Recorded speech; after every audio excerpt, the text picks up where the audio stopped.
control and the end of gun It is violence. quiet here. We're here Television today screens are dark. being sought to be expelled from this, the People's House, for speaking up about the need for gun control because we broke some house rules. We're here today because of House Resolution 63, 64, and 65 rules. I will tell you that I was never told about. I've learned about more rules in this House and our state constitution in the last 5 days than in my entire tenure. And as you have seen, and as we unfortunately have seen, rules can be wielded to bend to the desires of a few. It is not sacrosanct, the protection of everybody. I do, before I continue, have a few parliamentary inquiries. If you will indulge me. One,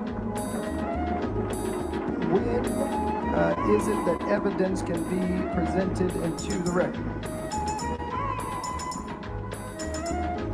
Evidence for our exposure. That's a point of order. Stop the time. I got a few parliamentary inquiries before we keep going. Indulge me. One, when is it that evidence can be presented into the record? Evidence for our exposure.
It's a lot of things that are in these resolutions that seem to assume a lot of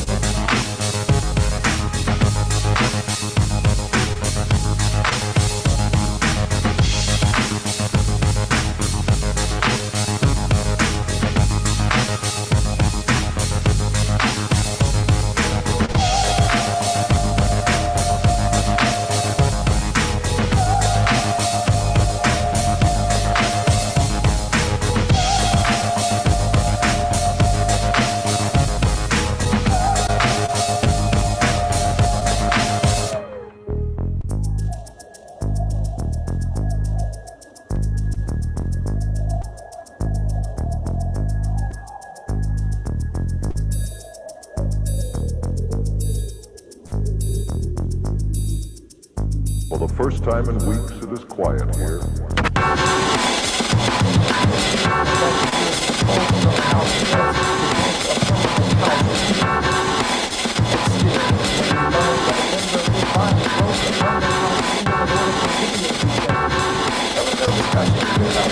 retributions might exist.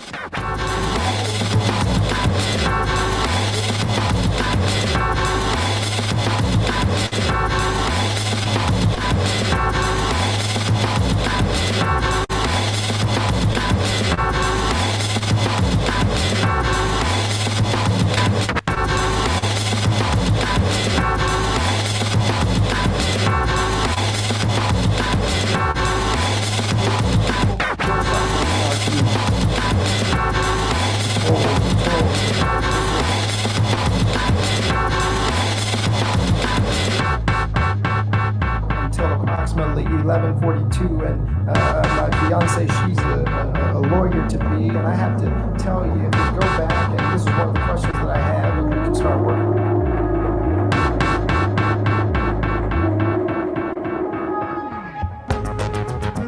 Maybe you don't see a lot of live videos there. Too much YouTube, probably. Well, hold on, I have to ask this. Are you a paid actor? Are you like marketing and paid to do this actor? Are you like marketing?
Except for maybe the first second or two was called during the recess, and we still finished the business for the day.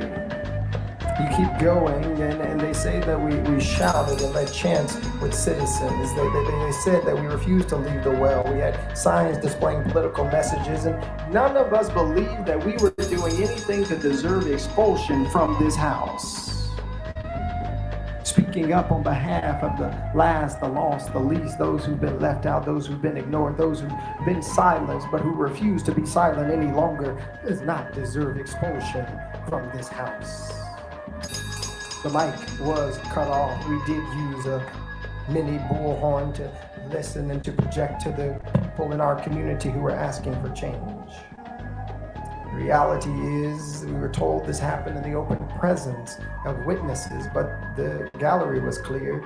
The video and audio during this time, you can see this with the chief clerk, you can pull up that video. The video and audio during this peaceful exercise of our First Amendment was not even broadcast online. We're told that this was disorderly behavior and it justifies expulsion. Well, I've been looking, colleagues, at our permanent rules of order. And if you read Rule 90 of the permanent house rules that this body has voted on and have been mentioned several times today, there is a blatant contradiction.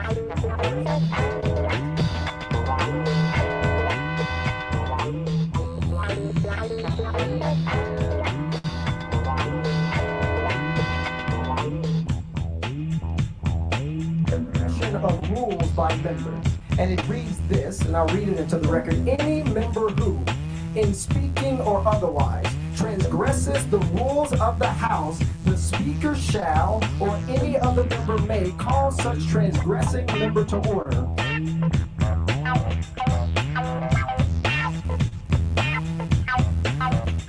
Are you a paid actor? Right? Are you like marketing and paid to do this?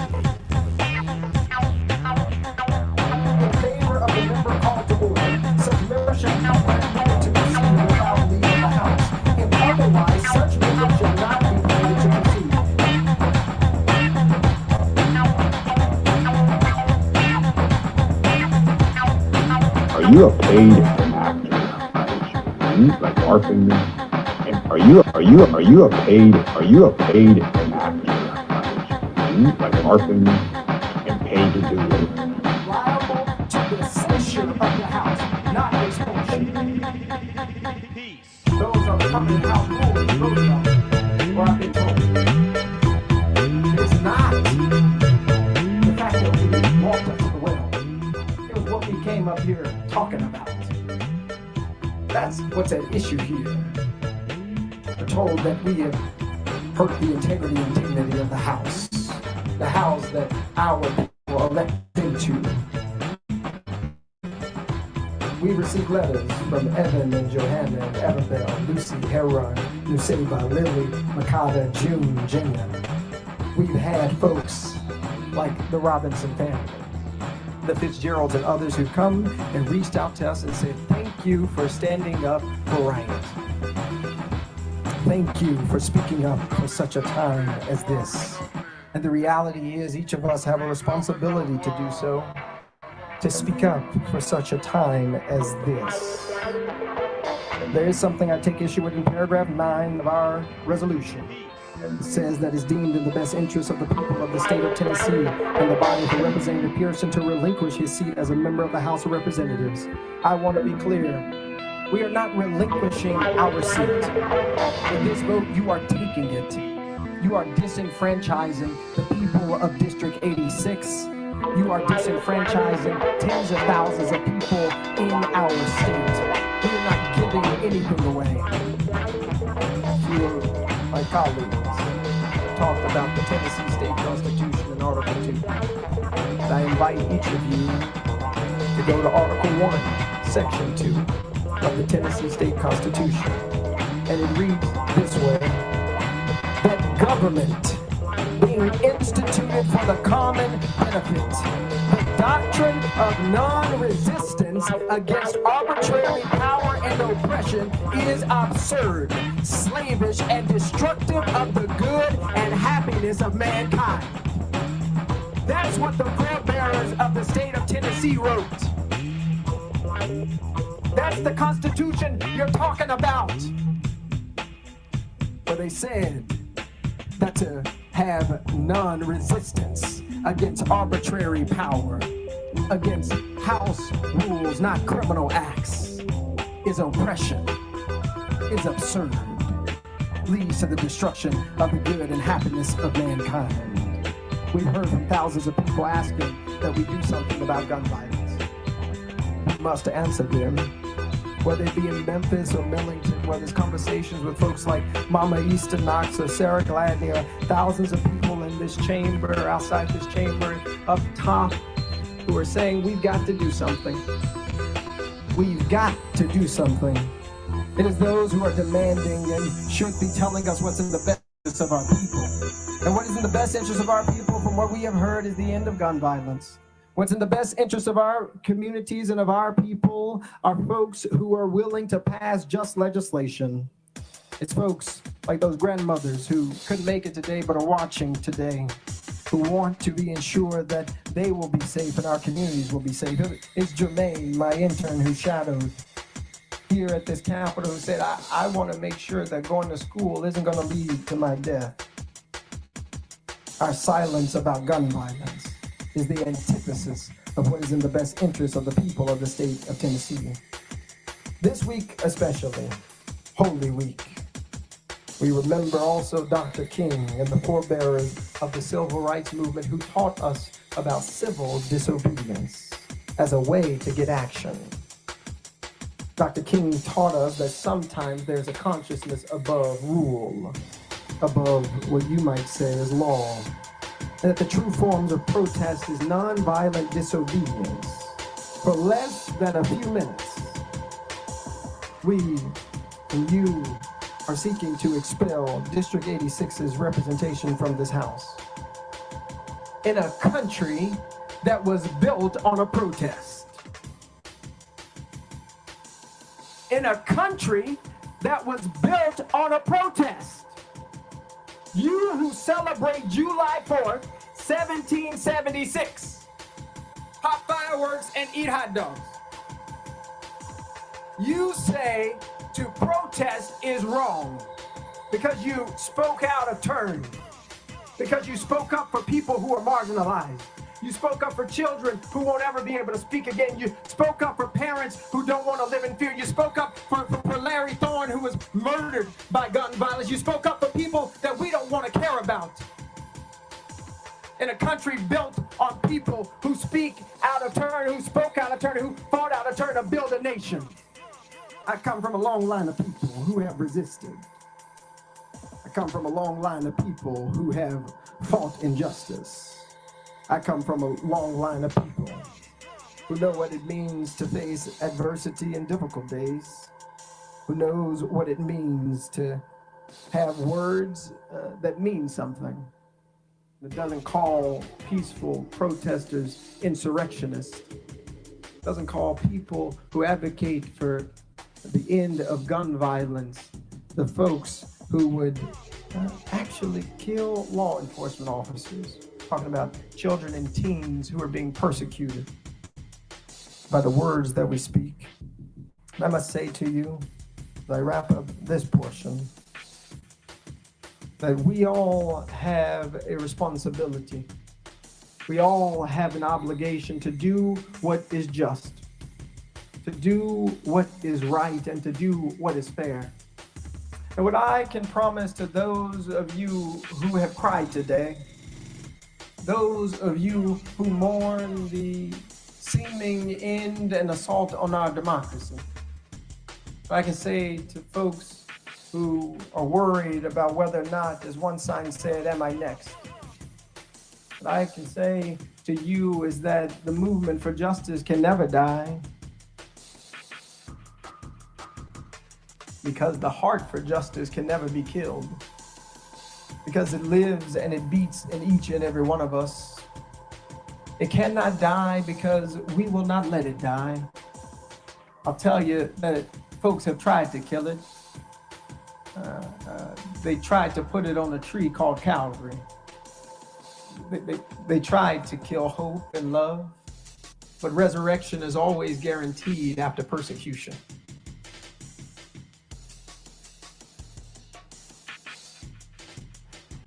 Representative Farmer, you're recognized.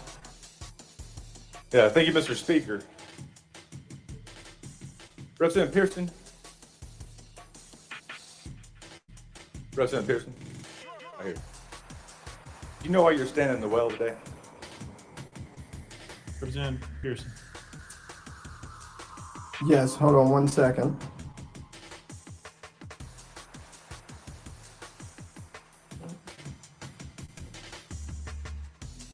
Representative Farmer, yes, sir. Yeah, I was just going to ask to pause my time if he's going to. No, I'm actually not doing what y'all typically. Representative Pearson. Yeah, I'm actually not trying to run out of your time like y'all do to us, or to me. I was actually just looking for a piece of paper. I'm here in the well right now because I came to this well using our First Amendment rights to speak up after the violent killing with assault rifles of beautiful human being Catherine Coons, Mike Hill, Cynthia Peak, Evelyn DeCows, Haley Scruggs, and William Kinney. Representative Farmer. Thank you, Mr. Speaker. No, you're wrong. You're in the well today because you broke rules of decorum. Wouldn't you agree? Representative Pearson. I believe I'm in the well today because you have put forward a resolution that says that it's more important to expel voices of dissent than do the work of justice, which is fighting to end gun violence in the state of Tennessee. I believe that I'm in the well today because I, with the courage of ancestors and family and loved ones and communities, stood up and spoke up for folks like my classmate Larry Thorne, who can speak no more because of the proliferation of guns in Tennessee. I believe that I'm in the well today because you have decided that it is not right to have debate. It is not right to listen to the voices of the minority. I believe I'm in the well today because on the day that we wanted to honor the thousands of people who protested, we were denied that opportunity. I believe here because you feel in your heart that it is right to persecute someone who has committed no crime, who has only broken what you call the House decorum rule, which according to Section 19 of the House Permanent Rules of Order say that at worst the thing that should happen is censure. But instead, you have brought forward a terrible resolution to deprive and disenfranchise thousands of people in Shelby County of a representative who will and can speak and advocate for them. And I believe, Representative Farmer, that is wrong. Representative Farmer. Thank you, Mr. Speaker. And I want to just remind you of a letter you sent to members of this General Assembly on April 3rd. I recognize I did not follow decorum this past Thursday on the House floor, and I take full responsibility and accountability for my actions. What changed between the letter you sent the members and the account you just made, because either A, you were telling a lie here, or you were telling a lie right up there at that podium. So what's the truth? Representative Pearson. Thank you, Representative Farmer. I did write that letter, and I still stand by it. We broke, I later learned, rules of House decorum by coming up to the floor, and I do take full accountability and responsibility for my actions, because I don't want the names of Catherine Kuntz and Mike Hill and Cynthia Peake and Evelyn Deekhouse and Haley Scruggs and William Kinney and folks like Larry Thorne to go into an ether of silence. You're right that coming up to the House floor without the speaker saying something broke a rule of House decorum, but it did not break a rule that deserves the expulsion of members of this body. We committed no crime. We did nothing but came to this floor to... Interesting how just a minute ago he used the word ether, right? We've been talking about that. Let's maybe go back and see. The speaker saying something broke a rule of House decorum, but it did not break a rule that deserves the expulsion of members of this body. We committed no crime.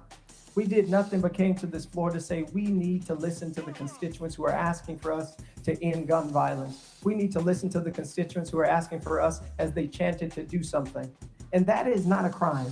In fact, that is our responsibility, our obligation, and I would even say it's our calling. Representative Farmer. Thank you, Mr. Speaker. And as you said earlier, you've admitted that you've engaged in disorderly and disruptive conduct, correct? Representative Pearson. That's not correct. I believe the rule of House decorum that we broke was walking up to the well without the speaker's permission. But I think, and I'm going to ask that we do get the video of what happened on the House floor that day, because I believe you will see, as we saw in the video earlier, that most of the things that are in this resolution, which really make it challenging, I think most of the things that are in this resolution happened during recess. And what I'm being told now, or what it seems to be happening, is that you cannot be held to account to the permanent House rules of order during recess, or another member of this body would have had a resolution against him, or will be having one pretty soon. And so I think there are a lot of contradictions and questions that are coming up, Representative Farmer. Representative Farmer. Thank you, Mr. Speaker. Representative Chisholm.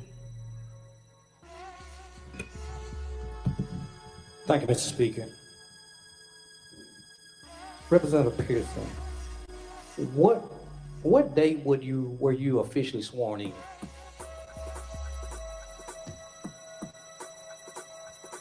I'm sorry, Representative Pearson. I was sworn in on the 27th, so Monday last. Representative Chisholm. The 27th of March. So I bet you've learned a lot about the House rules over the last 3 weeks, huh? Representative Pearson. Yeah, most certainly have learned a lot, and we're really fortunate to also serve in an interim role to see how this House operates. And I have to say, the way it operates today was quite different than what I've seen in past sessions. Representative Chisholm. Thank you, Mr. Speaker. Members, I'm standing here to fight for our member. I'm standing here to fight for all of our members, because we have a new member standing in a well defending his right to even be here. Are you a paid actor, right? Are you like LARPing and paid to do this? We're going on errand runs. $50 Walmart cards and a cart of smoke.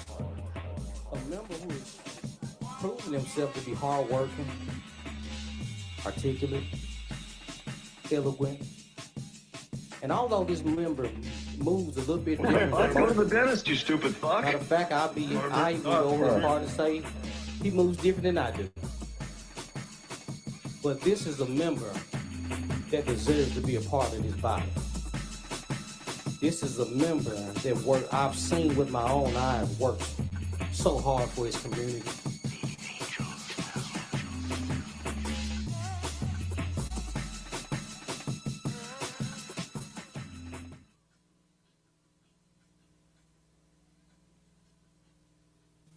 Are you a paid actor, right? Are you like LARPing and paid to do this?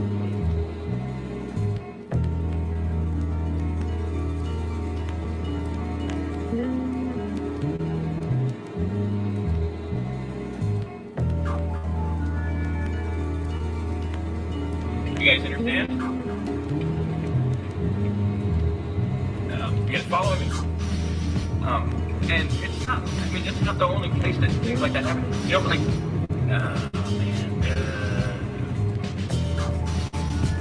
let's just say that we got some digging to do.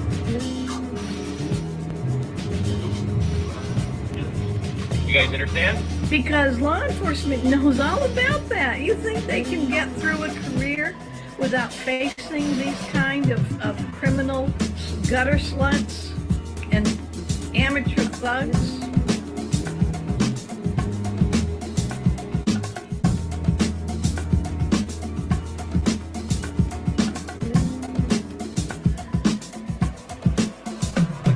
You know, like,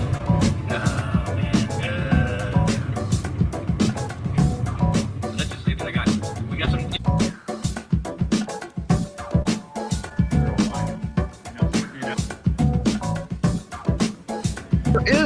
There is no law against sniffing panties. There's no law against it. The funny part, you honored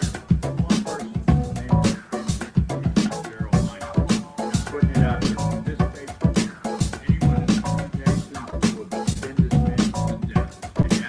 Good buddy, the wild man of Canada himself, Tony. Maybe you don't see my live reading there. Too much. Well, hold on, I didn't have to ask, but are you a paid actor? Right? Are you like marketing and paid to do this? We're going on errand runs, $50 Walmart cards and a carton of smoke. Go to the dentist, you stupid fuck. Farmer, what's the truth and only the truth? Quote stated that you're lying.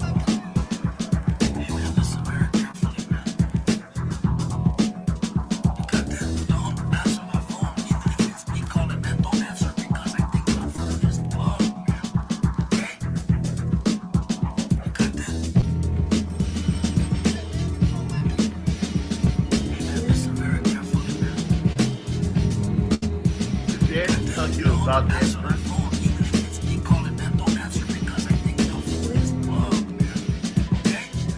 tell you about that It's the same group that fucking sexualized cartoons, Mr. Z.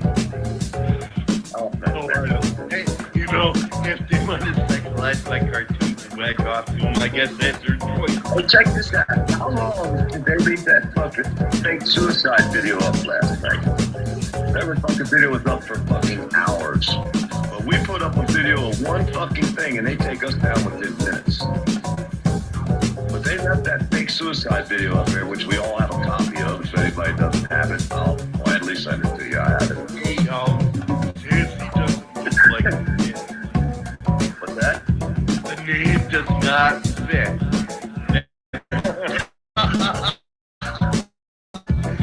I thought Sassy was a girl, but it's not a girl.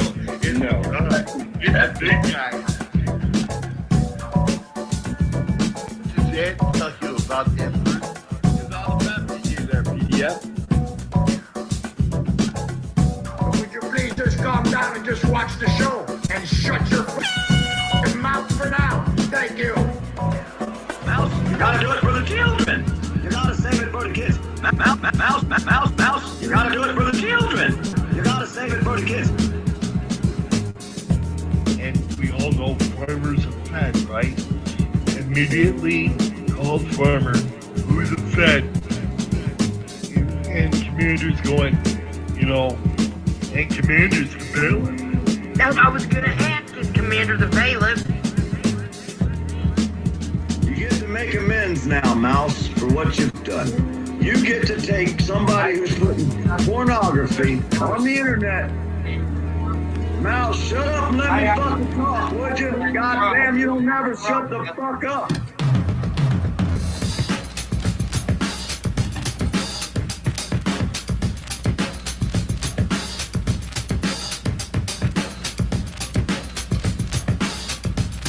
Immediately called farmer, who's upset. Make amends. Are you going to is here and now. What are you going to do to make amends? Are you going to stop children from being porn bombed? Now, it's up to you now. It's all up to you, Mouse.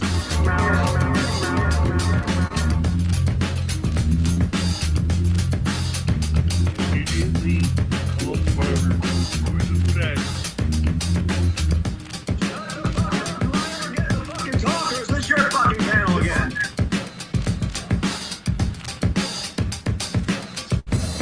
Shut the fuck up. Do I ever get the fucking talkers? This is your fucking panel again.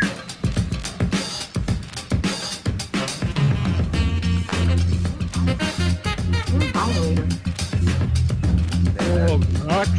I just slap his face right out his mouth.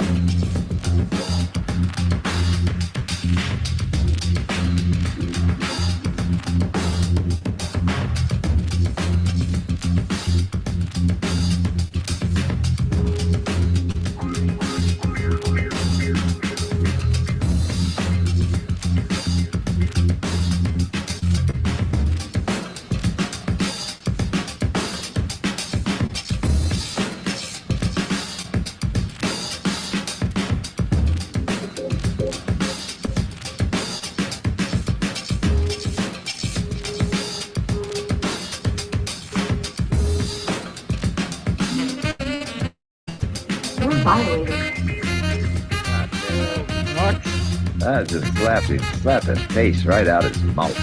God damn it. Nuts. I just Mouse, you gotta do it for the children.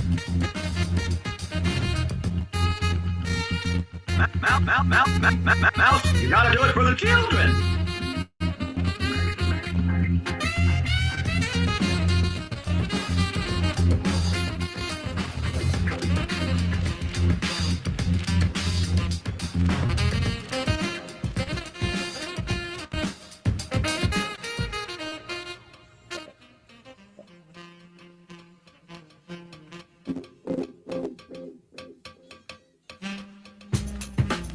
law against sniffing panties.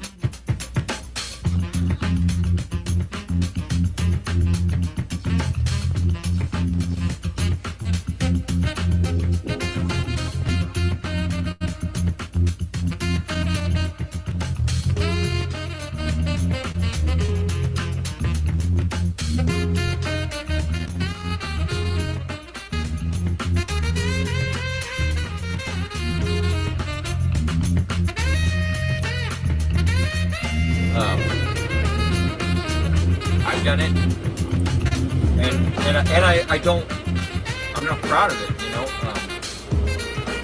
but I did it to, and I made sure that I was 100% right on whatever I did it to.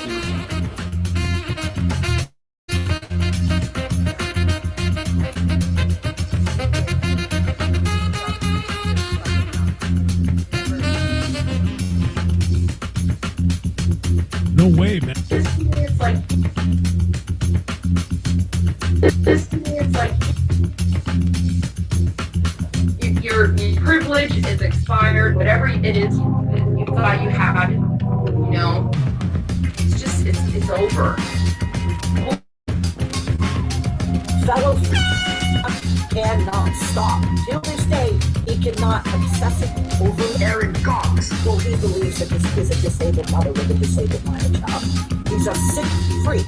I told him, I will meet you with my husband in Pittsburgh. He refuses to tell me where we should meet him. He does not have the balls. If he believes that I'm winning, then meet the real man. You want to know why he won't? Because he's afraid of what will happen to him. Sucking on a black phallic palm.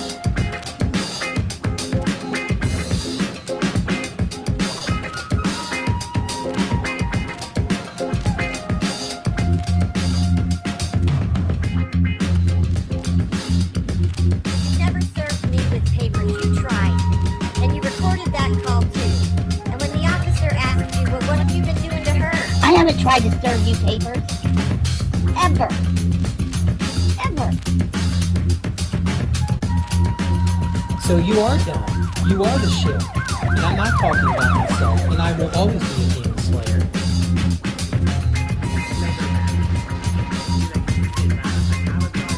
there is no law against sniffing panties.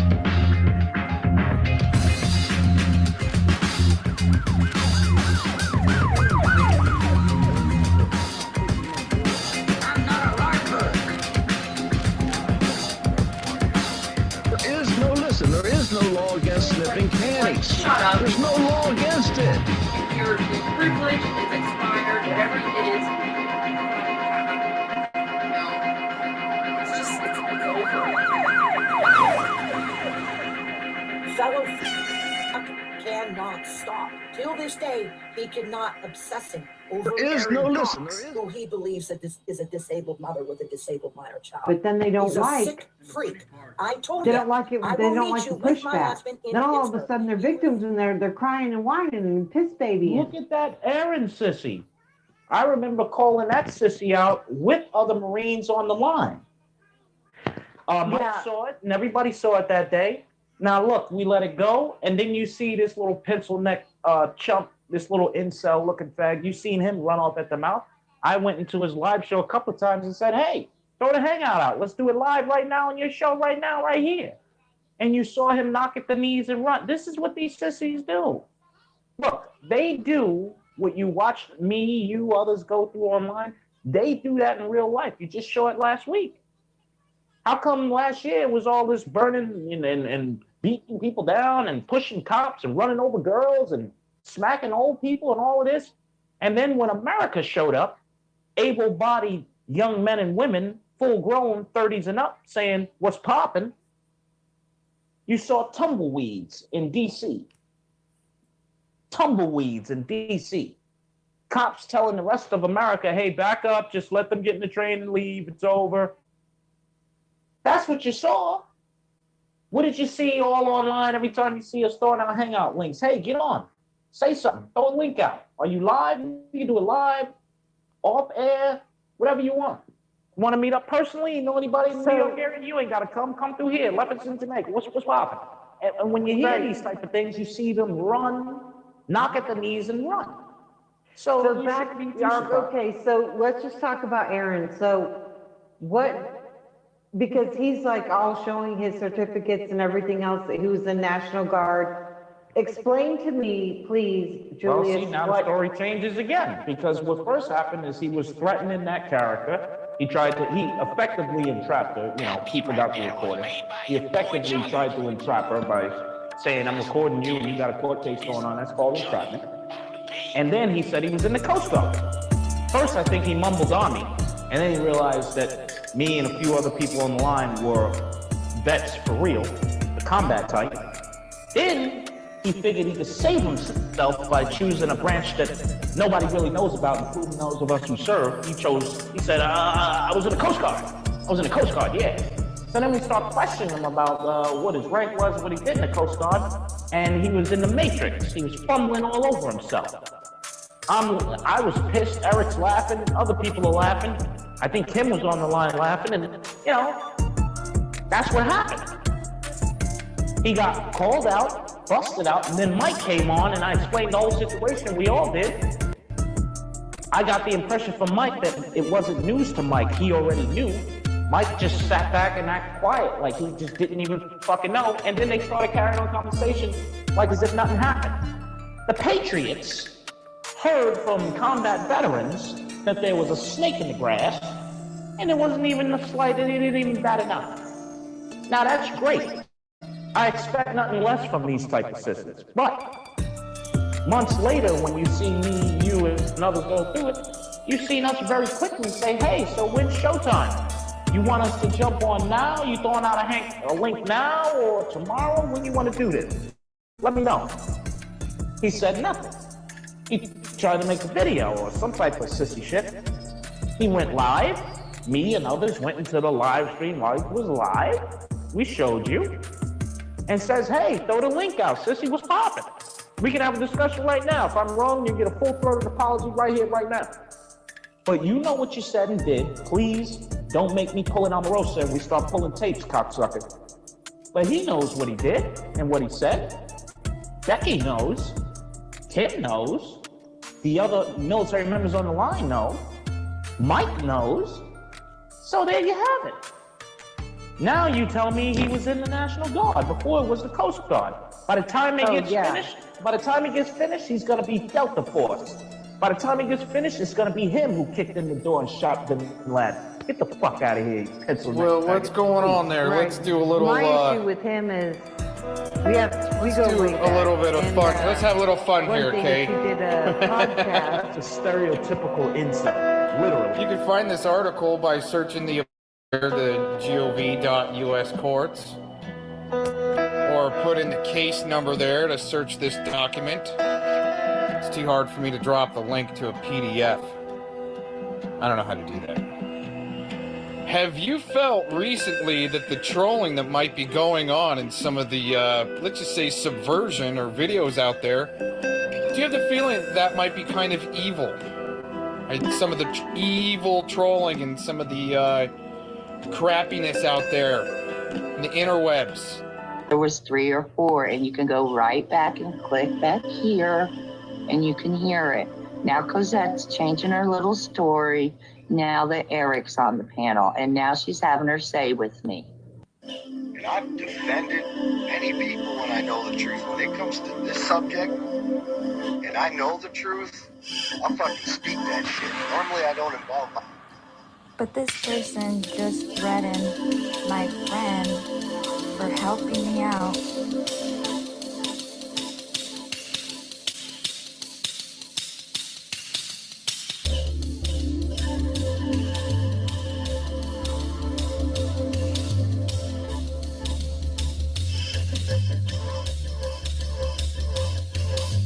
Expose the individuals that are threatening my son and I.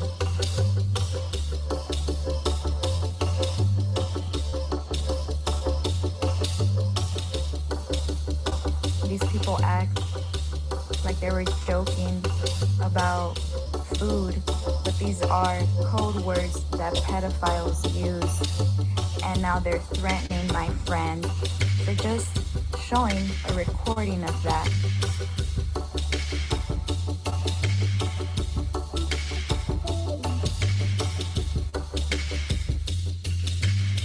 Also, isn't it interesting how he says, damn, you know how many times me and multiple of my friends have gotten accused of being a Chester? Think about that. Let that sink in.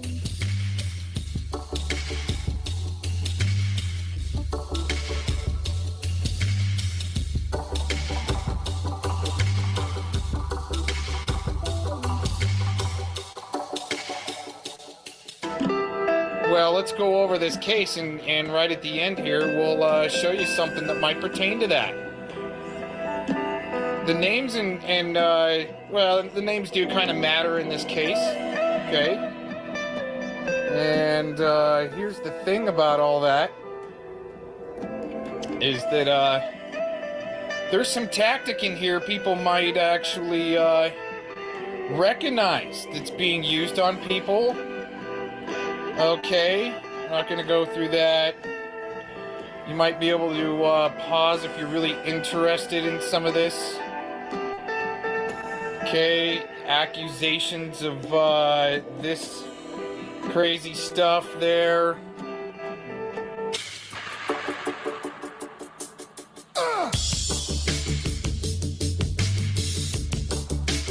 He threatened to rape. He threatened to rape.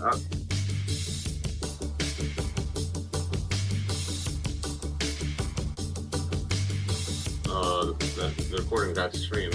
Just take it down. What so was taken down? no, Aaron made it private. Oh yeah, he does that a lot. Yeah, whatever. Oh no, and especially lately with. Oh yeah, just in case you're wondering, this stream's gonna go private. I found it all my streams. Sure. I want to record my streams, and I want to make sure they stay up all night. My way. Yeah.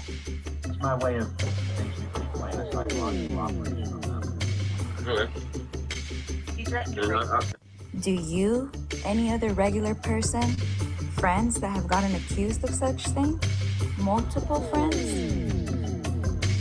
And so they decide to attack this brown man that just makes content on YouTube and decides to help me out and make videos every now and then.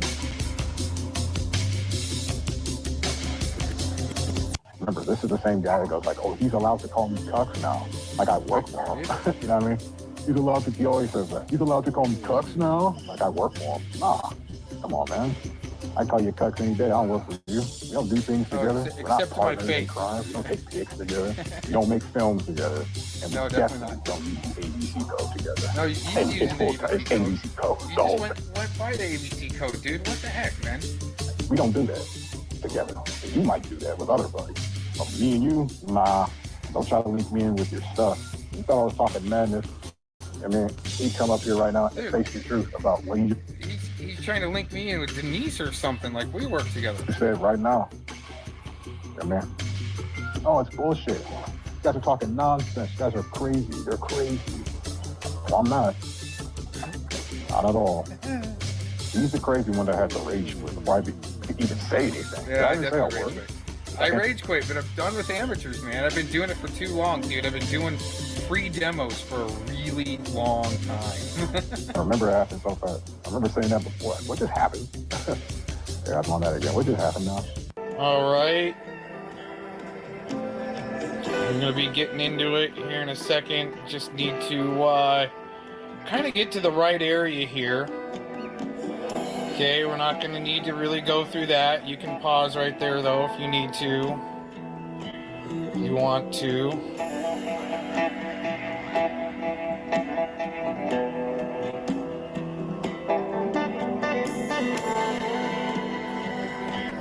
Smear campaign, huh? Oh. And right there, see, we don't want to be saying too many keywords right there, but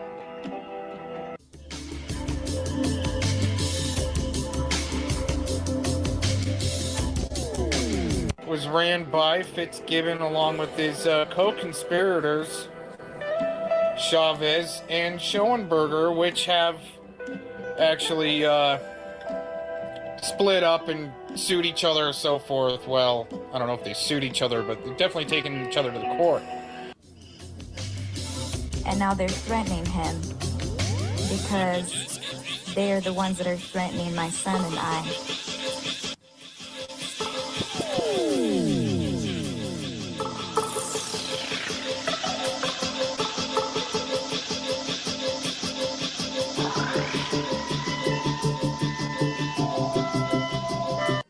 When is YouTube going to stop allowing? I think it's quite interesting how you can't see outside of the box and notice that if you have multiple friends being accused of being a Chester, you should look beyond just the money or job or the security that one might have.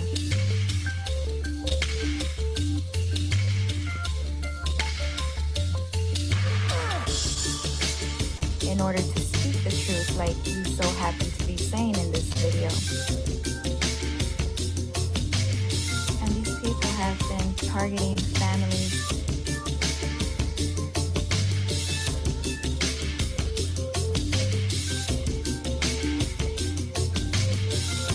In order to speak the truth like you so happen to be saying in this video. And these people have been targeting families.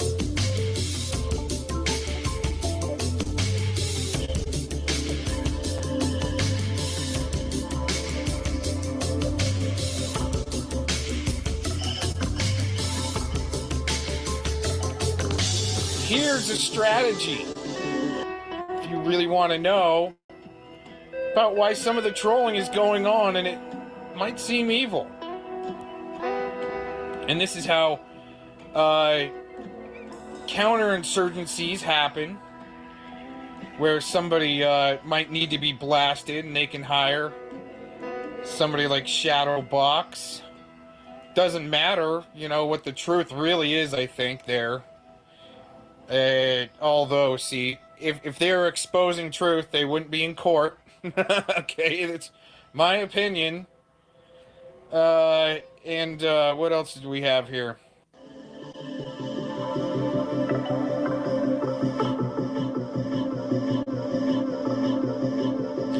Digital chaos. Oh, very interesting. Seeing supposedly this Shadowbox strategy company has been rebranded, dissolved and rebranded. So that might explain why some of the things, you know, some of the trolling you might see is very evil. Cyber guerrilla tactics. Oh yeah, I was interested why that word needed to be in there. Very interesting. And these people have been targeting families, brown, melanated, black, Hispanic families online or in public, and they make jokes about it using code words on YouTube.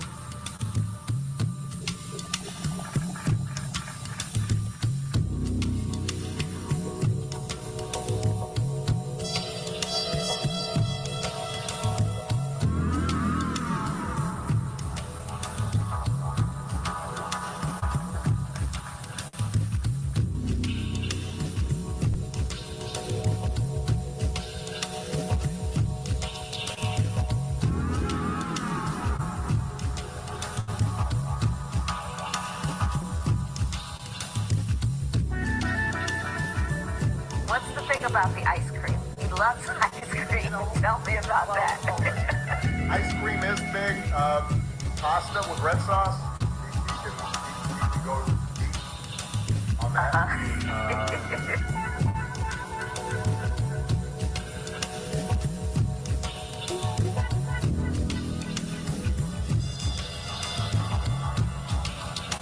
Digital chaos.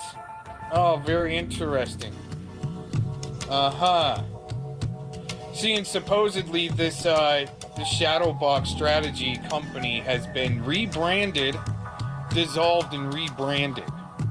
So that might explain why some of the things, you know, some of the trolling you might see is very evil. Cyber guerrilla tactics. Oh yeah, I was interested why that word needed to be in there. Very interesting. Well, God damn it. Let's put it straight out. Let's put it straight out. But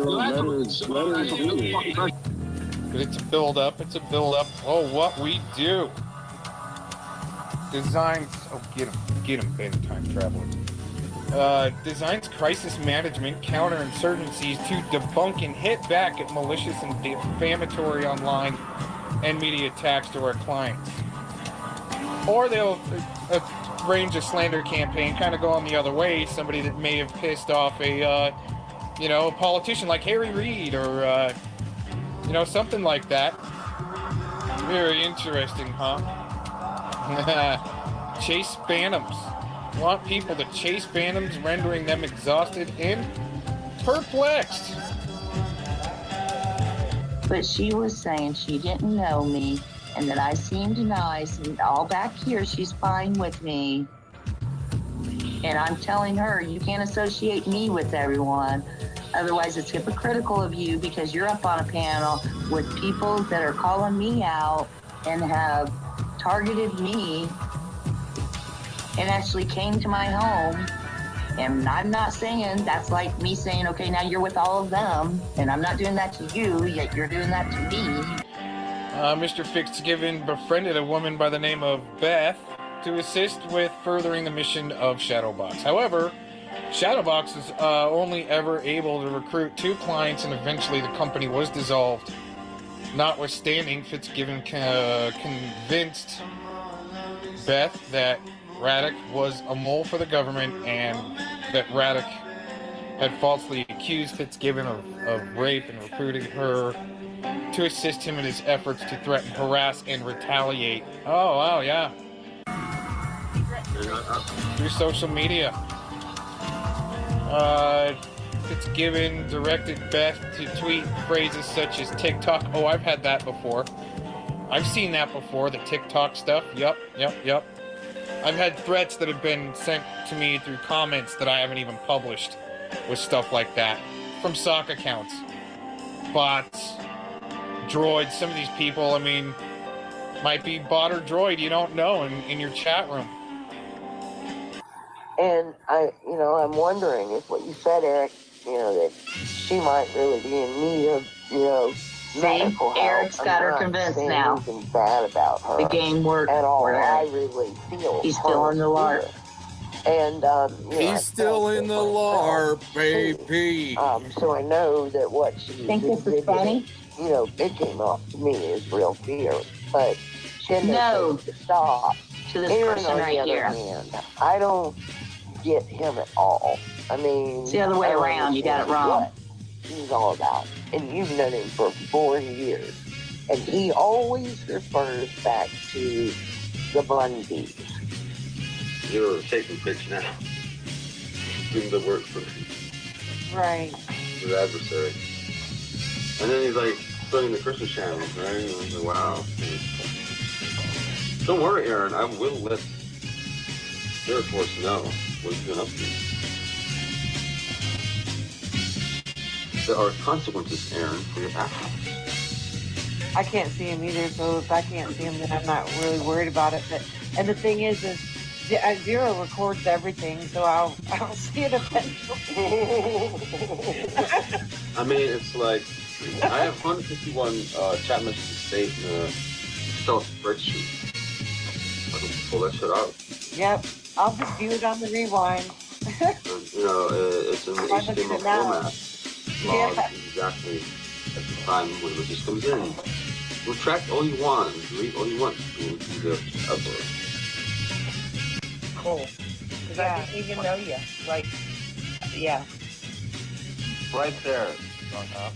Aaron is absolutely an egregious lie in chat. Right there. How dare you, Aaron? You're so evil. How dare you?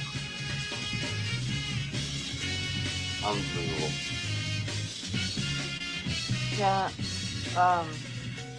Aaron focus now. How dare you? Yeah, Simon has turned over a new. Smear and sabotage. Very interesting. Limited to the following. Conversation with Fitzgibbon asked Beth to look at Radek's Facebook page because he was blocked and then replied, "It's serious, makes me wonder if I'm really evil." And I know. I was Aaron just supports the like, Bundys. OJM says. Is that such a shame? What's wrong with that? Respect, Aaron. Respect. Interesting, huh? Well, what I find interesting is a company like this to be able to cruise through the interwebs, right? Redesigned by certain public figures on the screw tube, right? And that use. Hey, I'm not saying I want to, I'm saying I will. I will knock you the fuck out. I'm not saying I want to, I'm saying I will. You're not on my level, homie. You're not. You're not even on anywhere near my level of like fighting skills. Fighting skills. That's what I depend upon, is your underestimation of what I can do. If you think I'm underestimating you, boy, if you think you can fucking wreck me, do it. Right? It's just a necessity right now. It's necessary. It's I know necessary to have me knocked out. I know for a fact, and it's not even a necessary thing. I know for a fact, if we had a fight, a physical fight, I would fuck you up. That's it. That's it. That's what I think in my mind, in my heart, in my mind. I believe that. I believe I would fuck you up. The Twitter is a weapon, okay? And when they need to do these smear campaigns, I wonder if they're getting permission or the good graces from YouTube or Google to do that. Huh? I would think so. Flathead Corruption Watch likes to go into Mouse's chat the most and has had a wrench since I haven't been around for a long time. But see, Fellowmon will never bring that up, and Fellowmon won't bring this up.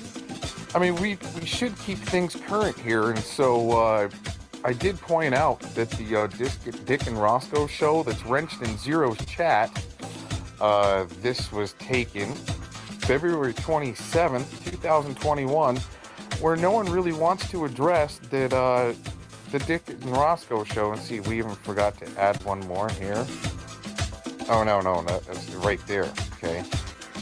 Right?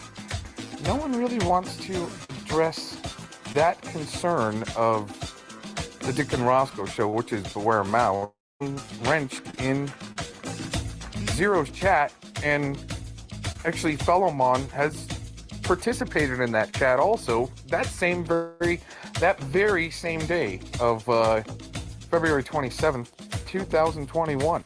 Should we see if there's any more from this date? All right, let's do that. Well, I didn't find any more from that specific date and stream, but I will tell you that these accounts are not mine, which Fellowmon tried to claim that I was making socks to try to set them up, and no, that was not me. But what we do have here is some harassment, okay, in other chats, and even Nicola F, once the account was deleted, Nicola F would come back and unhide it.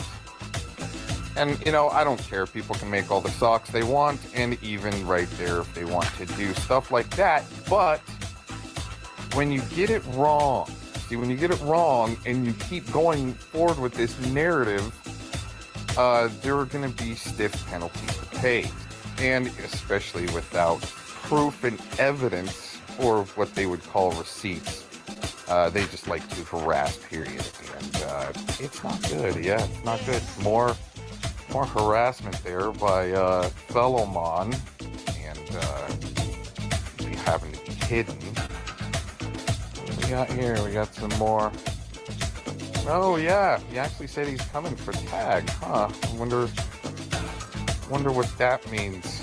Cox threatened me with him a long time ago. Oh wow, that's kind of interesting. Why would Cox do that? See, all of these people aren't able to show proof or evidence. They just harass and harass and harass and harass and harass.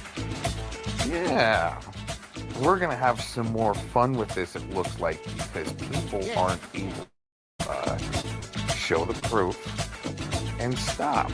So it looks like because law enforcement doesn't care, we're going to have a lot of fun now. You guys think that I've been doing what I do for a long time? I think I'm going to shift into 5th gear. Yeah, we've been kind of cruising around in 4th gear and 3rd gear. I think we'll do a shift into 5th gear and really have fun now. Okay, if you really want to keep going through that, see, there's more there. We'll just kind of cruise through it real quick. Okay, that's really what I wanted to go through. Interesting that these couple of these emails have come up in the last couple of days. Right? Oh, it was beyond pale and or possibly illegal. Why would YouTube allow this stuff to go on their platform and not maybe block people that are doing it? Oh, right. All right. You guys can check the rest of this out. Go ahead and search it. OJM, you opened that up. The dude isn't even on YouTube doing anything. See?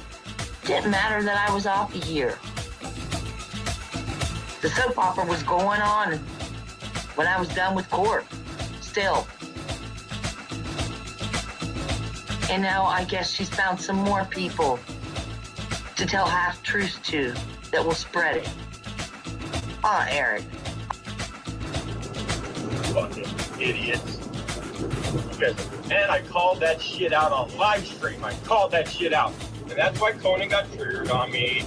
That's why all you fucking little bitches got fucking triggered, because Conan's working with you little faggots. And he's paid. Just like fucking Aaron Victor Cox. He likes to cock. Nice job, Brad. Ranch was an operation to use surveillance on protesters. Yep. I mean, the evidence is there. There's many videos, Actually, the surveillance was done to the ranch. And it was the Fed setting up surveillance around the ranch. None of these people were involved with the surveillance from the inside. Yeah, there were a few that got inside, but it was still a hard stand, and this guy's selling it short on being non-productive. Many channels out there have brought this information to light that they are using these operations to bring out the resistance and surveil them.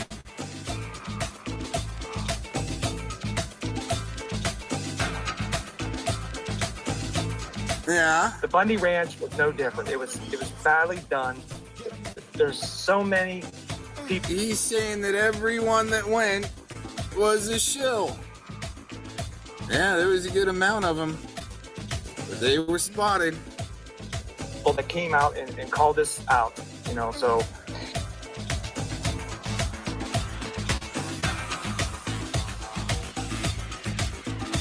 I wasn't there. Many links to show, and it's going to be in videos to come. So spot on. Being right in the middle of it, you know, broadcasting for that shill, Sanchili.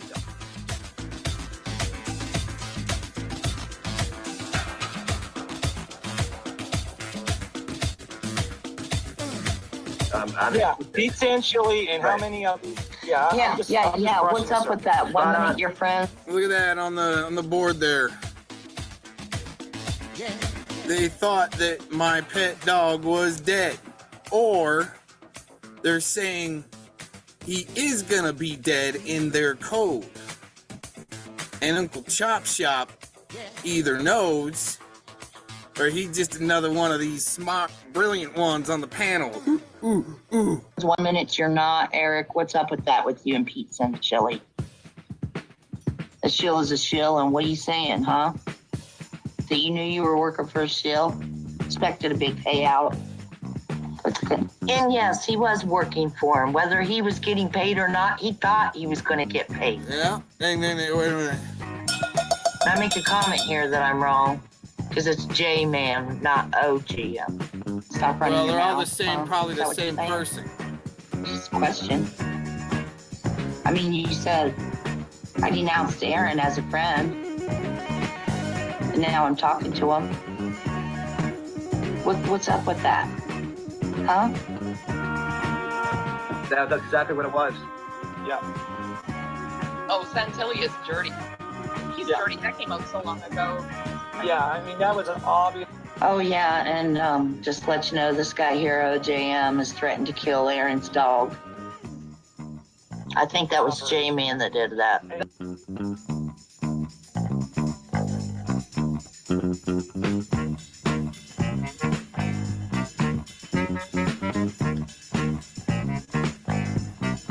the intelligence of some of these people is that they only figured out like 6 months ago that it's Yeah. That's the intelligence level we're dealing with. Yeah. I have more information. See how they're all waiting for Eric to feed them? Oh, yep. I just have one question about the cuts. Oh, you're still finding the question. No, good. Good little I got one minions. more question. Good little minions. So, like, was Cox back then in 2016 putting out this weird content, like, where you just harassing others, fucking with them, putting I out? just think he's a lonely guy looking for attention for the most part. Oh, you guys. I give Aaron more credit for that. On YouTube, he's trying to find a group he can be associated. You poor with, people. like be accepted with. Accepted. You're right. That's the 3 times the courage of you guys. Any? Wait a minute. Accepted? How do you get accepted when you're just pissing everybody off? Jeez. He's helped victims way more than any of you. And he's helped In his bathtub. Now, all kinds of people. that's where I'm at right He now. thinks anybody would want that thing. I mean, you'd have to stand blast. No, what is it with all you guys talking about gays and cocks all the time? What is it about you guys talking about gays and cocks? Aaron doesn't do it. It's you guys that do it to him. So are you guys going to come out of the closet or something? Because, man, it's modern day world. No one cares if you're gay. I say everyone do as they want to do. But why are you guys so obsessed with cocks?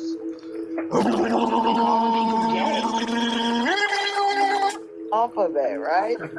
Turbo!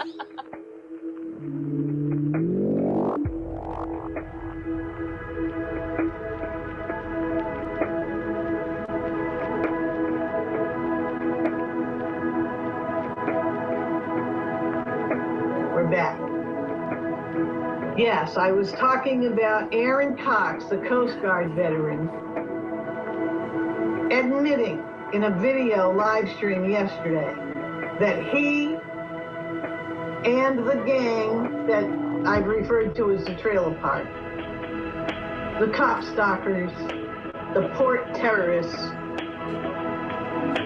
basically though, Aaron Cox, Sugar Shine, Dave Acton, and a few of their supporting characters. He admits they were responsible for Port Neches.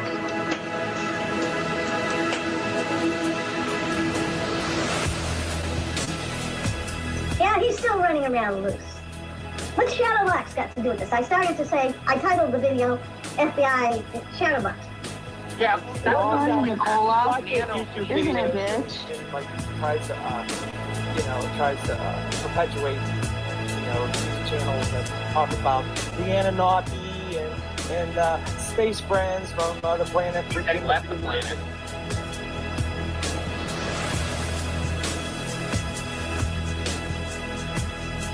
Why doesn't yeah, I did leave the planet a couple times, but why is a Christian not knowing about the Annunauki and Revelations and so forth?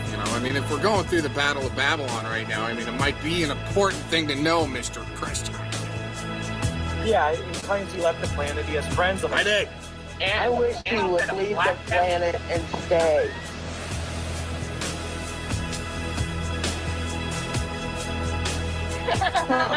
Let's move forward a little bit because caught with your bullshit. You can't handle the freaking heat because you're a liar and you're a LARP. And you're nothing but a troll. Blanket statement. You're worthless. They're doing what low-life scums do. Just name call. Same old playbook. It doesn't trigger anybody. You provide nothing for anybody to engage with and learn from. This is called evidence. It's called Eric evidence. It's called Connie evidence. It's called OJM evidence.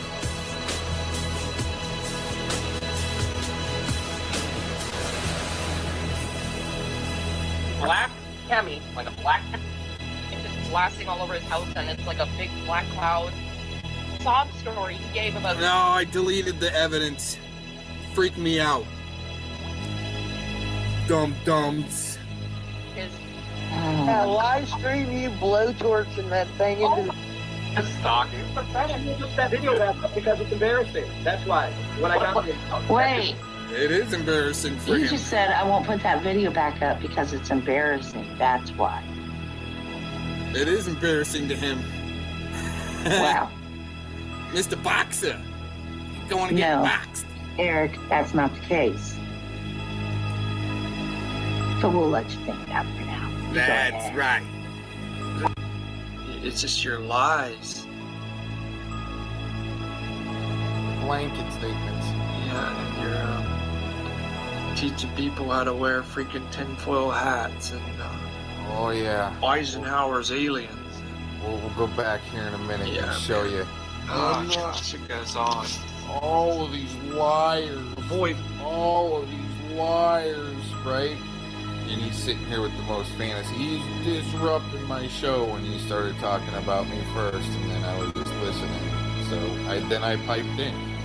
The boy Cynicum magically fell over, he got hit with a bullet. Well, I think he did, but I'm not sure he did. But I'll change my story when this guy is, like, he thinks he's inside my head, but he doesn't have anything right. I mean, this is amazing. It's convenient for my narrative. Now, what's convenient for this guy's narrative is to think he's inside my head and knows what I'm talking about. I'm part of a truther movement when Zero had basically tried to drag me in. You're a joke. When I knew the truther movement for years to stay away from. So let us know how Mouse and his appeal is going. No, actually, why don't you find out yourself, because you're the super troll that's supposed to know all this stuff.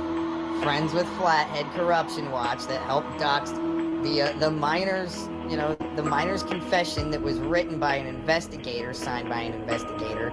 You guys are the ones that like to dox people, especially the the miner's sealed documents, right? And oh my gosh, this is great. We'll go back. See, this is where I started recording. Well, it's hard to like.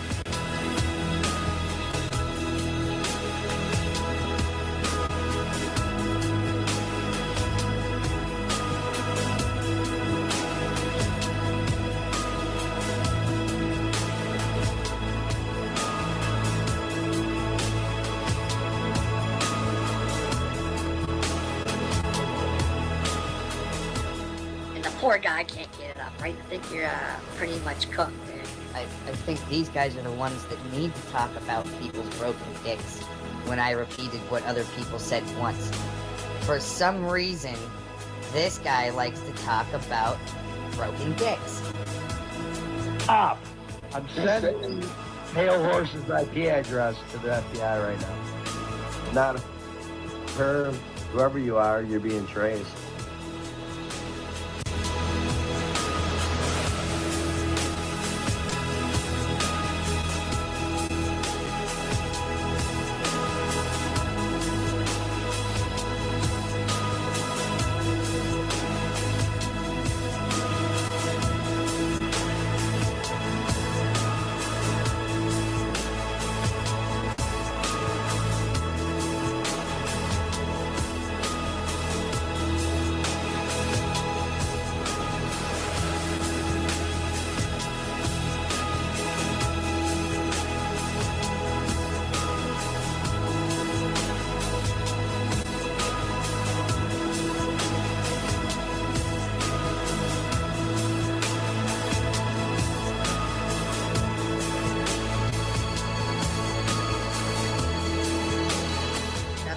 Pathetic troll connected to Crete networks. Okay, wait a minute. A funny thing was a minute ago, oh, you're working for Honor Network.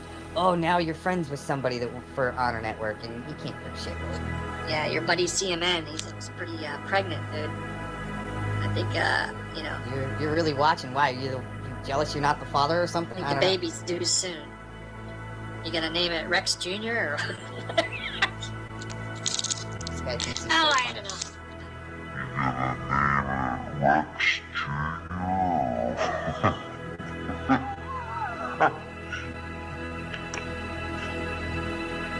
Alright guys, sorry I had to end it with this troll. Yeah, he's ran his mouth about me way too much. You know, he's jealous of all the streams that did in the past that, like, you know, provided a lot of good stuff. They're harder to watch than a Tooth Fairy stream, dude.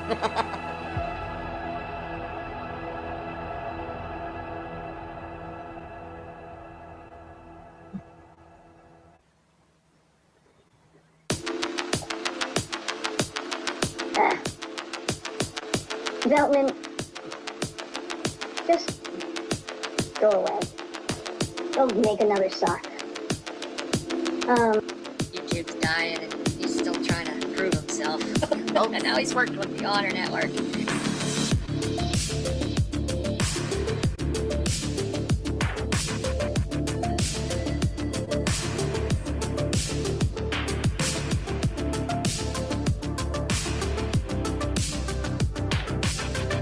Lenny Foster and all these agents.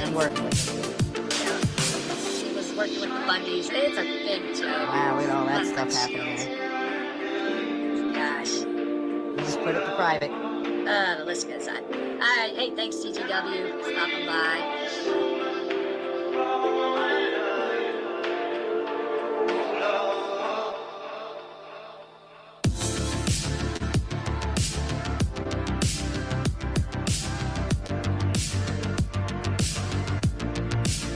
Well, we know who's behind the big agenda.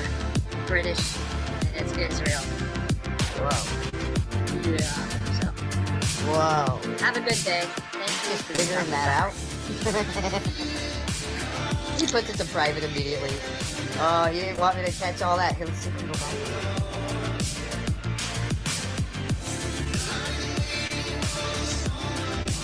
Yeah. What a dork. Yeah, I said I started recording. Oh man, yeah, it was funny though. He started saying, "Oh, all these liars out there, right?" But then he's sitting there calling the BS on me. It's just, it's really it's stupid.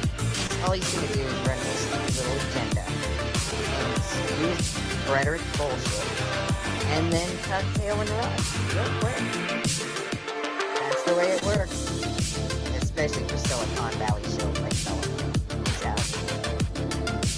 48 hours before it blows up. Now, Aaron Cox, everyone sees him everywhere recruiting people. He uses his auditor game with the top stalker thing. He uses that to recruit people and train them. Getting back to Agent 19, Agent 19 runs a gun range in the Kentucky woods outside of Elizabethtown. Hey there, girl. How many twisted teas have you had today? All right, you're out of here. Whatever you want. Okay. This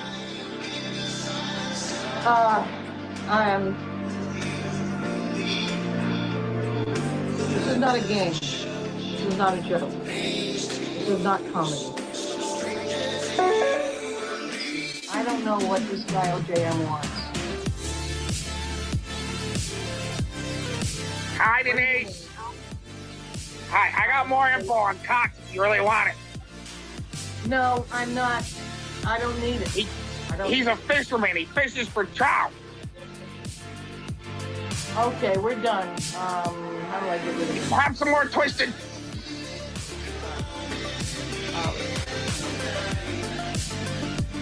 Look at the Aaron Cox. Do I need to say anything else about it? What else do I need to prove? Would you like me to prove you wrong? I don't care. I don't care. You don't care. Oh, okay. So you're full of shit and you don't care.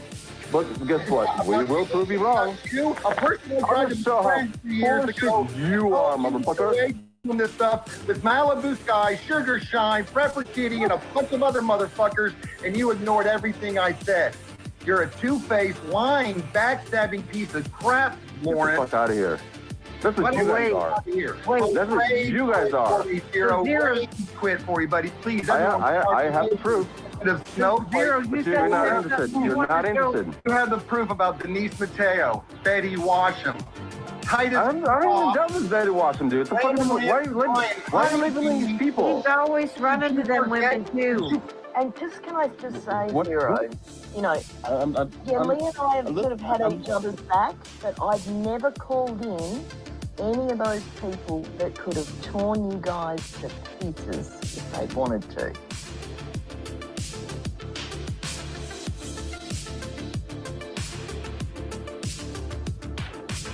Right. I've been really reasonable about this. And you think I appreciate that. freaking bikers in California, buddy?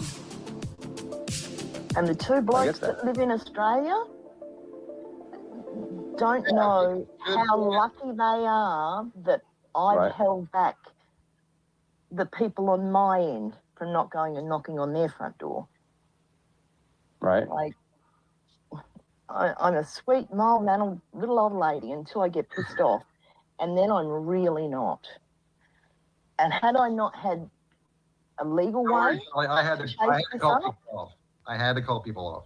They know this. Zero knows I had to call people off.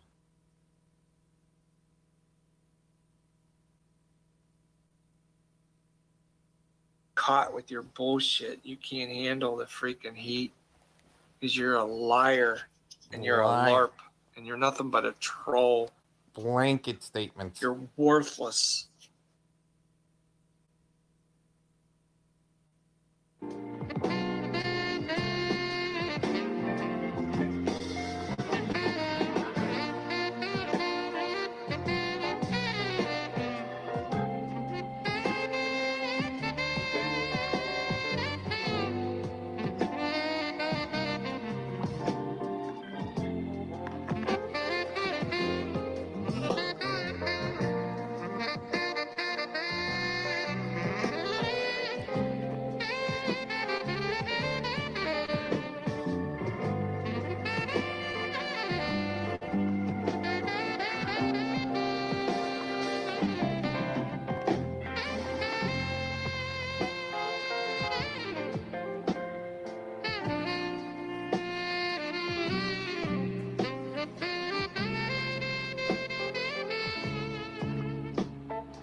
is expired, whatever it is you thought you had, you know, it's just, it's over. We were told before. I'm 51 back to the city. It's over. Over.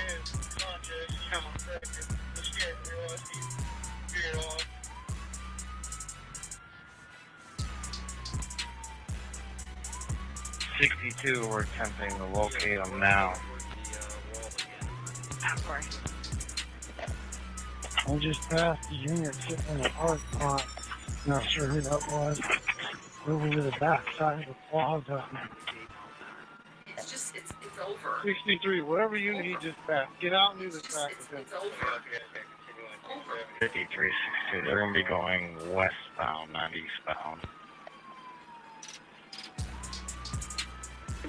70. Units on the signal lake, be advised. The complainant, there's a third complainant calling in advising, watching the 1017 on a YouTube channel. He's live streaming from a pilot truck stop north of 2041 Outer Drive, possibly in a baby blue semi truck.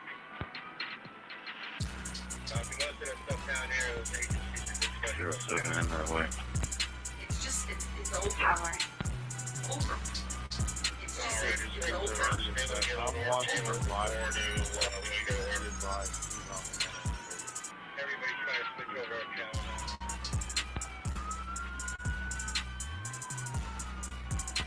5303, references 48.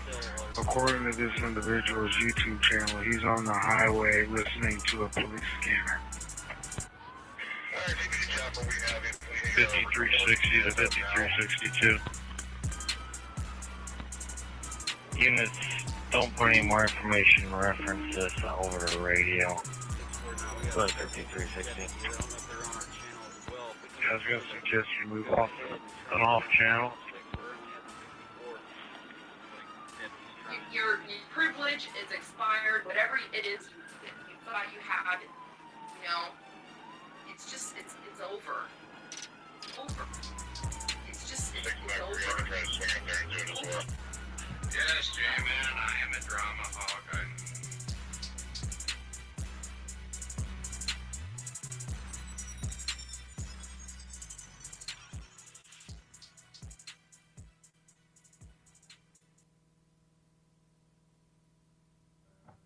How do you believe that stuff?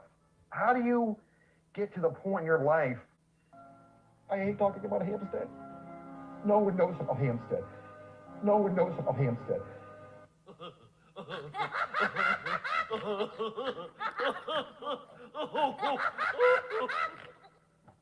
How do you believe that stuff?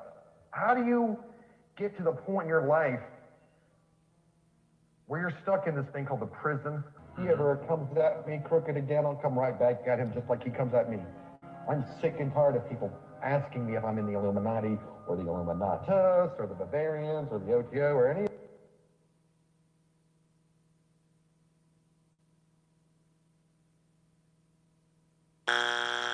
other thing like that. It gets real old after a while. You know, and your whole family and a lot of your friends start to accuse you of things that are so far out in left field that you're just like, how do you believe that stuff? How do you get to the point in your life where you're stuck in this thing called the prison? And you guys want to belittle that as well. So at this point, if you want any respect from me, stop speaking stupid. Use words instead of emojis and hashtags. And stop supporting people like... How do you believe that stuff? How do you get to the point in your life? And Aaron B. Cox. And Field McConnell, David Hawkins. Ole Damagard. No one knows about Hampstead.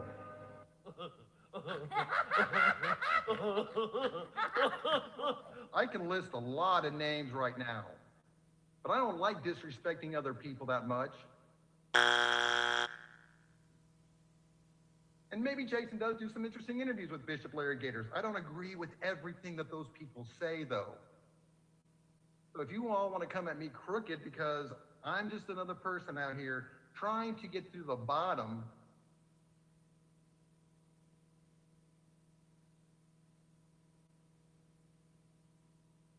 to discuss his LARPs for the coming week with Lee Veltman, right? I mean, that's logical.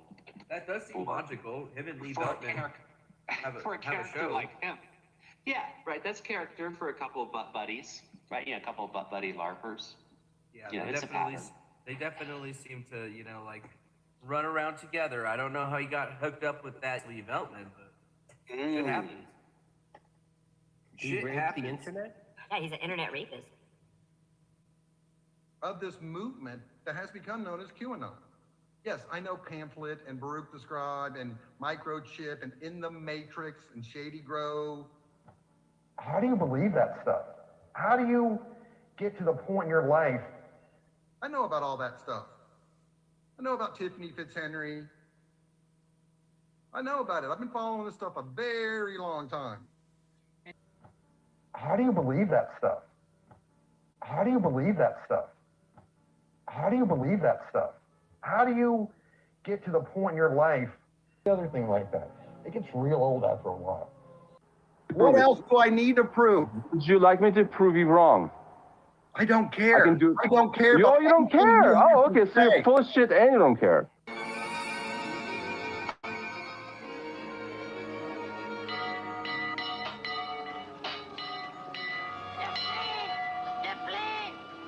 But guess what? We will prove you wrong. You, a person I tried to be show how friends 3 years full ago. of shit you are, motherfucker. Away from this stuff. How do you believe that stuff? With Malibu Sky, Sugar Shine, Prepper Kitty, and a bunch of other motherfuckers, and you ignored everything I said. You're a two-faced, lying, backstabbing piece of crap, Lauren. Get the fuck out of here. That's what By the you way, guys are. Here. That's what you guys are. Zero, quit for you, buddy. Please. I have the proof. Zero, But you're not interested. You're not interested. You have the proof about Denise Mateo, Betty Washam, Titus. I don't even know this Betty Washam, dude. The fuck why are you labeling these people? He's always running to them women too.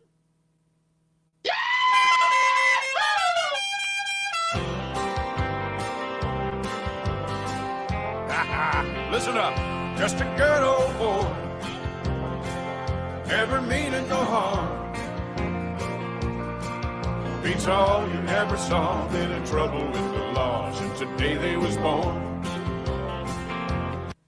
Yeah, I've never played, you know. He did some learns in on ya. I ain't that funny. To raiding the curves, riding the hills. Someday the mountain might get them, but the law never will. The stuff that is nothing but defamation, the stuff that is nothing but slander. And Libel and slander can be tried through IP addresses, and interdimensional meltdown can get triggered, and I don't care. Yay, interdimensional meltdown in your name. Do Aaron D. Cox, get triggered again, make another video about me? Good, do it. I'm waiting. Making their way, the only way they know how. That's just a little bit more than the law will allow. You know what? I wonder how much sloppy schleps you gotta suck in Silicon Valley to get your chat to render right away after you did your shill stream.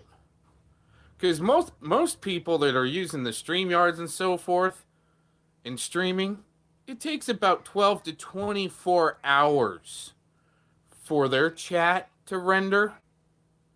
After they do their streams, it seems as though the shills that are sucking schleps from Silicon Valley and being lapdogs for head witch Susan Wojcicki, they're the ones that get their chats rendered right away after their streams. Everybody have a good day. Thanks for checking this out. Peace out.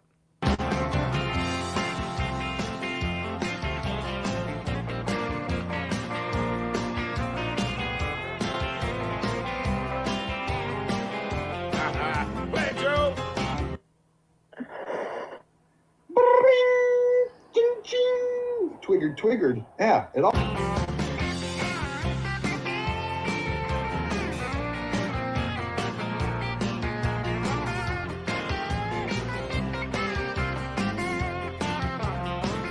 Just two good old boys, couldn't change if they could. fighting the system like two modern-day Robin Hoods. Oh, great. We've got the dumbass with the spam. Hey, is that Mike Truth 2020? Is that, let's see, probably Aaron B. Cox? How do you believe that stuff? Making their way, the only way they know how. Dana Babamas and I'm spooky dokies and a little people over there. Well, I gotta get into my redneck bag and now we can start playing some deliverance music. And oh no, the band just fine. How you liking that, folks? No, they can block me and they can run. I'll run into them on other YouTube channels. I don't give a shit. I got off of Twitter because it was so toxic. And if some of these people who are so freaking toxic thinking they can keep coming over here and help me get them out of the trouble they got themselves into,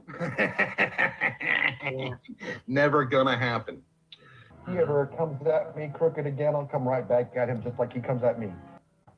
How do you believe that stuff? Sue me, take me to court. I want legal ramifications now for all the people around. Richie from Boston, Fight the Flat Earth, OD, DTV, SGT, X22, and other people.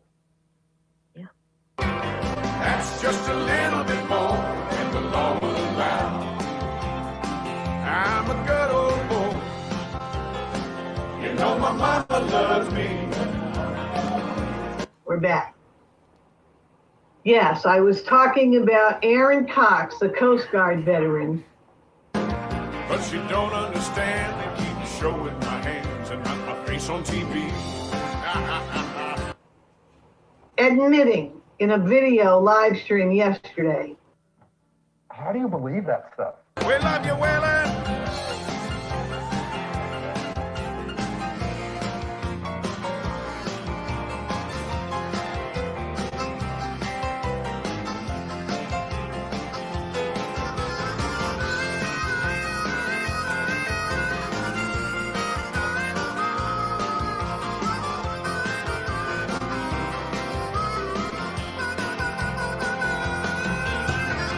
Let's see if I can really get these idiots on their beta bikes to get twiggered, and then I'll start going meow, meow, zero, like me now.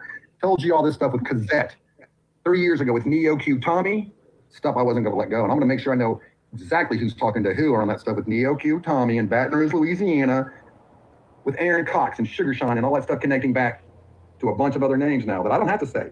I don't care if I confuse you, Tree Renfro. You were stupid when I first met you. You told me to take a Valium when I was telling you not to live stream with Thomas Schoenbergers and your drug dealer. Yeah.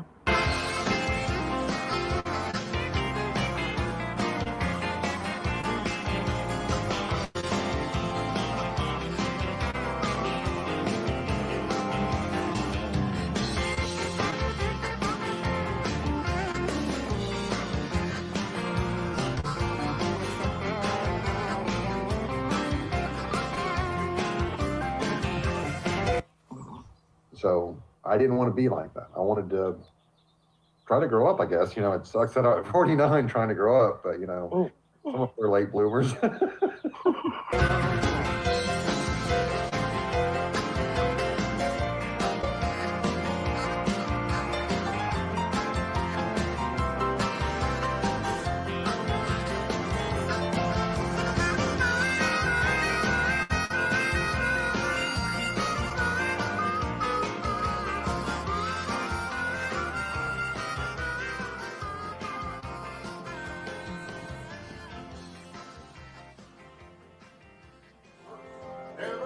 I can't believe they pay us to do this.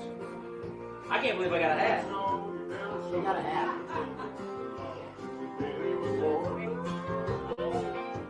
That he and the gang that I've referred to as the trailer park, the cop stalkers, the port terrorists, basically though, Aaron Cox, Sugar Shine, Dave Acton, and a few of their supporting characters. He admits they were responsible for Portland. Yeah, he's still running around with this. What's Shadowbox got to do with this? I started to say, I titled the video FBI Shadowbox. Let's see. I don't know what this guy OJM wants. Hi, Denise. Hi, I got more info on Cox if you really want it. No, I'm not. I don't need it. He's a fisherman. He fishes for trout. Okay, we're done. How do I get rid of him? Have some more twisted.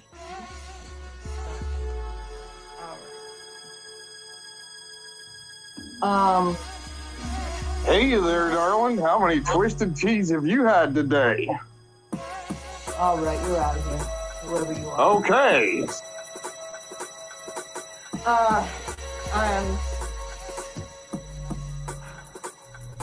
This is not a game.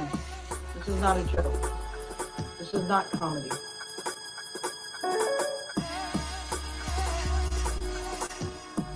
There. Without the word translate, this is what comes up. Chinese anime. So we're dealing with Chinese gamers here. And they've been playing Schoenberger. Hold on a second.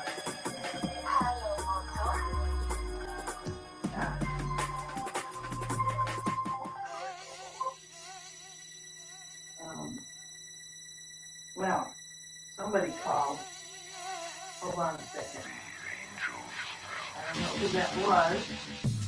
It was not one of the spam numbers.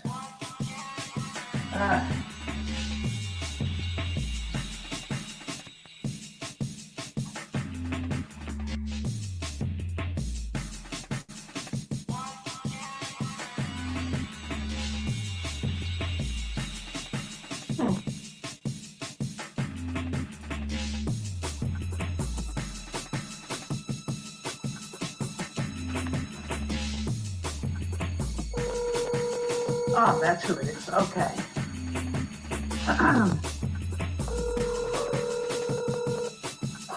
There you are. Yeah, here I am. Hey, I got something very interesting to tell you. Well, first, let me ask you, hold it. No, let me ask you, did you look at the entire email I sent you that this England Richard character just sent me? I took a really quick look at it. Okay, a quick look. You didn't really read it. Okay. Hold on 1 second, please. Okay. Okay.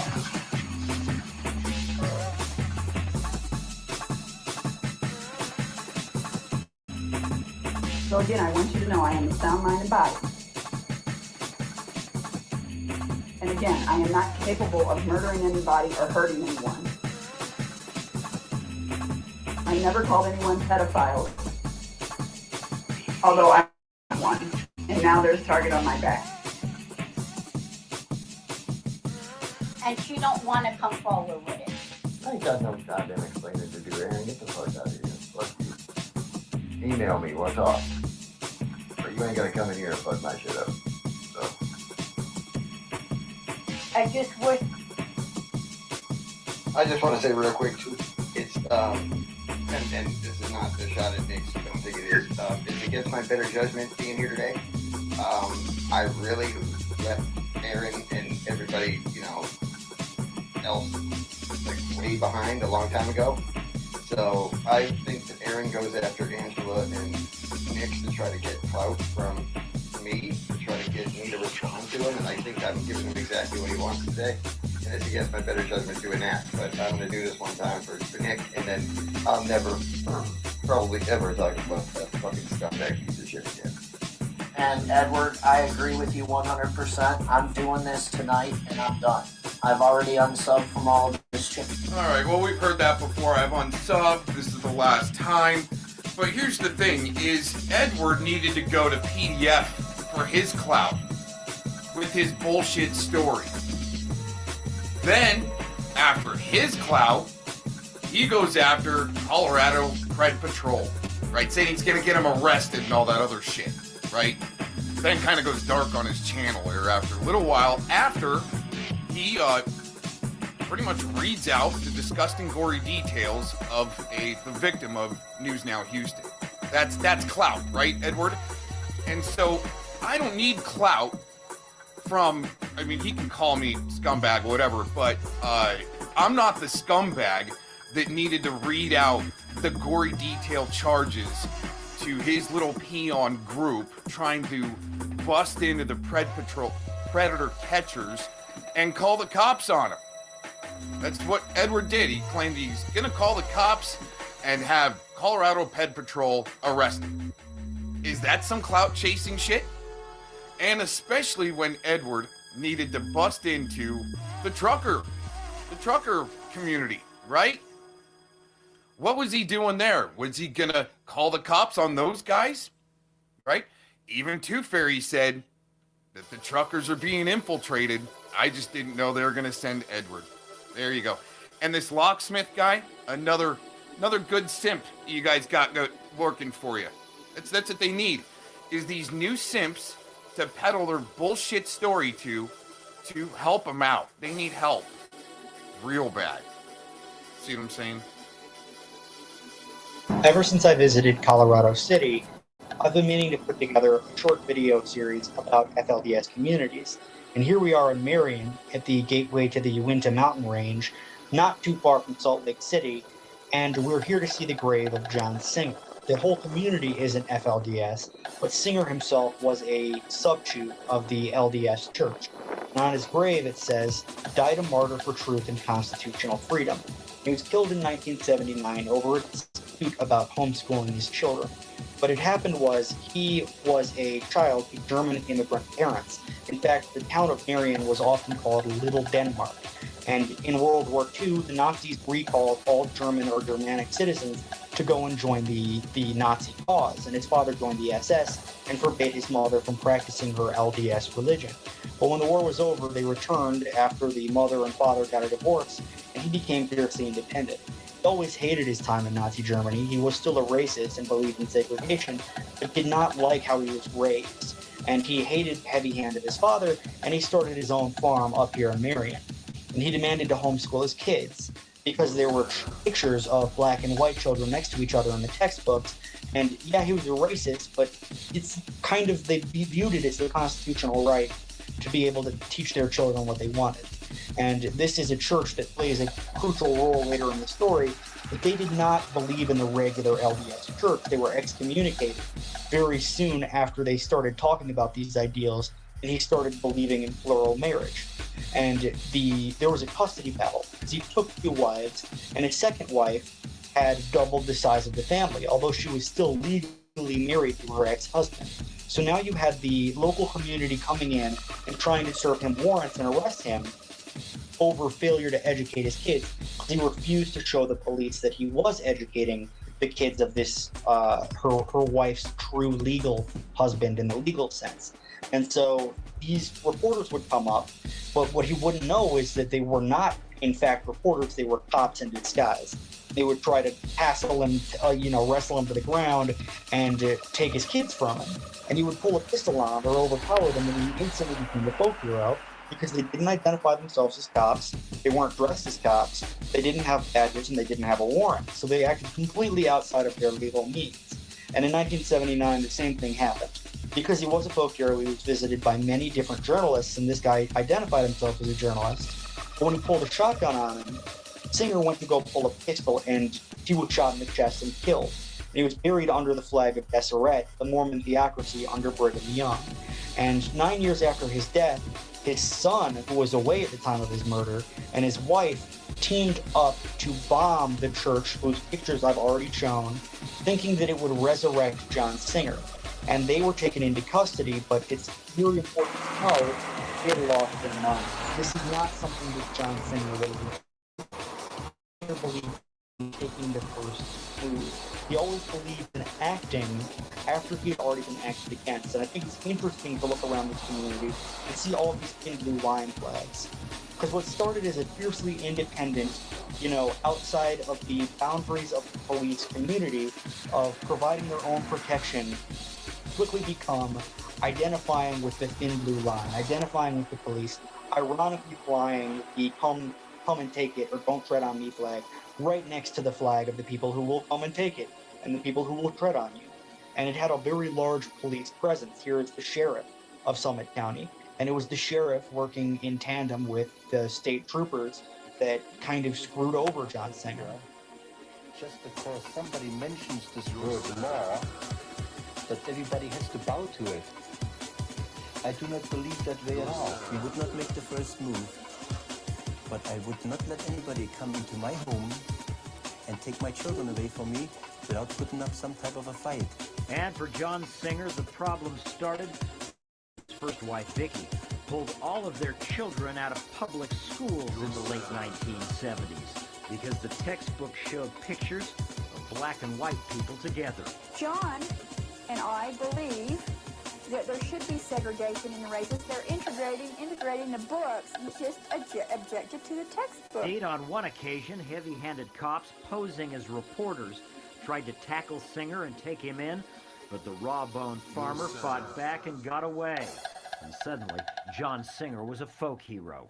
I told him I ain't got no interest in shooting him, but I told him if you ever try it again, I'd blow your stupid heads off. But a short time later, it was John Singer who was shot and killed by police.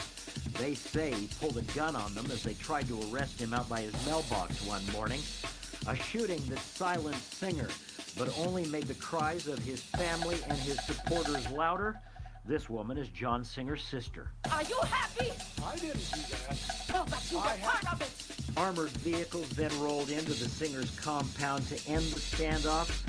A bloody little footnote in America's polygamous history, but also a powerful reminder to just how fast violence can erupt and secular law collides with fundamentalist belief in places like northern Utah, in places like Colorado City, and in places like West Texas. The option is not with them. If they're gonna kill me, it's with my God. That was just a couple of reports by the local Utah reporter, Mike Watkis. And these are images taken in Marion of his grave in the corner of the cemetery. In the 1970s and 80s, two deadly shootouts took place at this cabin. It's the John Singer cabin, and after moving here from Nazi Germany and trying to put his traumatic past behind him, he made this himself for his family. He lived a relatively quiet, polygamous lifestyle up until the state came down on him, and I'll detail a little bit about his legal troubles later. Now, I've heard two separate stories of the death of John Singer. Every person that knows the case locally that I've asked said that he walked down his driveway, went left, which connects to the main road, and retrieved his mail. And then he was shot in the back by two police officers. I looked out the window and I saw three men on top of John. And I just ran out the door. Indeed, on one occasion, heavy-handed cops posing as reporters tried to tackle Singer and take him in, but the raw-boned farmer fought back and got away. And suddenly, John Singer was a folk hero. I told him I ain't got no interest in shooting him, but I told him if you ever try it again, I'd blow your stupid heads off. But a short time later, it was John Singer who was shot and killed by police. They say he pulled a gun on them as they tried to arrest him out by his mailbox one morning. A shooting that silenced Singer, but only made the cries of his family and his supporters louder. This woman is John Singer's sister. Are you happy? I didn't do that. No, but you were part of it. No. Oh, you better believe it. Your blood on his your hands too. Now, the media reported it totally differently. The media said on January 18th, 1979, his quote-unquote compound, which in reality is just this cabin that he made by hand, was raided by 10 Summit County Sheriff's officers, and they said that Singer pulled a gun and they were forced to shoot him. But literally everybody else says he was retrieving his mail and he was shot in the back. And then 9 years pass, and a relative of John Singer, a man by the name of Adam Swap, he holes up in this cabin. But the problem with this is that directly to the west of the cabin, to the right of this frame, is Hoyt Canyon. And Hoyt Canyon feeds this area with water, and then it percolates down into the valley and supplies a lot of farms. So naturally, the Singers were on a very valuable water supply, and authorities came in to move the water.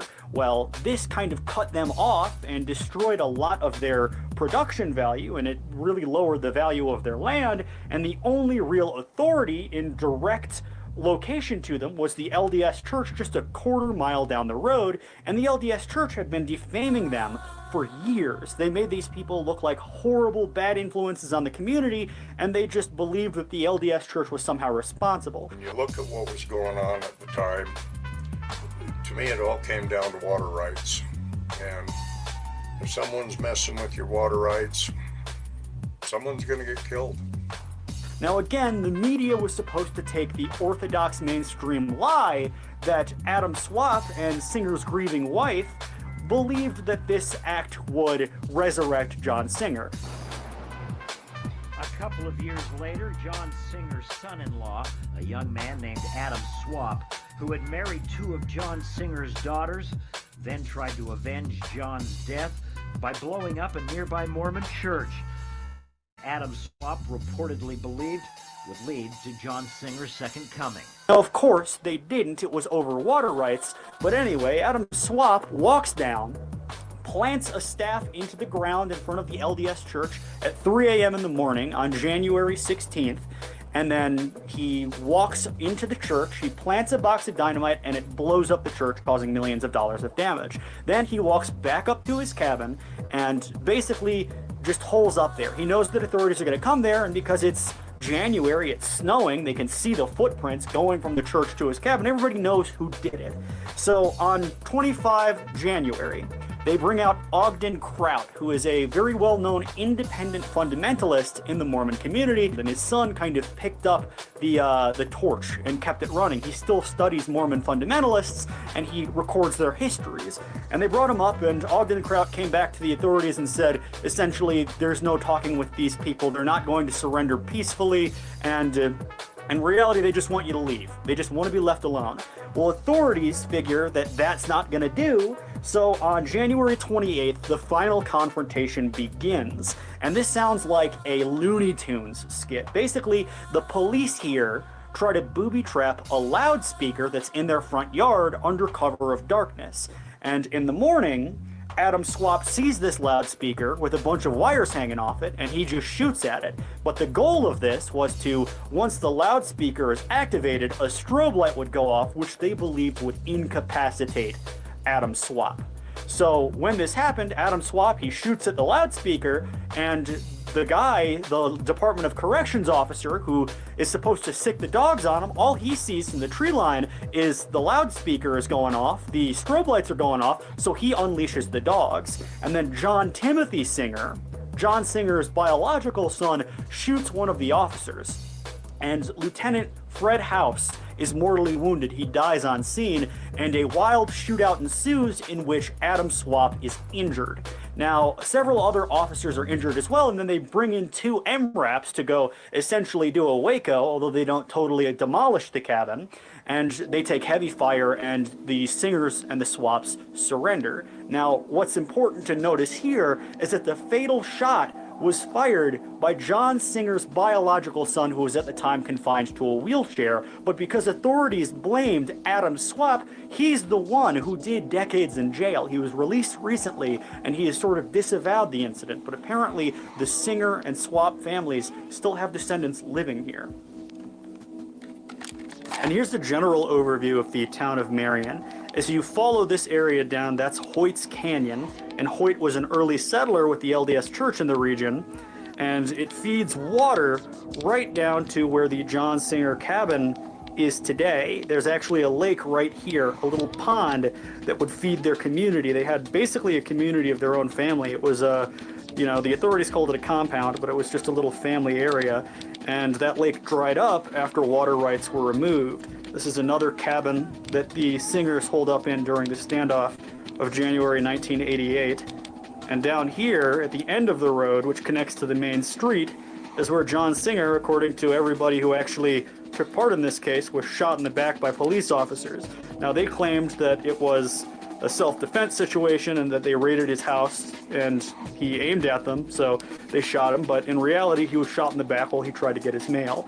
Now as we zoom down here, we can see the cemetery where John Singer is buried, although the last time I checked here, I can't find his grave.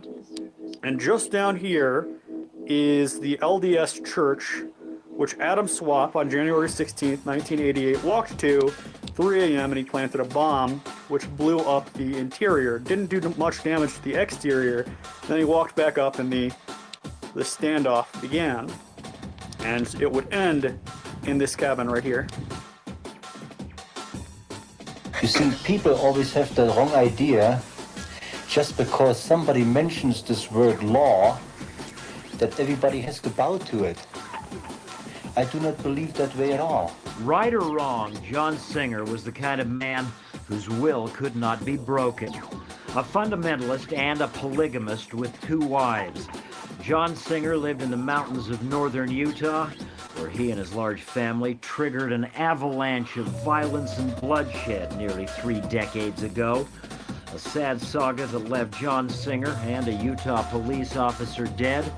A story that could also serve as a cautionary tale for authorities today as they continue their pursuit of fugitive polygamous prophet Warren Steed Jeffs. We would not make the first move, but I would not let anybody come into my home and take my children away from me without putting up some type of a fight. And for John Singer, the problem started when he and his first wife, Vicki, pulled all of their children out of public schools in the late 1970s, just as Warren Jeffs did with hundreds of his followers' children about 6 years ago. The reason for the Singers? Because the textbook showed pictures of black and white people together. John and I believe that there should be segregation in the races. They're integrating the books. He just objected to the textbook. At first, the state of Utah agreed to let the Singers do something almost unheard of at the time, homeschool their children. But when John then refused to even let state officials monitor the education, a series of angry court battles erupted, leading to an arrest warrant being issued for John Singer. I looked out the window and I saw 3 men on top of John, and I just ran out the door. Indeed, on one occasion, heavy-handed cops posing as reporters tried to tackle Singer and take him in, but the raw-boned farmer fought back and got away. And suddenly, John Singer was a folk hero. I told him I ain't got no interest in shooting him, but I told him if you ever try it again, I blow your stupid heads off. But a short time later, it was John Singer who was shot and killed by police. They say he pulled a gun on them as they tried to arrest him out by his mailbox one morning. A shooting that silenced Singer, but only made the cries of his family and his supporters louder. This woman is John Singer's sister. Are you happy? I didn't do that. No, but you were part of it. Oh, you better believe it. Your blood on his is on his, your hands too. I'm sorry. And this face-off between religious fundamentalism and secular law didn't end there. A couple of years later, John Singer's son-in-law, a young man named Adam Swap, who had married 2 of John Singer's daughters, then tried to avenge John's death by blowing up a nearby Mormon church, an act that Adam Swap reportedly believed would lead to John Singer's second coming. The chapel in the building and the cultural hall is totally destroyed. Adam Swap and the rest of the heavily armed Singer family then held police at bay for nearly 2 weeks until they shot and killed a police officer by the name of Fred House. Armored vehicles then rolled into the Singers' compound to end the standoff, a bloody little footnote in America's polygamist history, but also a powerful reminder to just how fast violence can erupt when secular law collides with fundamentalist beliefs in places like northern Utah, in places like Colorado City, and in places like West Texas. The option is not with them. If they're gonna kill me, it's with my God. Night close. Oh my gosh.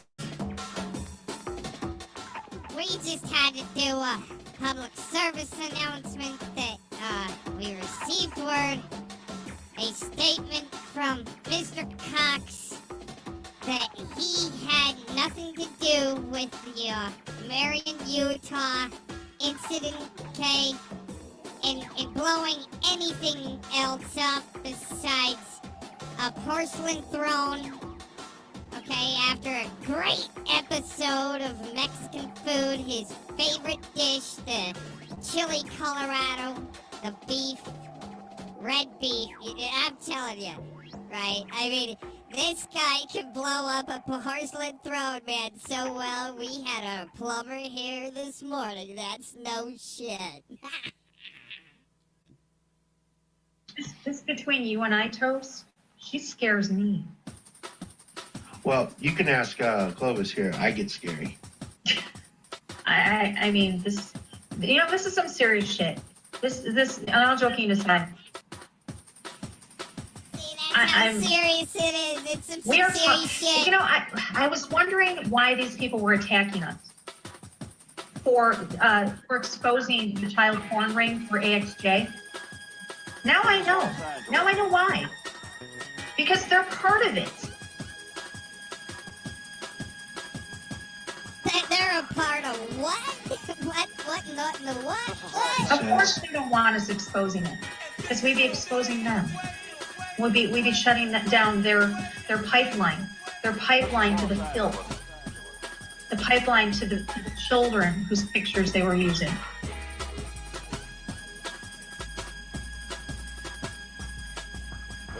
I don't know if people realize how serious this is.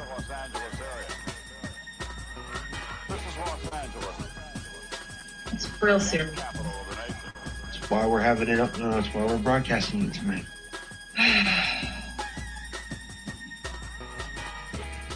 Lines are open. Spitfire, I sent you the link in our mod private chat. If you want, you can come in here and join us. Which I think he is, and I haven't seen him type in chat since. It's on. I am so going after him. I am so not going to stop. And I'm going to use every breath in my body and every means that I have to make sure that son of a bitch is not on this YouTube no more. And if I can, I'll get him locked up. I'm going to give you a little bit of firepower. That's how good I am. You ready to play my game? My little girl has a page on Facebook called Tribute to LEOs Nationwide. Go on there and do something. I fucking beg you to. It's on. I cannot be any more pissed and upset and mad as I am right now.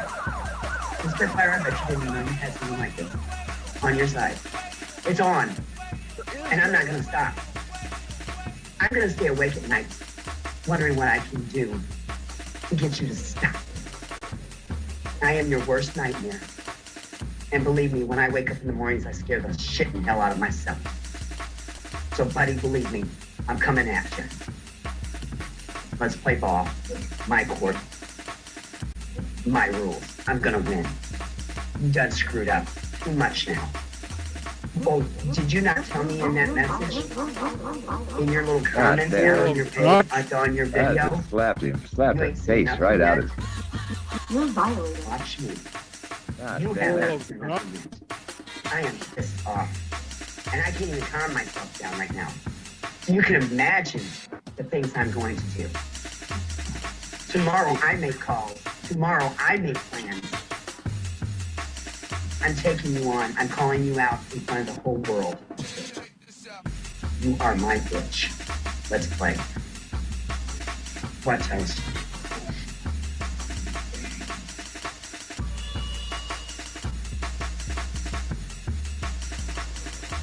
Oh man, we got Annunauki. They're looking for gold, dude. They're on our planet looking for gold. Listen to this guy. See, gotta find gold. There's no way around it. You gotta find gold. It's like that movie, I Come in Peace. Here, I'll show you. Uh-oh. We got Annunauki to Cone after gold, you guys. He's gonna go to a nice beach where it's easy pickings. Oh, shit. There he is. Oh, man.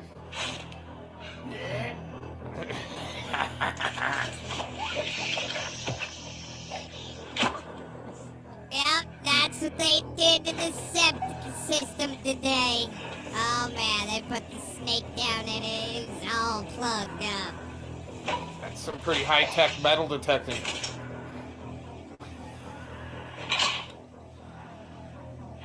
Holy crap. What the hell? Oh, down the middle, the tuber there. See, that's some Annunauki shit on here to get your gold. Until you get blasted by the cocks. Come out of the middle of nowhere. Oh, watch out. Let's let it play for a little while. I don't know.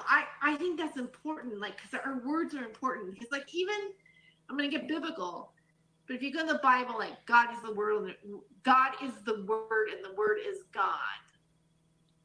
And then you can get even, like, into witchcraft and go, okay, spelling is spell, and words are actually spelled. Like, the birth of a new idea, the birth of a new perspective is what's the most dangerous thing. I mean, like what Hitler did. And that's a negative example of it. Let's see, let's go a little further. Alright, this might be Tony, it's time to wake up. Protector that he talks about, his god that he likes to bow to apparently. Here, let's check this out. Even in the dark, I am still the most handsomest man around. Look at how handsome Recruit is. Yes, look at me. Listen to me, fuck your mama.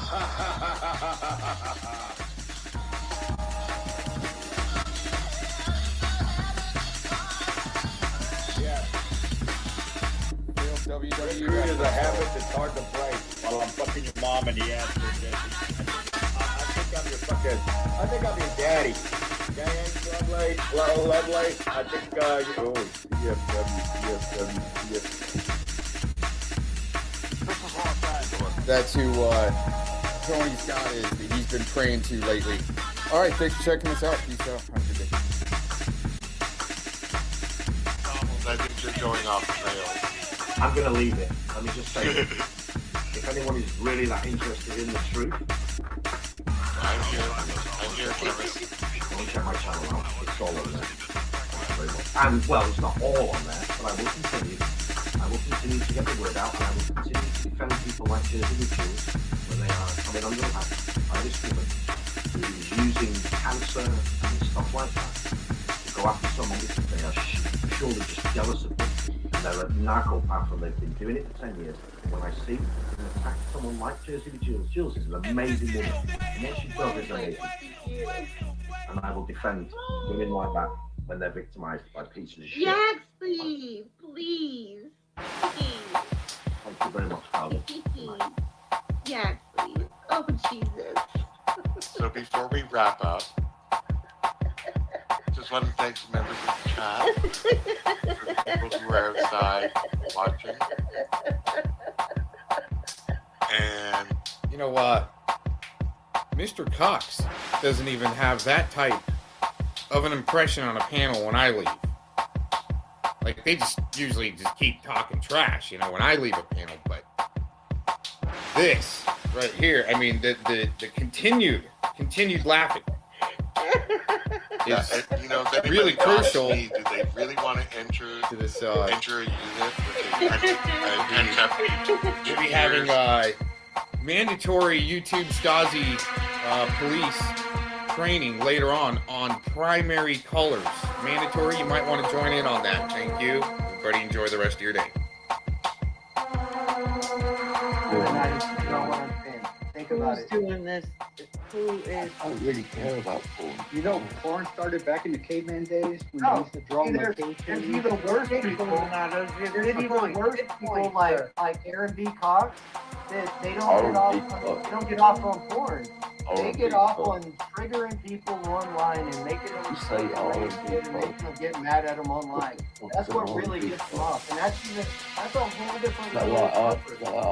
I don't want to think about that. I'm pretty sure that's you, and I'm not. I thought maybe you were cool, but man, I'm not sure anymore. Maybe I'm thinking maybe both of you are sitting there with your pants off, possibly ready to rub them off, and it's time to get someone to go off with you. Right? That's what you do. I don't know. You gotta carry your own weight on Well, this. first of all, I don't know about this. hang on. I'm wearing pants and a belt with an undershirt. All right, so I just want y'all to see that. All right, even if y'all knew a lot about that. Whoa, wait a minute. Whoa. I'm just showing you I've got pants on. All right, this isn't a sexual thing for me. All right, You're going all zombies on us. All right, we don't want to see, all right? No, you're never going to see it. Yeah, we No don't matter how want much to. you want to, We Illuminati. don't want to see your chastity belt. That pornography turned you gay, didn't it? Poor guy. That was amazing. Go I watch have to say, it was pornography. amazing. Go watch pornography with your girlfriend and find out how fun it is. My wife It's and I actually used pretty to. fun. My wife and I used to. We used to be addicted to fucking ecstasy. We had better sex. We had better sex with other women than you could ever find on pornography. So I like I said, I got over that. So what are shit a you long crying time ago. about? What am I crying about? Yeah. Why do You you don't hate know porn what so else much? What am I crying about? Yeah. Why are you crying about porn? Go ahead. What am I crying about? Yeah, what did it do to you? What? Well, we got the professional arbitrator of truth here. He's saying that the day that Betty stops lying is the day that he'll leave her alone. Wow. And Dinkus is perfect over here. He doesn't lie. Right? Like Mr. Cox is like a paid agent or something like that. And I might work with Mike Crew 2020. And interesting how that little muffin crew's got to portray who I might work with, right? And don't work with, and I don't work with anybody. Anyways, nor am I a paid agent. You guys are just fun to basically show the hypocrisy, like the full-blown hypocrisy. So, let's get into this real quick, and we'll give some commentary at the end. I'm going to make sure that you do that. See, I'm here to make you a better person, Betty. I'm here to make you stop lying. The day that you stop lying is the day that I go away. That's it. It's that simple. Quit fucking lying. Understand that there's shit out there that you fucking said all this understanding. that will never go away, Betty. Uh-huh. Hey, understand that. You gotta get Understand. past that part right there. Say it again. You have to get past that. Because even if I private my video, there's other people that don't like you that have that video and they're gonna keep posting it. Okay? It's not going nowhere. Sounds like harassment. Look at it that way. Even if you don't think that other people are doing it, just understand that. Okay? Oh, I knew it. Secondly, Oh, I don't need to hear the secondly with all that understanding and all that Freemason understanding. Right? Interesting. The shit you said to me, right? Hashtag your words, lady, are gonna stick and never go away.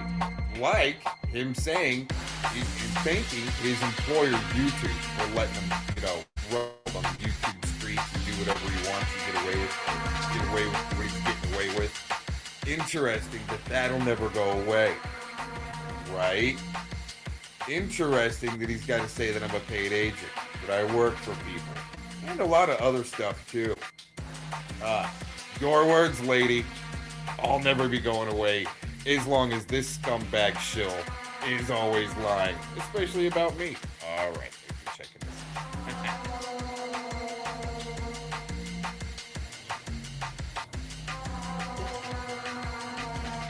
None of your goddamn business what my badge number is. You need that for what my cash app number is. I give you that. You don't need to know my badge number. You need to know my cash app. Libel, slander, harassment, stalking. Stalking? You and Aaron have been stalking people for 2 years. Fucking yeah, the Aaron cuckold fucking fag. He's another one that should be held underwater. Let's see how long we can hold Aaron under his fucking hot tub. That should be the next game we play.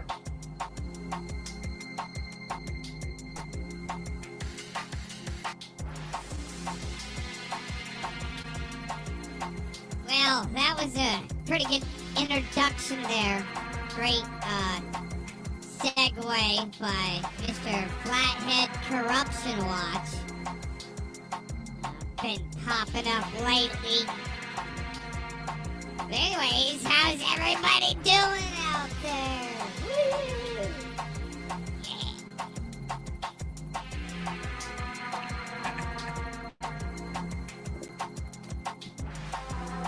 Well, I wanted to go through this since our intro's done. I'll do a welcome to 4/6/2023. Right? The biggest failed comedian on the internet webs. And I'm loving it. Cause you know why Cox is a failed comedian? There's a reason why, and I admit it, I accept it. I've said it before, man. It's because I've never done stand-up. I have never done stand-up comedy. Never, ever. I wanted to. So I figured, hey, you know, since other people like having comedy shows with music, let's give it a try. Not trying to steal anybody's idea, but I'm like, hey, you know, I could kind of like integrate, you know, myself a little bit more into these shows and maybe try to tell a few freaking jokes. Or should I just shut up? Should I just shut up? I will be interjecting a few times during this next video we're going to play.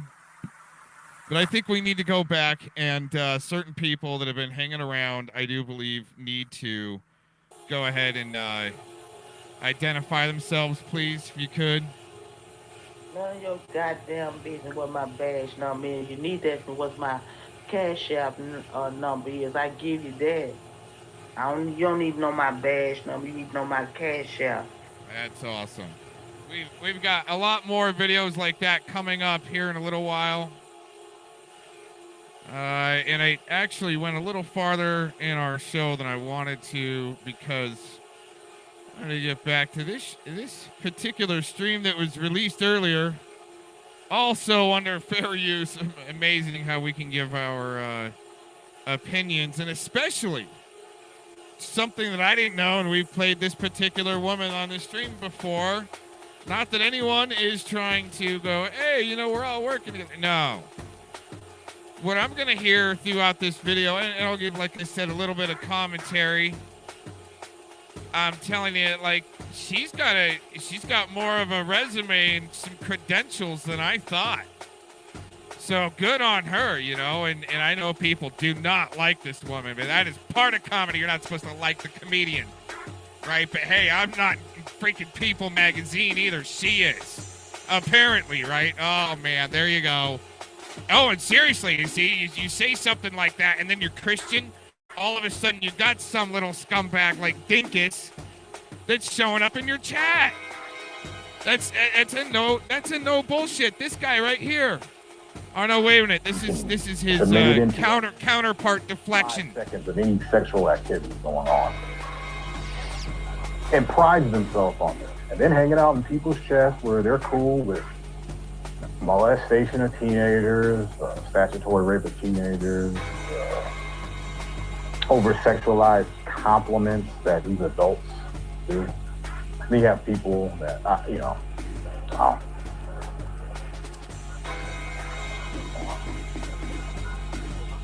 thought they were trolling. Nah, we got someone admitting that. I don't think it's a troll job anymore.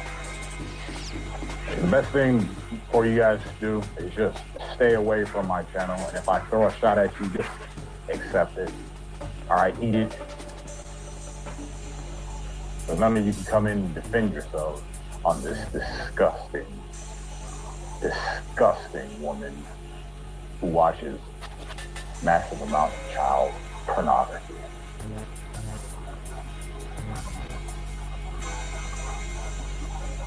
Can you even imagine that? What is this chick doing? Sitting in some dark room all by herself, all the lights off?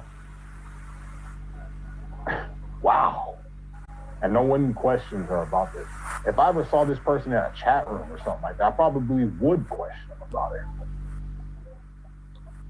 Not me searching them out to ask them this.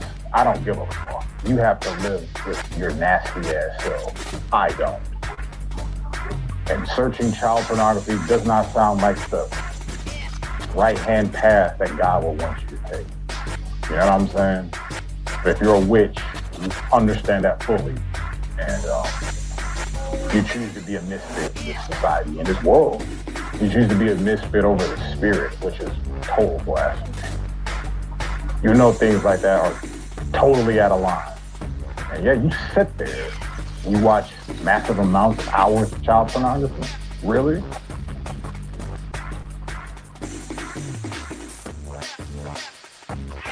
Okay, unfortunately, I feel the need to address this. Kind of a bummer that these people won't leave me alone. All right. So apparently, Treach, whatever, isn't happy about the live stream that I showed, or the show that I did a while ago. The title is,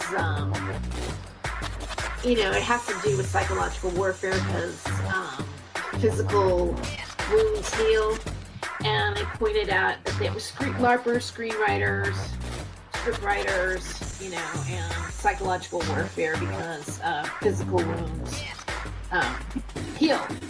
I almost think this lady, hey, once again, not white knight for anybody, right? Just putting it out there. I think actually this lady, right, was giving some script writers in the background a run for their money. And, I pointed out that a lot of them, write scripts. They've been associated with each other for a long time. One of the things that Treach said in his live stream, he talked about, because it's based on a live stream that I mirrored parts for fair use. Him saying things about how he did some videos for Thomas Schoenberger, and then he realized it was Thomas Schoenberger, and then he freaked out. Now I've seen videos where he was very friendly with Thomas Schoenberger even longer after that, but really I'm not. I just want to do something really quick because I gotta address something. Tams, I hate to have to mention her name again. I guess Tams didn't get the message from my last video. Yes, I did make a police report, Tams, because you threatened me. And I'm gonna play that clip one more time so people can hear how you threatened me. Uh-oh. That's where this broadcast has actually been evidence this entire time. I guess you could call that we're gathering evidence more than anything else, because it's like people have already called the cops, so it's like once you talk about it, it becomes evidence, and it's information that's out there that could be captured and stored, and to make sure to preserve that evidence, not to suppress it. Just an FYI. That's Mr. Cox's goal. Let's not suppress evidence. Let's just put more out there. Apparently, we're a country founded upon extremism, I guess, and not that I promote for anything like that, but since half the country now is indicted from Trump being indicted, I guess. I mean, I think it was supposed to work out like this the whole time. I mean, I don't know, but well, at least we got our LARP show still. Keep and by going. the way, Keep going. I mentioned before, I have been seeing a therapist for the PTSD that I've had for many years. And when I explained to her what you said and I read what you wrote in the description, she said that either I had to make a police report or she was going to do it. As a matter of fact, she was even afraid for me to be staying in my apartment right now. I've also found out from other women that Tams has made some serious threats against them. So this is not an original pattern for her.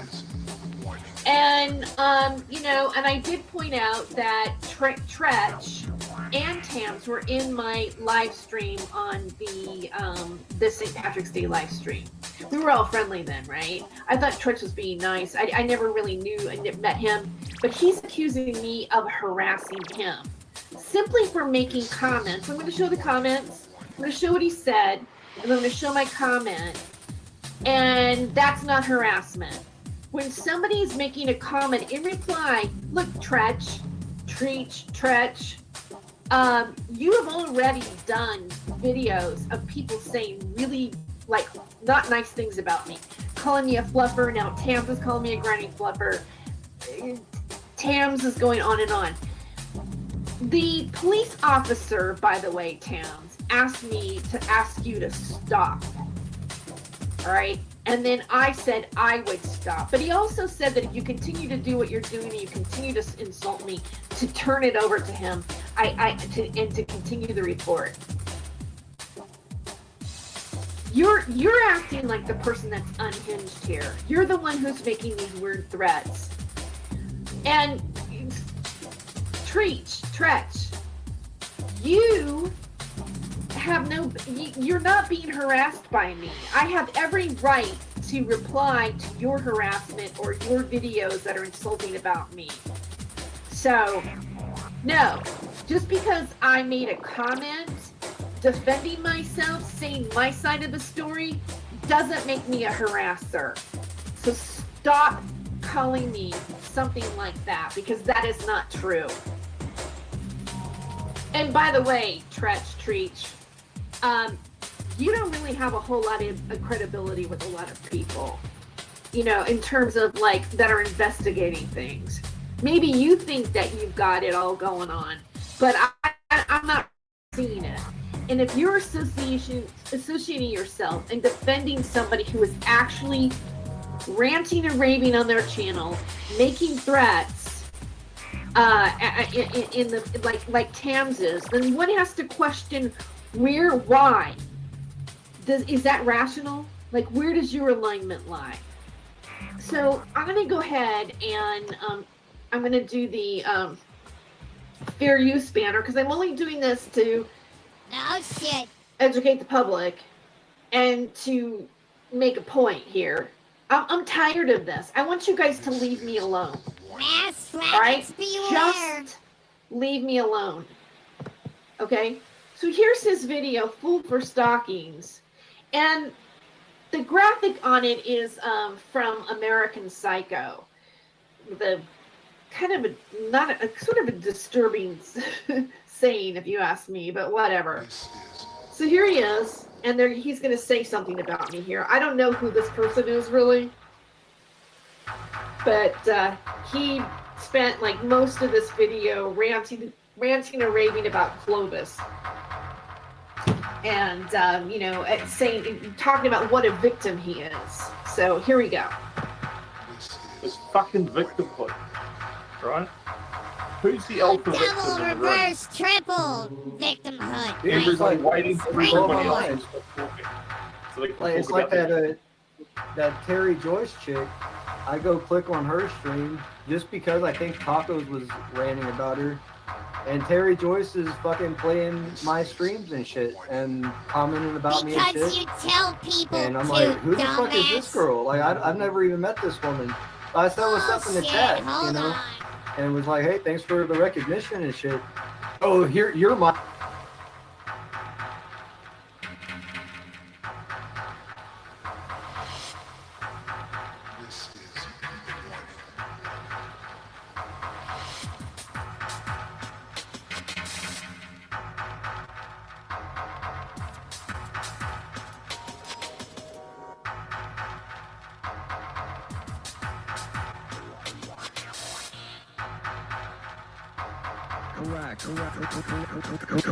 Correct. I am saying Anton is a pedo. He's being arrested right now. Well, he's already been arrested.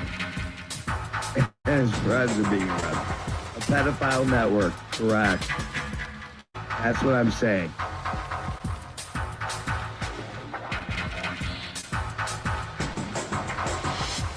Running narrative, pushing LARP. He went and called out everybody. What are you talking about? I've been doing that since, I don't know, 2-3 years.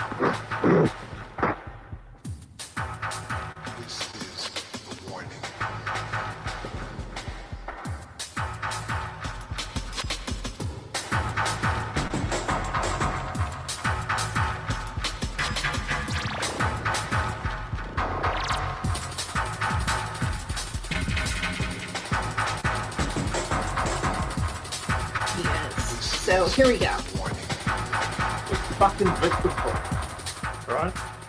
Who's the alpha victim in the room? Everybody waiting for everybody else to stop talking.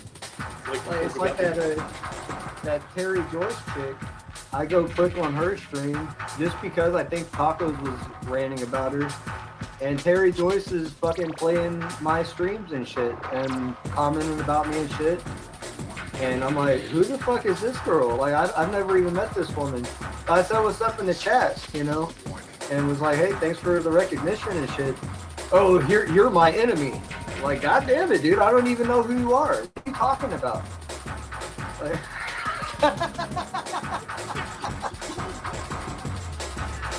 He showed up in my chat. He showed up in my chat on the St. Patrick's Day show. I don't have it marked right now, but I bet I can find it. I might just like in this recording try to find where he showed up on my chat on the 17th, and he's sitting there acting like he doesn't know me. That's total bullshit. All right, that's bullshit, and that's a lie. And I only took a little bit of pockets as examples about his live stream. And if he thinks that, you know, that nobody can sit back and comment on you, you're a public personality right now, Treese. You know, you've got your channel on YouTube. It's fair use. Somebody can make commentary, especially when you're spending. I even showed in the last live stream about how you guys were calling me a fluffer with Nick Cook, right? Ain't that right, Treat? And you don't know who I am? Like, you don't think I'm gonna have anything to say? That I'm not gonna make a comment on some person that I really don't know, that's sitting here defaming my character and getting his jollies and laughing about it. No, it's not funny. So let me just show exactly what I wrote. Okay, here, just so you know, I think it might be kind of interesting for you to here's the graphic on his channel. Here's the graphic. Don't be part of the problem, be the entire problem. Aaron, That's a little disturbing. you're a little son of a I think it's a bitch. bit disturbing. Okay, so let's go to my comment. Let's go to my comment. I want you to see, because like because what Tams is saying is ridiculous. Where's the comment? Wait, I guess I'm gonna have to go back and find the comment here. Just give me a second. I'm not really prepared for this. I'm really tired of the abuse from them. I don't know what their problem is. Like, why they can't just freaking leave me alone.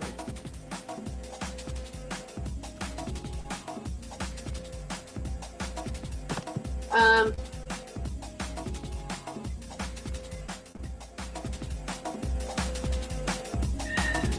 don't know why I can't find the comment right now. But you know what? I will find it. And then put it up here. But in the meantime, while I'm looking for the comments, why don't we listen to what Tams just did? Alright, let's just play her for a second. Because this is just also outrageous. Let's pull this up. Wait, I'll just let you look at it for a moment, because while I continue to find that, because I want you to see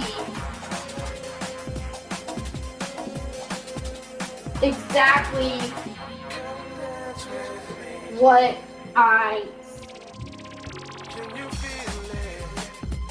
I'm actually walking away for a minute. I want you to see. I want to show you what I actually said. And just give me a moment. Because what did I do in the first place? Here it is. I know.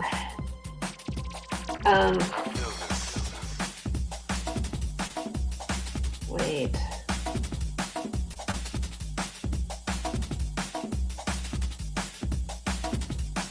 Oh, here it is. Okay. So, and then I'm going to send myself an email of the comments. So you can see what really went down. Because I'm not going to take this from them. I'm not going to accept it. I think it is gaslighting. Okay, and then she's made a comment. Yeah, okay. Another, more lies. Apparently, here, you can see it.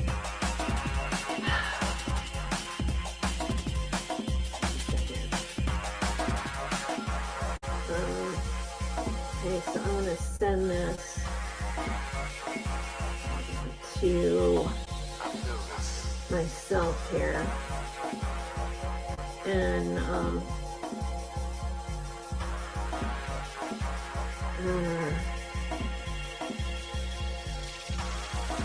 okay, there's another one.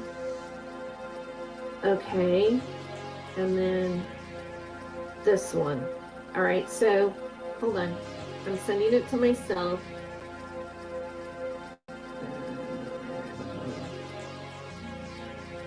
Okay, all right, so it's being sent.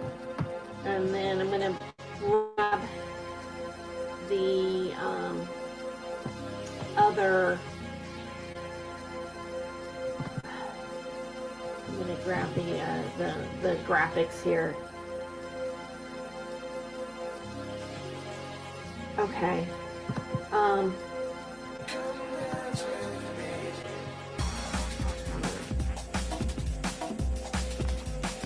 All right, so yeah.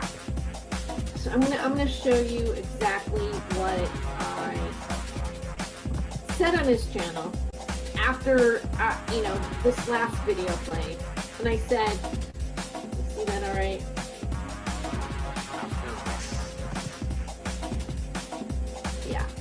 Yeah, okay. I said, who am I? You show up on my live stream in my chat first, then you do a live stream about me with people calling me a fluffer and defaming me. You aligned with Tams, who made violent threats against me, and you claim on this stream that you don't know me. Where did I come from? Wow, that's a big lie right there, pal. How do you expect me to believe the rest of what you say? I have the receipts to prove what I'm saying in this comment. And then he says, okay, well, you freak, meow, with a T, right? And then I said, and this is your response? No accountability, just an insult. Why am I not surprised? And then he says, please quit harassing me. Like I'm harassing him now for standing up for myself and saying that I'm tired of what he's doing to me on his channel, right? And then he says, I'm harassing you. It's the other way around. I said this.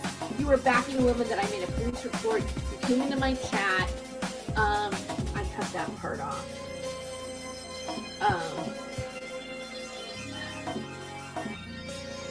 And then here's Tam.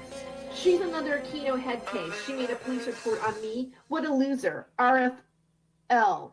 Maybe this wig-wearing fluffer turned wannabe comedian should stop harassing YouTubers. You know, first of all, I don't wear a wig, all right? I do not wear a wig. But you know what's interesting about Tam saying that is that has been a narrative of some of the women who've been attacking me since Christine Joanna Hart, right? So Rachel Adams did it.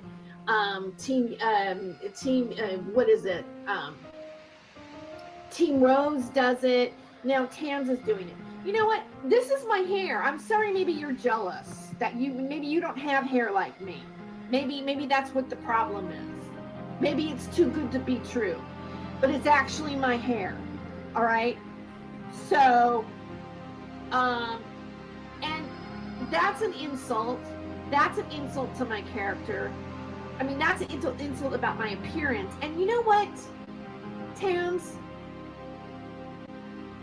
What if I did have alopecia? Or what if I had cancer? Do you realize how mean that is? And how mean-spirited it is to say that about somebody. I mean, no, I don't have those problems. I have really good hair. All right. But if I didn't, if I was wearing a wig because I was lacking hair, that is so mean. That is such a psychological hit on somebody. You think that's going to affect me because you think that what you're saying is true, but it isn't. Yeah, I did call the police. I did make a police report on you. I was instructed to make a police report on you based on the evidence of what I talked about to a professional. No, you need to back off. Stop talking about me on your channel. All right, so let's hear the name calling now that's taking place. Why don't you have a life, Tams? What do you do with your time? Really? Do you work? Do you have a life?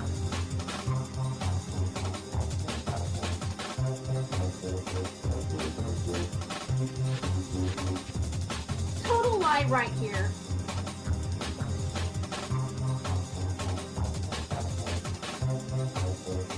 Terry is now the last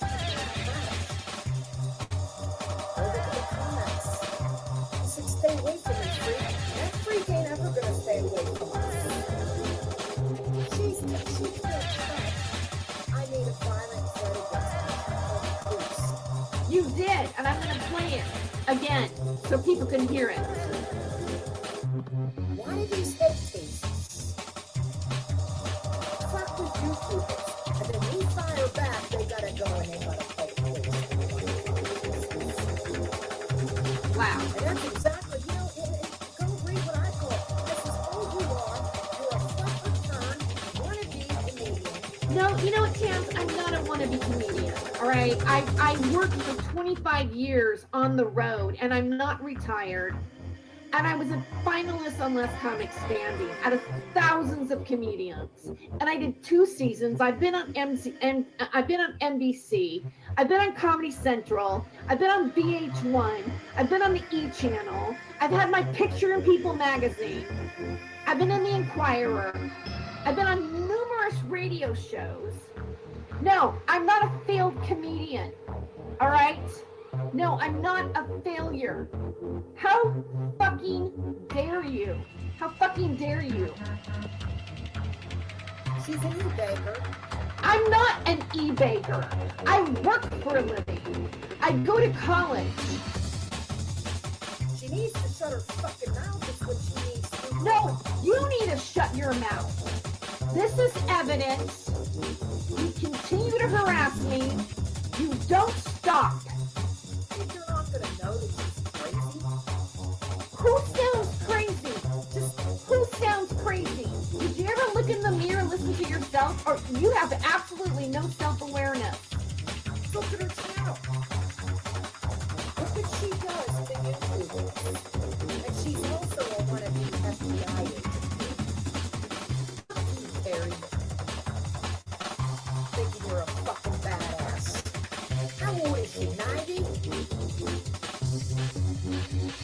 She needs to shut the fuck up. She's coming down on that thing. Anyone good? Good. Fuck off, honey. Oh, it's so lovely, isn't it? Wow. Anybody good would align with her. Well, let's talk about a narcissist. Okay, so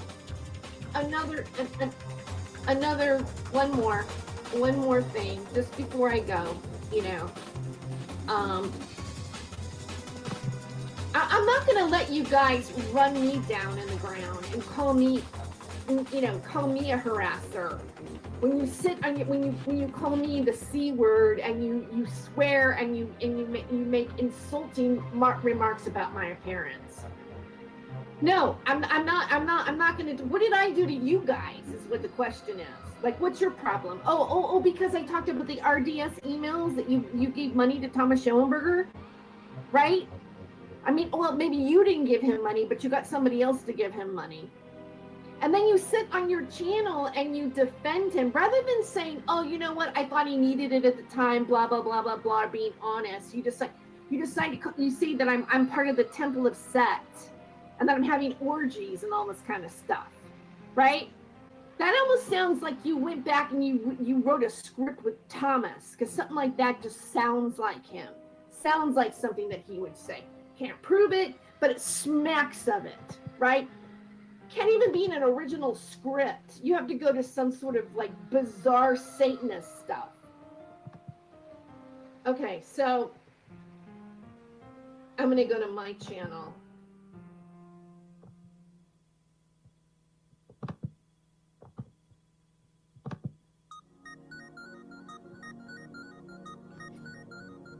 Hold on.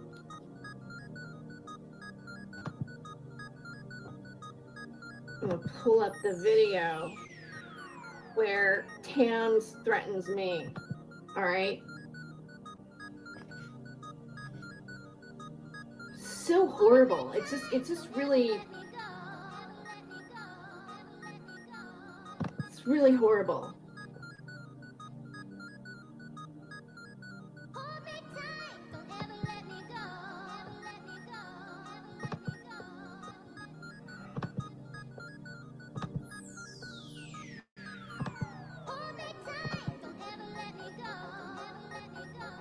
Just let me go ahead and play the whole thing. Trying to ignore Tams, but I'm having difficulty because this one is a direct threat, I think, to my physical well-being. And when you read what she writes here, okay, I'm gonna just pull this up. This is in the description. It says, I guess being a fluffer is inspirational. First of all, Tams, they don't use fluffers anymore in the adult film industry because there's Viagra. So you can just stop saying that. I am a woman of 60, but I'm not a grandmother. All right, so stop calling me granny. I'm not one.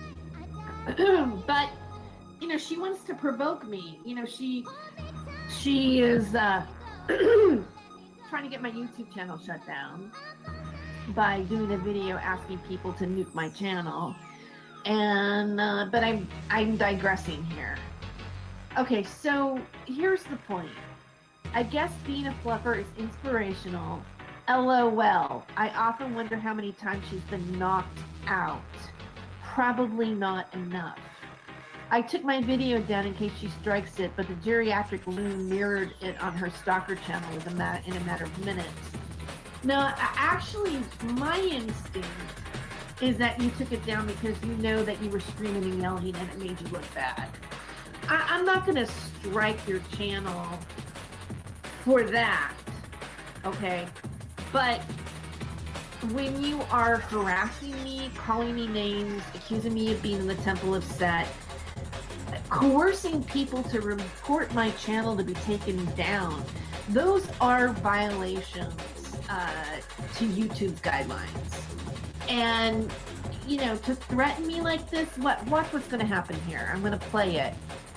To write something like this, to use derogative, insulting name calling is also against YouTube's guidelines.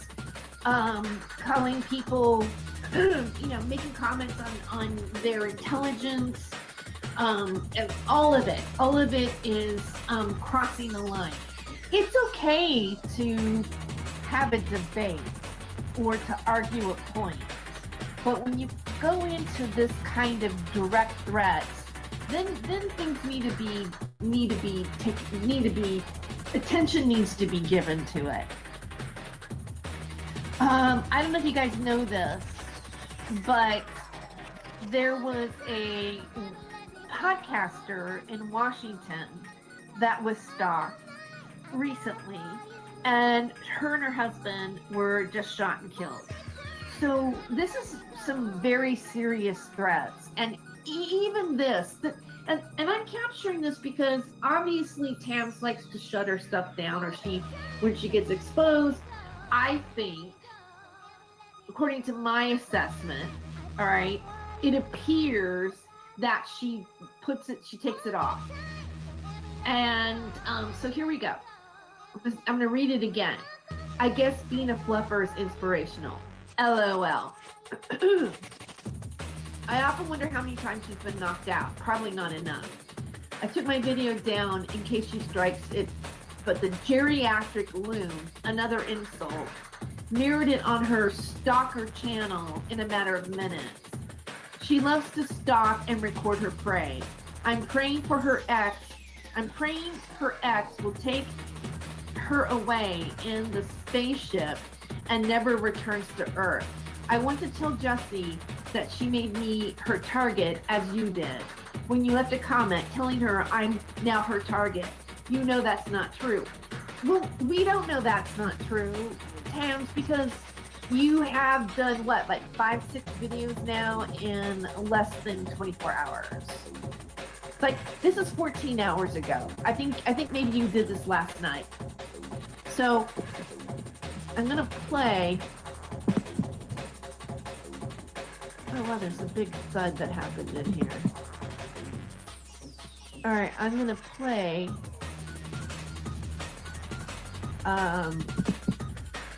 what she said. And here's another thing too. She's now calling me Temple of Set, and that I am practicing chaos magic. First of all, I don't practice magic. I am not a witch. I am a Christian, actually, Tams. I don't know if you knew that. Now, obviously, I've done things wrong. Obviously, I'm a sinner, but I do my best. So for you to like call me or allude that I am involved with Michael Aquino is really that's a form of gaslighting. Calling me names, threatening that if you lived in California, you would knock on my door. Okay, you're gonna hear it. We're gonna play it. I'm gonna play it here.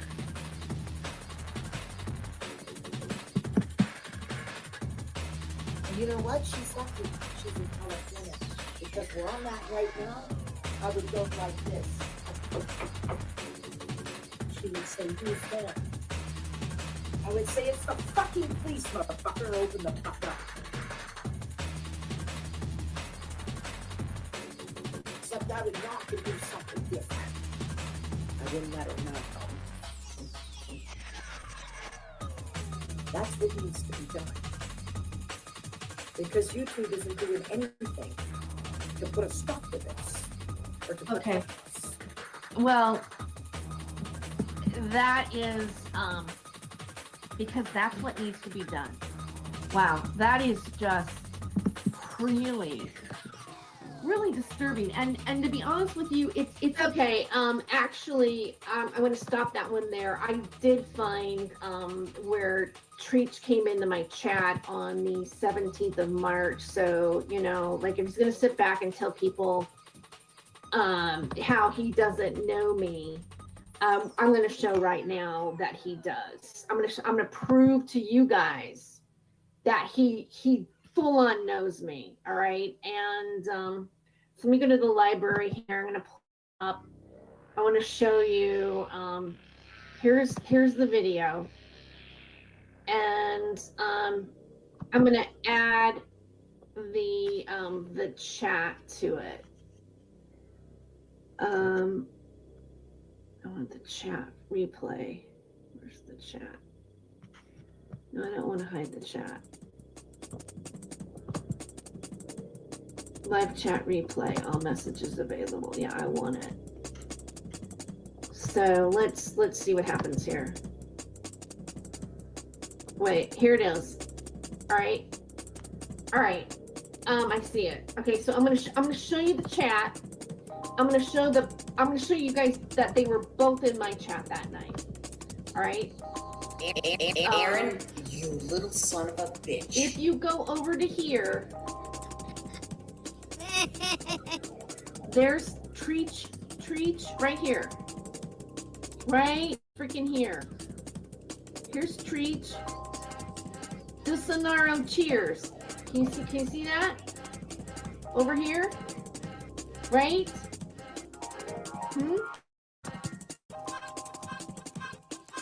Here it is. Hey Treach, that's Winter Moon Shadow. I'm drinking, made up my own drink with Dulcinaro, Diet Dr. Pepper, and Cherry Energy drink syrup. It's really good. Dulcinaro, cheers, says Treat Shiftskin. Quit burning your pizza. That's what he says to me. Winter Moon Shadow says, how are you doing, Treach? And then Treach says, like a groovy, just riding the waivers. And then Winter Moon Shadow says, cool. And then she says, we are in the Matrix. And he says, what kind of wine are you sipping there? Asking me. She's doing the entire box of wine. It was a little box, actually. And I'm not, did I drink the whole thing? Anyway. Quantum physics is proving that we may actually be a computer program. Then he goes on, let me see, Treat. I will not participate in either a wine of either wing of the same bird. And so they're in there. They're in my chat. Let's go a little further. Let's let it play for a little while. No, I think that's important. Like our words are important. Because like even I'm gonna get biblical. If you go to the Bible, like God is the word, God is the word, and the word is God. And then you can get even like into witchcraft and go to spelling and do spell and words actually spell. Like the birth of the new idea, the birth of the new perspective is what's the most dangerous thing. And look what Hitler did. And that's a negative. Let's go a little further. I thought I even put him on the screen for a moment. Here it is. What's this? See who you are, right? Well, that's Mitch. Anyway, so you guys get the point. He was in my chat. All right, he was in my chat with Tams, and then he's on his channel saying how he doesn't know me. Well, you know what, Treach? You have egg on your face. And Tams, I'm going to ask you to stop talking about me and stop abusing me on my channel. And if you don't stop, well, you know what? I'm already going to have to turn this over to the police. So, you already, I was told that if you insulted me any further, I was to continue reporting it. So I guess you did it, right? But from now on, please stop talking about me. All right, I don't want you to bother me. I don't want you to have anything to do with me. And in return, I'm going to stop talking about you. All right? And also, the whole ageism thing, the way you talk about people, about being old and geriatric, that's ageism. That's not okay. That's not okay in our society. And you know what? One day, if you're lucky, you're going to be old too.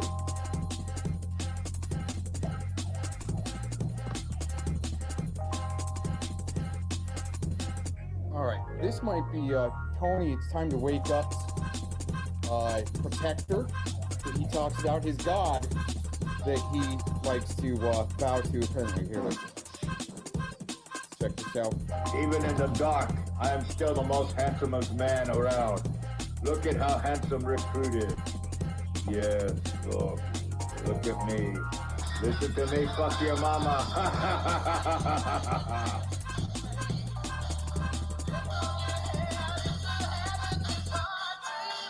Yes. WWE is a habit that's hard to break while I'm fucking your mom in the ass there, Jesse. I think I'm your daddy. JH Lovelace. I think,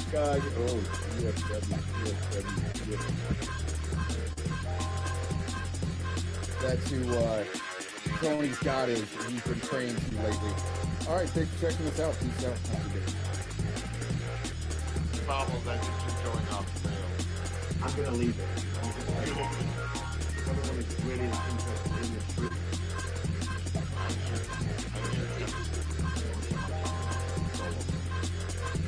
And well, it's not all on that, but I will continue. I will continue to get the word out, and I will continue to defend people like the other two in coming under attack by this woman who is using cancer and stuff like that to go after someone because they are purely just jealous of them. They're a narcopath, and they've been doing it for 10 years. And I see someone like Jersey Jewel, she's an amazing woman. And what she does is very and I will defend women like that when they're victimized by these machines. Yes, please. Please. Please. Yes. Oh, So before we wrap up, just want to thank the members of the chat who were outside on and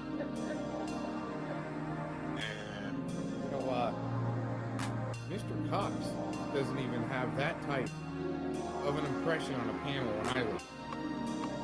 Like, they just usually just keep talking trash, you know, when I leave. This right here, I mean, the continued laughing. yeah, It's really crucial. They really wanted to enter We'll be having mandatory YouTube Stasi police training later on primary colors. Mandatory, you might want to join in on that. Thank you. Everybody enjoy the rest of your day.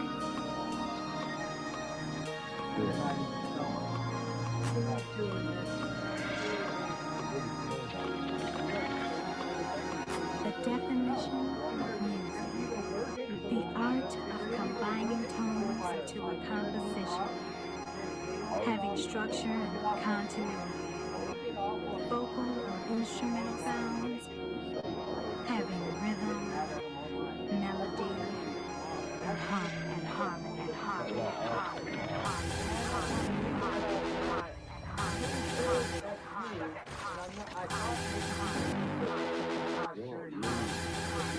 I think it maybe both of you are I'm going to go off on you.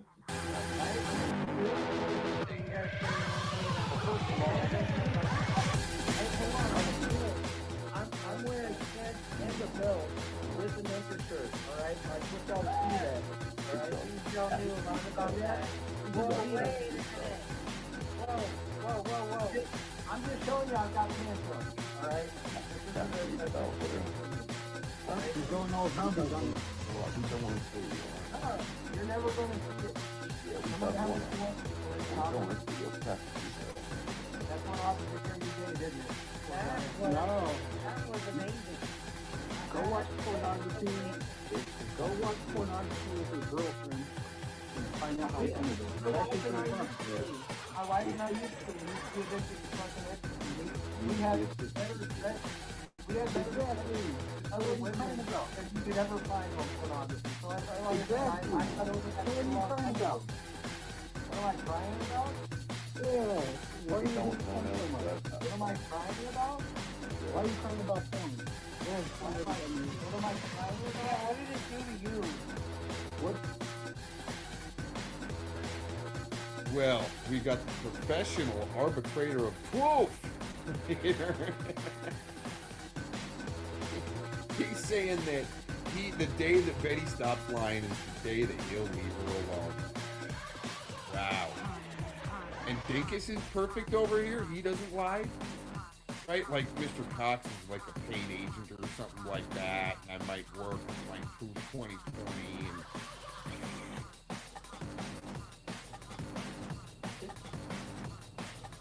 None of your goddamn business what my badge number is. You need that from what my cash app number is. I give you that. You don't need to know my badge number. You need to know my cash app. Libel, slander, harassment, libel? stalking. Stalking? You and Aaron have been stalking people for 2 years. Fucking yeah, that Aaron cuckold fucking fag. He's another one that should be held underwater. Let's see how long we can hold Aaron under his fucking hot tub. that should be the next game we play. Maybe we can have Rex do the celebrity holding underwater, seeing how he's an expert at holding things underwater, isn't he? What a big tough guy he is. We can have Aaron's hot tub drowning. We can fucking all bet how long it would take. I got about...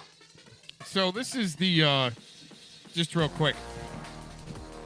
This is just a small example of the hours and hours and hours and hours of Flathead, the way he would stream in front of a toddler. Just an FYI. 30 seconds because he's just another fucking moron. He doesn't know better to try to hold his breath. He'll be running his fucking mouth when you push his head under. He's another fucking moron, Aaron Cuckold. If anybody needs any cuckolding, y'all should find Aaron's Victorious Cup. He likes to suck on fucking dirty, homeless cock.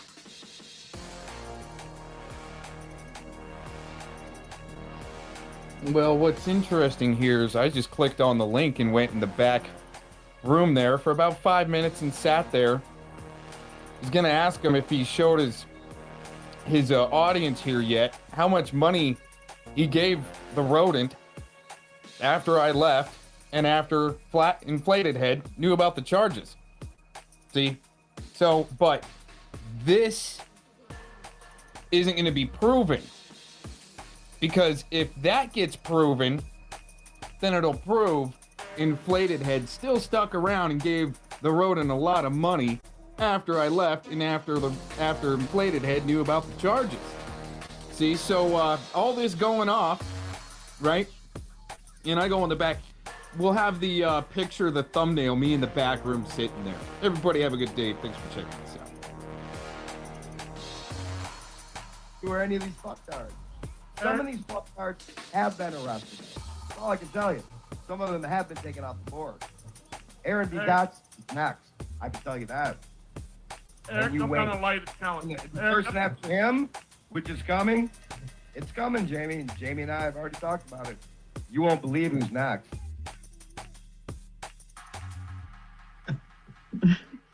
Oh, yeah. $1 billion. All right. Have fun. All right. Thanks. Bye. Yeah. Good All right, Mito. See you, man. $1 billion, Alex Jones. Yeah, Solomon, I think it might have been Aaron that struck my video, but I don't know. I try not, I don't make things up in my head and then believe them. So if I don't know something for sure, but. Oh my gosh, that's a load of crock. If she doesn't know something for sure. What's interesting is the shills that are out there that help get your first channel taken down with a lot of evidence, right? And then so they can go around and tell people that they haven't lost any channels, right? And then they can go around with your footage that they downloaded and kept from your channel. So now that it's been gone for a while, and they can bring out your old footage, play it to a bunch of other shills, and then dictate a whole different narrative from what the truth is. You see what I'm saying? So I didn't strike Taco's video. Okay, I'm not into striking lately, right? No one's been putting my name in their title. You can play whatever you want and say whatever you want over it. Just don't cry when I correct the record. All right, let's get in. This is great. In that video that got struck, I went over where Aaron was in Vegas, who he was with. He told me he was with Jason Goodman in Vegas. No, I did not. I don't think I really ever talked to her about Jason Goodman, which is really interesting. But what I did is I was doing a stream showing actually the cryptic symbology and vortices around the vortex. Yes, there's a vortex around. You might not know it if you're just somebody like Tacos and Shizzle, okay? But there's a very cryptic, symbolic vortice around the Las Vegas Federal Courthouse. And I was filming that one day, live streaming it, okay? And then all of a sudden, Jason Goodman walks around the corner. And if at any time, and I've said this before, right? But this is something Taco's got to leave out, right? but I've said this before.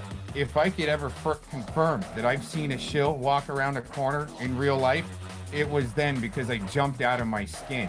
I put him on blast real quick. I ended my stream and I left town. Okay, and well, let's rewind a little bit, okay? I put him on blast. I hung around for another minute and tried to tell some people, you guys interviewing this guy or letting him interview you, i.e. Bran Thornton, wink, wink, right? Letting him interview you is probably part of the shill script. And he goes, well, we need to get the word out. That's what Bran Thornton said. And then I smelled a whole big muffin factory because that's what I've smelled before, right? So I hop in my car and I bail out of town. There was no hanging out at crack houses, right? I went and checked out of my motel room and left town real quick, right? There was no going to crack houses, no hanging out with people. I did a few interviews and got to yell at the federal cameras a little bit, tell them they're all they're all, you know, they're all creating treason, and then left. It was great. That was just that one trip where Jason Goodman ended up walking around the corner and I left my skin, literally, okay? And the thing is that a lot of people saw that stream. So they can confirm what Tacos is saying is bullshit. Let's keep going here. This was during the Bundy trial. That's when the Harvest Festival happened at the same time. All at the same time. Aaron said himself, and I have it. I might make. Actually, yes, I talked to some people, and in other times that I was there, and did interviews, and I was interested in what their story was and what they had to say. That way, on my YouTube channel and other platforms, I could report my findings. See, that's what none of these clowns are able to do. They just take your channel after it's taken down and then play it in, you know, in their context and spew some bullshit like, you know, something about me checking the comms. I've said that many times. All I'm doing here is doing an audit on our comms. But they totally rearrange it. We'll show it in the next clip. Totally rearrange it and buy the bullshit. And it's great. I get to prove who's a freaking shill and a liar. Just by me going out trying to do the right thing. You see what I'm saying? The standalone video. He said he had talked to the guy, the gas attendant in Oregon. Okay. I know who that is. Not illegal. Jamie, I can't think of his last name, but anyway, right now, but I have it all together. Okay. That guy was in. Mind you, she's still crying about a case and trying to disprove it after a handful of men beat thousands of years of charges, about 100 years apiece. Okay, let's just keep that in line. They were let off with prejudice. Okay, because the prosecution got screwed up. They screwed it up. After even Jeff Sessions came into town kind of right before the Harvest Festival and was praising the prosecution right before the Harvest Festival, right? And my belief, the Harvest Festival was partially responsible for helping that Bundy trial get set back like a week or two later. Isn't that amazing, right? Where she's trying to tie me in with something like, maybe I was a part of it? Wow. You know what? I guess since Port Nietzsche's, you know, explosion and Denise Madcow trying to pin that on myself and a few others, right? Since that didn't work, let's go back and try to pin something else major on Mr. Cox, like I was maybe part of the Harvest Festival in Vegas. Isn't that amazing? A flop house in Vegas. Him and Maureen Pelcher, we call her Moo. They were there. They just took over some dude's house, and then MDL Melissa Lauder, who ran for office in Vegas before, she went and ran him out of there. That's who Aaron was hanging out with. No. Yes. No. And I have the clips. And she might have the clips of me interviewing people from behind a camera. If I have to release stuff like that, you know, I'm sure they are trying to get me to release it. That's why this gaslighting is happening. So maybe they could strike my channel. I don't know, right? Since I'm doing so much uploading, and the last strike didn't work. You know what I'm saying? The last mass strike didn't work just recently. That's what I showed in the beginning. I have it all. I have all kinds of stuff. He will not leave me alone. Okay? He will not. And then he's What did he do? So, see how a weirdo lefty is trying to convince a gaggle of sheep, right, that Mr. Cox won't leave her alone, when since day one I've been just correcting the record of the bullshit. We'll play another clip here in a second. Still doing shit to you? What? Yes. Like what? What the fuck is he doing now? Come on, Aaron, what the fuck, dude? Slurp it up there, sheep. Let it go. Every day. Let it go. So every day when she talks shit about me that's not true, trying to link me with like guys like Jason Goodman, and that I went to a crack house with another guy named Jamie, right, where I stuffed to myself and had a motel room close by. You know what I'm saying? That I could walk to, where I didn't have to drive and maybe get followed, right? I can go around the block a few times, see if I'm being followed or something, right? You know? Wow, that's just amazing. So, let's just keep going. Wow. And then he'll drop these things because it's his new recruits, like he knows something about the Oregon standoff or something, and then they end up believing him. I just let it go like shizzle. I don't know if it's still here. me reporting on that a handful of men were let off thousands of years worth of charges is, what did she say? Oh, I'm trying to convince other people of, right? That's his new recruits. Wow. Like he knows something about the Oregon standoff. So when I go for myself to find out the truth and then report on it, that's and then me. they end up believing him. I just let it go like shizzle. I don't know if he's still here. I just kind of let it play out. That's all I do now. I'm like, yeah, he's a big patriot dude. He's acting like he was all involved with it.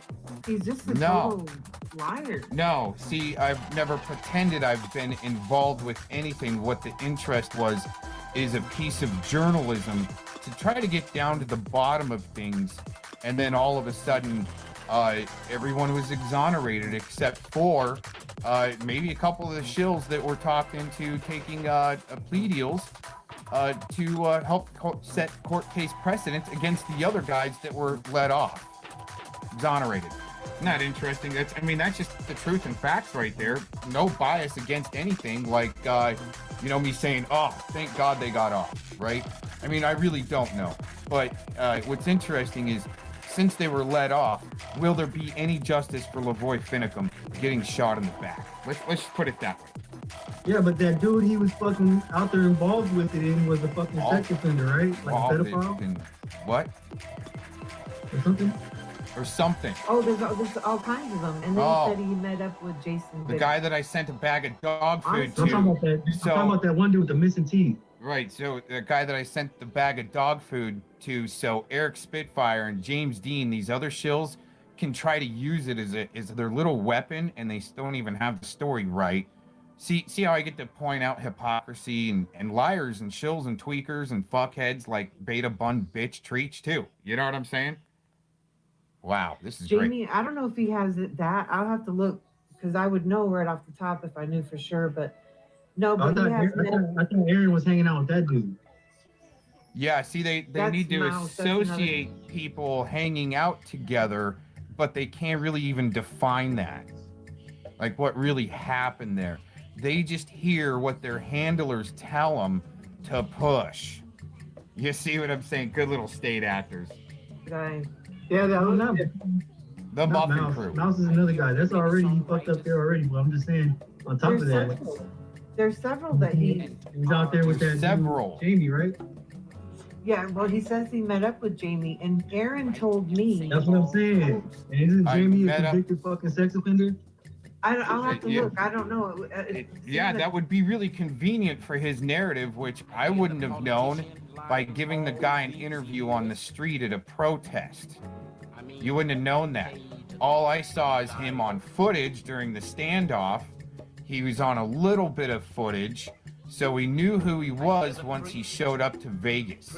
See what I'm saying? Wow. If the guy's a sex offender and I interviewed him, what should I do? Flog myself? Like, what's truth? Right? When the trolls told him to flog himself? This is great. It would ring a bell because I searched really help it their all narrative. more. He left the girl who's not all there. She's not mentally all there. He ripped her off, took her car all apart. Elaine Papas, look it up. Then she had to go. I had actually met Elaine too, which was interesting because she's portraying, and these guys got to portray that Jamie ripped her off and they had a big fight and left her stranded, where they had a fight and after a few days made up and were cool again. Isn't that interesting? That's what I witnessed. And then either if they were cool or got back together or either went their own ways, nothing happened there as far as something illegal, but she's trying to point it out. This bullshit helps solidify their story. Begging for money. Okay, begging. And then every day on Facebook, like 5 times a day, this is what I'm eating because of Jamie. Ramen noodles. Thanks, Jamie. It was that bad for months. That's the kind of damage. Wow. I didn't see it as that bad, and I think I remember some of the Facebook drama that happened. They had a blowout, and of course somebody was helping take care of the girl. She wasn't out on the streets. She wasn't hungry. See how this dumbed down state actor LARP has got to really LARP it up just so they can get their sock accounts to go through. Make sure you get all your sock accounts to come through and talk about cocks and stuff like that, right? Uh-huh. All right, we got to go to the other clip. And she had a kid. Anyway, real nice friends he has. Real stand-up guy, Aaron is. Oh, yeah. Yeah. And, discredit, destroy, divide. All right, let's go to the other clip. So, as I was talking about at the beginning of this video, where the shills will try to get your channel shut down as soon as they think they've got everything they need. So later on, they can go around and say, oh, he's striking my videos and me using his videos. I didn't strike anybody's video. I thought it was funny. Just go ahead and say whatever you want, but don't cry when I swing back at your bullshit. So I guess this is a clip, and I haven't seen where this was at in James D's fun little stream, right? But it's interesting how Beta Man Bun Bitch Treachy, right, has got to put this up on his channel and try to keep tracks of the anti-Victor Christ, right? And because it's just so funny. Well, what's funny is you guys are actually laughing at some of this shit, right? Where I didn't think it was actually funny. I was just being me, being stupid, doing a character called Harry, where I pushed the front of my hat up and I talked like some crazy mob boss in the hot tub that didn't move his lips. Okay, that's a character. And watch how Tacos is gonna try to sell this as truth and fact. Let's put it that way. Truth and facts coming up, guys, from the hot tub troll. Ah, you ruined the moment. Our moment is You ruined the moment. There you go. I remember when you told I loved that. That was so funny. Because I was behind in your video, Shizzle, and then you asked for a moment of silence, and here I am all typing away. Hi. You fucked it up. Yes, I loved it. I started laughing so hard when you said that. I loved it. It's weird. Everybody else was like complying though. Oh yeah, by the way, for some of you that have been poking around like Eric Shillfire and wants to know the sperm count in my balls and so forth, right? Just like Treachy, right? The main muffin there, the main second in charge muffin, right? He wants to know maybe why I don't have hair on my head and I might shave my head. Well, once again, you guys, it might have been from all the radiation exposure that I endured, and I started losing my hair at 23. But hey, you know, you guys aren't really gonna care about that stuff. Let's not worry about that type of detail. Let's get this show on the road. I know, and here I am, chat. Leave it to me to break the rules, Shizzle. What is? Okay, so this is Aaron on his naked hot tub politics. the hot tub moment. that we all hear about. Oh Yep. no. She's got the entire One archive, of them. guys. This is one of many. Yeah, I don't even have them. I just deleted them because I knew this would happen. Just an FYI, I could predict that this was going to happen many years ago. shoot. See, the lips aren't moving. Thanks for noticing that. That was just from a coffee filter. I'll go the lights out. It's trash. First, no need to feel threatened. Hey, all you guys back there, don't be pointing guns at the camera, okay? It's a parody of the Fox, Brightest Fox, when he pointed his weapon at the camera. All right, that was just a parody. But listen to how James these guys are laughing, they're losing their shit, and oh my gosh, this is just so horrible what Mr. Cox did in his hot tub a long time ago. Weirdo, man. I know. Oh wow, she's got it timestamped, 8/31/2016. That's great.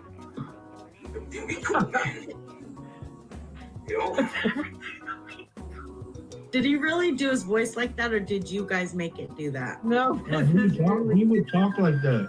He would? Really? Okay. Yeah. Just for that one character, I had many characters that I was doing in the hot tub just to be a dork and have fun, right? But and I was also telling the FBI to quit their dirty job and turn in their dirty boss. You know what I'm saying? Stuff like that. But hey, just making sure. Just making fun of people, making fun of other people a little bit. This YouTube thing, man, you guys are taking it too serious. Yeah. Just trying to test the comms. Just trying to test the comms. You might not have got that, but trying to test the comms without moving my lips, right? Trying to do a character, make people laugh. People are laughing, I guess. Even if they're laughing at me, it's okay. Look how here he is. Trying to test what? The calm. What does it mean, the comms? What does it mean? Oh my God, she's so dumb. I thought he said test the cocks. Oh, Yeah. Maybe he did. Wait a minute, man. Let me take a dab first to see you. Hold on, man. Oh yeah, he did say that, man. Oh my gosh, let's hear He it said again. something. Yeah, I want to hear that part. Test the And what comms. is this a shadow of there? Look. Testing something. That dude is weird. I put that there on purpose. It's a hanging plant. The shadow of a hanging plant. But see how the data collectors that are, more than likely getting their data from, from me and then selling it or whatever they got to do. You know what I'm saying? Whatever they got to do to stay alive in Oklahoma these days. You know what I'm saying? Looks like a nest. Okay. There's a hole in the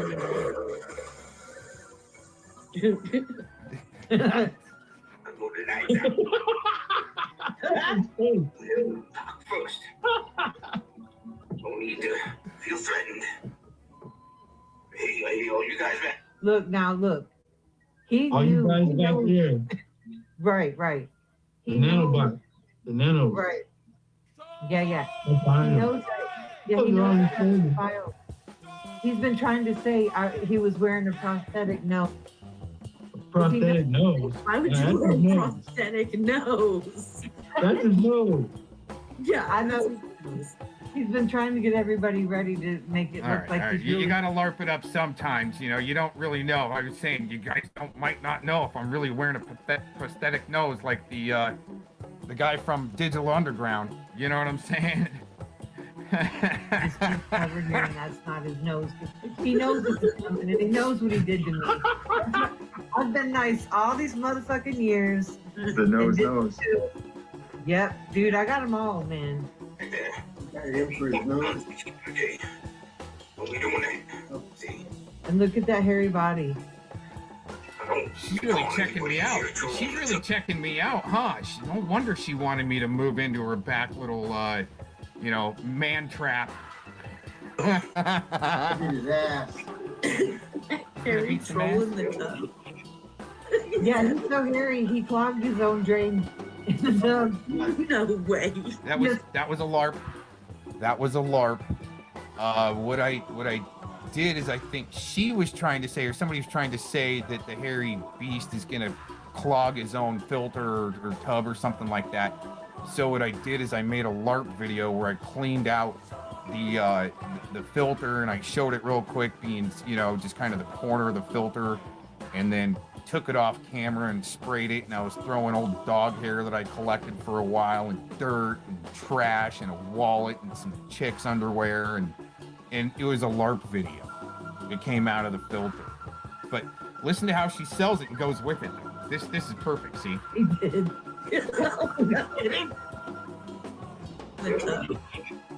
Yeah, he's so hairy, he clogged his own drain. So, no way. Yes, he did. I'm not even kidding. See how she's gonna sell it? She needs to be. She needs people to believe her, and she'll use them like that, believable, right? So at other times when she might not be believable, she can still, right, try to LARP it up and be believable. Huh, Treachy? You know that method too, huh, Treachy? Man, you guys are taking it too serious. Yeah. Just trying to test the comms. I don't know what that's supposed to mean, man. Of course you know. That's why I did it. You're trying to test the cocks, yes. No, test the comms. That's what he said. You're trying to test the cocks.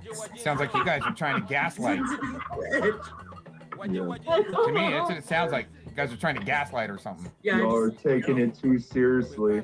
Trying to test the cocks. Yep, that's what he said. So it's just. No, he said y'all taking. It might have sounded like that because I'm trying not to move my lips when I talk. Too seriously. Then he said trying to test the cocks. Okay, got. Thank you for that. Okay. Yeah. Yes, correction. Then I told him that an accident could happen. He shouldn't have electronic devices near the hot tub. And then he accused me of hoping that he died. No, she just actually what she actually just did is deflect away for China to admitting that him and Laz Valdez were trying to do witchcraft on me, that I would drop a device in my tub and roast. Just an FYI, I wonder if I've got that somewhere. Maybe, I don't know. I have that clip. That sounds like you were giving good advice, though. No, she's doing witchcraft. What you said is true. And bullshit. You shouldn't have devices. That's scary. Right. Right. Then we'd have a tub troll down.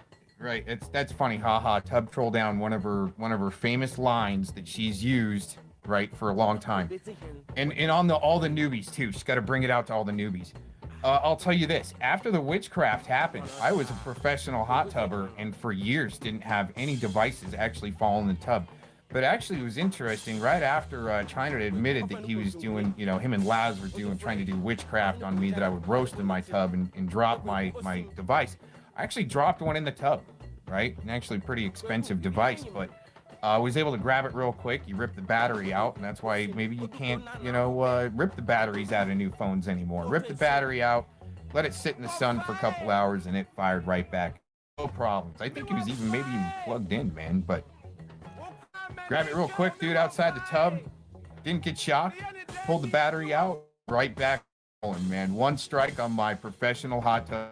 Oh, jeez, right? You know what I'm saying? About a flare. We got to Hey, if you gave me that advice, I would thank you. Like if, if I was in some type of shit with devices and you said, hey, you shouldn't do that, I'd be like, oh, yeah.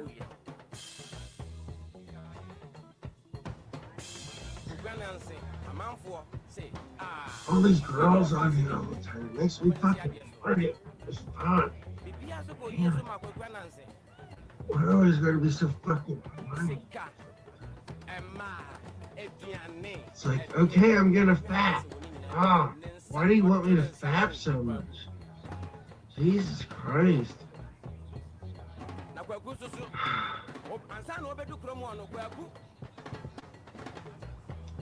All these girls, even listening to her, just makes me want to fucking fap. Or not even fap. It makes me want something else. Something.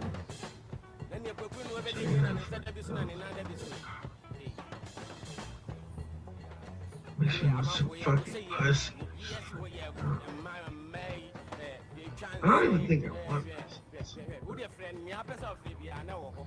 Oh, it's probably somewhere. Gotta be somewhere. I've never had it. What the fuck? I ain't never been to Come up here, Mr. Leakey. What's going on with you and Shizzle? While Mr. Leakey's getting his things together. Is there a feud? Did y'all make up? What happened there? With Shizzle.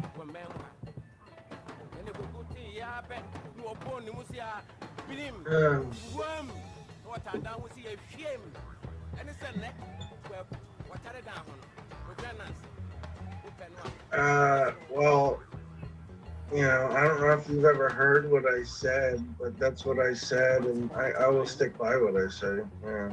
I don't know, maybe I was actually thinking about it. I don't know. That is a weird thought. Why would I think it? I don't know. Maybe I want to actually do that. I don't know. Sounds gross. And exposes them. Well, here's one. Here's one, guys. He lives in Canada. Just call the RCMP. Give the name Brian Akers. And I'm telling you, man, it's sick. I don't know what happened to KJ. I don't know. You know what this looks like to me?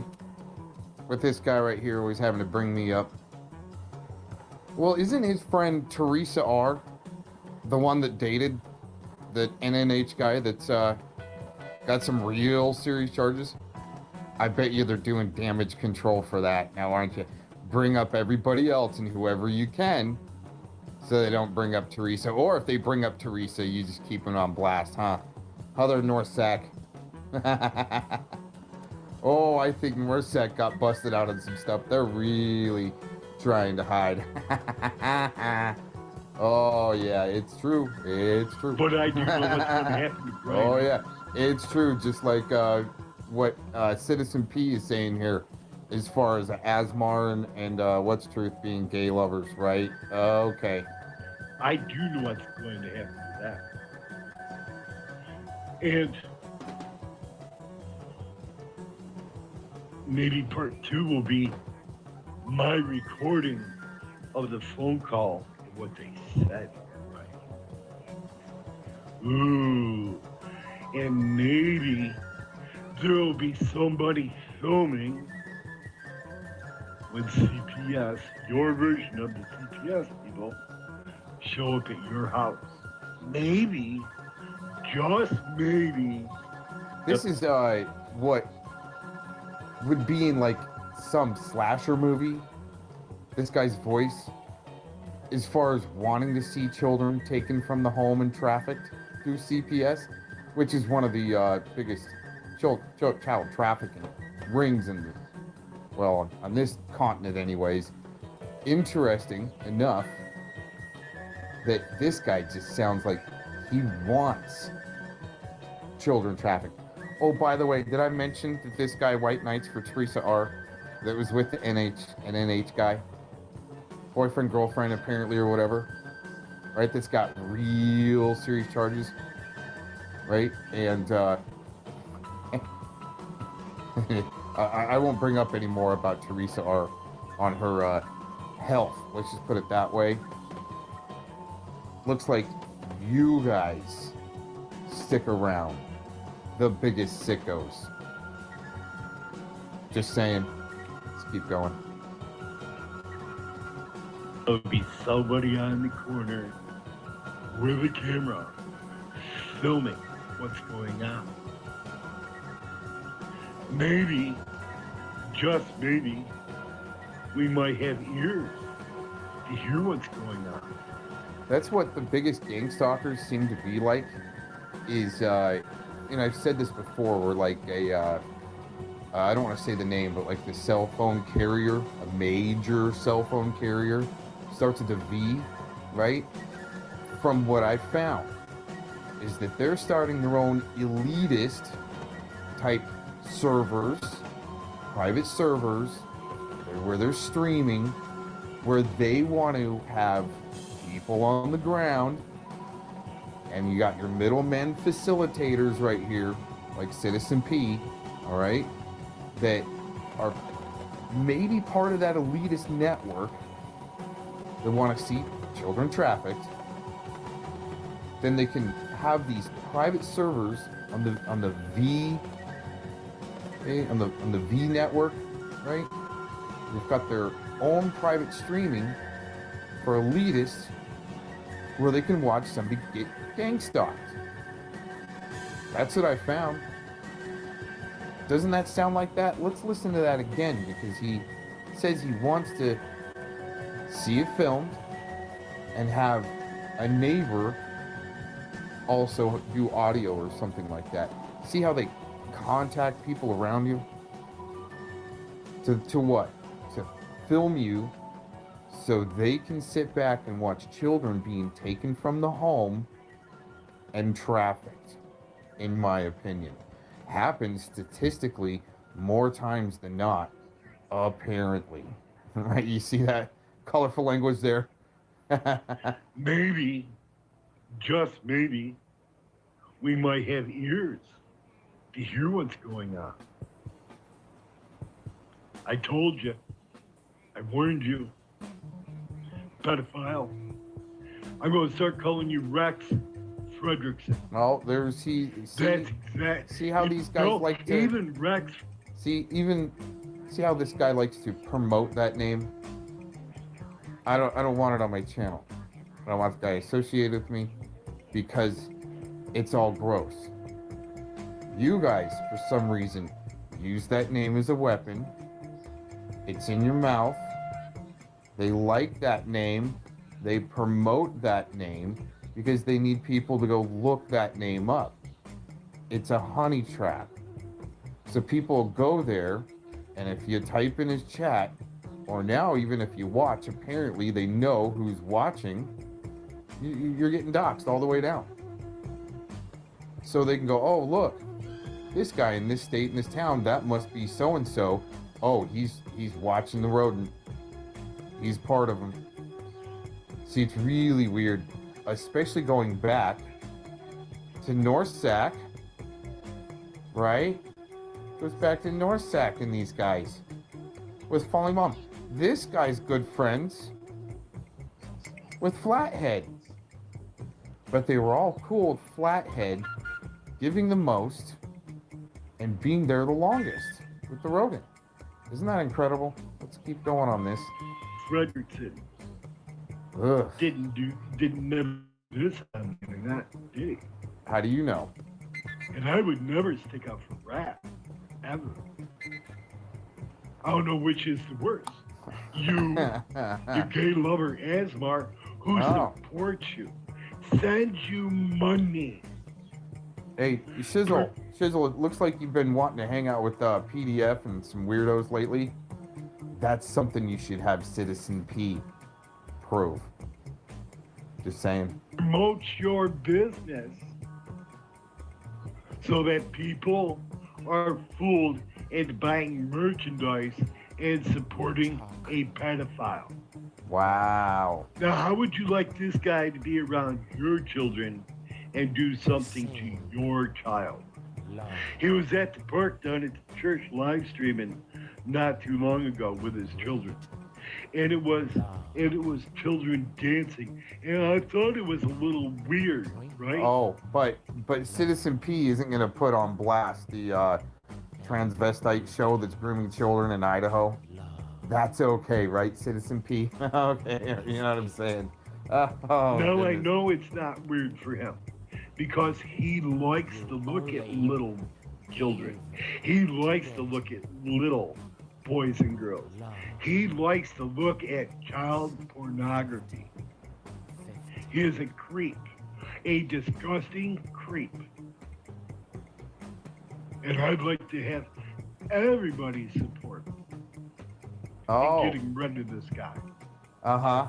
You know why all of a sudden this needs to be is because No Justice Channel went down today. I mean, these guys are real. Oh my gosh, you know, real adamant on getting people to shut up at certain times when certain things happen. The recourse is called RCMP and CPS. Oh goodness! All right, we're gonna only take so much more of this. I am done. There you go. With my rant, I am done. Could you imagine that guy sitting back, watching his children are being taken from the home, and they're getting ready to be trafficked, and maybe he gets to pick one out. I wonder if this guy, Citizen P's, ever had children of his own. Maybe. Maybe not. If I were one of his kids, I would run away. Especially if he had to like sit in his office, right? And watch him do his anime of some sick shit, I think. Other people do too. It's the double reverse. He's trying to say what's truth to children. Maeve filmed him flogging himself. When I think what's truth there was LARPing. Now the search history, I don't know. I don't know what was going through his head, but everyone's gonna try to blame me for it, huh? You see what I'm saying? People do things that I have no influence over, no control over, right? But guys like Norsac Maniac will try to portray, oh, Cox is right there. Oh, he was helping out, right? Just like Citizen P here. Oh, his children could have been filming that. His children in the room. I didn't see any children. You don't hear any kids. You might hear him in the next room because it looks like they're in a studio room filming that. And his wife maybe filming it. And it might have been LARPing. He might have been LARPing it up.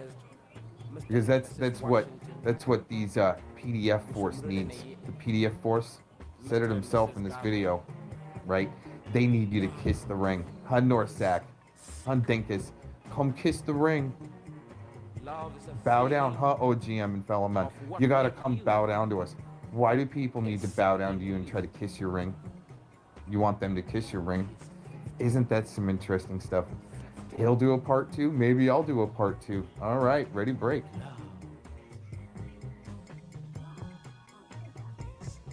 Updates. We got our updates. Minute by minute, it's changing around here, the story. In fact, it does look like we've got Tacone 710 here. I think we're using the hashtag Mally Axley Jamon clone 710, something like that. In fact, it does look like he went to Arizona and opted to take our advice and do the hashtag legalize the package check. And but it looks like he may have gone for the sniff or oral route or something here. Let's tune into this. Went in for trying it out. Oh, dude. Well, we tried to warn you, man.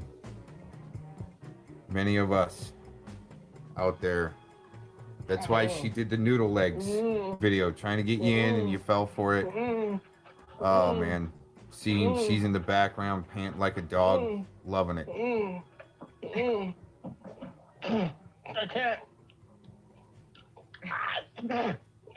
Laughing at him.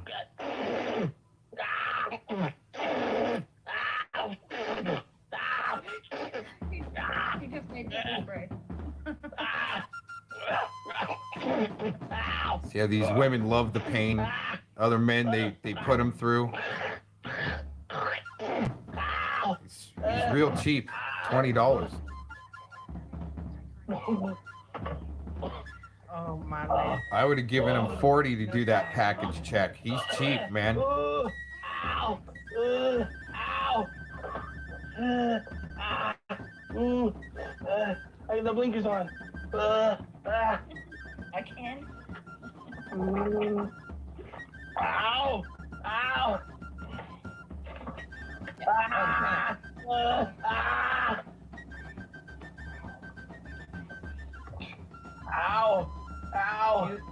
that weak ass shit like we got in Washington, man. Ow! Ow! You got the Chicano pepper. You got the Chicano. I no, they're just hot. Why is that? Bro, I was gonna throw up. I still might.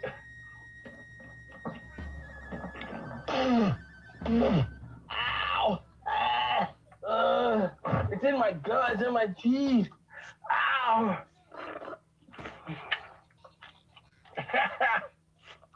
Ow!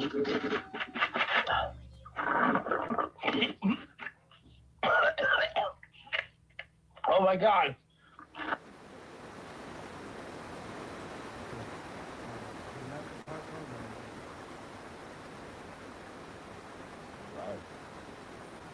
What happens when people when they got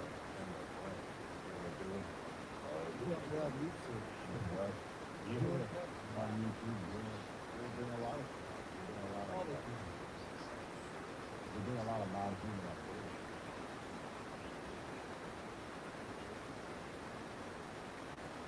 Visually, we're creatures are like visuals.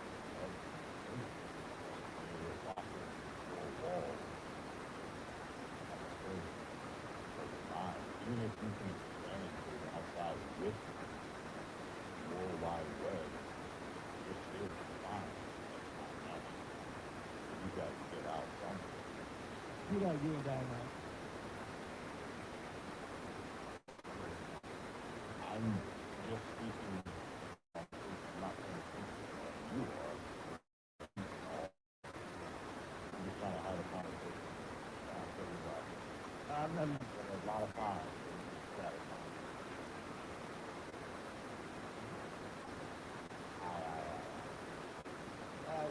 It's a conversation.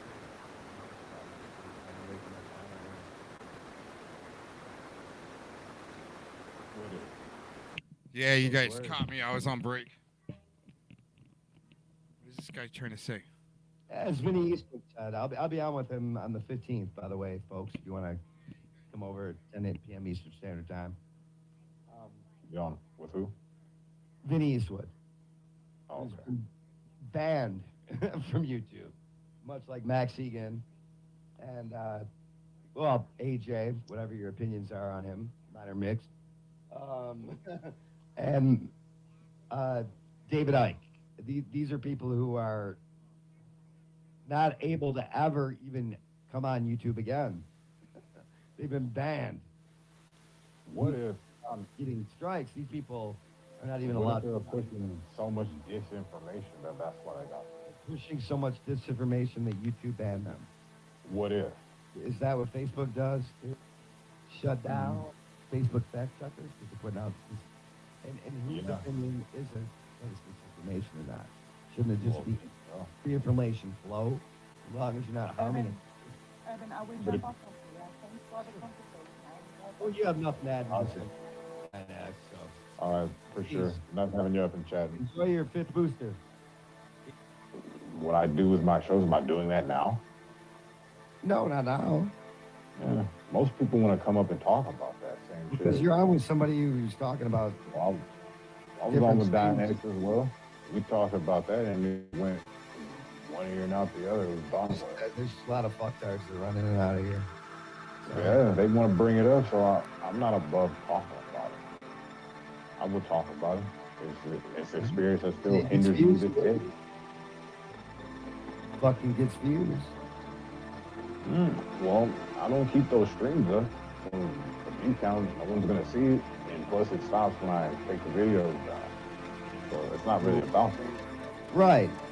More proof you're not Wendy. Got it. More proof he's not. I ain't No no proof Wendy. I'm not Wendy.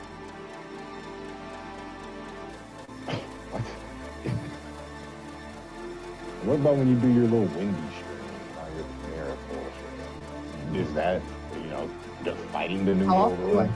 streams, bro? Last time I did one. Like a couple weeks ago? Couple weeks, and then before that?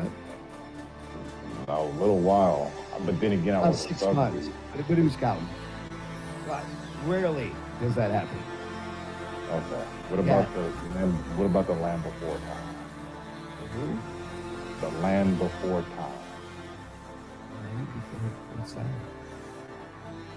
No, she doesn't even know what the Land Before Time is. You This were might streaming, like, explain every a few week? things, folks.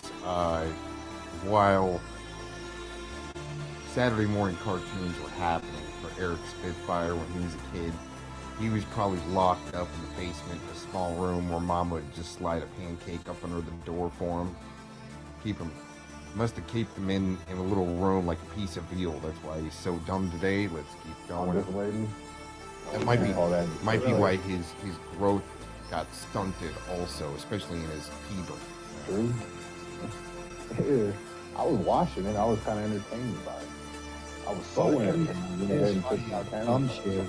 I would say that 50 times for her in a couple days versus one time a day. It doesn't matter. It wasn't the point. The point was that we all get off on distancing people every now and then. But I mean, that's all your state she does now, though, right? So? Right.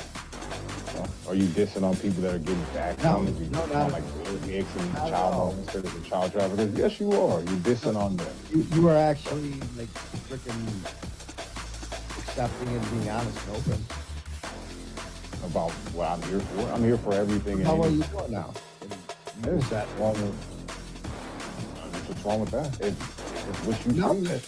What's hilarious? People are like, I don't care about drama. This don't bother me. I ain't doing this for drama. You, on the other hand, you're like, frick, I'm straight up out here. What's really not dramatic? It's hit my personal life a little more than it should have. Really? You're How? How? I wouldn't say that here. Yeah, but I mean, you don't even have kids. That's when it really hits your personal life, bro. When they go after how when I have kids, they go after my children. That's my personal life. Yeah, but it's I'm not a person until I have kids. Did I say you're not a person until you have kids? Pretty much. I don't have a personal life. Just no. What I said was, anyway, so. Yeah, it's maybe not we should personal. You could tell her all about what happened in your personal life. How that shit's going for you and shit. Not really. Right. You got people like Truth and the fucking chat. First time I looked at the chat, we started talking, by the way. I mean, you just have some of the dumbest people in the world in here. Dianax, he's looking for you. Oh, now Fellow Man comes in here. He's a pretty smart dad. Quantum, you got Aaron. You see what's going on here. I'm the teacher, and these are my students. Fucking, you're what? You're the special needs teacher. Got it. Special needs teacher. Somebody's got to teach me. Shizzle's all right. Shizzle's in here. So, you got Shizzle's a Fellow Man. You have a few people with brain cells in there. Other than that. Well, hey, what's going on there? 7-Eleven Sunday morning. What do we got? Last day of July, 2022, the 31st. Isn't this fun? Have you guys ever noticed, after like the game Tetris, that the music and the puzzles type stuff has become a little bland? Right? Just, there's no real swing in the hips there with it. It's just kind of, we'll get into that a little bit more. But anyways, here's the kind of puzzles that I put together, and if you guys are ever interested, in the past, put, links in the description box for people to follow, and you might end up at a cool music video or something like that, right? You can follow a little trail. Well, we're going to follow a trail kind of like a puzzle here, right? But what we're going to do first is show you. This is from yesterday morning. Actually, yesterday that I put together. And we're going to show you what the right hand wants you to follow. Well, I messed that up. What the left hand wants you to follow with the audio versus the right hand. what it doesn't want you to follow in a sense, but you got to follow the surface. Just keep you on the surface. See, I think my puzzles take you a little bit, deeper. The music, it's got a little more swing in the hips, right? It's not AI based like some people might depend upon. You know what I'm saying?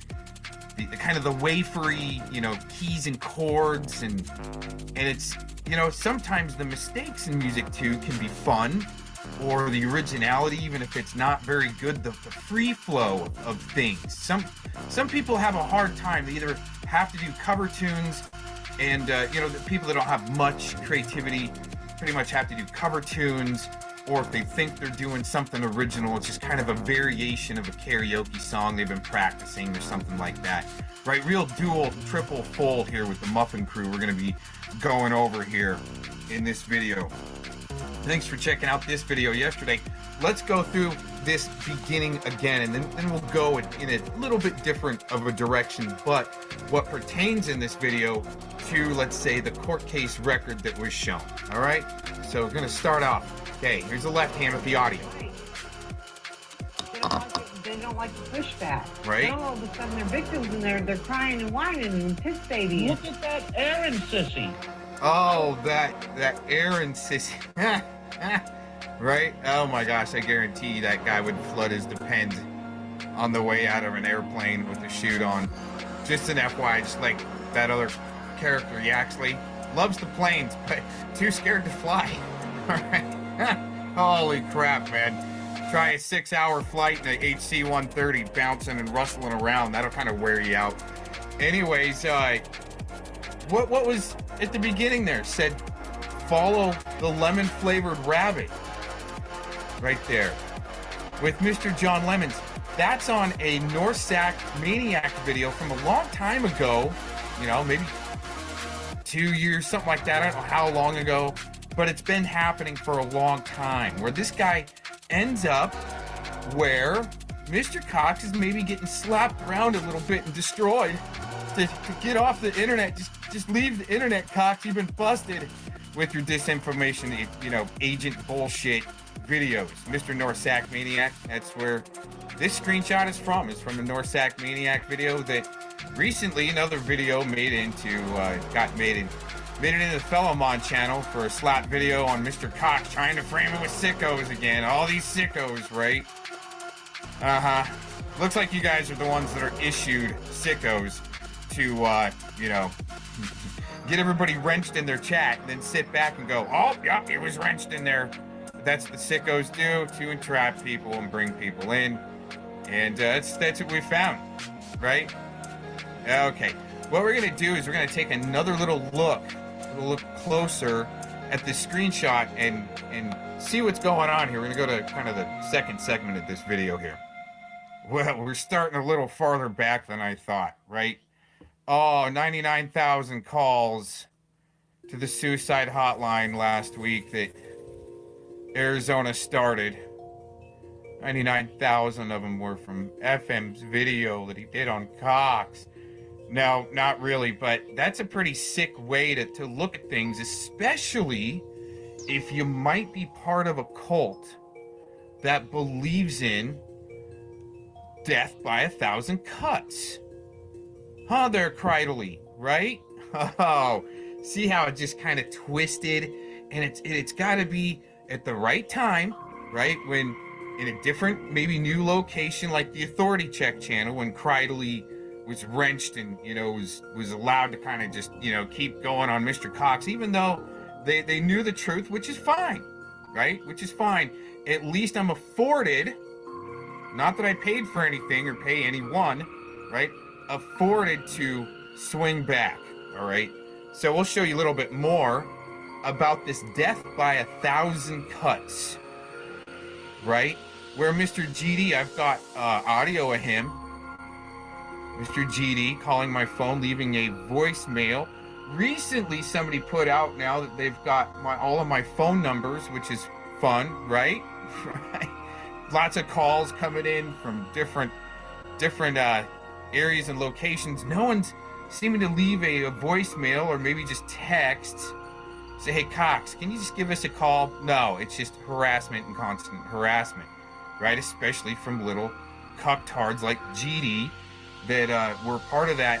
Well, many servers, let's put it that way, especially where Fellowmon gets his information from Norsac, so they can share all their slap videos, their disinformation videos. You see what I'm saying? I mean, comedy is one thing, but trying to tie people in with serious conspiracies that I was maybe, or not even maybe, it was a definite, when you see the video yesterday and the way Two Fairies got to peddle some of her stuff, right, is truth, right? Cox has been involved with cop stalking and blowing up ports, right? No. All right. But good try to, get me put on a red list, flag list, whatever list you're trying to get me on. It's, I don't know if it's going to work, right? I haven't tried to fly for a while. I'd much rather just take a boat to wherever I need to go. Let's just put it that way. No matter how long it takes. You know what I'm saying? Okay. Even though, I mean, I'd love to fly, but it doesn't seem like it's, outside of private capacity. It doesn't seem like it's a good idea these days. Just in my opinion. Just like maybe going to the theaters, right, to watch movies. And there's a little more going on there than maybe just false flag operations and people getting mowed over every once in a while. You know what I'm saying? But you've got little pretty monotheisms there to try to peddle her bullshit too. And that's just in there. I'm starting a little farther back. Oh yeah, you guys got your doxes right, but what they do is they need to put in there the wrong location so they can try to fish for where the right location is at. And it's interesting. All these great dox accounts coming up recently with people pictures of people's houses and their addresses. Hey, there you go. Like I said, I'm starting back a little far in our screenshot video. Here it is. Season of screenshots. All right. Oh yeah, I see this has been part of the long con grift there, Herbie. I know. It's just, get everybody baited in and then somehow get monetized. But when that doesn't work out to your timing and you just, man, I'm just so damn good. I don't know why I'm not monetized yet. Well, maybe you already are, who knows, right? But there's definitely something, in my opinion, going on there that's a little more of like, shaming cult ritual, another death by 1,000 cuts type thing, right? Yeah, it's pretty sick what you guys like to portray others as the way you need to portray it. Right? Well, I get to portray too. There you go. Some fellow Mon cronies. They're Cridley. It's all about this dead and blood and still some good and genuine people. Yeah, what he's doing is trying to direct people over to Philemon's page. They're good people. And Mr. Slowenberg too, right? Oh, here we go. Oh, and by the way, I know you guys don't like the upright type of presentations, but so I can crank them out a little bit more quick. Instead of the sideways view, I'd have to pause a bunch and go back and forth, and it just works out a little bit better than this. I know you guys can just kind of see what's going along here, right? So we've got this is the screenshot where we ended from the video from yesterday where Mr. John Lemon and the Sour Tones, right, likes to leave comments on, a lot of slap videos that are made out there about me. And just little prick, right? Just a little prick at the Cox, right? All the time since 2016, 2017-ish, right? Been there. These guys found me from me doing music shows. I wonder why. Well, I've tried to explain it to you, okay? I'm not trying to brainwash babies like these guys are. Put out alchemy music that's like wafery AI based, like you got no swing in your hip shit, right? So what they did is they started trolling me, right? And I kind of knew it was going to be coming on. So, taking a nice big slap, right? At China, out of the middle of nowhere, this guy he doesn't even know, and he thinks he's going to be able to easily destroy, right? And make into burnt toast, right? Then all of a sudden, China kind of fails and sputters out and goes to the background, and then the lemon guy and all these other guys got to pick up the pace and the cocks a little bit, right? All of a sudden, my case has landed in laps of, guys like Dinkus that are friends with this guy right here, John Lemon, so forth, and they're all trying to figure out where Mr. Cox is at and all that other fun stuff. You see what I'm saying? We're just gonna have fun today here. Come on. There we go. Oh, there you go. So this is from the video yesterday where, and remember, okay, follow the lemon-flavored rabbit, but here's the left hand, right?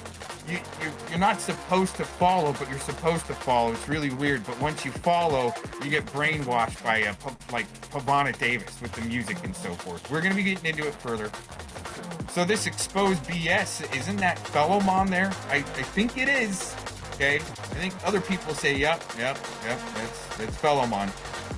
But anyways, revealing your connections to Acton Slowenberger. See how he's got to spell out Slowenberger's there? He's promoting for, in my opinion, weird sickos. Okay, connected to some nefarious shit. Mr. Slowenberger, it's been in the video, admitted recently, from what I gather, was that he admitted these law enforcement. See how they gotta promote for either law enforcement or sickos somehow, in my opinion. Especially like Mr. Spitfire and have their back, like Flathead Corruption Watch, where he's got some real shady, weird shit going on and all of a sudden has to leave the country. Isn't that interesting? But how you guys troll and slander people, interesting. Revealing my connections to the Acton Slowenberger crowd. Huh, that's some double twisty twist, especially when you've got on your channel, there's the URL for anybody that needs it, beware of misdirection on YouTube, but it's spaced out, so he doesn't seem like he might be connected, but connected. Right? Yeah, recently I've asked people and all the time, hey, just, say whatever you want about me, put me in your videos, I don't care, but just kind of keep my name out of your titles. But this was, last night, and there you go, right? Oh, Mr. Fellowmon, he's got to make his video on the CMN, right? Keep that pressure on CMN, doxing, all that other shit that you guys are trying to do with your what? Your death by 1,000 cuts cult. In my opinion, actually, more than my opinion, right? Because you got this guy with Fellowmon named John Lemon in the Lemonade, same account as a long time ago as the Sour Tones and so forth, right? Interesting. Humble One, he's talking to J-Man there. They're all having their circle jerk after they think they destroyed people, right? It's so hilarious. Seaman gets doxes from Cucks. No, he doesn't. I've given him some first and last names, but doxes would be address and like what other people have put together. I think like Clovis, or no, not Clovis, Tacos. Well, I think they were both involved somehow with the big data dump 2020. You guys remember that? The big dump, right? They're the ones that like to compile things like that and try to send it out to people, not myself. And then makes attack videos on them. No, I think what CMN does is tears you guys up with some pretty good comedy. And guess what? I was watching a video of CMN this morning, and he put in some of his original keyboard work with some hip swinging, some creativity and some originality, and it was a good funky beat. And I guarantee that's what a guy like this. Okay, guy like this. Oh, wait. Well, Mr. Sourtones, you see there, okay? Guy like this, that's what he's pissed off all about. Because these guys don't really have much creativity. They don't. It's like they have, they're wafery. You know what I was gonna say? I was gonna say that wouldn't it be easy just to call yourself a musician, right? Oh, I'm a prodigy since 2 years old. Been playing keyboard, right? But it's still it's wafery. it is kind of like a lemon, okay? And what you're getting on the other side is like, yeah, you're definitely getting like the broke down version of the AI's output, right? But it'd be interesting just to like tell the AI, hey, you know, here's my chord base, right? And then and then tell the AI, I'm in a good mood today. Can you make me a song out of that? And you get a whole song pumped out, right? And then, oh, we're prodigies, we're legends of the music world. Well, yeah, especially Mr. Slowenberger, if you're finding yourself through a foundation, okay, like Mr. John Lemon's here. Some people think that's actually Thomas himself LARPing as a Canadian. I don't know, okay? I just kind of put together the surface, like Mr. Fellamon does the association and show who's everybody's on everybody's channels and they're all connected here and all connected there and it's guilt by association and blah, blah, blah, blah, right? Okay, death by 1,000 cuts, right? And it never gets old. It never gets old. You see the comments there by Mr. Lemons. Let's go to the next slide. Writing a song, deep cuts with Blunt. There's the URL to the John Lemons, the Sour Tones channel. If anybody needs to get there and go check that out. And we'll check that out. 3 weeks ago with Mr. Slowenberger, the composer, but yet saying that I'm the one that's with these guys. Is that it? Yeah, that's it. Let's go back to the other one. Oh.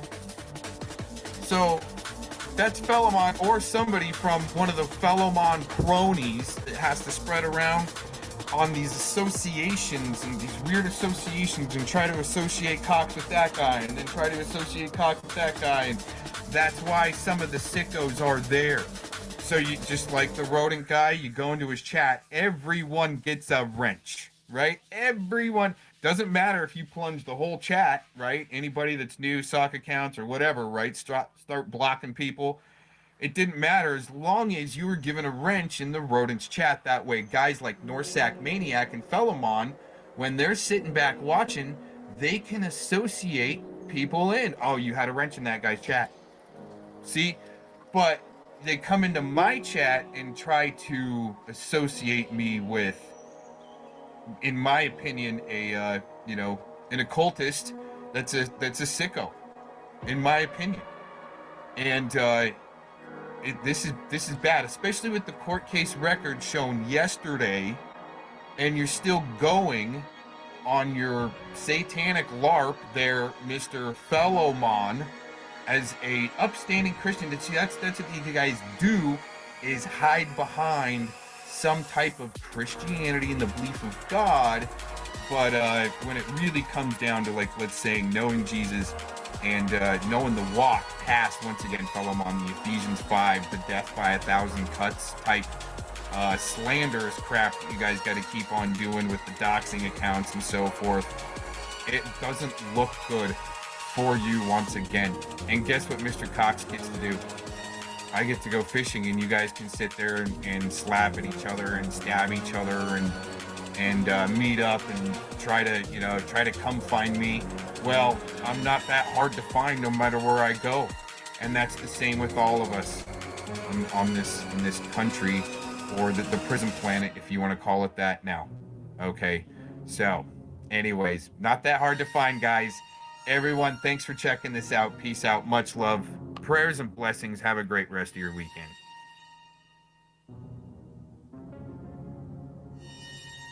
I have no idea who that is. And Becky was saying something. I was like, I have no fucking clue what you guys talking about. All I did was replay Aaron's stream from like 9 months ago. He threatened to rape and I was zooming to the part. It sounded like right there that she said that he threatened to rape her. Like, I threatened to rape her? Oh, no. But when the Bible says, thou shalt not bear false witness against thy neighbor, What the Bible's talking about is someone who would lie or fabricate evidence against someone.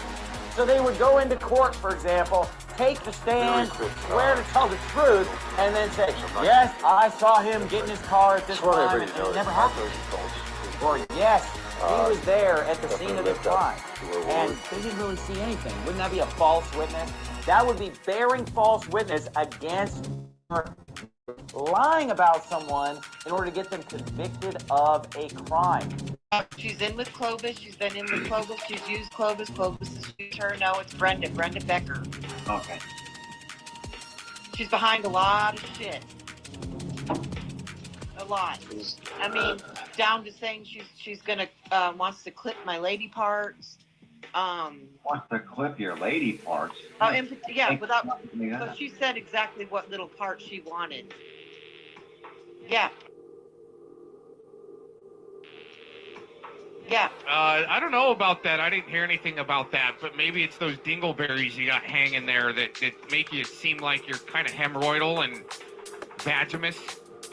See, people maybe wanted to help you out at one point in time there, Tacos, to, because, I'm just so stuck. The militia's coming after me, and people are pointing guns at my head, and I'm trying to pray to ask.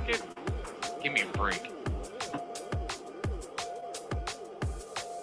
Well, LARPing Loser, hashtag Brian Queenland, is totally full of shit here. Why do they have to be full of shit about Flathead? And especially not being friends at all with PR.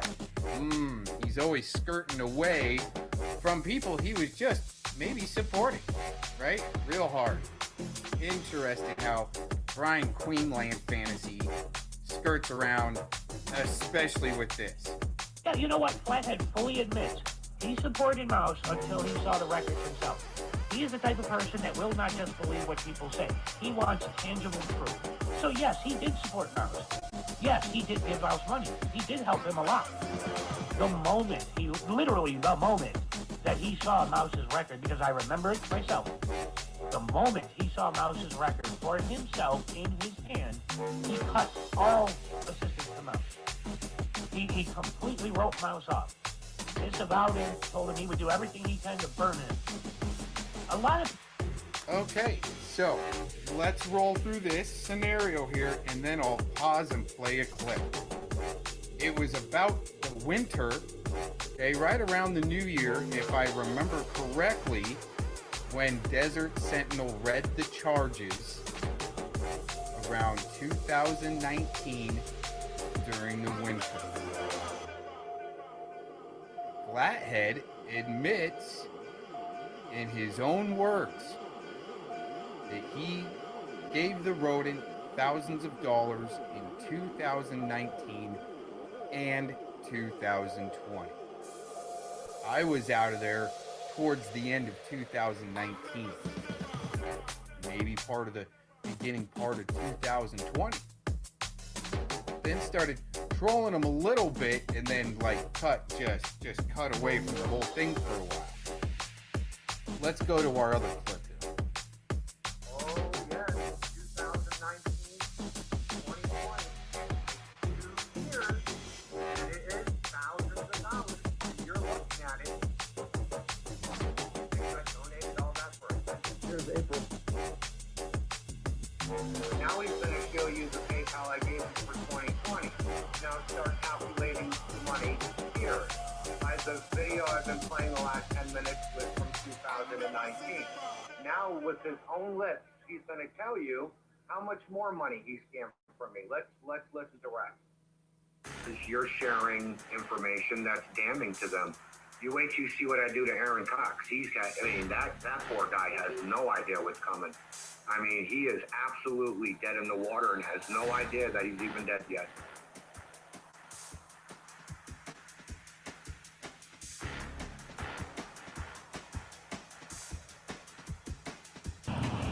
Dude, the cloud above me is doing this in a big circle. I feel like I'm in the eye or something. Dude, it is circling. It's doing a circle. A fucking circle. Dude, the cloud above me is doing I'm in the Kentucky is the state that I love the best because the sky is up, earth is down. In between, tornadoes spins around and around and around and around and around and around and around and around. Yes, it's a tornado. I feel like I'm in the eye. Dude, and it's a tornado. Gonna hit the town. Pretty ballerina, pretty ballet move. Looks real pretty with a pretty ballet. But she looks up, then she looks down. Then she looks up, and then she spins around and around and around and around and around and around and around and around. Yes, it's a tornado. Gonna touch the ground. It's a tornado. I feel like I'm in the Gonna hit the town. Dude, and it's circle. Listen, people, can you feel the breeze? Better get down and put your head between your knees because you bring me up, you let me down. But when I get mad, tornado spins around and around and around and around and around and around and around and around. Yes, it's a tornado. Gonna touch the ground. It's a tornado. Gonna hit the town. In a big circle. I feel like I'm in the eye. Dude, and it's circle. It's doing a circle. A fucking circle. Tornado is about to hit that end house. It's doing this. In a big circle. I feel like I'm in the eye. Dude, and it's circle. It's doing a circle. A fucking circle. Tornado gonna hit the brown cow. It's doing this. In a big circle. I feel like I'm in the eye. Dude, and it's circle. It's doing a circle. A fucking circle. Tornado is a water spout. In a big circle. I feel like I'm in the eye. Dude, and it's circle. It's doing a circle. A fucking circle. Dude, the cloud above me is doing this. In a big circle. I feel like I'm in the eye. Dude, in a circle. It's doing a circle. A fucking circle. Dude, the cloud above me is doing this. In a big circle. I feel like I'm in the eye. Dude, in a circle. It's doing a circle. A fucking circle. Dude, the cloud above me is doing this in a big circle. I feel like I'm in the eye or something. Dude, it is circling. It's doing a circle. A fucking circle.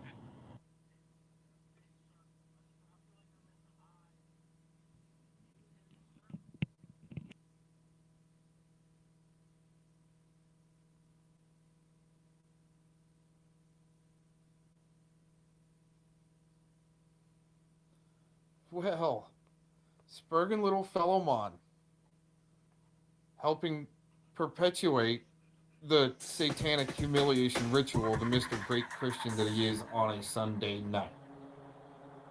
Looks like these two got deleted or retracted or who knows.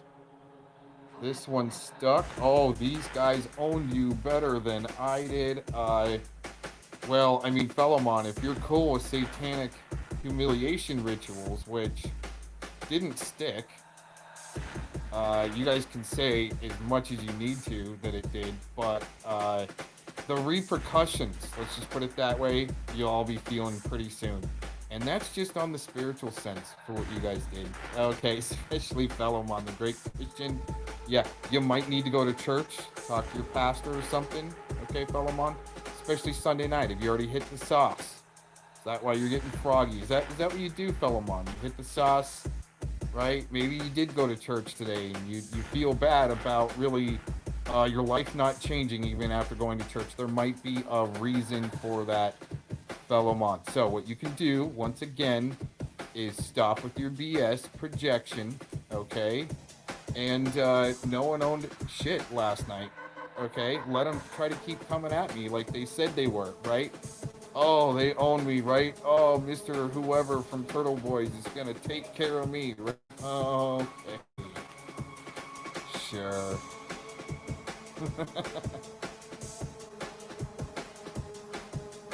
here we go. Uploaded about a half an hour ago with my name in the title, trying to pin on me that I did something wrong, right? And I came at this guy. Anyways, he puts in here a screenshot, and he's trying to portray that I just started shit with him. I just started shit with him, and I put his name in one of my titles. That's why I put my name in his title. What he's gonna do here, you can't see it too well because it's so dang small. I guess he doesn't have that good of editing skills. Anyways, what he's gonna do is sit here and circle this title right here that I put his name in a title like just recently. But it's from my channel name that was that channel name like months ago. See, that's what we deal with, especially with guys from Oklahoma calling me the belly crawling snake. Tulsa, Oklahoma, trying to call me a belly crawler. That's what we laugh about. That's what people say when I give them that reaction, like that lowdown right there, and they're just like, "Oh my god," right? And yeah. Anyways, everybody have a good day. Thanks for checking it out.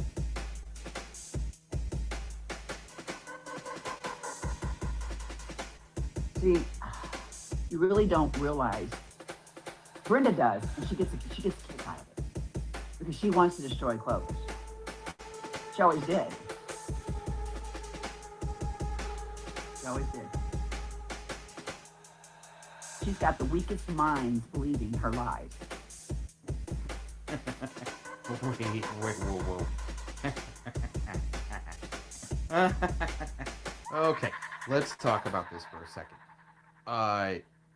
Clovis larps it up that she had a data drop, okay, given to her, all right?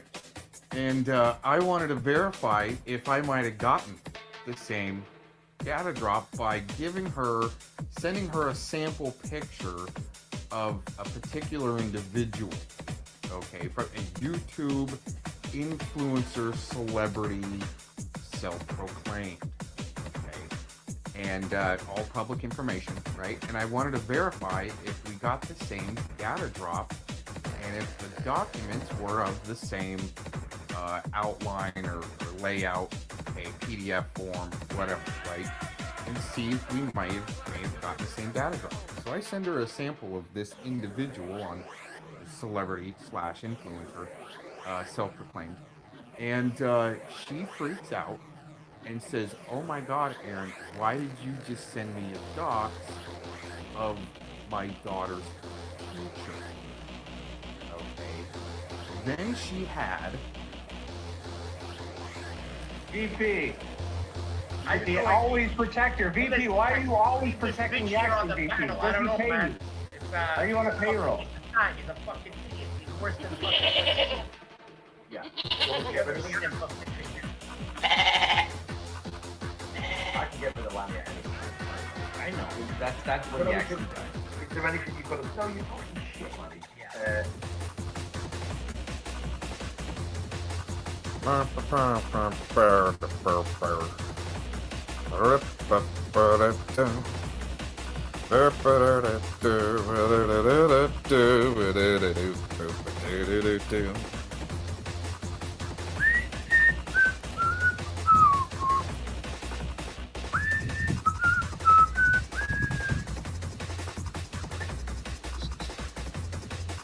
In short, Eric, not that you're going to go to anyone's home anyway. You wouldn't even go to Oregon because you were too terrified to do that.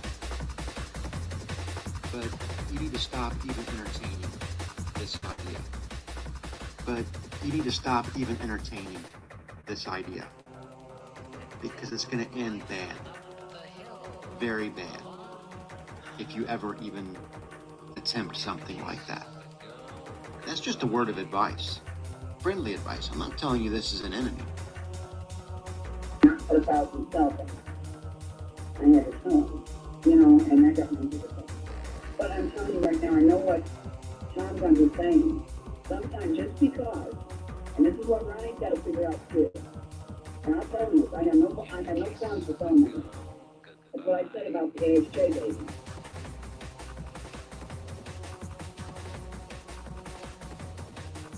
there are gatekeepers on here that gatekeep certain operations, like, you know, like 9/11, like Sandy for Hook, like these gun-grabbing psyops that are obviously You exposed him to Dawson, Ryan. No, Ryan Dawson's one of the Yeah. biggest gatekeepers there are, man. What Ryan Dawson does is keep everybody with a narrow mind around him, you know. And if you have, Didn't he also go on supporting Trump? yeah, oh, he's been caught in many things, dude. You know, he comes up with excuses about 9/11 in the Pentagon, saying that the camera cannot pick up an object going past 300 miles per hour. Even your sheriff's involved in this shit, bitch. I suggest that you take your fucking oxygen. And I'm gonna ask you again, what did I do to you? Just on there for drama. Yeah, recognition first, truth second. That's how it works. It's sad, but that's how it works. And with Cox, right? What he's doing. Cox is into something pretty darker. You know, it's something I never thought was that in-depth on this platform. He is into something that's shitty, really shitty, to be honest. He gatekeep for a pedophile. Yeah, I mean, unfortunately that's true. I hate to loosely use that word, but unfortunately that's true. I don't even know who this mouse guy is. What is he This doing? mouse guy is a registered sex offender. Right. Okay, whether you think he's a pedo or not, that's up to you. But I mean, like, to support that guy and people that support Cox, knowing that he supported him, and just being ignorant, just to go along with Cox, just to get back at other people, to use Cox as a platform. Shame on them. Shame on them. And there's a reason I think he took down all his streams too. He's going crazy with the gatekeeping, and it's messing. He took it all down because people were catching on to some certain things he said in his past video.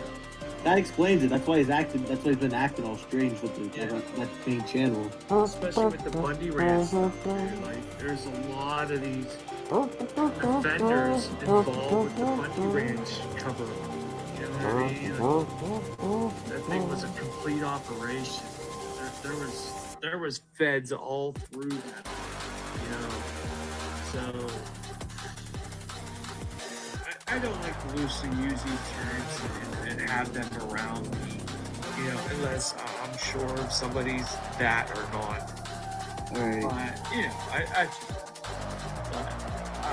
But you know, But it's been proven that what he was gatekeeping for. Yeah. Now. Yes, and that's true. That's absolutely true, and we've shown that over and over, and the so-called good team could not see it. Well, they seen it, but they ignored it. I'm actually like, what's happening with Urban and Eric Spitfire? I don't know what, something miscommunication, or is Urban, you know, and he's gatekeeping for Becky. I'm not sure. I think it's just a personal battle, in my opinion, bro. Okay. Yeah. I don't know. One day they're like a They just shouldn't be out in general, you know, like having a job or anything like that, like becoming a manager. Any of the TikTokers.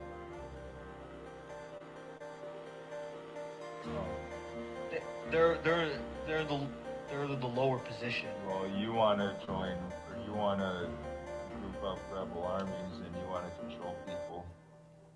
But for the right reasons. That's what I'm trying to tell you. It's not it. If you join the rebel army, we wouldn't actually be trying to control you. You're part of the army. Part of a true army. I'm just gonna sit back and watch you all do your thing.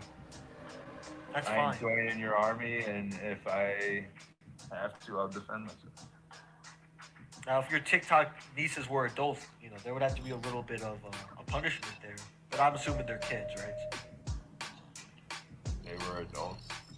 Right, adults on TikTok. What would the punishments be? Well, I wonder. Sure, it wouldn't be good for them.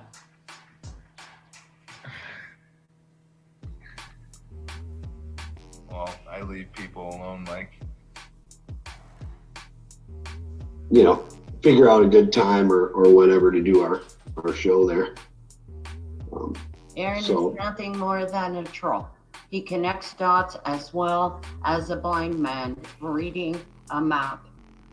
Yeah, but he supports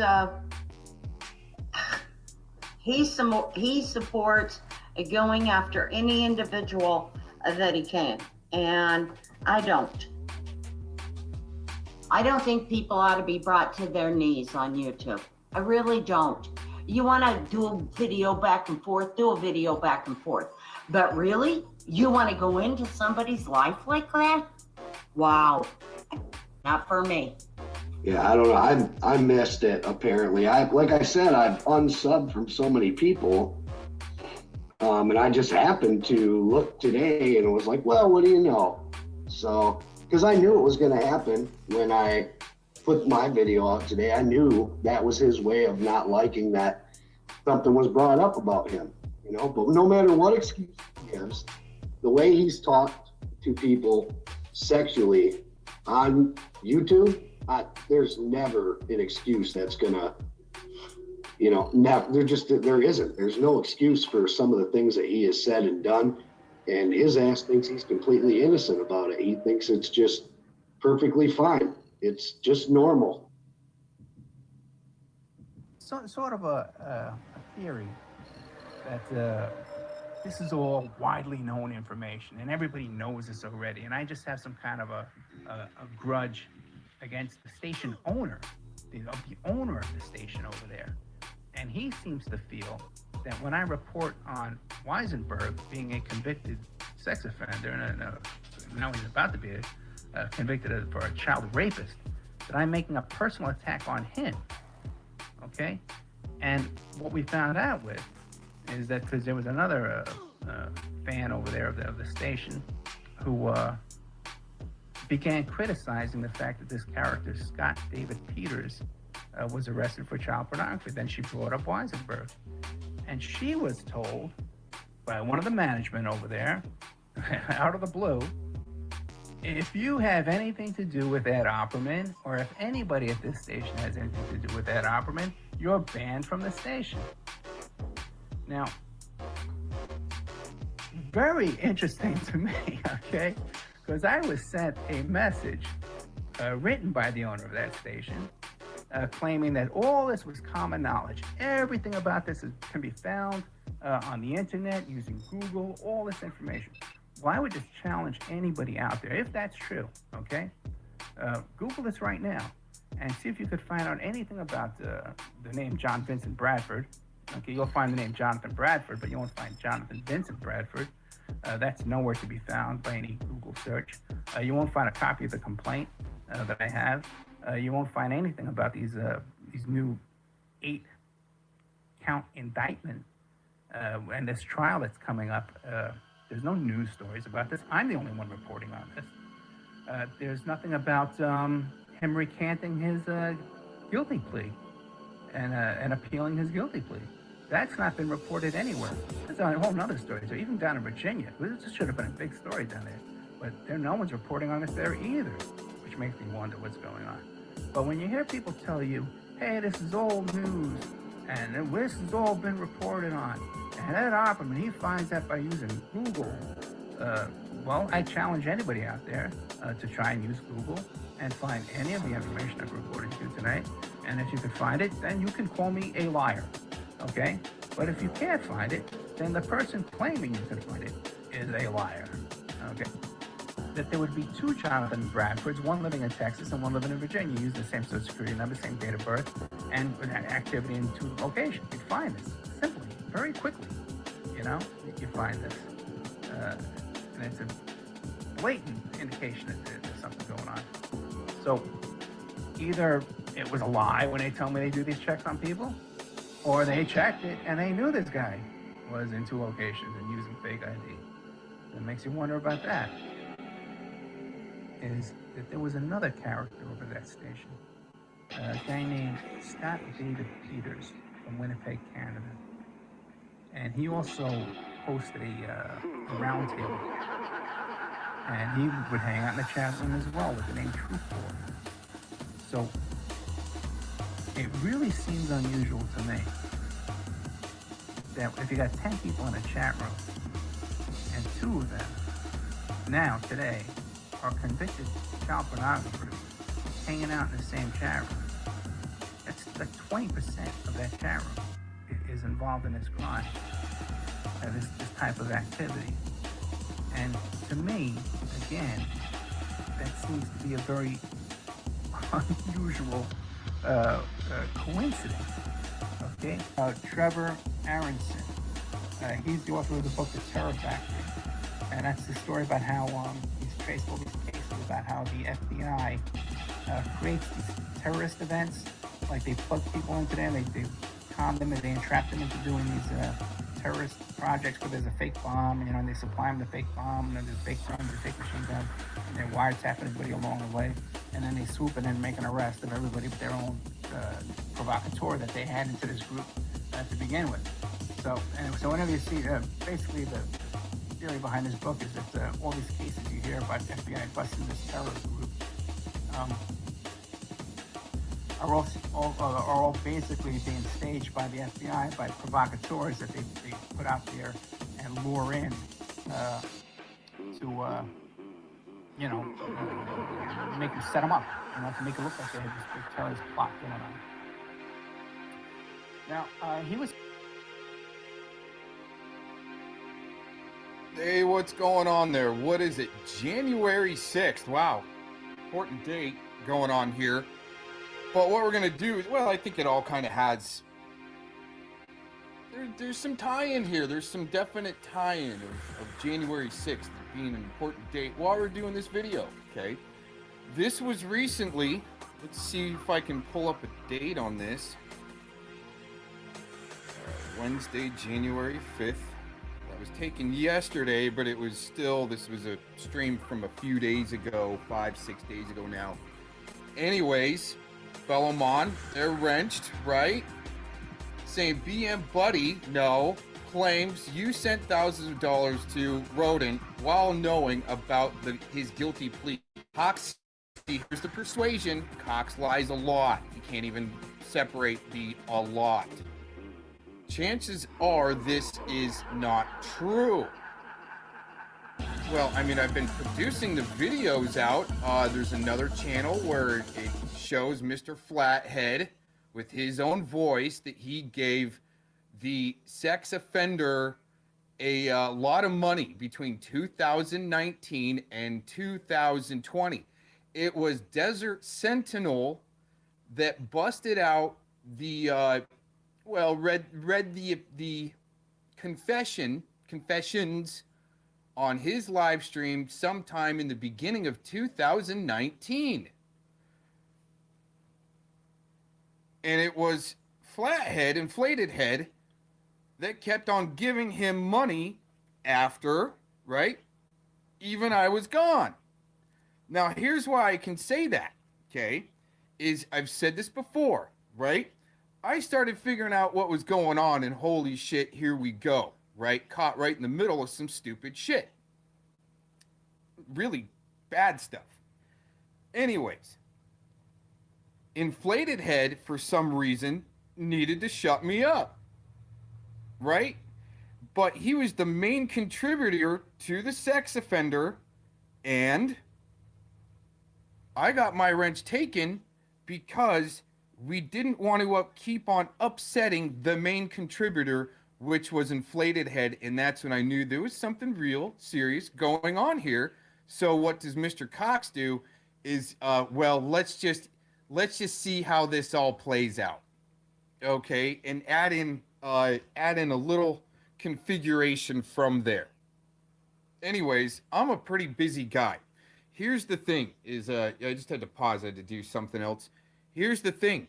Okay, Flathead is saying here he uses his channel to tell the truth, all right? And I use my channel to defend, right? Well, here's the thing. It's not defending and it's not about the rodent. It's about a cop, all right? When they don't do their job or they try to entrap people and all of a sudden the department's getting sued and offenders, sexual offenders get money and other sexual offenders get released because a cop did, entrap somebody. That's not good when there's more sexual offenders out on the streets, okay? Because they're getting exonerated because a cop entrapped them. Because he entrapped somebody else, and that's sometimes how the way it works out. Here's the thing is with Philemon and his abilities to go and suck up to people, right? Like even Eric Spitfire. And going there with the Mark Connors incident, all right? What I'd like to bring to light here is that with Philemon, when he is busting out these false flag events, right? And you would think that he would do more of his research on the associates even prior to Mr. Spitfire, and that leads back to Connors, where Connors has been involved with some false flag events. Biker rally for Trump, right? Being on the news, calling out Antifa. They'll meet violence with violence, weapons with weapons. That's not a direct quote, but it was something like that. And real close to that, I know they were calling out Antifa that they would, what was more the direct quote? It was, if Antifa wants to use violence, we will meet violence with violence and we have weapons. Something to that nature right there. Okay, so false flag event, biker rally for Trump, right? On the news, calling out Antifa. You would think with these great skills that Philemon has, he would be pretty interested in these false flag events that Mr. Connors has actually been a part of, apparently with the Las Vegas Harvest Festival with Jason Aldean and being his producer at that time, right? Now, which leads me deeper, right, with some of the other fake fight LARPs that Mr. Philemon has done, even with Mr. Yax, probably Mr. Yaxley trying to, for these last couple of years, help direct the attention away from Philemon, getting doxxed and so forth, people finding his docs. Not that I'm really interested. I just know people will, right? You piss off enough people, you'll find a weak link somewhere, right? And the thing is, what if Yax has been for the last couple of years trying to direct away the attention of a different place with Philemon's information, right? Very interesting to try to cover that up. You would think that these guys would be more interested in somebody that probably is still, that should have been on the sexual registry, Mr. Connors, that didn't end up making it there, but he would be interested. These guys interested, like Philemon and Yax, would be interested if there was somebody that we have found that is still maybe facilitating some false flag events in the background, but here's the thing, okay, going back to Brady violations, which no one really wants to talk about. And the reason why I'm trying to spit this out real quick is because I've actually got a full day and I need to be doing other things and finally getting here. But anyways, you would think these guys would want to help break that out, bust that out. But for some reason, people aren't interested in the Brady violations list, right? And making sure cops do the right thing, and which kind of brings me, to even the Clovis situation where she was facilitating, entrapment basically to sexual offenders on Yahoo through Yahoo chats, long time ago, and entrapping that way. Now, as much as I do advocate for that, I just you can't entrap, right? And when you do that, and then sexual offenders are let off, and then they start suing people, and they have money, right? Which is interesting. Kind of going back around to Flathead, I think he did realize that, because you'll hear him. Let's just go over to the let's go over to this this clip real quick, and we'll continue from there.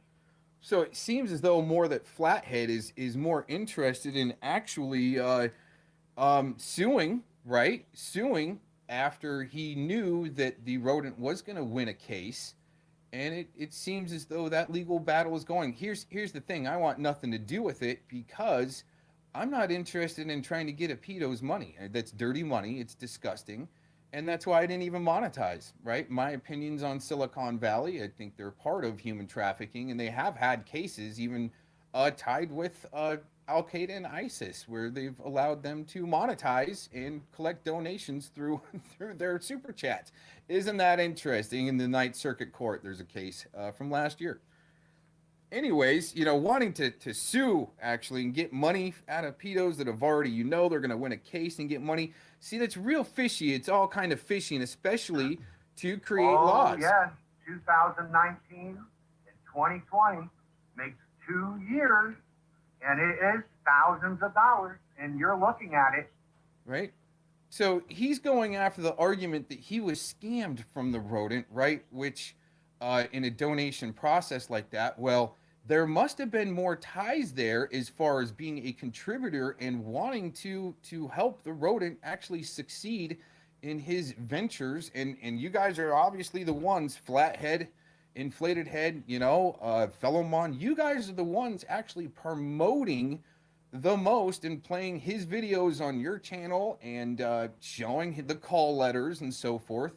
And that's just not the way you actually anyways, it's starting to pick up around here where I'm at, and things are starting to get busy because this is what I'm part of is called forward progression into bigger and brighter things. Then these guys want to try to suck me in, right? Spam my name for the algorithms and all their other bullshit. We'll just keep on going deeper, all right? And the Village Idiot LARP once again worked. And have fun, Mr. Fellowmon. In the near future, you're going to be maybe met with a process server because the weak link was found. Anyways, once again, yep, just like Dank, man. You find the weak link and you go from there, and there's always a mistake that shows up. All right, everybody, have a good day. Thanks for checking this out.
we're just gonna do one quick roundup here, right? All three of them, one swipe, maybe two. All right. First of all, with this guy being up all night, probably drinking and drugging, he's not too hard to destroy. Okay, let's keep going. Quiet ever since they now know that me and you have spoken. So yeah, before we hit AVC and destroy that little bitch, we gotta destroy Tiffany. It's just a matter of time, Yaxley.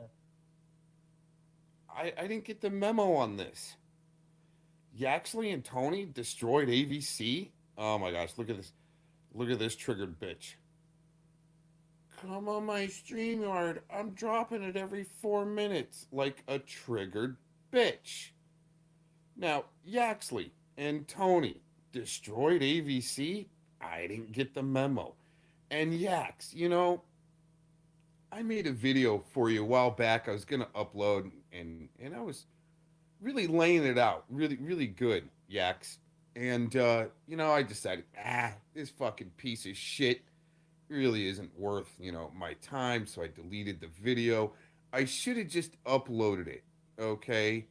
But anyways, a bitch, right? Like Tony and Yaxley and Erica here, right? They would all rage quit. All of them fucking rage quit, right? I should just start a stream, and title it, hey, why don't you all come on my panel, just a rage quit? That's what it is. So Yaxley, another bitch, right? He would block me in Hangouts, like a handler would, and then he'd unblock me, and all of a sudden I was two-faced, and then block me, bam, right away again. That's what bitches do, instead of having, you know, back and forth, and I'm gonna retire and leave the internet and never come back and let me look back at these fuckwads, right? Says I'm two-faced, blocks me again, right? Then unblocks me about a week later just to ask for a favor. Well, I don't bow down to bitches like that. You know what I'm saying? And Tony, right? Tony's been bragging that he's he was in a fight. I was listening a little bit earlier. He was in a fight and broke a guy's arm and leg. Right? Man, you know what? Tony, I would punch you so hard right square in the head that it would make your beady little black eyes, black eyes, I said it. It'd make your little beady eyes, right? You'd look straight again. Like I can actually help you, Tony, right? You would have a little more space in between your eyelids, right? And it, like you would have this perma like look of just like you're about to be ready to be hit by a train, Tony, right? I could help you out. It would help correct your eye problem, right? With you know, having the lazy eyes and shit like that, and so cross-eyed that you look like a sleep sheep, right? Like the deer in the headlights look like. That's why you got to squint so hard, right, while you're on camera, right? If I were to give you one punch square to the face, you would be looking straight again, and you'd probably have your eyes open a little bit more. Just saying, right? So, with all of this said, and these stupid little bitches going off on each other at 5 o'clock in the morning my time, you know, it just shows the amount of just crotchety. They're all crotchety, right? Like they got the full-blown fallopian tube freaking funk, right? And they got to wake up early in the morning and grab the Monistat 7, right? And start pulling the sand out of their vajayjay from getting rolled around in the sandbox from the cocks the night before, right? They start pulling sand out of their freaking heinies, right? Apply the Monistat 7, and then just go back to sleep, right? These guys just love going back to sleep. But one thing they all have in common is they all rage quit from the Cox's panel and then go talk tough everywhere else. Let's listen one more time, and then we'll all have a great day. They gave me a video, and I nearly believed it for 10 minutes. Keep going. And in reality, Beta I boys. noticed, Tiffany has gone. You know what's even more pathetic than beta boys is a handful of omegas, right? All y'all blasted each other thinking you're badass. That's some omega shit. Quiet ever since they now know that me and you have spoken. So yeah, before we hit AVC and destroy that little bitch, we gotta destroy Tiffany. It's just a matter of time, Yaxley. And she knows it, Yaxley. She knows everybody what we're just preparing. named as a What's this destroying Cox? You all guys like destroying Cox. You've got some woman problems, it seems like, so you're riding up on each other, right? And when I figured out that Tony and Yaxley were talking, I didn't tuck tail and run scared. I laughed my ass off. Like, how more pathetic a team up is that? I mean, is it controlled opposition, or are these guys supposed to check each other's oil? I mean, I don't know. I think Yaxley's in a perfect spot for him to spill his twoof. His twoof, right? Okay. I've had enough of this guy, right? These guys. It's all pretty pathetic and a good shit show. And it's what fucking losers do that have no talent. Like, you all are about as bad as this shitty karaoke artist right here. This guy, 100% shitty karaoke shit show. And you guys all deserve each other. I hope you guys blast each other till the end of time. It'll just be a great shit show. And y'all can go get fucked. All right. Have a good day. Oh, man, I've been blocked all the way around, even with this account. See, we got all these Cox groupies up in here that have been banned. Fellow model definitely get a little pussy pass there for not having to show his face on the Sentinel stream. For some reason, they said, oh, we'll even be nice to you, right? Eric says, oh, we don't have your main account blocked, Cox. Just come in on your main account. Bullshit. Because you got me blocked this way. Watch. Even on that account. Isn't that just amazing? Right? It's just, I think it's the IP address. They use the IP address from the device. So I think maybe if you get blocked from one account, you get blocked from them all. But that's the amazing Sentinels, right? Cucking to fellow tard. And probably won't, probably give him a little pussy pass from having to show his face on panel. Right? Just like they did to Renee. Isn't that interesting? A pussy pass for showing your face on the Sentinels has only been for Renee Bellavance and fellow Mon Larry Tard. Huh. Isn't that fun? Okay, let's get on with our day. I've got a lot to do. Thanks for checking this out.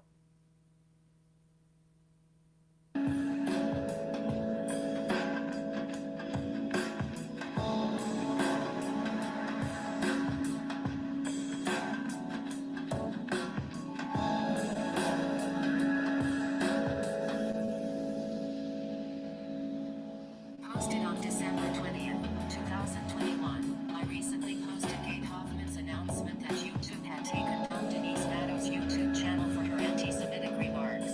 Immediately after that, Denise Maddow's dear friend, who she has defended repeatedly in the past year, sent me an email, commenting on the removal of her Truth Convoy channel. This morning I see that Ms. Maddow has made a video on her Crafts channel favorably referring to her friend that was composing a requiem that would honor her daughter. That friend, of course, refers to Thomas Schomburger. It would appear that he never sent her the remarks that he sent to me, which indicate that he never considered her a friend, but was using her gullibility for his own purposes. I have been staying away from commenting on the entire Denise Maddow Thomas Schomburger spider web for months because it is such an intricate web of lies. Jesse Davis has been doing a remarkable job in documenting and discussing the details of this non-stop saga of defamation. However, I sometimes feel a twinge of sadness for the gullibility of Denise Maddow, whose purpose in life revolves around the never-ending cycle of false allegations trafficked on YouTube, many of which she invented in her own mind. Here is the first part of an email sent to me after I posted the notice that Denise Matto's Truth Convoy YouTube channel had been terminated. Clearly, Denise Matto has been defending Thomas Schumberger based upon his false pretensions of friendship. This email, dated December 17, 2021, from Thomas Schumberger, began, "Hey there, Jacqueline. I think we have turned a corner. I am happy to see Denise's channel down. Since she called me every name in the book as part of the DeFanco ops, she had so much hateful content about me and others, and hopefully she can stick to arts and crafts. Any communications she sent me are now in the right hands. I see DeFanco changing his story about himself, her, and Jerome Corsi. Say, now that Truth Convoy is finished, some thoughts. The rest of the email discusses various other persons. Share this, press this, Twitter, Facebook, or like."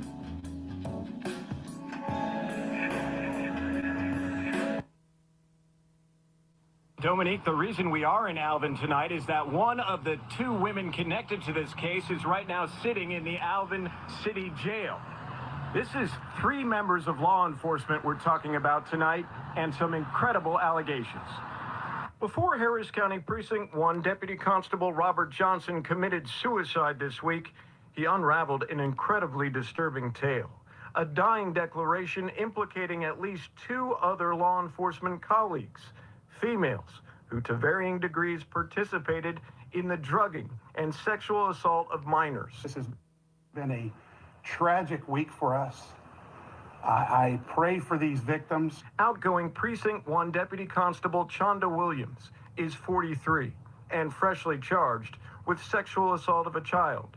Her arrest paperwork is gruesome to read, detailing how Williams and Johnson allegedly teamed up to sexually assault a child who Johnson drugged in December of last year. Also charged, a former Precinct 1 dispatcher, Christina Michelle McKay. She's 45, and Friday was held in the Alvin jail, charged with aggravated sexual assault of a child. Her arrest document tells an equally disturbing story at this Pearland Holiday Inn in August 2020, where a child was drugged and sexually assaulted. McKay admitted to providing the sedation pills, and when they were done, quote, Christina stated that Robert then put the child over his shoulder and left the hotel with her. McKay, that dispatch is involving video have a clear outcome. And that's why when Williams was pulled over a decade ago, And that's why they took Sean Reyes' camera and his GoPro. That's why. he didn't just pull over anywhere. He pulled into a well-lit parking lot with a surveillance camera. I knew. Smart. Very smart. Very smart. He pulled into a parking lot that was well lit and had cameras. Didn't end up mattering. Did not end up mattering. No one faced a consequence. That $2.3 million that came from the taxpayers. To where there was a camera and it was lit, I figured that'd be the best spot to get pulled over. For the entire They broke this man's back. time it was happening, I did not think I was going to survive. The NYPD says close to 90% of its officers have no substantiated complaints against them. To search an individual officer. Another way of saying that is up to 10%. Up to 10%, up to 1 out of every 10 have a substantiated claim. And we know they don't be substantiating a lot of them. A lot of people are complaining stuff never even gets investigated. How bad does it have to be to get substantiated? And up to 10% of them have that. That's crazy. For yourself, look for this story on the main page of our website. Okay, so we're done with that video. I want to show y'all one more thing. As usual, this video ended up being a lot longer than I wanted it to be, but I want to show y'all one other thing. So what happened to Sean happened at the 61st precinct. Look at this. This happened 3 years ago. Officers broke a woman's elbow in an arrest at a Brooklyn precinct. You might be wondering, why did they break this woman's elbow? Well, she was 61 years old. She was going to the police precinct to get the necessary paperwork to file a complaint that someone had stolen her glucometer, her diabetes meter. She left with a broken arm. She got arrested.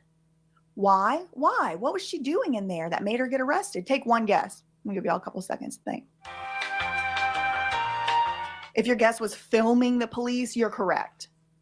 broke the woman's arm, 61-year-old grandma. A group of New York police officers violently arrested a woman after she came to their Brooklyn precinct to pick up a police report. Footage provided by her attorney shows the incident unfold. Patricia Rodney went to the 62nd precinct in Bath Beach on November 30th, 2020, after her insurance company told her she needed to file a police report before it could replace her glucometer she had lost. The lawsuit she filed against the city and several New York Police Department officers in Manhattan Federal District Court says an officer told Rodney that she could pick up a copy of the report on December 2nd, according to the lawsuit. When she returned to the precinct that day, officers there refused her request. One officer told her that she had to request a copy at the Manhattan headquarters, according to Hell Gate, which first reported the lawsuit. Frustrated, she refused to leave without one. The outlet reported, at which point the officers told her their body cameras were recording her. When Rodney held up her phone and said she was recording them too, they became agitated and enraged. "Ma'am, we are asking you to leave and you're not leaving and you're not allowed to record," one of the officers can be heard saying on the body camera footage obtained by Rodney's attorney. Rodney wasn't even actually recording, but she said so because she was afraid that without knowing they were being recorded, that they would abuse her. And abuse her they still did. That's when the officers handcuffed her wrists, shackled her ankles, pushed her to the ground, and began twisting her arms. Well, that sounds exactly like what they did to Sean. Put the handcuffs on so tight it was cutting off his circulation. He couldn't even feel his hands, causing her to cry out in pain. Rodney can be heard screaming in the footage, which of course they're going to interpret as, quote, resisting arrest so that a jury won't convict them. She was left with a fractured elbow, according to the suit. One of the officers punitively adjusted her mask to cover her whole face. That is disgusting. That is absolutely appalling. And look, there is a picture of it. They put the mask over her face. Why would they do this? I feel like I'm living in the Citadel at the Game of Thrones. What is this? Why are they doing this? Why? Why would they do, why? Why did they do that? Why would they do this to a 61-year-old grandmother who was just there to try and say that her diabetes meter needed to be looked into? She wasn't even asking them to do anything. She wasn't even asking them to do any investigation. She just needed the damn police report. I guarantee you one damn thing, if they needed to print out a police report for her, oh, it'd be printed out. It's already printed out, hot off the press. Despicable, disgusting, vile. Punitively adjusted her mask to cover her entire face before he calmly walked away. Police took Rodney to the hospital for treatment before bringing her back to the precinct, where they kept her there for hours. Same thing they did to Sean. Instead of getting a simple piece of paper, she was brutalized, repeatedly lied to, and hospitalized. It is not hard to imagine that if she had not been lucky enough to have what happened to her captured by countless body cameras, then NYPD would deny the worst of the abuses she faced, including having an officer callously and casually pull her mask over her eyes for no reason. A spokesman for the City Law Department on Thursday told NY1 the agency was reviewing the case. An NYPD spokesperson, he's definitely getting some of that $11 billion, said the department would not comment on pending litigation. Rodney's attorney, Remy Green, provided NY1 with a statement about the lawsuit. While the mayor spends his time imagining issues, how citizens film the police, this is what real New Yorkers deal with every day. A private, lawless gang, perpetually high on power, abusing people just because they can. Just because they can. If you're fired up, riled up, looking for how you can help, what you can do, I would suggest starting with peacefully redressing your grievances with the appropriate authorities. Now, just for purposes of the video, here's the overview of the 61st precinct where this happened to Sean. Here are the numbers. I'm going to also link what Sean had in his video in the description box down below. The number to the precinct, the number to community affairs, the number to crime prevention, the detective squad. I don't know. So the video is already way too long right now, but I am going to do a video soon showing y'all what to do for a Freedom of Information Act request. If you want to make a FOIA request, each state has a different name for the FOIA request. In New York, it's called FOIL. In Connecticut, it's called FOI. In Florida, it's the Sunshine Statute, but it's all similar to a FOIA request. I will show y'all how to make a FOIA request in a video coming soon so you can start to make some of these requests on your own. If you do make the request about the stuff that I make videos about, you want to send it over to me, what you get, that'd be great. That's all I really had for today. Actually, I have a lot more to say, but it's already way too long of a video. I'm trying to cut my video times down a little bit. In the meantime, facts ain't defamation. Love you, mean it. Okay, bye.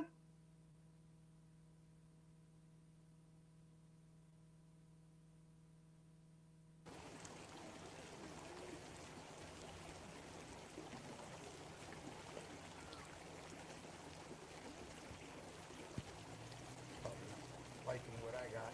It's not paint. We folks of the animal kingdom have our own version. It's the story of what really happened in Sherwood Forest.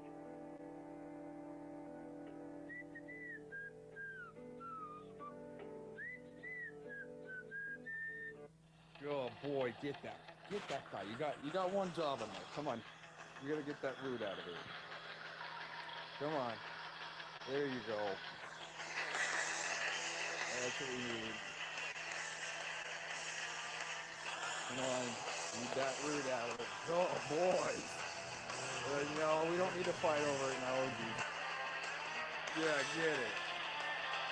Get that guy out of there. Oh boy, see, you got this guy finally feeling better going to work.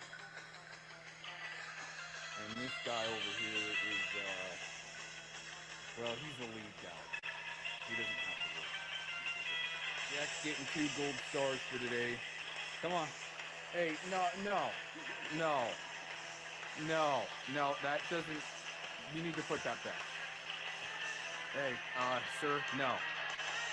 I put that there purposely. All right, he finally got it over here. This guy's supervising. So I hope all is well, OJM. That your video, I just have to talk about that for a sec. You got it, if you can drop a link for that video so that Kathy can see it. She probably doesn't know about the bullshit with Aaron, but.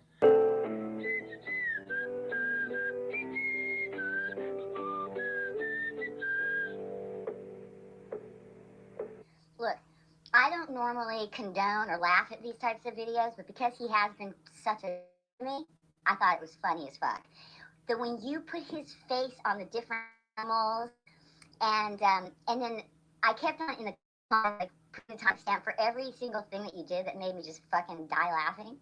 And then after I did it, I was like, shit, I forgot to put the ice skater because that was like fucking hilarious. And then when I went back to say something, he must have already struck the video.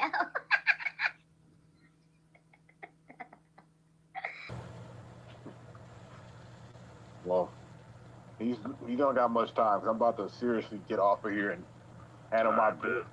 Handle that pizza. For Jeezy, that's what's going down. Yeah. But for sure, I appreciate you joining in, man.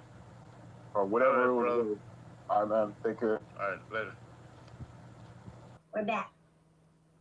Yes, I was talking about Aaron Cox, the Coast Guard veteran, admitting in a video live stream yesterday that he and the gang that I've referred to as the trailer park, the cop stalkers, the port terrorists, basically though, Aaron Cox, Sugar Shine, Dave Acton, and a few of their supporting characters. He admits they were responsible for Port Neches. Yeah, he's still running around loose. What's Shadowbox got to do with this? I started to say, I titled the video FBI Shadowbox. You don't got much time. 'Cause I'm about to seriously get off of here and handle my bit. Handle that pizza. For Jeezy, that's what's going down. Hello? Hello? Anybody out there? Huh? Holy moly, the stuff we gotta do. I'm telling you.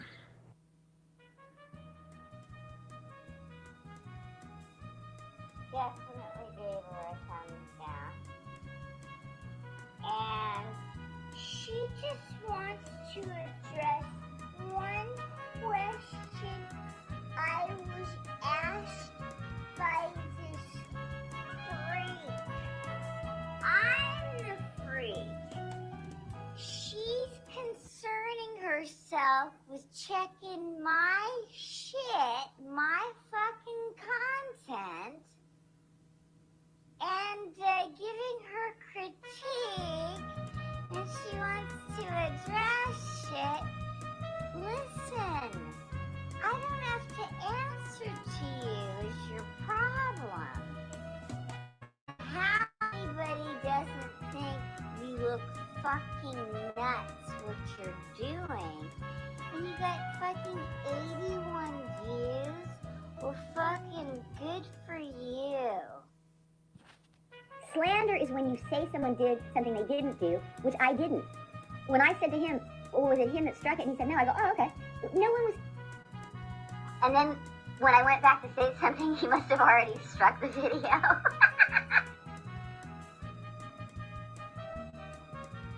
So I hope all is well, OJM. That your video, I just have to talk about that for a sec. You got it. If you can drop a link for that video so that Kathy can see it. She probably doesn't know about the bullshit with Aaron, but look, I don't normally condone or laugh at these types of videos, but because he has been such a jerk to me, I thought it was funny as fuck. That when you put his face on the different animals, and then I kept on in the comments like putting a timestamp for every single thing that you did that made me fucking die laughing. And then after I did it, I was like, shit, I forgot to put the ice skater, because that was like fucking hilarious.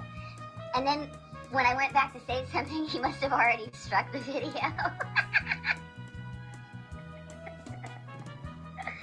Okay, so people need to understand. Yeah, I'm laughing about this because this guy has been a dick to me. You guys laugh at me, and I've never done anything to you. I'm not talking to you guys in the chat. The people out there, like this bitch that's making videos about me, I have done nothing to them. You don't got much time, 'cause I'm about to seriously get off of here and handle my bit. Handle that pizza. For Jeezy. That's what's going down. Kathy, get that link. It's hilarious, dude. You're gonna fucking pee your pants. I need to see it again. Fucking, the ice skater was a woman's body, right? That was fucking, it was good. So good. So anyway, then all these people jump in and they're all like, that is so evil. But again, I have to go back to when I was in Betty's fucking thing for the short period I was there, and I did participate in the chat, because I didn't know, and I talked shit on Kickman, I said this before. Then I went and I apologized to her, because I was wrong.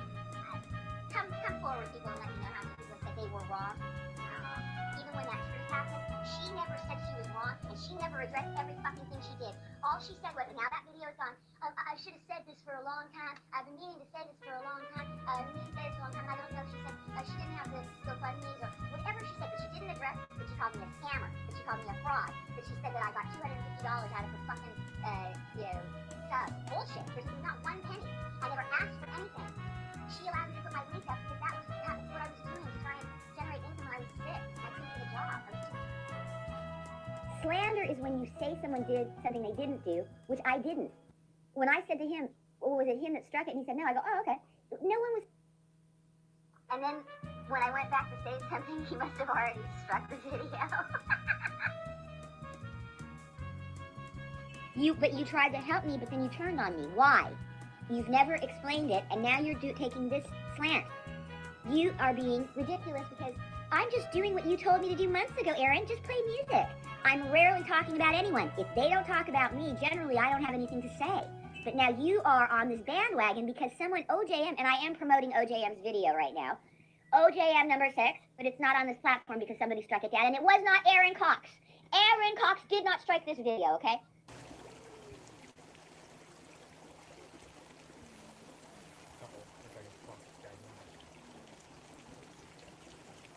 Who did? You want to put the person's name? You want to dox the person that did it? I don't even remember who you said because I don't care. The point is not that they struck it. The point is, it's hilarious.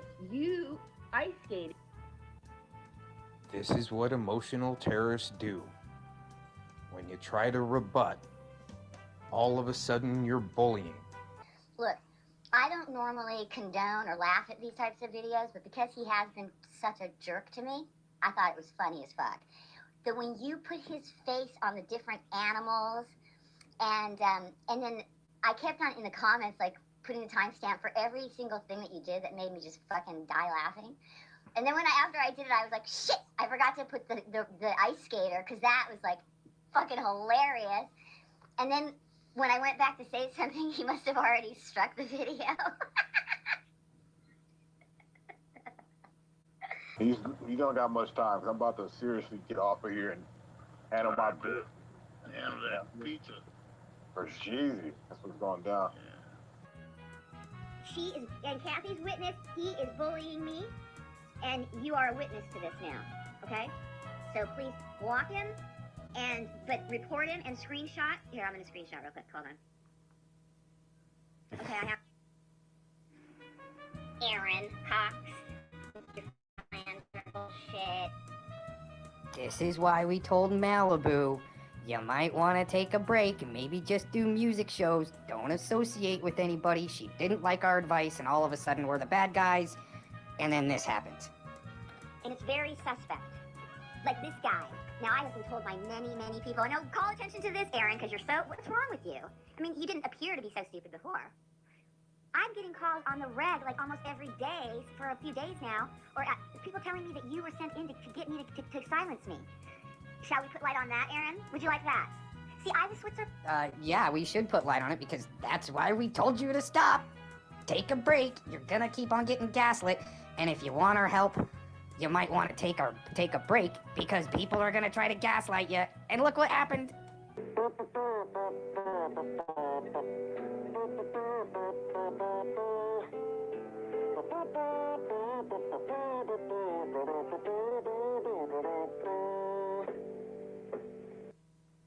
Scooby bop bop bop a doo, be doo be done, Scooby Doo.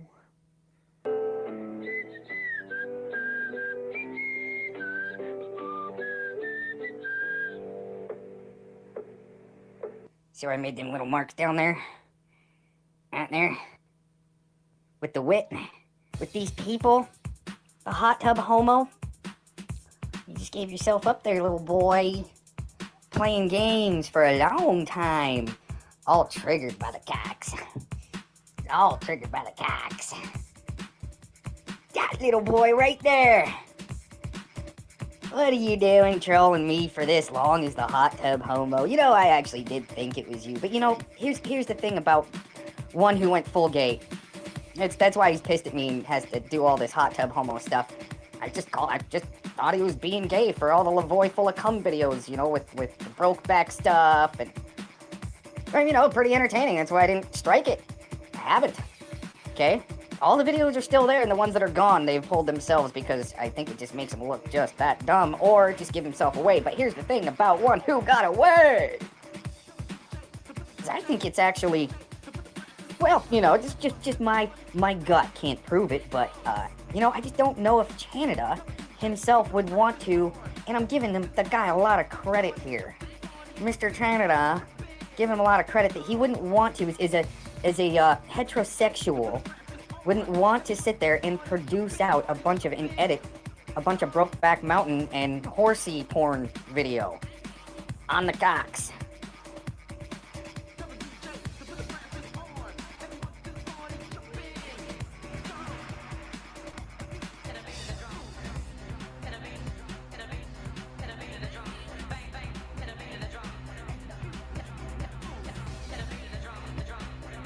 Right? So that's why I was thinking maybe he's sharing the one who got away account with maybe a chick like Jenny Girl. Right? They meet up in New York and have a little love affair and bash up a Walmart together. You know, I'd been thinking that for a long time, but all of a sudden the hot tub homo account shows up out of the thin air. You know, and we for sure thought it was maybe OGM, but you know what? I wonder if they're also sharing a password on an account, right? You never know. But, you know, that's how these guys work, and they've been in the background just gaslighting me for a while, and we're gonna skip that, but look at this, see? Published July 3rd, 2016, The Gay Hot Tub Politics. But, down on the disclaimer, are artistic comedy pieces for an opinion. It all falls under fair use. But here's the thing, is you've got pretty little girls like this that believe your stories and come and thank you for helping show others who this guy really is. And then he's like, hey, no problem, pretty lady. No, wait a minute. No problem, kitty lady. Do you want the password to the account too, and you control Cox too? Maybe, right? But why would you perpetuate this if you've got this disclaimer? Huh. And want a girl like that on your side, like Miss Livy, Miss Glittery Sparkles, unless Glittery Sparkles may have been sent my way to begin with from one who went full gay, right, back in early, mid 2018, right, sent her my way, mid to later, sometime in October possibly, right, of 2018, when Miss Glitters actually lets her kind of ghetto booty voice through, she actually kind of reminds me that she could be maybe cousins with Jenny Girl. Huh. And they're actually associated with something a little bit bigger than just comedy pieces and opinions.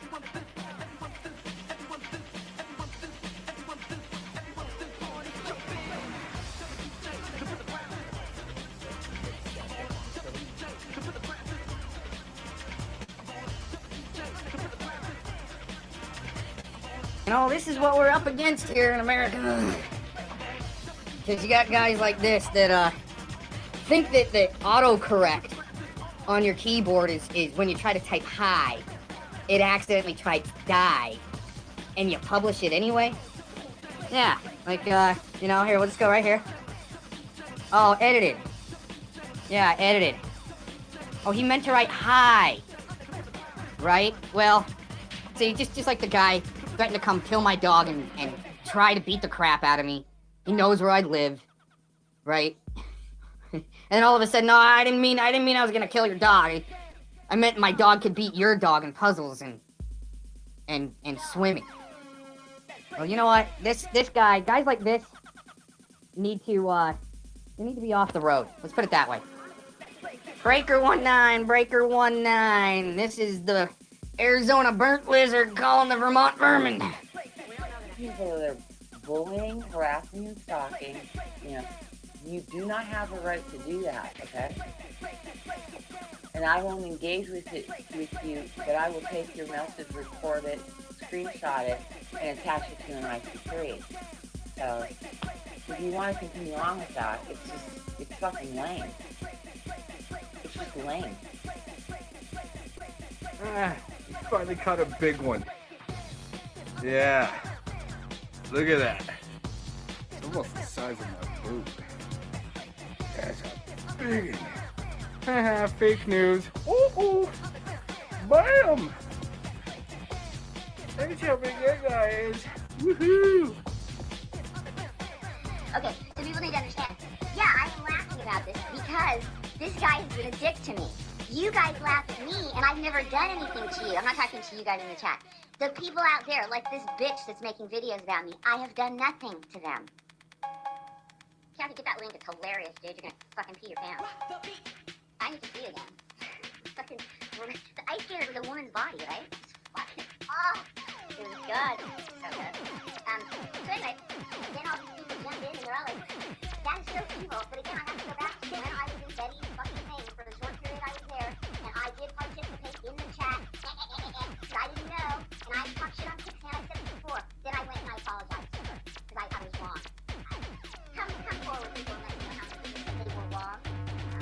Even when that truth happened, she never said she was wrong, and she never addressed every fucking thing she did. All she said was, now that video's on, I should have said this for a long time, I've been meaning to say this for a long time, I don't know, she didn't have to go fund me, or whatever she said, but she didn't address it, she called me a scammer, that she called me a fraud, that she said that I got $250 out of this fucking, bullshit, which was not one penny.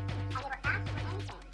She allowed me to put my feet up, because that was what I was doing, to try and generate income when I was sick, and I couldn't get a job, I was too sick to work. Well, since Miss Glittery Sparkles wants to get involved, now we gotta, despite the allegations, just for trying to help somebody that reached out to me and all of a sudden I become the stalker. Huh. Maybe we need to do an update on Miss Glittery and see how how she's doing on her channel. Maybe we could do that voice analysis that I was thinking about doing right off the bat and documenting, because things we're not kind of lining up for some reason with Miss Glittery. I mean, gave her every benefit of the doubt and actually kind of put a wedge in between a friend of mine and I, because I said that she was ready and vouched for her. You're going to have to pay me $10 million, billion, quadrillion dollars on Cedar's Rosarita Anti-Juanica. Pretty monetary. You have to pay me. Just pay up. The people that you working for, because I know you working for an organization, I already know. Like, this doesn't start you working for an organization. Yeah. Okay, anyway, pretty monetary, there's nothing even to talk about. And she wasn't. I was praying for her and hoping that she would be. But let's... Miss Glitter Sparkles, that was her channel name there. Let's see how she's doing on her content there. Oh yeah, she's blasting it out. She's got some great content there. Just tearing it up. Very, very popular. Here, let's try the other way. I think that might be her backup channel there that we're looking at. Let's try it this way. Miss Glitter Sparkles. Oh, no. Well, this is about the extent of what Failure Man and OJM like to portray to the public, that Aaron Cox is a stalker, harasser, when I'm not. The allegations are false, and I've already given my cease and desist. They definitely watched both of their videos, and it acknowledged, left their snail trails, their comments, so, and then accused me of having to delete my videos pertaining to the cease and desist. Yeah. And you don't do that, you just lock them down because it's evidence, you acknowledged it, you saw it. But now we've got Miss Glittery Sparkles involved. Hold on, everybody. This ride just got bumpy. Tighten down your brain buckets.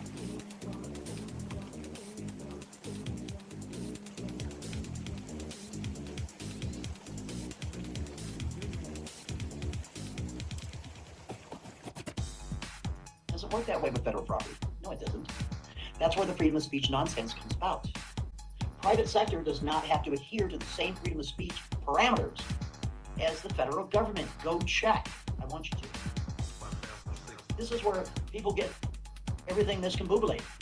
However, saying that I'm a private contractor on YouTube, they do have to absolutely deal with this thing called, let's see, what's it called exactly? Time. If I make one wrong word about the CEO against YouTube or Google or anyone else, and then I would be demonetized and or stripped of the video and or flagged down, that is discrimination. Oh, Miss You, why did you gotta go block me there?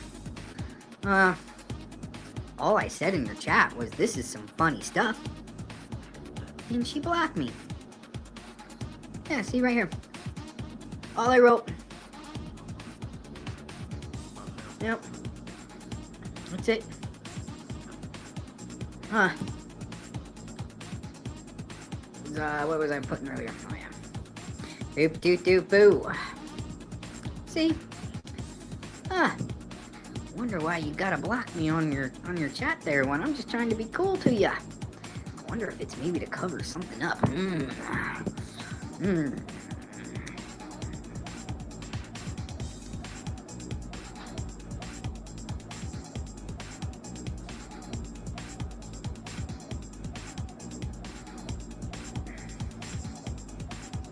Right off the bat. Huh? And then she puts in the chat, why isn't anybody chatting?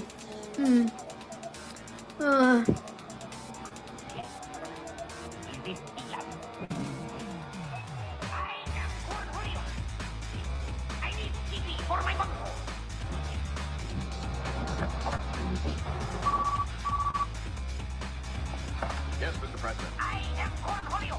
My bunghole is gold. Mr. President. Mr. President, I can't make out what you're saying. Sir, the president sounds strange. Something's going on. I don't think it's a drill. Sir, we're awaiting your final orders. I order you to surrender your TV. I am Cornholio. You will cooperate with my bunghole.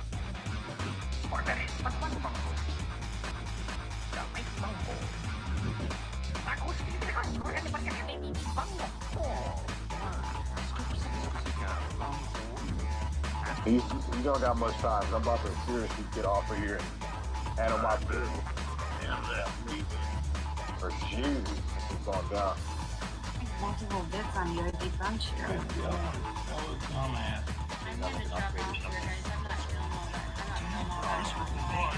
Anybody that is surrounded by Cox. Aaron Cox. He apologizes for his support.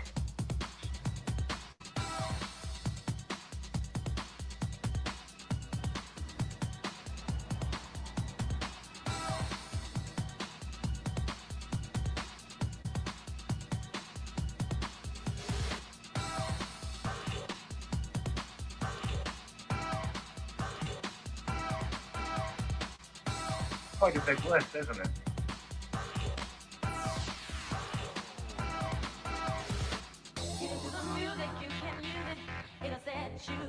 That's a lot of money that was taken from me out fraud, huh? That's just 2019.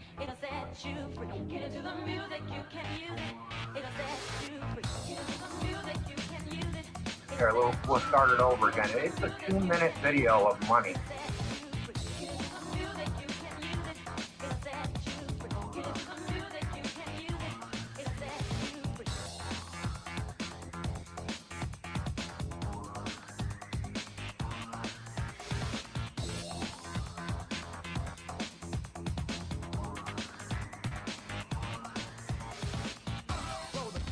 Aaron is not one of them.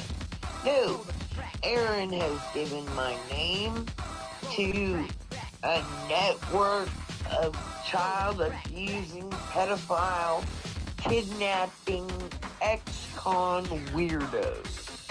So no, me and Aaron are never gonna be cool. I'm never gonna be friends with Malibu. I'm never gonna be friends with those. I'm just not going to do everything within my power in the law to get them busted for what they've done. I am going to try to get Aaron busted for what he did to me. And I'm going to do everything in my power to do that. You know, the cops, they seem to care sometimes, and sometimes they don't. I think that the more people muddy the waters, yeah, I saw the comments. The citizen reporter lady, is that you? Yeah. Roll the track back. Roll the track back. Roll the track back. Roll the track back. Roll the track back. Roll the track back. A lot of fraud, Rex.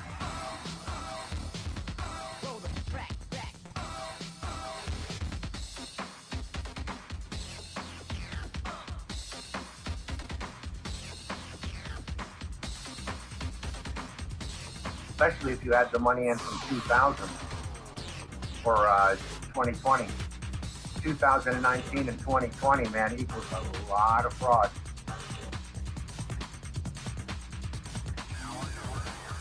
P.S. Stop smoking your glass stick and you can buy memory.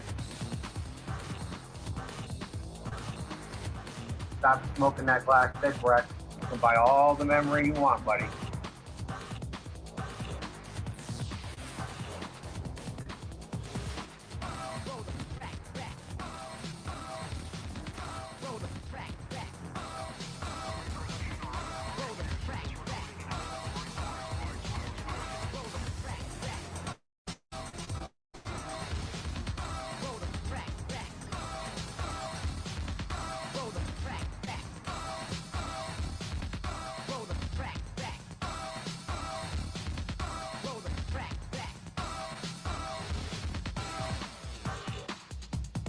Now he's going to show you the PayPal I gave him for 2020.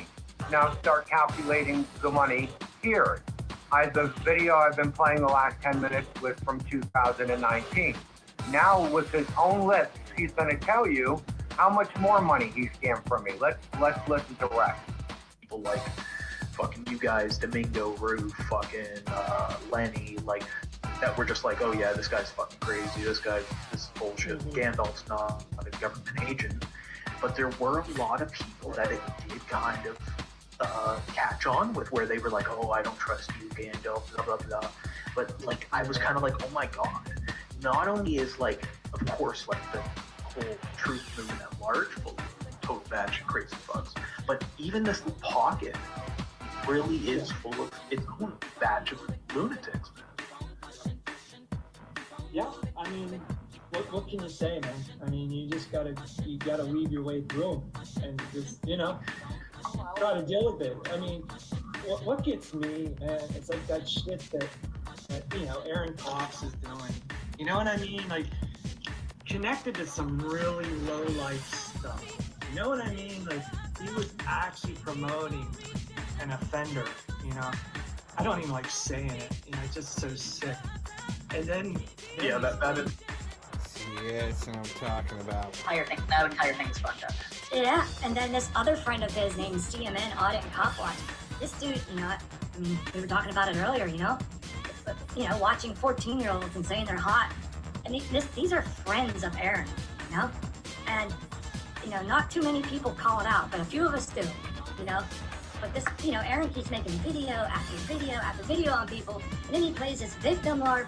I mean, there's something behind his operation, man. He says he's self-employed, all this other stuff, and he brags that he has the training, the government training, and all this other stuff, patrol. I seriously think he's getting some kind of funding somewhere to do what he's doing. I seriously believe, I can't prove that, but there's something wrong big time with him. Fucking crazy as people are really fucking chills. I'm convinced that a lot of the crazy fuckers are actual chills. Mouse. It gives my stance on why I helped somebody like that.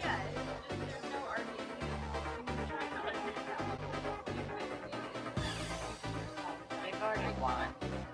Shame on them. Gosh dang it, when are we gonna evolve?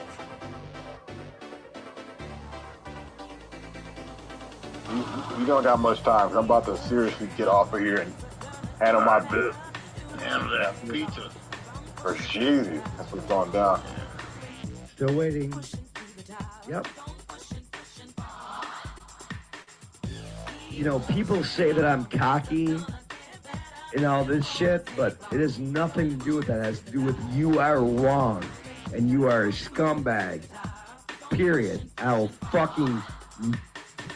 knock you into the ground, period, if you're like that. Hey, Palamon, what do you think? Anton is gone now. They don't think he just got arrested, but suddenly he's gone. You're welcome, peeps. Anton didn't get arrested for spamming chats, though. He got arrested because he's a fucking pedo. Sure is.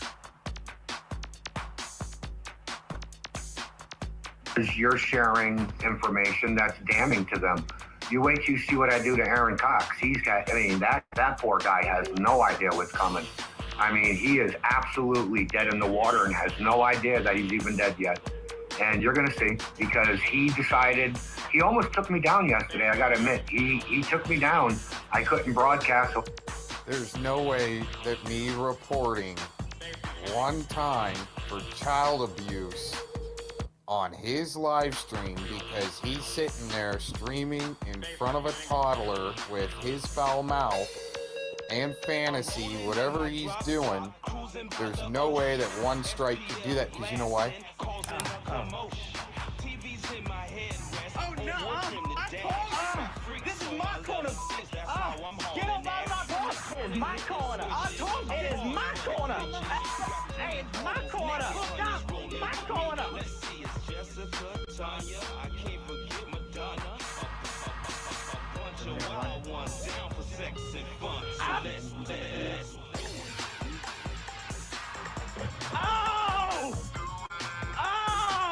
And so it wasn't me, so we're going to continue on with this feeble fantasy going on here. Which channel?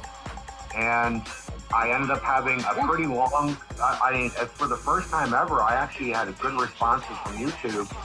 And there's a little thing at the end of it that says, if you need help, just, contact us through here. And I contacted them, and I sent the link that Aaron admitted that he was going to be filing all these fake reports, and I sent that to. Nowhere in any video have I ever said that I was going to submit a fake report. I said, have your fake fantasy and say anything you want. Just keep my name out of your titles because it's against terms of service. But we're going to keep going with this flat, inflated head, feeble fantasy. Here we go. YouTube took a look at it, and they told me that if this continues, because they looked at his complaints, that they will just remove his account completely.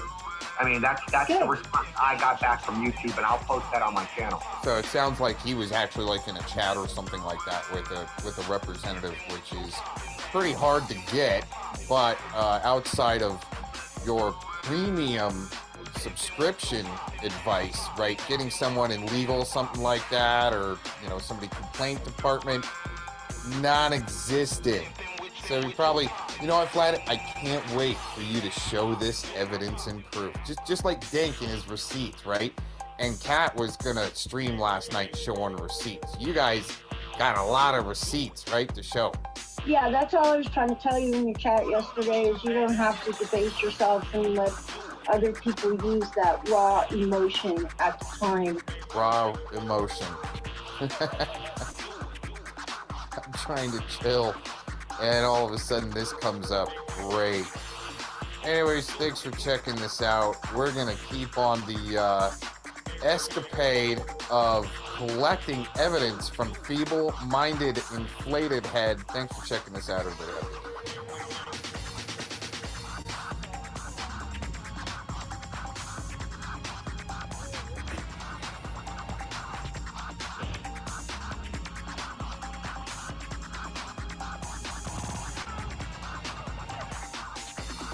Hey, here we go. We got Otto Hoax and Fellow Frail.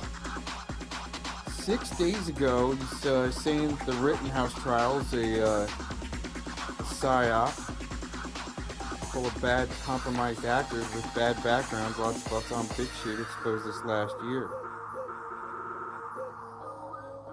Like one of the shooting victims was actually released. Mental case that was a convicted pedo, right? You're not going to bring that up now, are you fellow fail? I know how you like to protect, child abusers and real sickos, like Mark Connors, right? Sorrel Strikes Back says, oh, I know everything's a psyop. You have broken the case wide open, FM. I don't know what this country would do if we didn't have you to save us. Oh, geez. Oh, man. All right. Nope. Everything's a psyop. But you're the ultimate auto hoaxer there, right? Everything is a psyop to begin with, which, I kind of agree. Rittenhouse could have been like a gaslight for another race war to start another race war. Civil war, stuff like that. They've been trying this for years, but all Fellow Phil banks on is if it's not a psyop or something, right?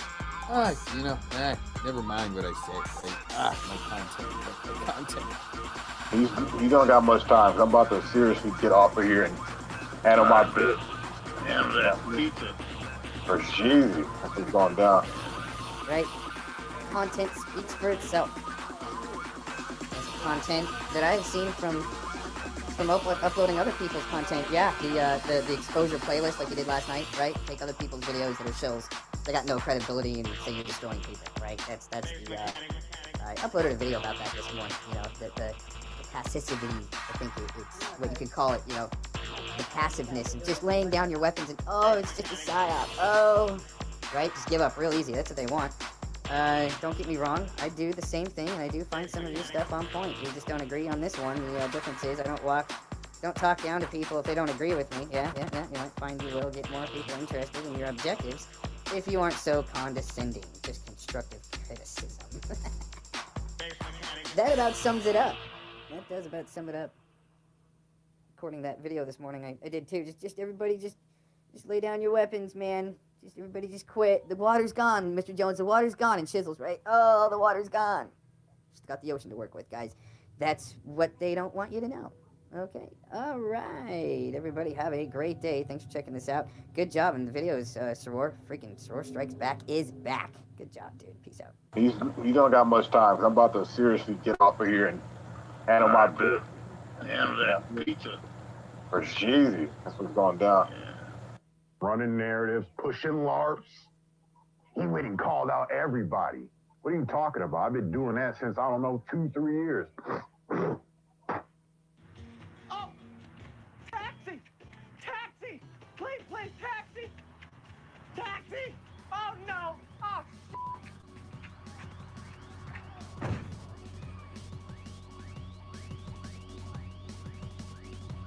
Oh, my purse!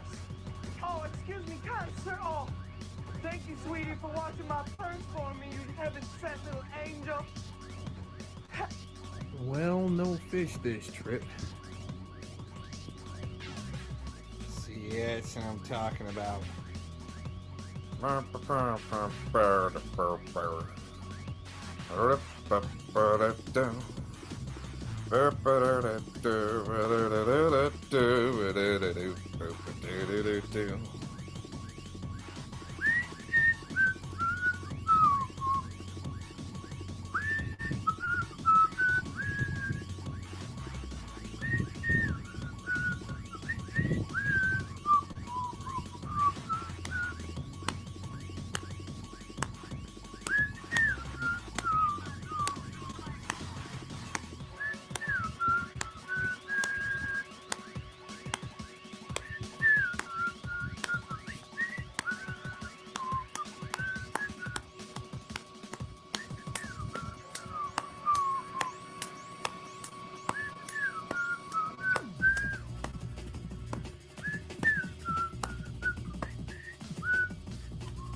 just wanted to play that clip for the people that didn't understand.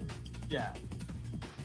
You know, There's a lot of big talkers in the chat, you know, they talk a lot of shit. Some of them will like praise you one day and you think they got, you know, some respect for you and you think you got respect for them, and then they like to throw out some shitty comments and you got to throw it back at them, and then right. and there's crickets afterwards because they know that they're messing with the wrong person, and you know. Even I'm.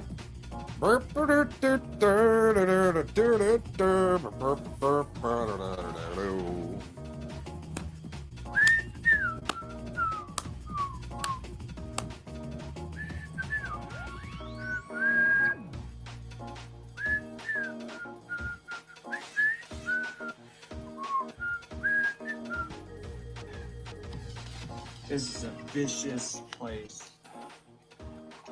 I'm sorry, right? It's been infiltrated. Looking for friends, you're in for a big letdown, man. This is a vicious place. It is. But if you're on here looking for friends, very few. Okay, if you make a friend or two, it's a good thing. It is. But if you're on here looking for friends, you're in for a big ego, man. Like that too. Everybody's trying to prove themselves and be smarter than the next guy, and they can prove more than this. That too. Everybody's trying to prove themselves. Place.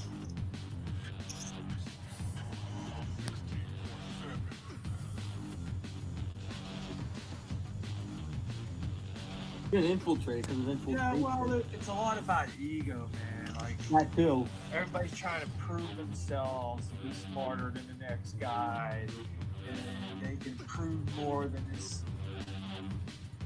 You know. Yeah.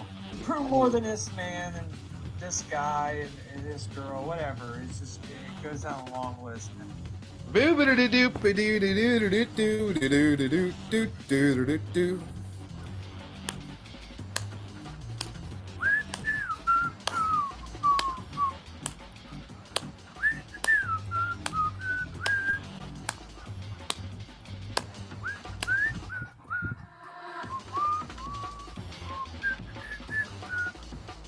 Goes down a long list, man. It's a long list of bullshit. Really is. And you'll find out that like what makes you mad the most is the people that gatekeep. And I noticed that you say that word over and over. But you're making a good point there. You know, there are gatekeepers on here that gatekeep certain operations, like you know.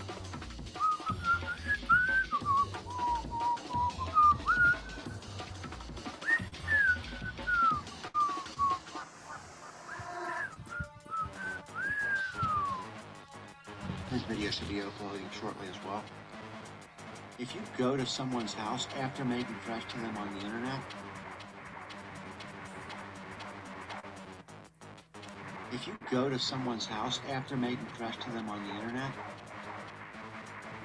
that can be catastrophic.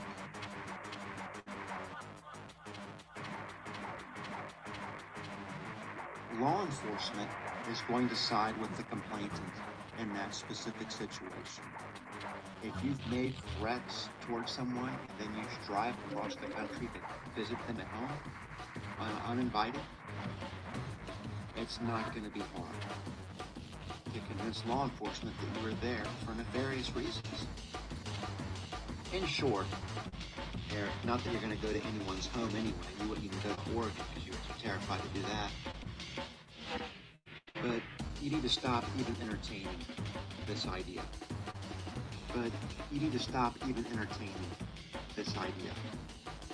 Because it's going to end bad.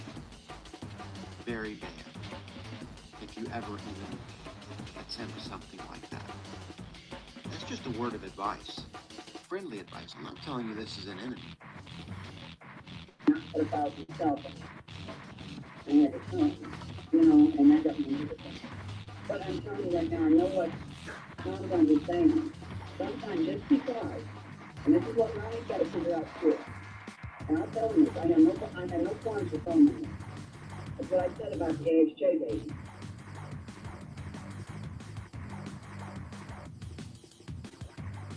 There are gatekeepers on here that gatekeep certain operations, like you know, like 9/11, like Sandy Block, like these gun-grabbing psyops that are obviously. You exposed them to Dawson, Ryan. No, Ryan Dawson's one of the biggest gatekeepers there are, man. What Ryan Dawson does is keep everybody with a narrow mind around him, you know. And if you have, didn't you also go on supporting Trump? Yeah, he's been caught in many things, dude. You know, he comes up with excuses about 9/11 and the Pentagon, saying that the camera cannot pick up an object going past 300 miles per hour. Even your sheriff's involved in this shit, bitch. I suggest that you take your fucking oxygen. And I'm gonna ask you again, what did I do for you? Just on there for drama. Yeah, recognition first, truth second.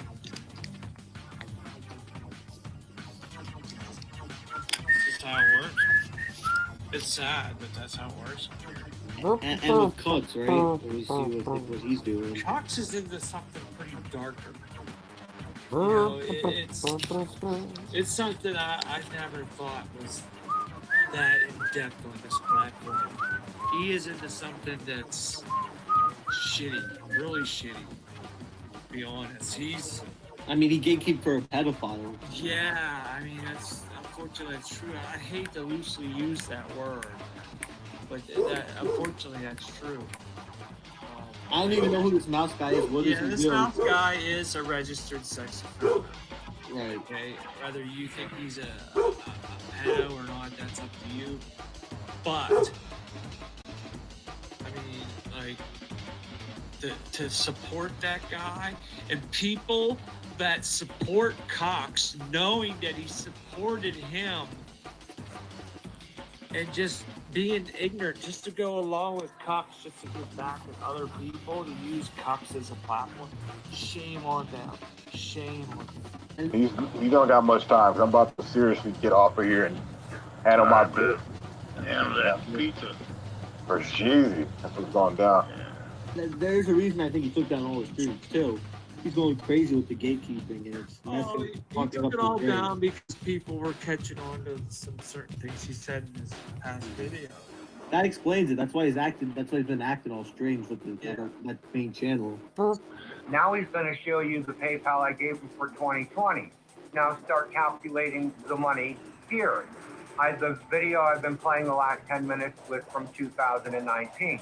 Now with his own lips, he's going to tell you how much more money he scammed from me. Let's listen to rest. Especially with the Bundy Ranch stuff, man. Like, there's a lot of these offenders involved with the Bundy Ranch cover-up. You know what I mean? That thing was a complete operation. There was feds all through that, you know. So, yeah, I don't like to loosely use these terms and have them around me, you know, unless I'm sure if somebody's that or not. Right. But, you know, But it's been proven that what he did, like, he was gatekeeping for yeah. hours. Yes, and that's true. That's absolutely true. And we've shown that over and over, and the so-called good team could not see it. Well, they've seen it, but they ignored it. I'm actually like, what's happening with Urban and Eric Spitfire? I don't know what, something miscommunication, or is Urban, you know, and he's gatekeeping for Becky. I'm not sure. I think it's just a personal battle. In my opinion, bro. Okay. Yeah. I don't know. One day they're like a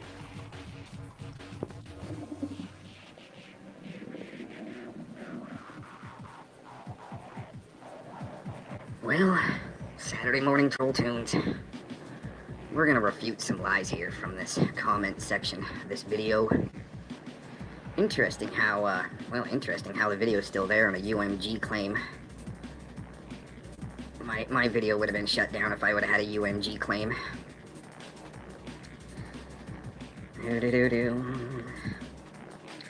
Miss Glitters. Miss Glittery Sparkles had to change her name, unfortunately, when like a week ago she had to completely get a new channel, but now she just had to change her name because we kind of called her out on that. Stalking my channel for almost a year. It started 6 months ago. It gained my trust, talking sweet to me. Well, let's kind of back up there. So yesterday I showed Miss Glitter's 1 year anniversary show to where she apparently called us all out and, yeah, rebuked us. Which we proved that she actually enjoyed herself and felt comfortable. And we've been able to prove that. Unfortunately, that live stream yesterday has been blocked. No, I have not gone to Miss Glittery's channel because on November 1st, 2018, Miss Glitters, the day after our live stream, did her own live stream where she was talking about how, well, she was being paranoid that the stalkers, meaning me, were watching right now, and she was being paranoid about it. And see, the thing is, she thought that I was watching that live stream when I actually went to her channel just to do a checkup on her a few days later, and then I heard that. And I think that actually that live stream is gone. So there's that. Yes, her revocation ideas and disabling negative energies were a, let's say, a good weapon. But see, what we were trying to break her through on is that you know, actually, spiritual war is not a video game, see? And that's what we were trying to break her through, because her generation believes in this video game theory, which, you know, it all does kind of tie together, but... Okay, so she sent me her picture ID to prove that she wasn't an agent. No, because I would have remembered that. And I don't think I even asked her for her ID. See, this is how much I really care about these people. I mean, I do care, but I don't care about their drama, because I got better things to do. So I don't remember even getting her ID, nor do I have it in my archives, okay? So there's that too. Yeah, so convinced me to do a prayer session with him and another individual named Tony. Later, this individual spoke in another language. Oh, first, see, she knew Latin. Yeah, and at that time, see, Tony spoke a few words of maybe Latin. I don't know what it was, but I know these words are devastating to the enemies of the kingdom of heaven. And at that time, when he spoke those words, she was actually baptized in the Spirit when she said she had never been baptized before. Yeah, so there was no spell casting going on. And even after all of that, she was still cool and felt comfortable and felt good enough to tell her story, see, when we were trying to engage in spiritual warfare. And that's when Tony actually walked away off the set, and he was just like, this girl ain't ready. We actually stopped the show, and because we had to continue on in our journey without her. No, they both kicked her out of the prayer session. No, she didn't decline, no. And I don't know where this Israel stuff is coming from, okay? And she still doesn't get it, that Israel is us, all right? We're praying for us, the children of God. I don't know what all this blood moon stuff is, really, honestly. Okay. Oh, many others heard and were in disbelief at what was caught and disagreed with Aaron. I don't know about all that. And the blood moon days of the Palestinians, I don't know what's going on with all that, okay? That's just... See, and we know we've got a theory that the infiltrators, and I don't want to call Miss Glitters an infiltrator, but it's looking that way because... I'm taking my YouTube husband, and I ain't ever coming back to this platform. Of the way she actually left comments on somebody else's channel about a year ago. Actually coming from I Spy area or something like that. And no, we don't need to take your ideas, Miss Glitters, because they are kind of, yeah, just kid stuff. It's kid stuff. And that's what we were trying to do, is break her through, because, you know, we were hoping she was ready. And calls us satanic prayer sessions. Right.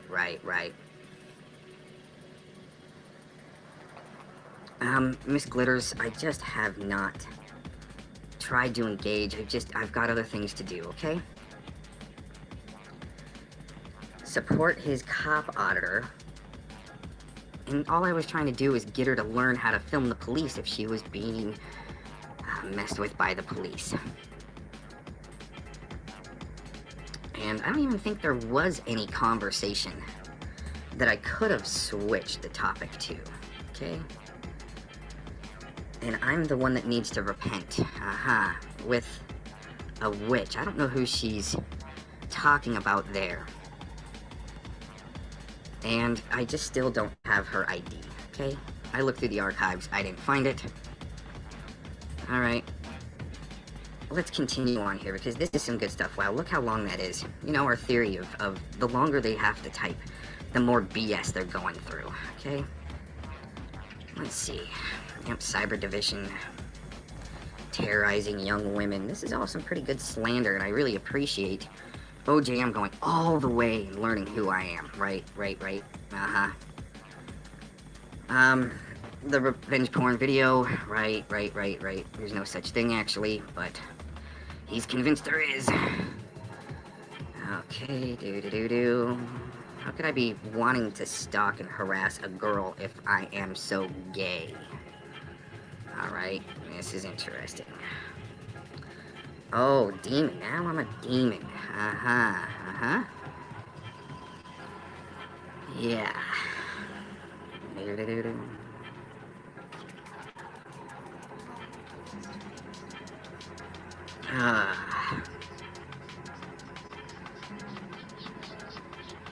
it even worse.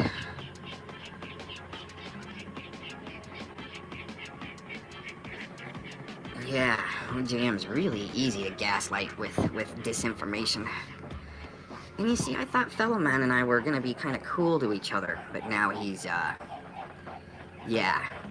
You know what, at least he's changed his tone on using my name from either Aaron Cucks or Aaron Gaycox or something like that, right? And I thought me and Fellow Man were cool after our live stream, but I guess not. Here we go with Tamara, Twigga Tamawa. Dark arts practitioner. Oh, interesting. Uh-huh. Oh yeah, see, keep her scared, Miss Tamara. I wonder if the people that were actually trolling Miss Glitters maybe used my name or maybe used a sock account to make it seem like it was me, because that's what's been going on in the background. A lot of this gaslighting on being a oops. No, we don't want to do that because yeah, I just don't want to give that chick any energy. But to gaslight that you know, I'm a cult leader and so forth, and in a cult, this is just not true. I'm just sitting in the hot tub, trying to mind my own business, do some live streams, dox some dirty politicians. Alright, yeah, you need to receive, this is just perpetuating. See, one little lie that I have her ID, look what it's brought up. Right. Just speechless, you know, Miss Glitters, just like you were speechless on our live stream and feeling all good about it and feeling good and we're gonna continue on. See, and here's the biggest, okay? Because, no way in freaking God's country would I ever want to be a Sentinel, or have I ever wanted to try to be a Sentinel, because I saw through it right in the beginning, right after Lavoy Finicum was shot. Actually, no, it was the Sentinels, Eric Spitfire, that blocked me from Pete Santilli's stream, right before Lavoy was shot. Sovereign Citizen Extremists. See, they need people like this to keep this label going. Domestic terrorists. Right.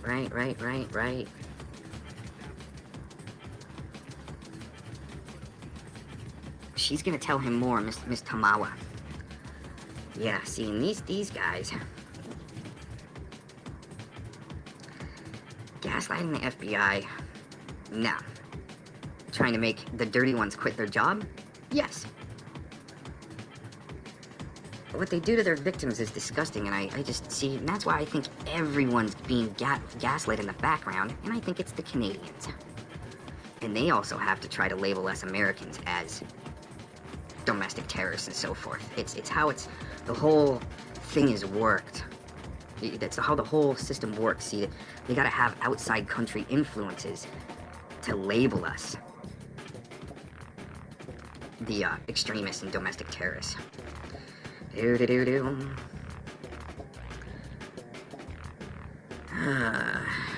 Yeah, I'm definitely not a pedo protector. Oh, wait a minute, right there. Definitely not a pedo protector.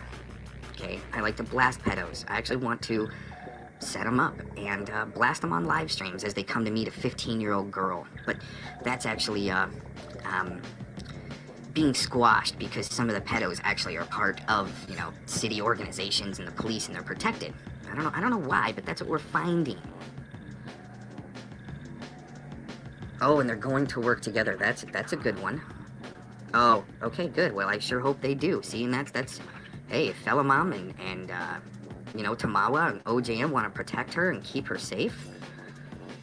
Oh, and once the female leader goes down, which she will, and fall apart, and this is happening right now. Okay, right. See how long? See our theory of the longer the comments and the more BS put in there, there's something behind it. What was that? Oh, yeah, call CPS. Right. Yep. No. I don't know of anybody that's called CPS because I think that's really really bad to do because the people that call CPS are using the system to make false reports. Anyways, that's your Saturday morning Troll Tune edition of This Is the BS in YouTube land, and everybody have a good weekend. Peace out. Fucking yeah, that Aaron cuckold fucking bad. He's another one that should be held underwater. Let's see how long we can hold Aaron under his fucking hot tub. That should be the next game we play. This is how true shadowboxing shills get together and help each other out. Oh, look at you. I seen your messages today, hey pretty. Family Dragons there. I know what's called. Oh, Sportcaster has the link. That's good. Well, as long as somebody's hearing what's actually going on, that's good. That's all we need. Right, that's all you need is to help back it up from the chat room from people that are full of shit. I'm taking my YouTube husband, and I ain't ever coming back to this platform. Aaron Cox with your fucking slander bullshit. They can't offend people, that's just the way the game is being played now. It's like these people want to play truthers against fake truthers, and this is the war that's going on. It's great. So, did you have something you wanted to say? Sure. I mean, I hear what's going on. There's fake shield channels out there, and they do have to be exposed. I'm not saying I want to, I'm saying I will. I will knock you the fuck out. I'm not saying I want to, I'm saying I will. You're not on my level, homie. You're not. You're not even on anywhere near my level of fighting skills. Fighting skills. That's what I depend upon is your underestimation of what I can do. If you think I'm underestimating you, boy, if you think you can fucking wreck me, do it. Right? It's just a necessity right now. It's necessary. It's necessary to have me knocked out. I know for a fact, and it's not even a necessary thing. I know for a fact, if we had a fight, a physical fight, I would fuck you up. That's it. That's it. That's what I think in my mind. In my heart, in my mind, I believe that. I believe I would fuck you up. That really works, don't it? That really works. That really works, don't it? You don't got much time, 'cause I'm about to seriously get off of here and handle my bit. Handle that pizza.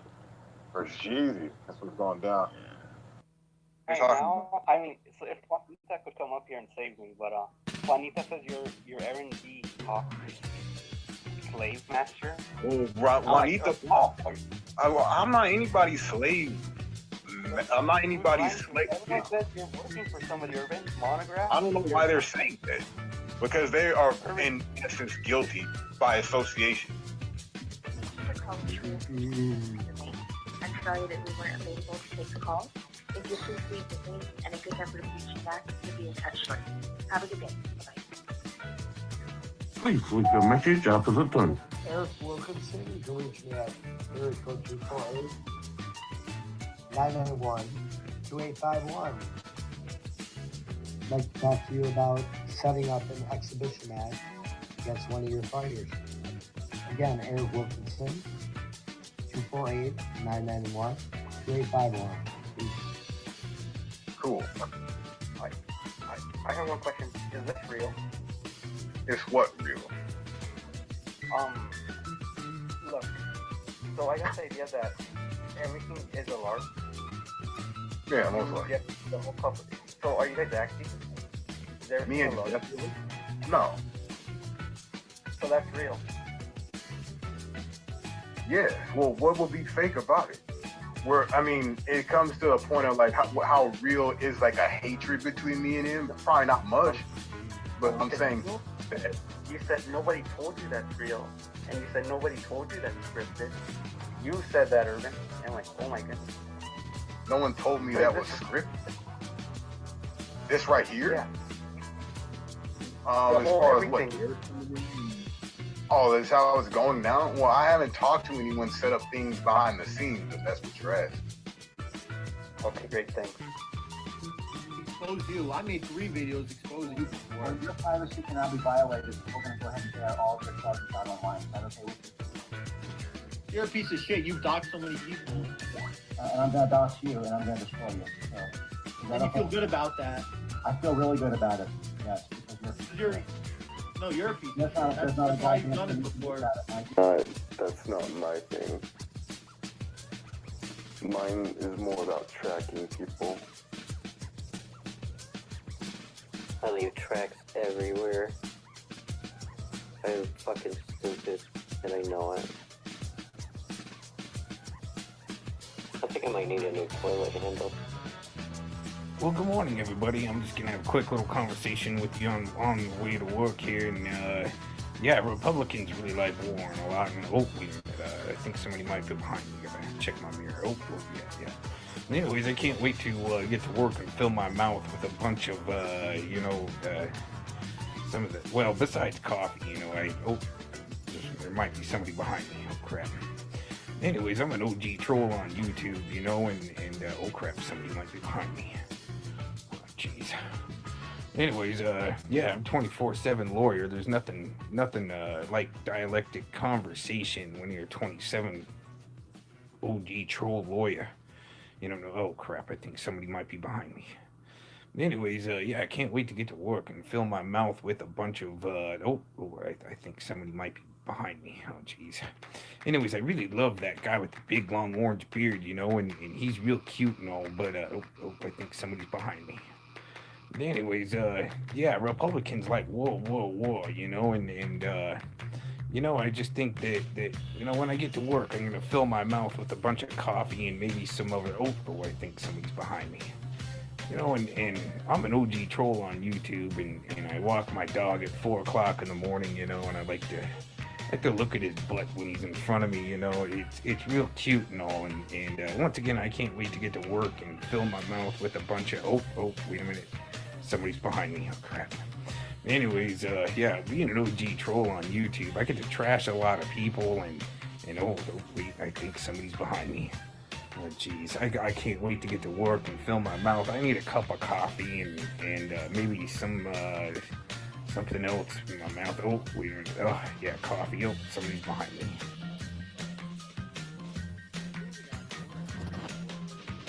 Around the world protesting corporate culture. Mountain View, California, New York. Thousands of Google employees and contractors staged a brief midday walkout on Thursday at offices across Asia, Europe, and North America to protest sexism, racism, and unchecked executive power in their workplace. It goes on to say here at Google's global corporate headquarters in Mountain View, California, hundreds of employees streamed into a courtyard. One large cardboard placard held by a worker said, "Not okay, Google," a reference to the "Okay, Google" phrase used to activate Google's voice. In New York City, women and men filed out to Google's office and silently walked around the block for about 10 minutes. A few held sheets of paper with messages including respect for women. Actually, respect for women, but respect for women. Now, here's what I think. Good job, Trailblazer.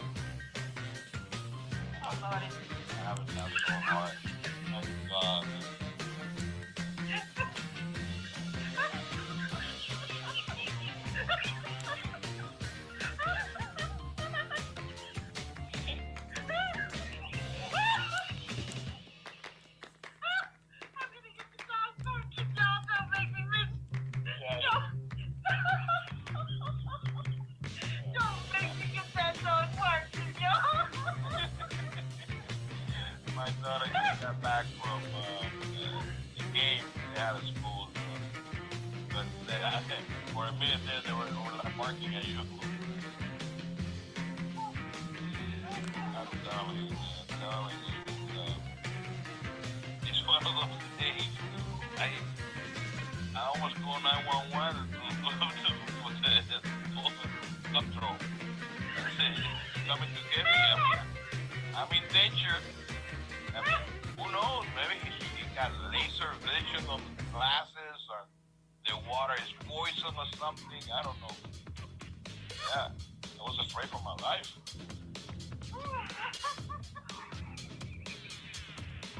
I mean, and the boys, oh, give me $3, give me $3.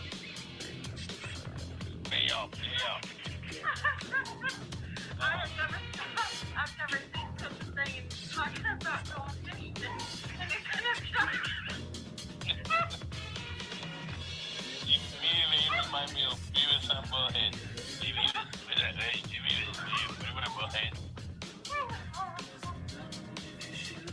No, sir. Well, y'all, we have last Valdez. I'm sure y'all know him. And we got a patrol. I'm sorry, y'all. You crowd try to collect myself. We got us a patrol. We got us a code red. We got us a code red. Patrol alert. Not any troll. I got me the only one that drove from a tub.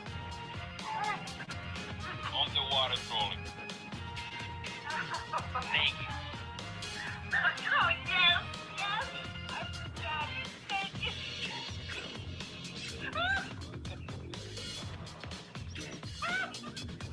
What is that? The naked archaeology?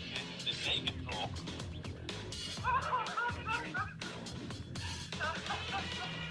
I seen the comments and I had no idea, and I went and I looked and I said, oh my God, what is this thing? What is it?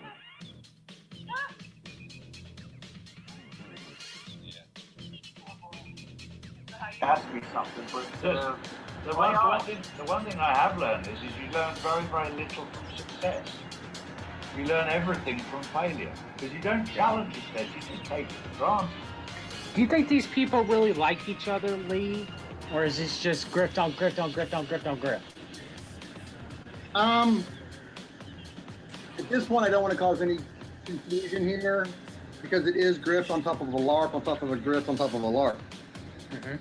The connections with the different people here go through a lot of different people into Carrie Cassidy and David Icke and Corey Good, Jordan Sather, Ramtha, like we've already mentioned. So, It's time to wake up. All right. Yeah. Who? They're on the same fucking team. Who is it? Bullshit. Quantum? All lies. Now he's under his spell for a good while. And so I got out of his manipulation. Thought it was some kind of spiritual help. What they didn't figure out is that Aaron V. Cox has another person that he knows very well, a couple of them. One of them by the name of Sugar Shine, and loves to make multiple accounts just like him. Okay. So does CMW or BDSM, Anus and Cup Watch. That guy.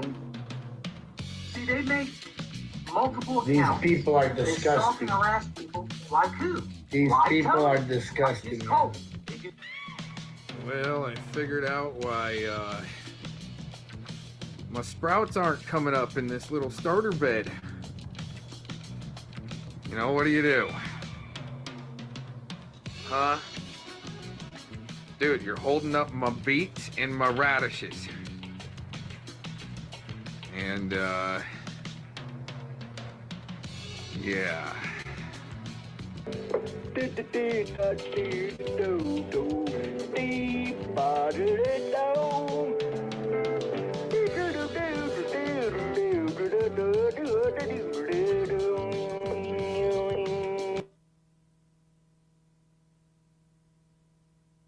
Pretending where my peanut, like they don't know where my heart is.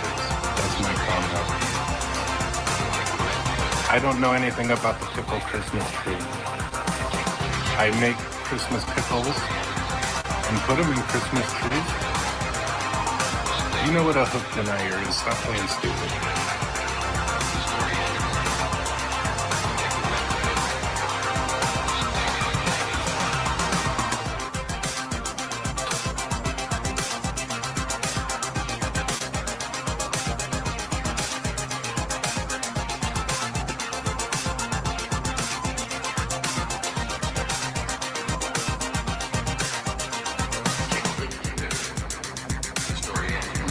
I'm gonna need my waiters.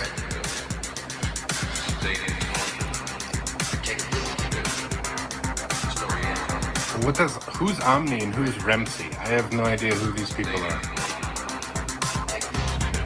Well, I know who the Sentinels are, but they're a bunch of fucking assholes.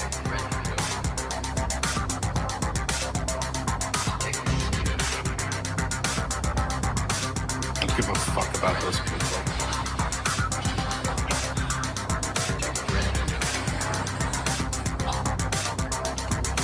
You know what a hook denier is. You're playing stupid, fucking idiot.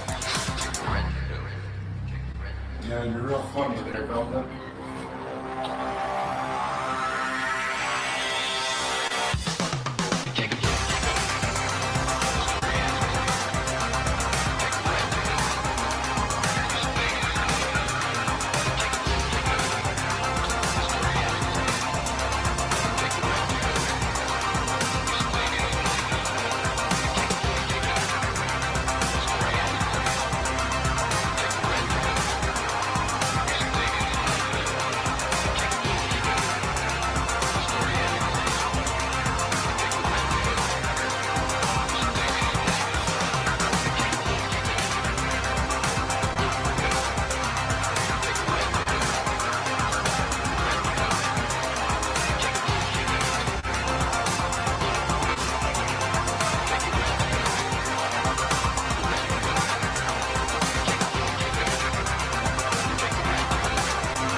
To Dan Kromer?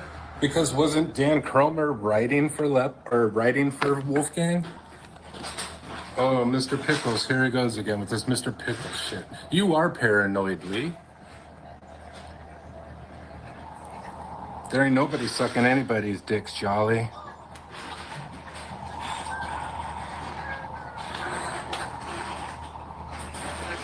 If you think I'm working with Aaron, Tams, Brenda, Kim, you're as retarded as Defango.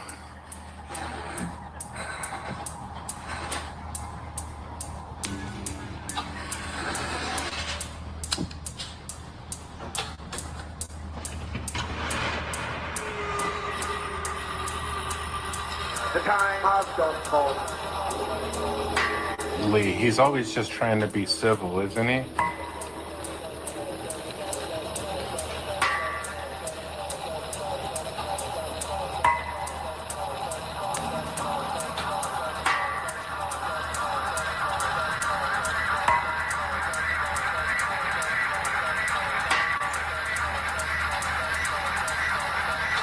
I'm sorry, did I miss the part about Texas yet? I'm still trying.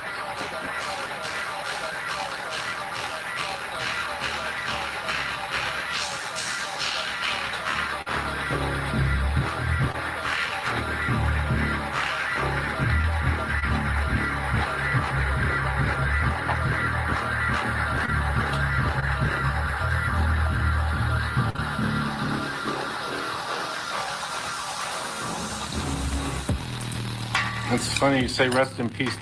You say rest in peace, Doshi, and then I seen a video pop up with a hashtag that says rest in peace, Doshi. It's interesting.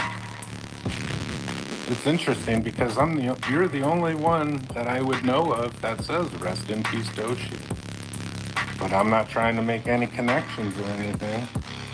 That would be a little paranoid, right?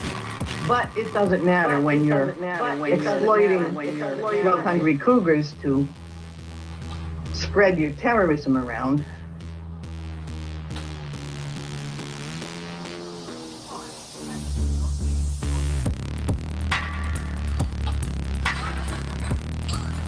No sad fishing going on around here. I don't need your money. I don't need your donation. I have a well-established business. I've been in business for 20 years.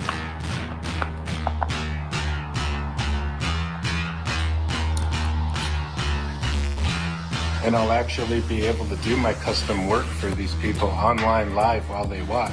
Just as soon as I get rid of some scumbags around here. Shaking off those fleas. I'm taking your advice, Beltman. I'm shaking off those fleas, buddy.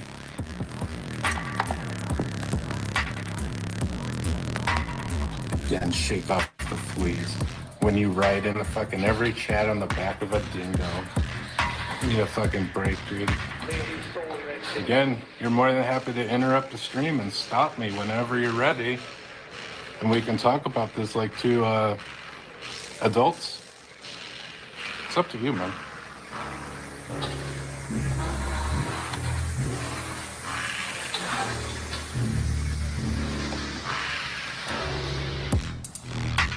Okay, people were doxxed and swatted and signed up for bogus websites. I'm sorry that happened to them. People are shitty, I guess. I mean, they do what they do.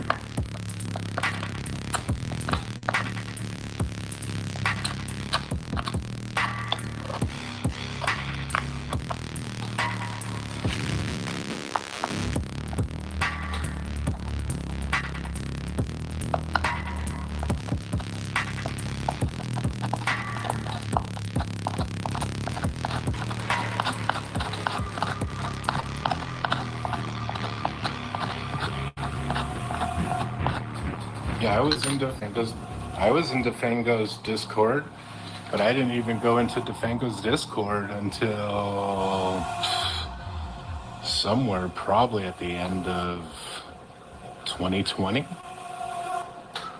And didn't even have Discord. I didn't understand Discord. It's still too hard for me to use. I'm like, what the hell's going on here?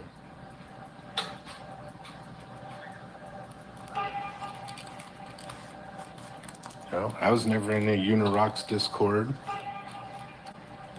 I remember you actually giving me shit. I actually remember you giving me shit in Unirock's chat when I was calling out Unirock for using the Black Sun symbology in his little busy fucking MK Ultra video interludes. I asked him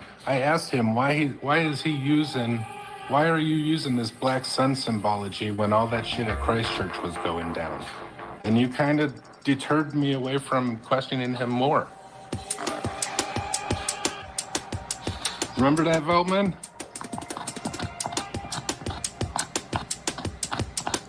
Remember telling me how the Black Sun symbology didn't mean what I was thinking that it was meaning? I'll assume you don't remember that. You know who does? This kid right here. I remember that. I remember that.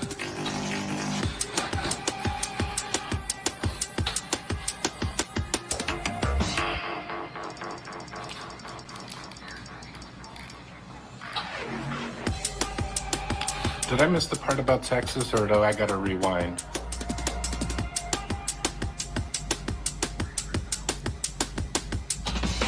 I want to know why you're talking about my life from 2012. That's what I want to know.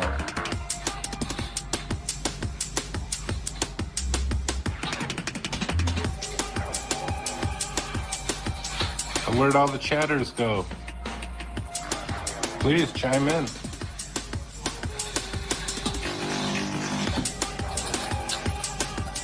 Can't handle the pickle, huh?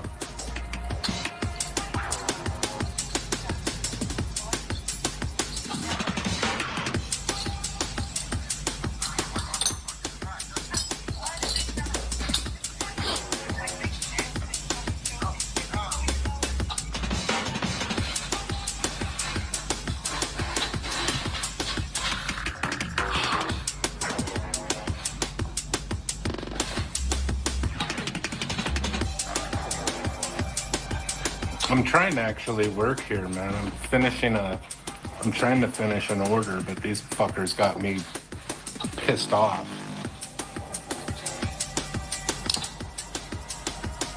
And they won't, he doesn't have the audacity to call me. But I'm the coward.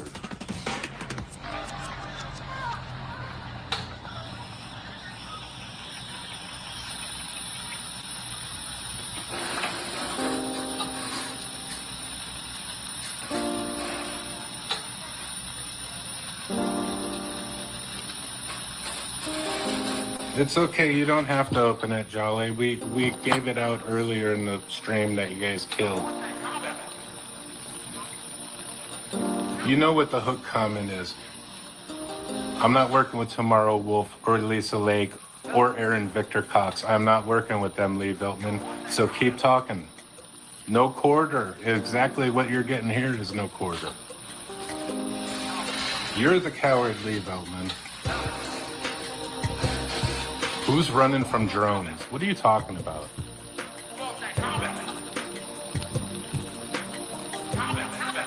You bust out the screenshots.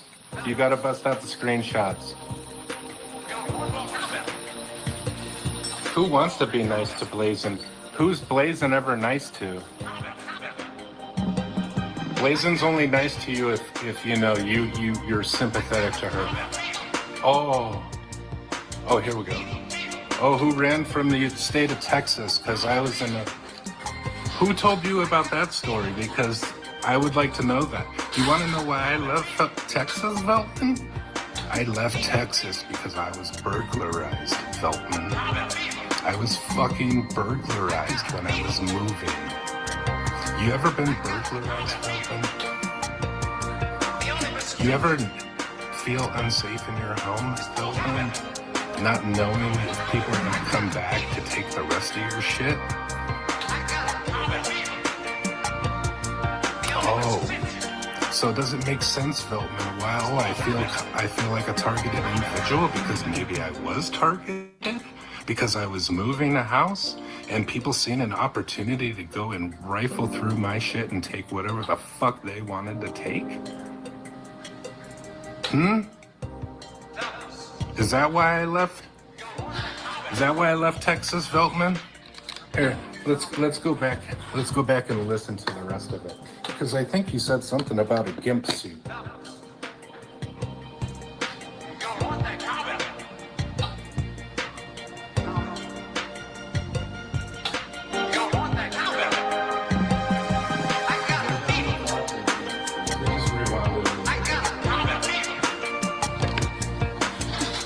Oh, I chose to be a carp fisher. I don't know what the fuck that even is. The fuck is a carp fisher?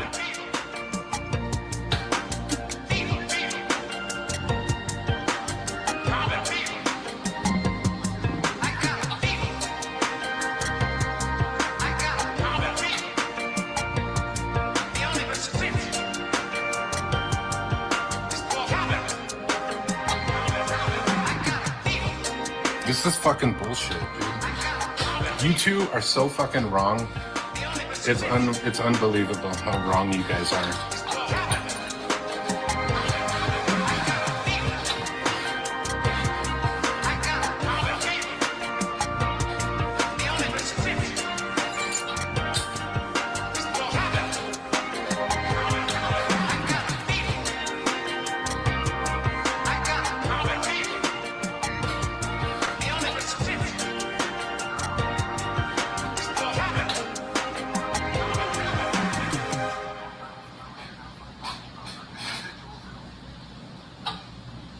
Oh, I guess he got that information from somebody else.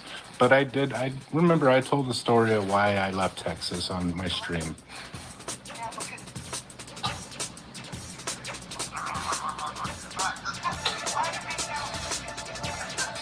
I left.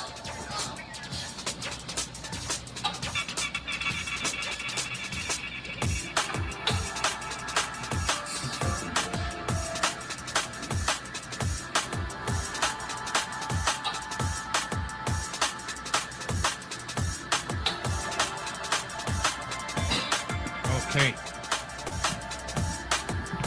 Wow, that was crazy. Buster's trying to get it back. Hey, get in where you fit in. Come on now. Lucky she's got such a vacuum in her accounts to pull out. Sorry, Cans. Trying to put a hex on you or anything. All right, hold on a second now. Oh, that's a My arm just went cold. My arm just went cold.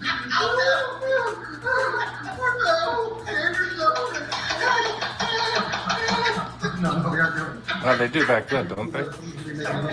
She's been practicing for a minute. Hell of a 3 times before I even opened that to get Oh, this is where I told them that I put her number in Twitter and they can call me up and handle this like adults. Okay, so you didn't explain your little hook comment there, buddy.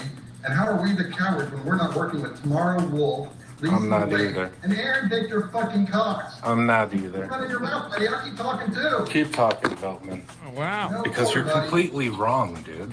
You're completely wrong. So there's that guilt by association thing again. Wow. So me and Glastro are working together because I like to watch his stream. He's in Alaska. Makes some good, he makes some good, I might need to adjust levels here just a little bit for the StreamYard. Change it around. Wow, interesting. So, me and Glastro are working together because I like to watch his streams. All right. He's about to end here in a minute. What we're going to do, you guys, thanks for joining in. We've got some stuff to play that I found. All right, we got a solidified pattern. Apparently, Glastro, this is part 3 for today, and the second one that I was watching, he got struck. Same thing as what I got struck for yesterday, and we'll be going into that a little bit more. I can't say, you're not supposed to say exactly what you just got struck for, because then you'll get struck again. Just like what happened with the Mike True 2020 little 101 video a little while back. Yeah, that's some pretty serious stuff. We're going to be changing around here in a minute. He's almost done here. Let's keep going. Wow, dude.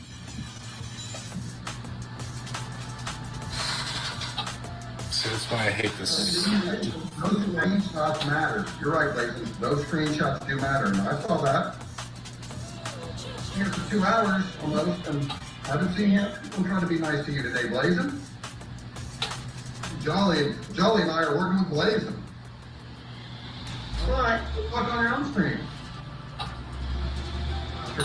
Who ran from the state of Texas because they thought they were a targeted individual? You didn't tell me about that story till about a month and a half ago. Oh. You want to talk about Let's talk about what? Seward Hot Glass. Let's talk about Seward Hot Glass. Yes, that's me. She didn't remember his name. Oh, no. Well, they could remember she used to get trolled by someone. Who? Who's Lawsuit over some gimpware? Lawsuit over some gimpware, Veltman? Hold on. Lawsuit over some gimpware? What the fuck are you talking about? What are you talking about, dude? A lawsuit over gimpware? What are you talking about, dude? Seriously. I'm done playing your stupid fucking stream. And, you know, I'm going to give you some time. I'm going to go ahead and give you some time to go ahead and call me up, okay? I'm going to give you some time to go ahead and call me up, and we're going to straighten this shit out. And if you don't, I'm actually feeling a little bit weird, and I probably will go to the police with this matter. It's the only way you can protect yourself from getting swatted. There's that. That's what they want. Nice. That's what they want. They want to get you swatted. Motherfuckers, you. Oh, we're going to bring it. There you go, right here. Veltman. Another one. Your name, literally, on the internet is Lee Veltman. Now you got me all fucking sounding like a Looney Tune. Let's go back. We're gonna play this from the beginning. Watch this. This one, for instance, really weird, popped up because of the algorithms and Lee Pleatherman watching one of my channels. This pops up. You know, you see how the algorithms work for you sometimes. There you go. I just found this yesterday. Good Enjoy. morning, good evening, and good afternoon, my beautiful people. How's everybody doing today? It is Wednesday.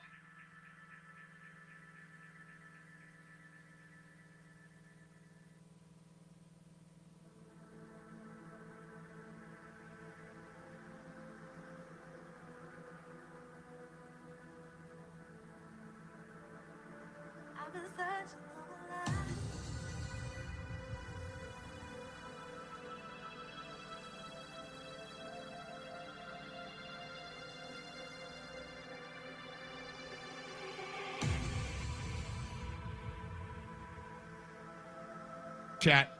I'll put that in the chat. This is a video. I didn't know I was on freaking mute with the microphone. Name of this title of this is Lee Veltman and Company, L&C Links and Connections. They're larping it up that they're part of L&C or something like that. But anyways, we'll be playing this 40. It's interesting how I found this, okay? Apparently Lee's been watching one of my other channels, and this popped up as a recommendation video. Just the other day I found it. Isn't that funny?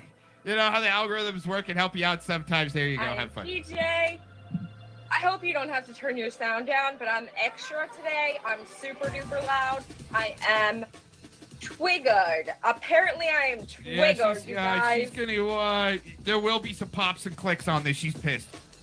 So let me about give you from 5 months ago. And make sure that you guys have the time to come in here. Please, if you can, if you wouldn't mind liking, sharing, and make sure you're subscribed to the channel so that you can get my content when it comes out.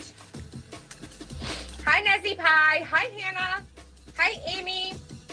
Lisa Lake. Good to see you. Hormonal Rage. You guys are awesome. Thank you so much for being here.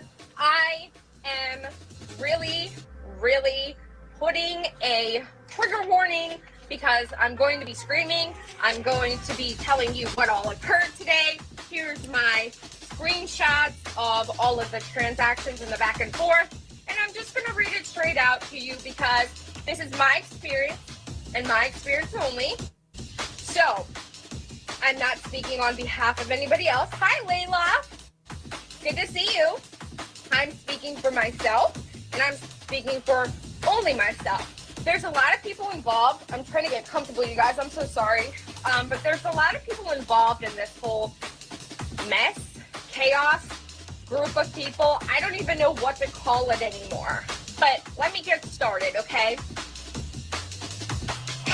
Take a deep breath. For those of you guys that follow along and that are in the anti-Cajun community, the truther community, the community between Steve McRae and Unirock, they've basically infiltrated every community that I know of. And these people that I refer to is mainly Lee Veltman, okay? Lee Veltman is an individual that is single, and I'm saying this just for backup information in case you guys need some factual information to make your own decision. I will never tell you guys to just follow what I say. Do your research. Try and see if what I'm saying is truthful just by doing your own research. And that's how I would do things. So I'm just suggesting to you that you do things the same way. But what has been happening, okay? I feel like I gotta start from the very beginning because the reason that I had any interactions with Lee was because he was upset that my friend Hannah Banana would not respond to his messages. He wanted to have private phone calls with her, and he wanted her to speak to him on the phone. So I guess he figured the next best thing would be to contact her friend, me, and get me on the phone, which I did. I got on the phone with him probably 2 times, maybe 3 max, and he's very aggressive when he gets upset because you don't understand what he's saying. He yells, and he yells a lot. And so I can see why it probably most likely 99% triggered Hannah into never wanting to speak to him ever again. But that's my perspective. This is not me speaking on behalf of Hannah. This is not me giving any information other than what I personally witnessed and what I personally feel as for the shit that's happening and how I'm relating to it and how I'm responding to it, okay? And so, again, this individual that's the problem is Lee Veltman, okay? So, those of you guys that are in the communities that I mentioned earlier, I'm certain you have seen this individual. And usually when he comes with her and he wanted her to speak to him on the phone, so I guess he figured the next best thing would be to contact her friend, me, and Lisa Lake, good to see you. Hormonal Rage, You guys are awesome. Thank you so much for being here. I am really, really putting a trigger warning because I'm going to be screaming. I'm going to be telling you what all occurred today. Here's my screenshots of all of the transactions and the back and forth. And I'm just going to read it straight out. All right. So I just had to do a line swap out. I completely swapped around the lines here. So we've got audio only with visuals. So Hi, Layla. yeah, Good to see have you. a little more pleasant visuals here. Not that I'm trying to blast the girl on the screen. She's a little There's pissed. a lot of people involved. So I'm we're trying just get going comfortable, to you guys. I'm audio. so We sorry. saw the proof of the chat log. people So involved in this whole I went back a little bit. mess, chaos, group of people. I don't even know what to call it anymore. But let me get started, okay? Take a deep breath. For those of you guys that follow along and that are in the anti-Cajun community, the truther community, the community between Steve McRae and Unirock, they've basically infiltrated every community that I know of. And these people that I refer to is mainly Lee Veltman, okay? Lee Veltman is an individual that is single, and I'm saying this just for backup information in case you guys need some factual information to make your own decision. I will never tell you guys to just follow what I say. Do your research, try and see if what I'm saying is truthful just by doing your own research. And that's how I would do things. So I'm just suggesting to you that you do things the same way. But what has been happening, okay? I feel like I gotta start from the very beginning because the reason that I had any interactions with Lee was because he was upset that my friend Hannah Banana would not respond to his messages. He wanted to have private phone calls with her and he wanted her to speak to him on the phone. So I guess he figured the next best thing would be to contact her friend, me, and get me on the phone, which I did. I got on the phone with him probably 2 times, maybe 3 max. And he's very aggressive when he gets upset because you don't understand what he's saying. He yells, and he yells a lot.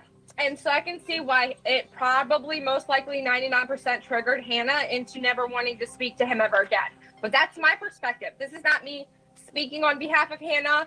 This is not me giving any information other than what I personally witnessed and what I personally feel as for the shit that's happening and how I'm relating to it and how I'm responding to it, okay? And so, again, this individual that's the problem is Lee Veltman, okay?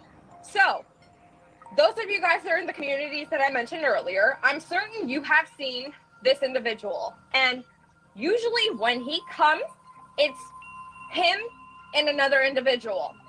Her name is Jolly Bridgeburner, and she is his #1 enabling psycho, co-partner, co-conspirator, whatever you want to call her. She is his butt cheek. She follows him around. She does what he wants, and she just does all of his enabling. Like if he says jump, she'd say how high, and then she would proceed to jump. And that's, again, my perspective.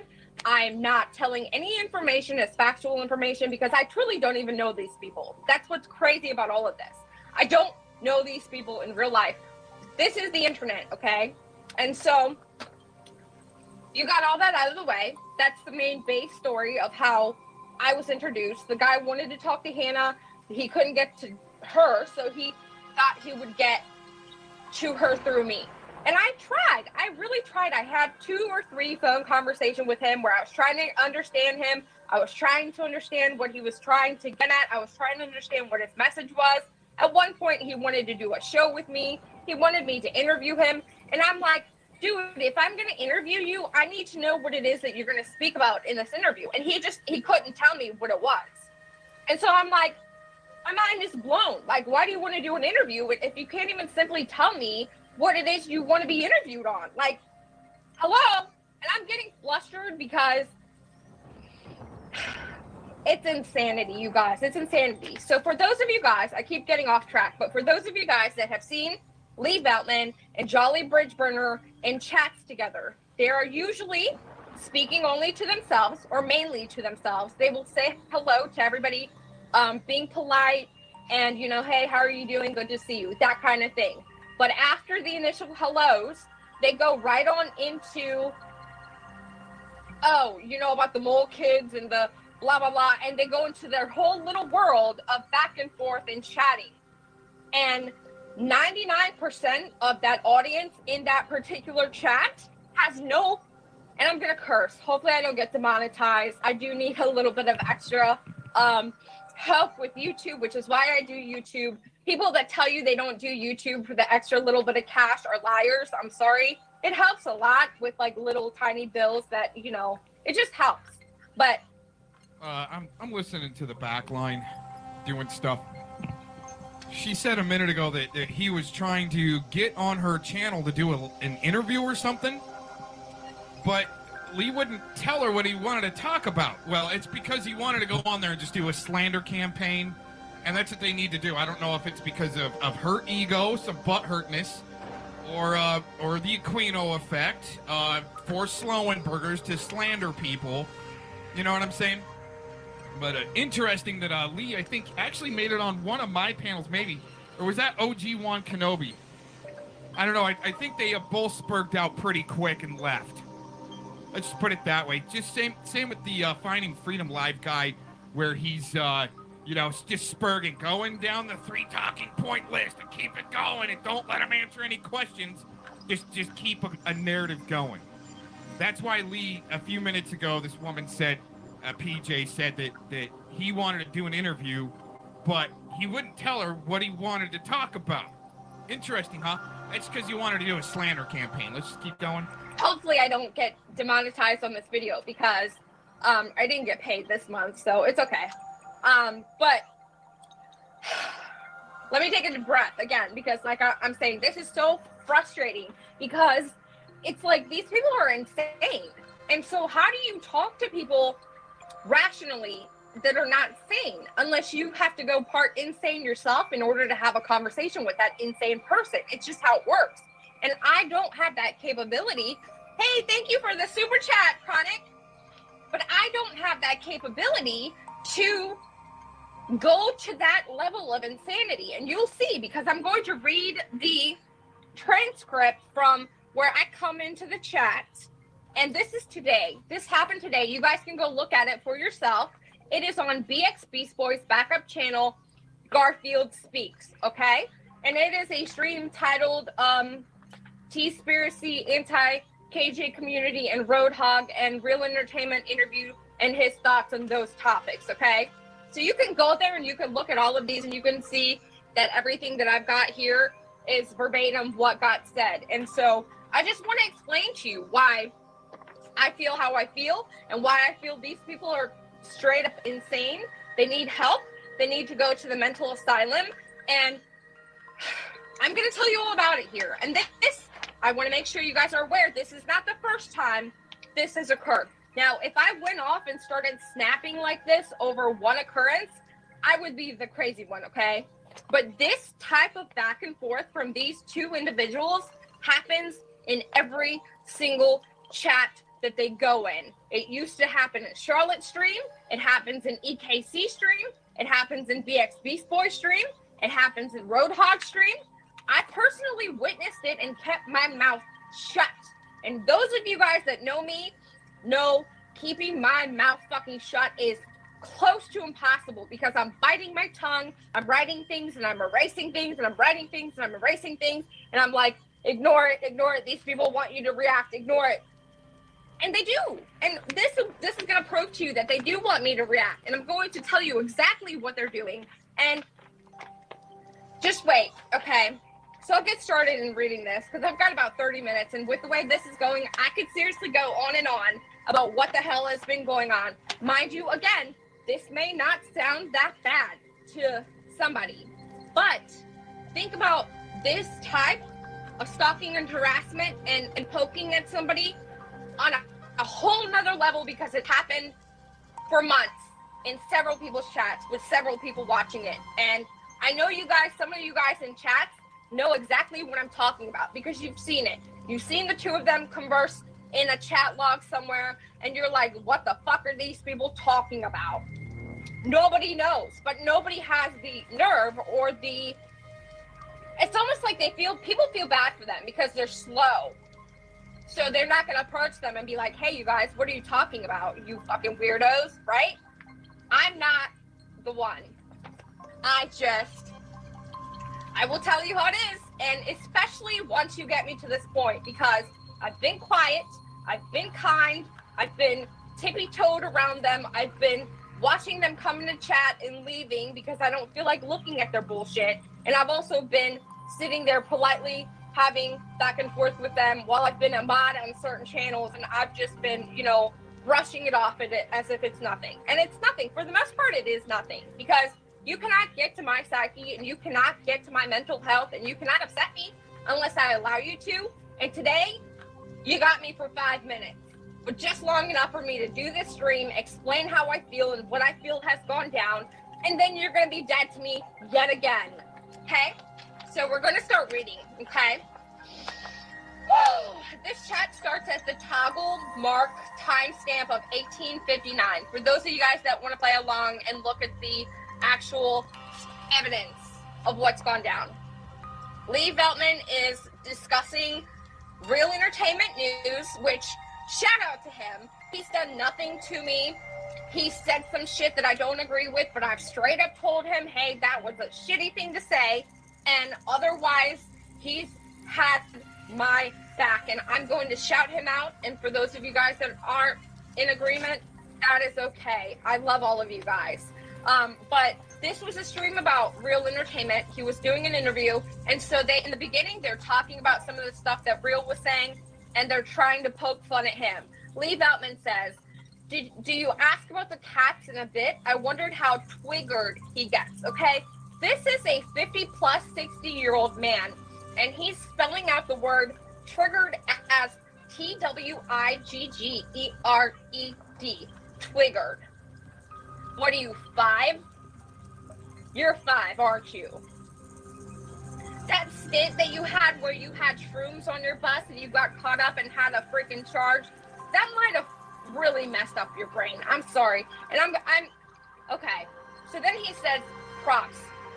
Jolly Bridge Burner says, no, don't go twiggering anyone for the love of all things holy, which actually really means, hey, keep twiggering somebody so I can have a laugh at them and keep poking at people so that they get upset and that we have content, which we'll be back to that. So then I come in, not even noticing that they are discussing things back and forth in the chat, because I opened the stream because I saw Real Entertainment News, an interview, and he's a friend of mine. And so I'm like, okay, I'm going to watch this interview. And so I come in at 2020 timestamp and say, oh, hell. Jolly Bridge Burner says 33 of them, talking about the cats again.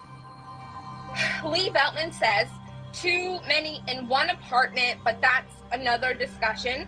Jolly Bridge Burner says, speaking of feral cats, which she right there is referring to me coming into chat and saying, oh, hell, which was in regards to what was being said on the stream. So now she's brought me into it and saying, speaking of feral cats. Okay. Lee Veltman, hope they keep the same energy, Jolly Bridge Burner. Puss. Okay. Jolly Bridge Burner.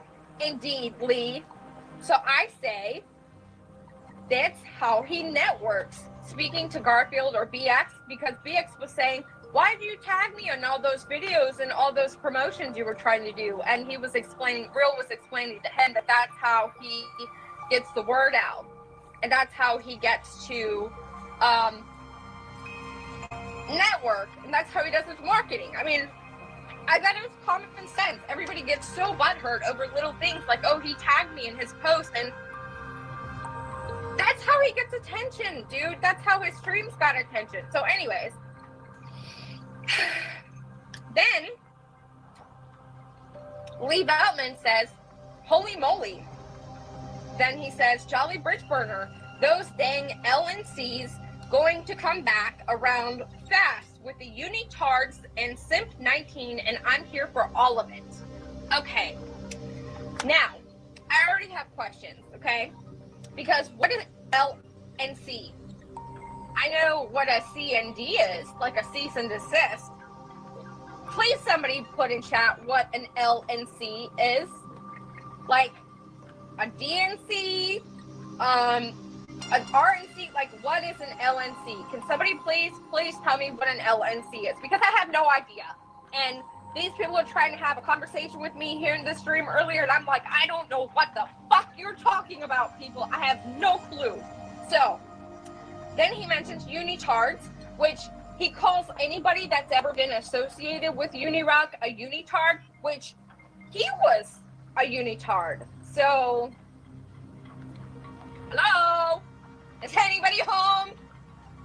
Is there anybody in your brain? I can't. I'm like, woosah, you guys, woosah. So, he says, holy moly, he says, those dang LNCs are going to come back around fast with the unitards and Simp 19, and I'm here for it. Is he talking about Agent 19? Because I've never even seen a single video about Agent 19. Hi, OG. Good to see you, buddy. You're going to be mentioned here shortly, too. I got to get into this because I have people in my chat that talk to me, and apparently the people that comment in my comment section, it makes me the cult leader or the member of the cult with all of you guys, and we're out somewhere planning some sort of rebellious act against Lee Beltman or something. It's driving me insane because I'm the type of person that I need to know what something is. And if you cannot explain it to me, which he can't, I've specifically asked him, Lee Beltman, we've had conversations on the phone, my dude, and I've specifically asked you, what is this? What does this mean? Oh, well, you gotta know about the links and connections and the people from Pizzagate and how they relate to the Q-tards and how the dungeons and the chains and whips and... Motherfucker, I have no idea what you're talking about. For the average person, for the love of God, these people are insane. Okay, so... Jelly Bridgeburner says, sure do, Beltman. Funny how that works. Lee Beltman says, good point there, Carrie. And then I say, he didn't get used. He did what he wanted to do, in my opinion. And that was in relations to BX saying that he feels that Real Entertainment was used to push his content based on what the women wanted him to do, and that he was used, and then that they dropped him and left him alone. And I don't believe that was the case, because I think that, to me personally, Real Entertainment News does what he wants. There's been plenty of times where him and I had gotten back into it and gone back and forth with each other, because I would say something and he would be like, girl, who do you think you are? I'm not doing what you want me to do. So for me, knowing him personally, I know for a fact that he's not going to just be used like that. He's not the type of person, but that's just my opinion, and that's what I witnessed. So he says, Lee Beltman says, I lost my spot. Thank you for the $4.99. And Jolly Bridgeburner says, yeah, I don't disagree. Still don't make any of it right. Lee says, oh, like others did, PJ. Glad it is fair to use sock accounts online. Who used the sock account? Please tell me. Because if you're referring to some random other people that you pissed off on the other side of the internet that made sock accounts against you, you can't say that it has anything to do with me. Because first of all, I don't know who the fuck you're talking to. I have no idea what these socks accounts are and who they are and where they came from or what their names were even. And you just can't. You guys, this is insane. Okay. So then, there's a bunch of emojis, so it's hard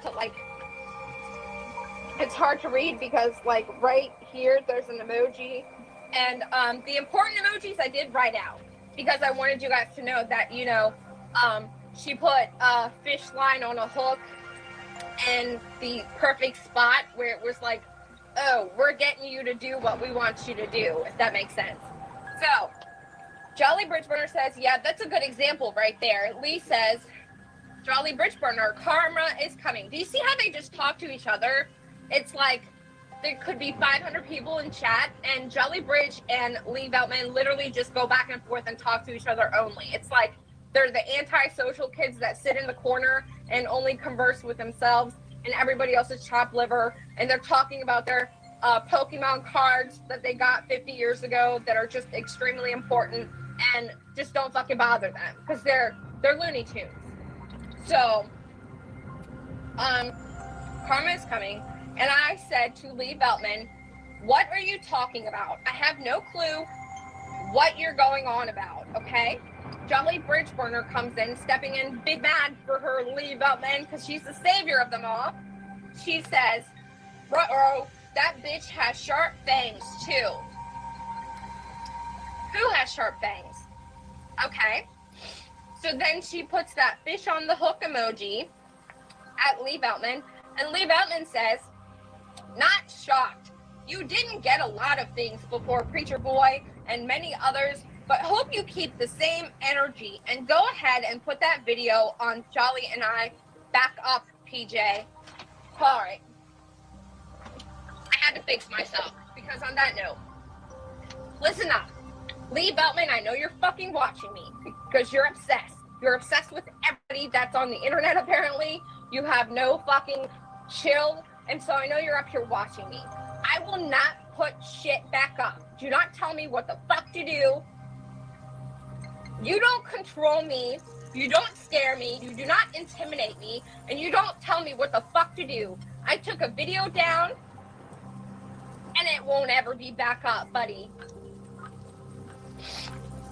So, then, where was I? I hate this. I keep coming back to the page, and it's just like, yeah.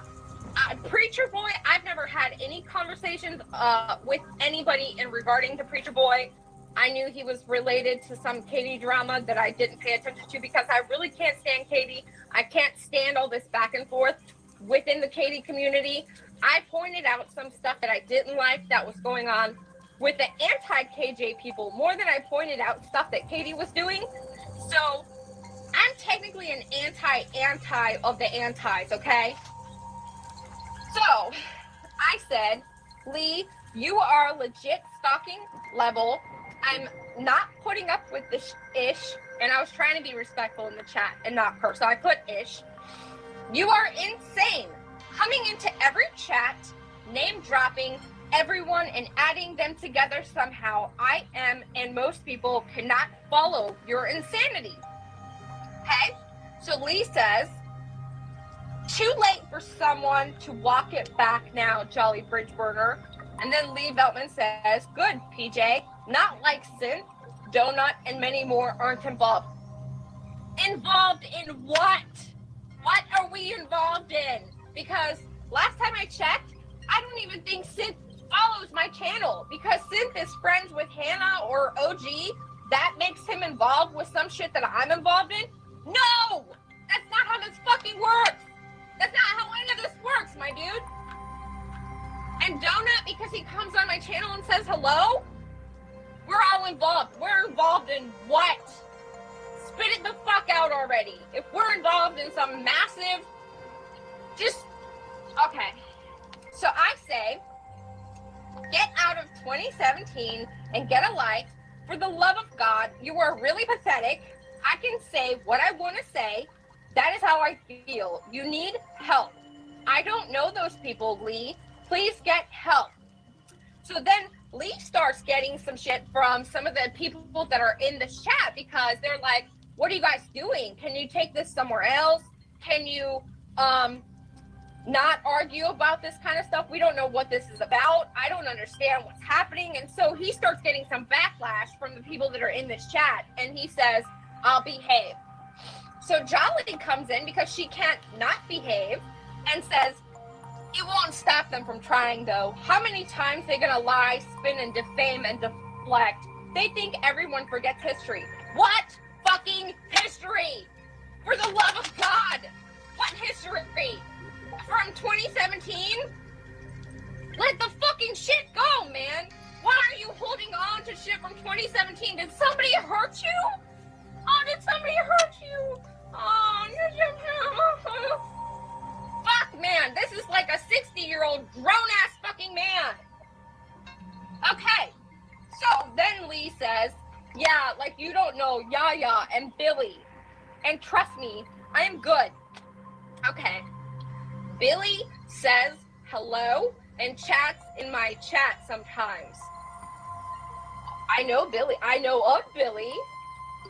But what is Billy involved in? Where are we connecting here? Like, what the fuck? This insanity, you guys. I'm at a point where enough is enough, and I will call this shit out if I have to print out scripts like this from every single fucking chat they go in and they start shit talking me and my friends.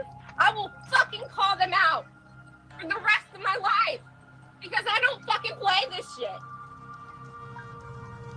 So, Lee Veltman says the stuff about Billy and Yaya. I say, get help. Lee Veltman, your shroom use has rotted your brain. Get help. So, I said, stop going into every chat and talking about shit from 2017. Get help.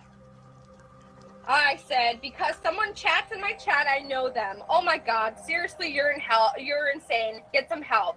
Lee Veltman says, Jolly Bridge Burner, and has a fire emoji in it. Like they've done fired this stuff, and like they're just so excited that, you know. So, then Jolly Bridge Burner says, won't be long and somebody will be running off to go get their buddies with their troll and clone accounts in one or both of our names, Lee Veltman. Bitch, you are not important. Nobody gives a fuck what your name is. I've known what your name was for months. I don't give a shit. Nobody cares about you.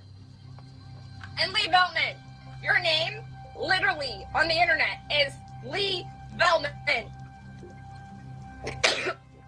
Now you got me all fucking sounding like a Looney Tune.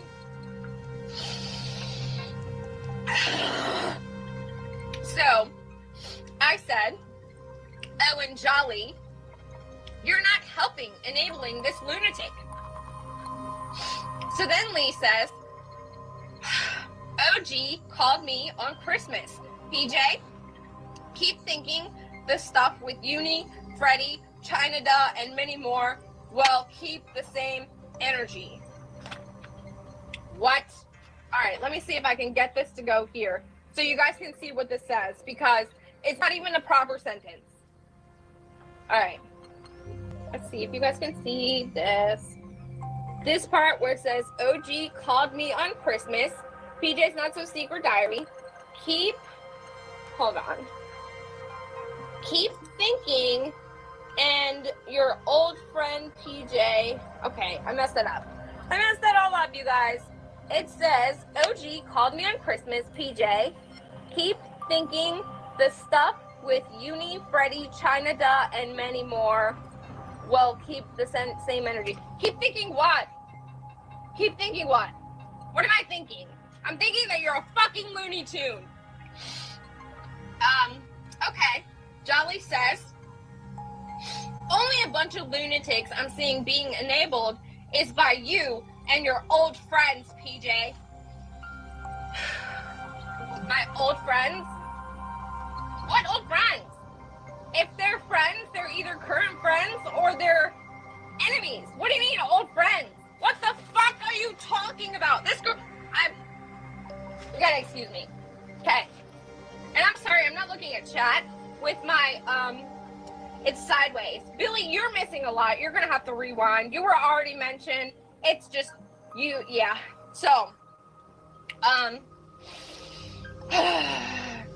so, OG called me at Christmas. Okay, and Jolly says, only bunch of lunatics I'm seeing enable is by you and your friends, PJ. Your old friends, PJ. So they're not my new friends. So, does that mean we're still friends? Or, like, how does that work? And then she says, just saying, glad more people are seeing it, though, PJ. What are they seeing? What are they seeing? That you're a fucking lunatic? That you talk about me and other random people and connect them together somehow in every fucking stream that you go in? That has nothing to do with that? That's what people are seeing? Yeah, that's what a lot of people are seeing. You're right. So, I said, they've been doing this in every chat because at this point, at this point, I'm getting some kickback from some of the mods in BX's chat, and I'm also getting some subs that are in that chat telling me to chill out, to take a Xanax, to stop being all crazy, because what I'm saying apparently is just so crazy, okay?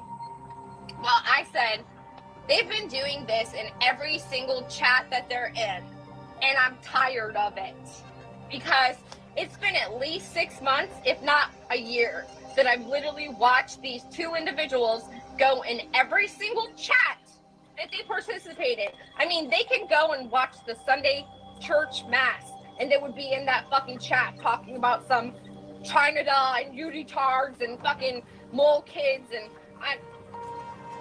fuck, man, it hurts my brain, you guys. It hurts my brain.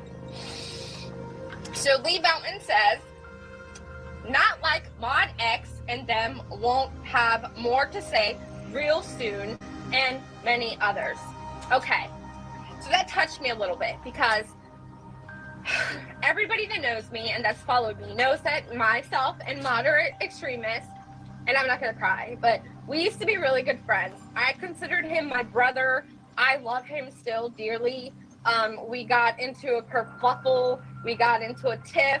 We didn't see eye to eye for a while, but I have a very soft heart for Moderate.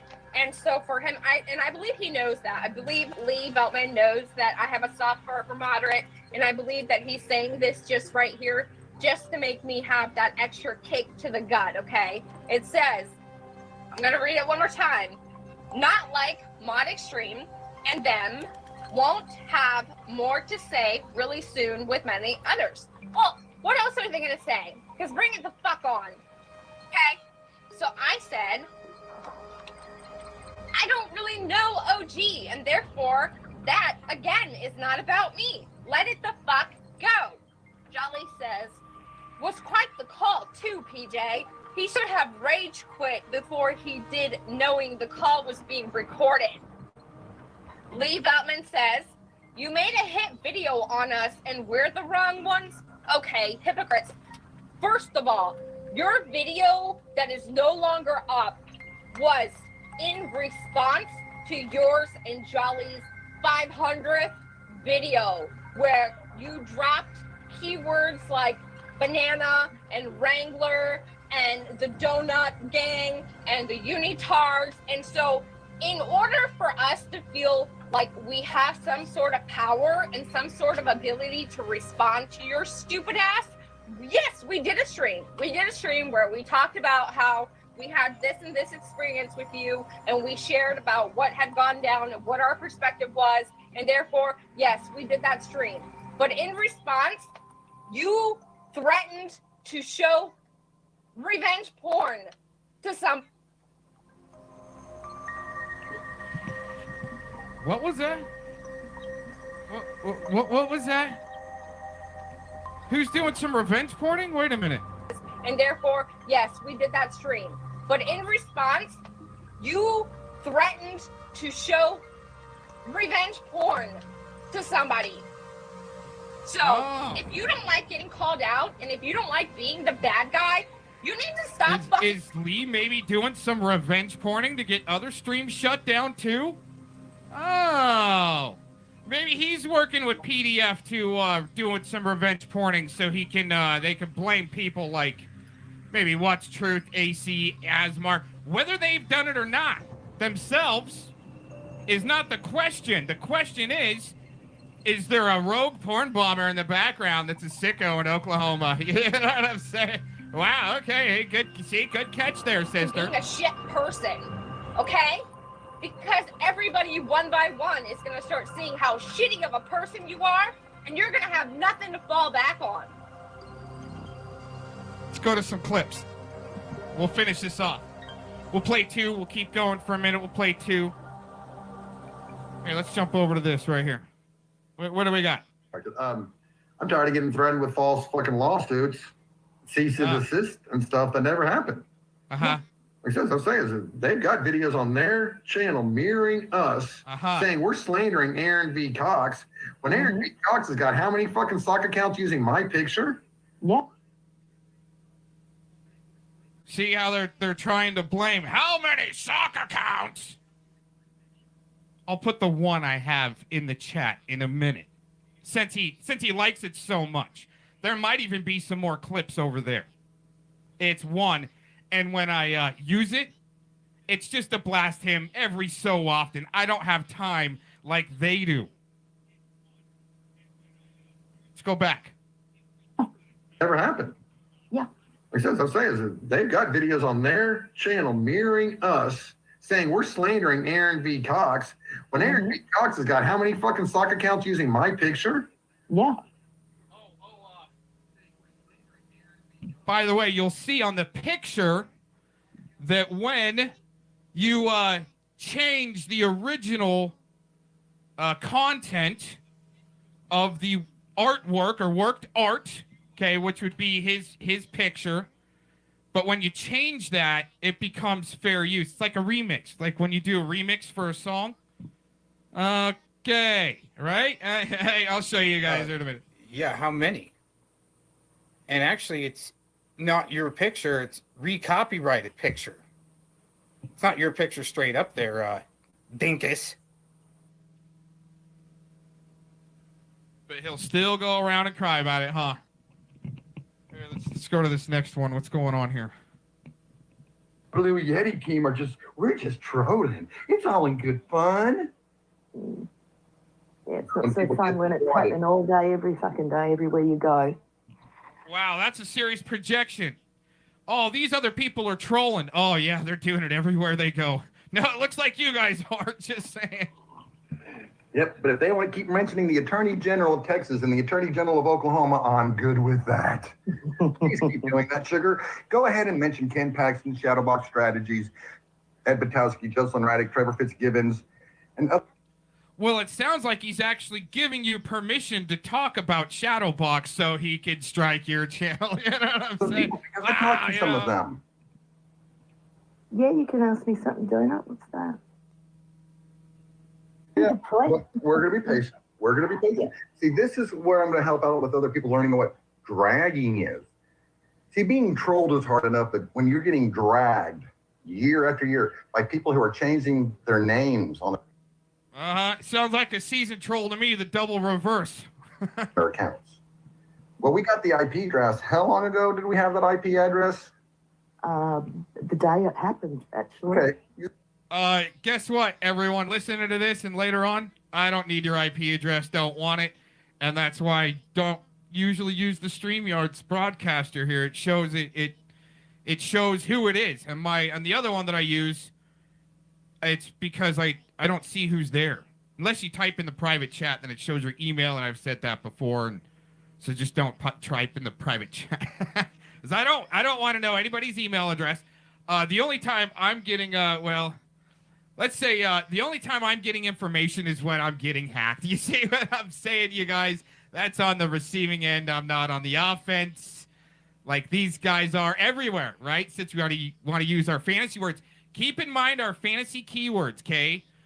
Throughout all the trolling process, because they're all connected, right? When they use always, everyone, everybody, nobody likes you, right? Everybody hates you, right? That's the Aquino effect. And that's what these guys seem like they're running, but they're saying, oh, we don't work for them. Nope. Exactly. Now, because we have that information, we can use certain other web link, Linux, Harlow, Parker, whatever name I want to say to the different web pages up there, where you can go and get private information if you pay a $20 fee.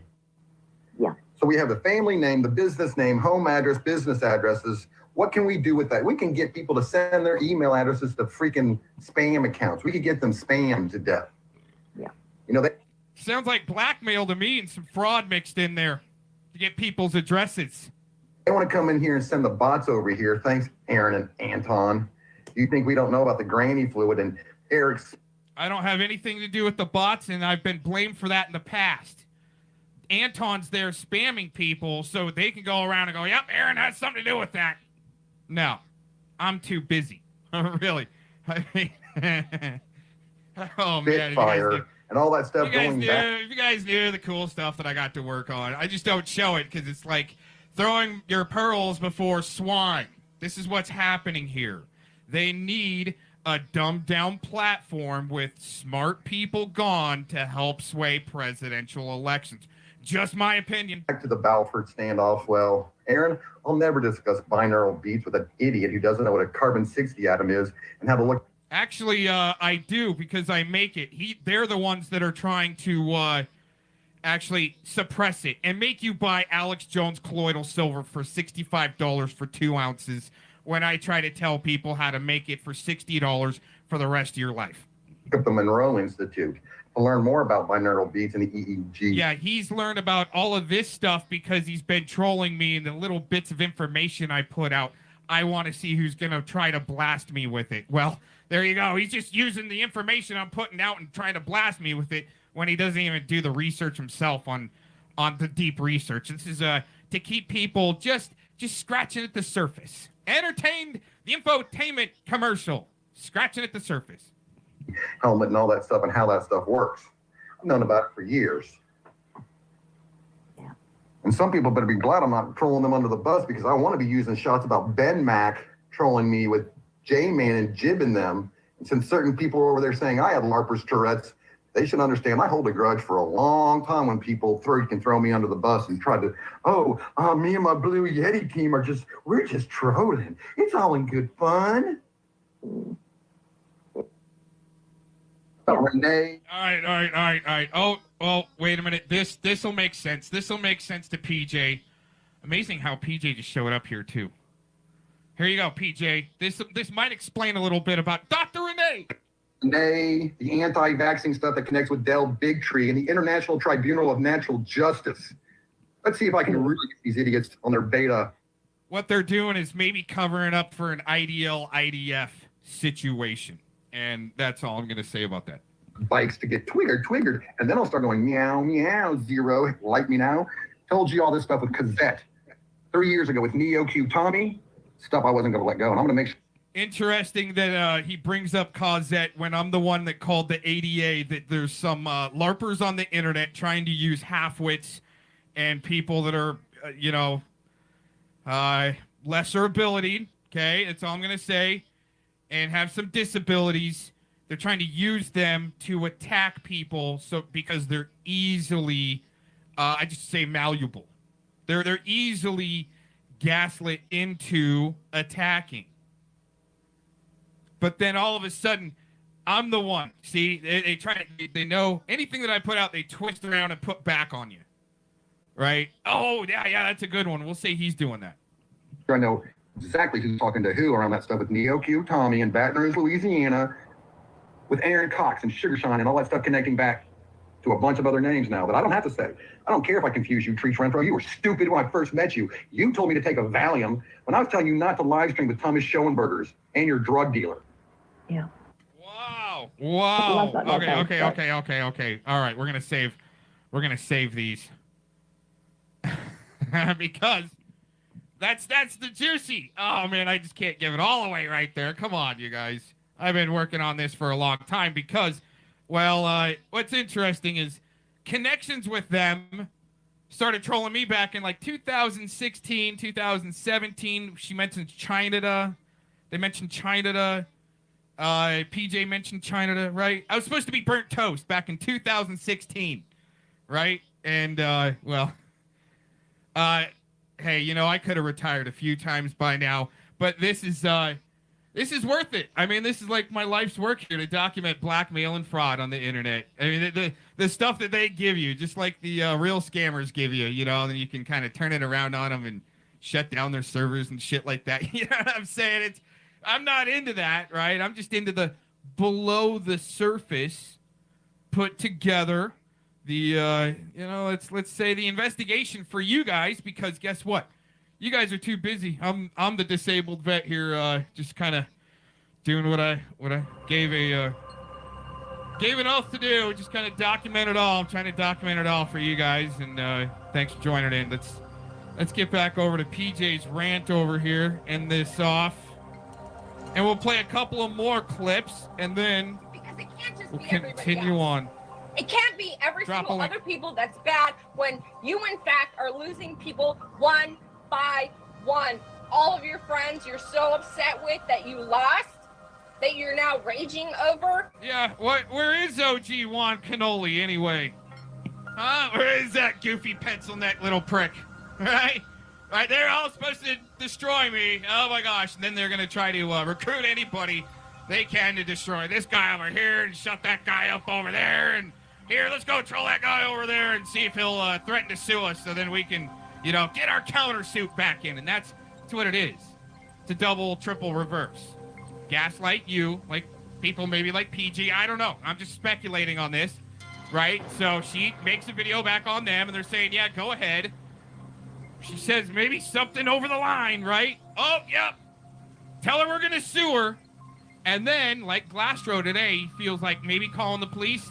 Maybe that's some ID 2020 type shit, right? Make you call in. So just do your own self-check in there, just like your own self-censorship. That's what it is, man. So then maybe you go get a restraining order. Now they can do a countersuit. They want people to make the first move. That'll be in the next clips. Miss Cox is shutting up. They are gone because of you. You are a shit person. Get that through your thick skull, Lee Veltman. You are shit. So that's gonna be going into a few PJ. Hope you don't mind. We're gonna be getting some clips of that right there. And this is actually a pretty good. I don't care what anybody says. My opinion. I think PJ laid it out pretty well here. Dang good rant. And that's why hey, it's just supposed to be. Maybe restreamed here today on the QLB channel because the other one got mass struck yesterday. You know what I'm saying? Isn't that great? Right? And if I talked about it, this stream would get struck. Right? I mean, it's, oh my gosh, you guys. Thanks for joining in. here we go. I'm a hypocrite. Okay. So then I lost my AirPod. Sorry, you guys. Then Jolly says, oh, never mind. I said, I don't care who called you again. Nothing to do with me. I wasn't on the phone call. I didn't hear what he said to you. I didn't get the recording of it. Why the fuck are you telling me about it?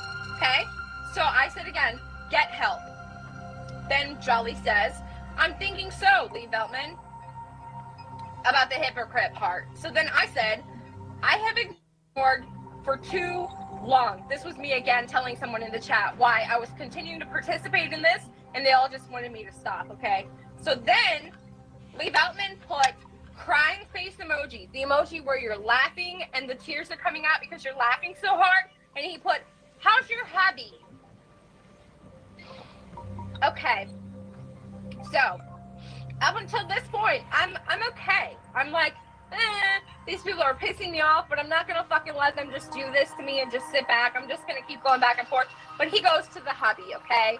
So those of you guys that know, my husband picked up and left because he lost his job. He didn't want to find another job for whatever reason. He didn't feel like he could find another job here, and he just left me and my child here. I was devastated. I'm still devastated. And so for you to fucking come into this chat and say, how was your husband? Fuck you! From the very bottom of my fucking heart, fuck you! So I said, no, actually, Jolly said, please do, PJ. Maybe call Dr. Renee. Who the fuck is Dr. Renee? Does anybody know? They're totally saying. Now, hold on. How's the single life? Because clearly you're a single. All right, PJ. I'll explain it just a little bit. They're using Dr. Renee as a way to gaslight people. All right, they're just throwing names out there to cause havoc and chaos. It's called the Aquino. I call it the Aquino effect. You got to know who Dr. Michael Aquino is. They've had, well, I can't say they've, okay? Apparently, Mr. Veltman has had contact with Aquino in person when Dan Cromer only interviewed him over the phone, right? Through his stream. But who knows who's really had contact with who? In my opinion, it's all a Luciferian double reverse bullshit, gaslight, get people fighting for hits, clicks, and views because they're all connected to Silicon Valley because they're soul harvesting. If that helps you, that's been my thesis for a long time. You're a loser that is single. And then Jolly put bomb emoji, boom, like she made some sort of fucking just like explosion with what she said because she's just so fucking witty, you guys.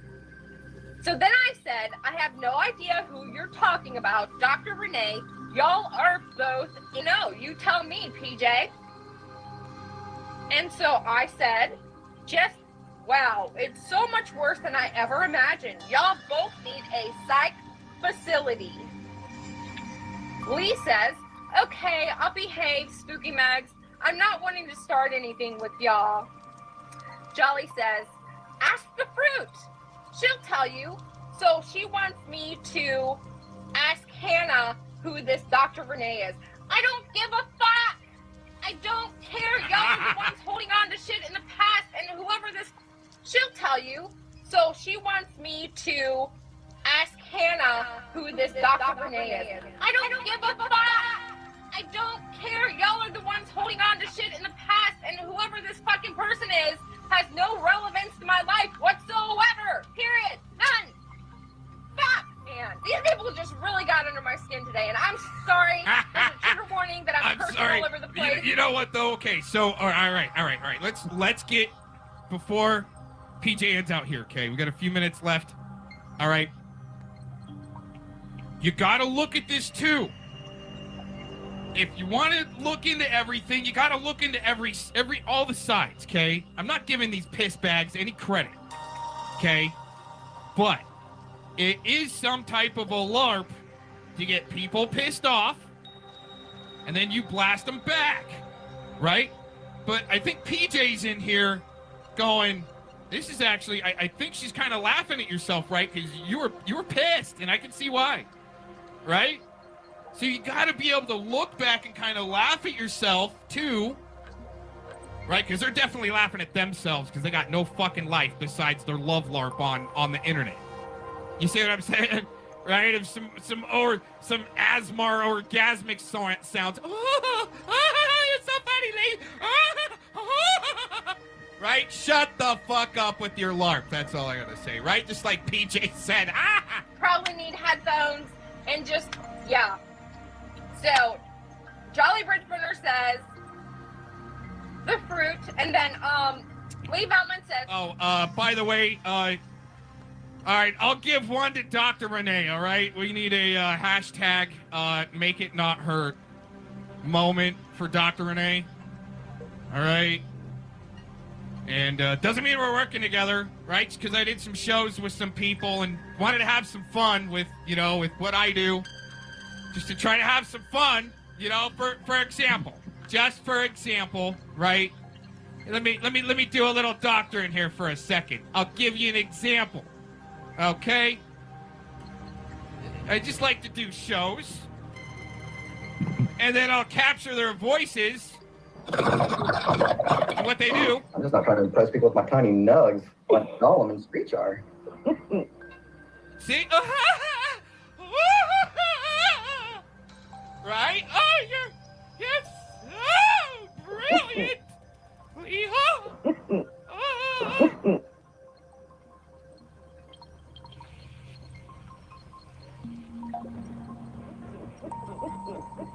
I'm just not trying to impress people with my tiny nugs, like Gollum and Screech are.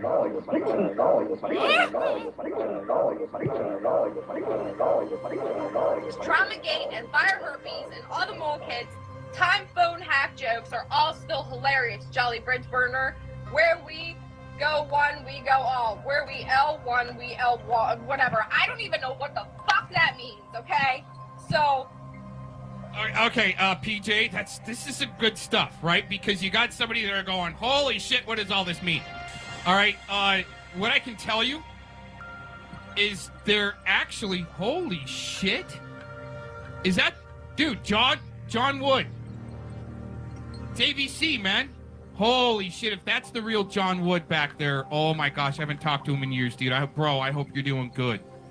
And you made your way back around just to pick up, oh my gosh, John Wood, if that's you, bro. Woohoo! Oh, watch out. That's all I gotta say. All right, whoo, man, that blast from the past right there. If that's my bro.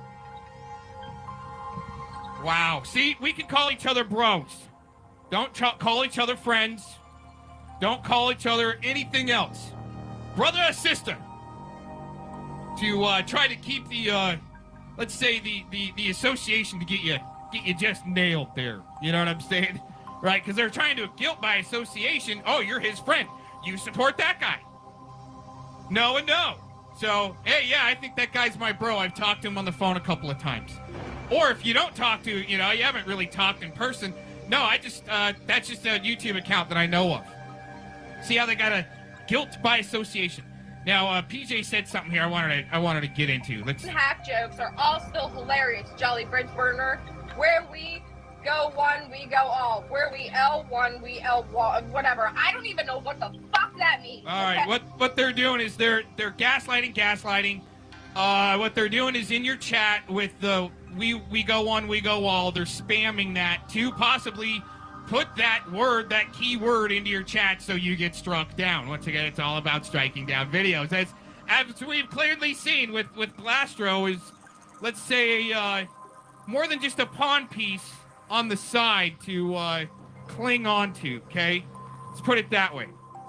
Just like, right, maybe there's some fake medical records out there that could be maybe bought from some Chinese assets so they can maybe, talk about people's medical conditions. See, all in one little thing. You know what I'm saying?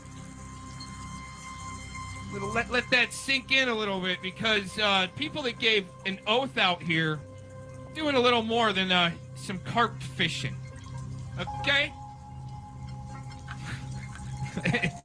They got no idea that they stepped into a serious situation by trying to abuse the courts, seek out people that have lost loved ones so they can maybe go after some type of inheritance or a house, assets, and they're not going to mess with you unless they think you might have assets. It's fraud and blackmail. Okay, so... in my opinion. So then Jolly says, damn Skippy. And I said, this is not about anything else or anybody else. I speak for me. I have no clue who y'all are defaming or connecting to who. I'm not playing this game anymore with any of y'all. So, Lee says, they accused me of doxing and a lot worse. Megs, I have the DMs and tweets, but I will respect this room. So I said, Spooky Meg, I came in, they said, speaking of feral cats, I'm not going to be intimidated in any chat. They are bullying and stalking and harassing people, and I've had enough of it. So she says, history there you might want to ask about at some point, Spooky Meg. So that triggered me yet again. And I said, yeah, go ahead and continue your slander, Jolly, the stalking advocate. Because Jolly is supposed to be an advocate for battered women. Can you imagine that? An advocate for battered women that's fucking doing this shit in every chat that she fucking goes in. Imagine that. Like, would you want that person as your advocate? Fuck no. I would rather be a battered ass fucking woman than have this person to be my advocate, for fuck's sake. So I said, continue your slander, Jolly, the stalking advocate. I can make videos too, bring it on. Jolly says, I'm begging you. Like, she desperately needs this fucking attention. She's begging me to make videos. Well, here the fuck you are. Here's your video, bitch. So, I said, it's clear that you're really begging. Get a life. Veltman says, go ahead, PJ, and put up the video with JJ and OG and Hannah. Please, we have it already, but I'd rather use the link to your channel. Thank you. What video with JJ? JJ was not in that fucking video. You clearly don't have the video already, so get fucked. Lee Veltman. Oh, you don't? Lee Veltman says, oh, don't you have DMs with them, Jolly? Let them keep lying. I said, I will put out y'all stalking and harassment proof of every chat that you go in from here on out. Jolly says, please go get someone who knows how to do this properly. You're failing miserably. What am I even doing? What is it that I'm failing at? For the love of God, somebody please fucking explain this to me. This drives me nuts. What are they even fucking talking about? I need to find somebody to help me do this properly. What is it that I'm fucking doing? Other than telling y'all fucking morons you're insane. You're insane. So I said, get a life. Lee Beltman said, thank you, PJ. I appreciate that. What the fuck? Can we talk about some schizophrenia right here? So then I said, losers. Lee Beltman says, meow, meow. I said, seriously, get a life. Stalking and harassing people from 2017 makes y'all look insane. Lee Beltman says, go train Wrangler. For those of you guys that don't know, Wrangler's my dog. So apparently now he's going to go to that level of whatever it is. And Jolly said, oh, I sure do, Lee. And not just ones that were sent specifically to me. They would not play too well for some if they were out in the wild. She's talking about personal DMs with somebody that wouldn't go well with being out in the wild. Whatever. So I said, you don't trigger me. Jolly says, too late. He's busy right now hunting more wabbits, Lee Beltman. And that is referring to my dog, where he got out in the yard before I could grab him and grab the baby rabbit. Oh, They wait know on I it. And cried what about he'll that. do. They know that was a moment for me where Yeah, more than likely, PJ, a moment for you. And, but what he would do is, like, in court or something, he would, oh, I meant another situation. She was just crazy and thought that I was talking about her dog. And that's what he would do. That's what they're designed to do. These little plastic Aquino little piece of shit soldiers, especially like auto-tune in my chat. Okay? You got a lot of explaining to do, you little plastic piece of shit. That's all I gotta say in my opinion. I felt super sad, and so they're grasping and trying to fucking get at anything they possibly can to try and make me emotional, and it's not fucking working. Lee Beltman, holy moly, twiggered already. Oops, I know, too soon. Jolly, ha ha, you're perpetually twiggered. It's only the depth that varies, PJ. So I said, my dog and the rabbit, haha, you guys are so sad. Lee says, low lax, Jolly, let's not resort to their level. So I said, none of that bothers me. Y'all are pathetic, Jolly says. Nah, sad fishing that crap is what was sad, PJ. Sad fishing that crap. Yeah, okay. So I said, I'm not going to just let y'all do this and not speak on it ever again, period. Stop discussing stuff not related to the stream that you're in. Y'all are pathetic. Jolly says, I'm not even close to stooping that low, Lee. I said, I'm not playing anymore. Jolly says, neither am I, PJ, neither am I. That sounds like a threat, right? This is going to be a good old time, you guys. So then Lee Beltman tells Spooky Megs, it's always a good time in the Fungin dungeon, but some people think swatting and doxing is not serious with the stuff with Roadhog and more.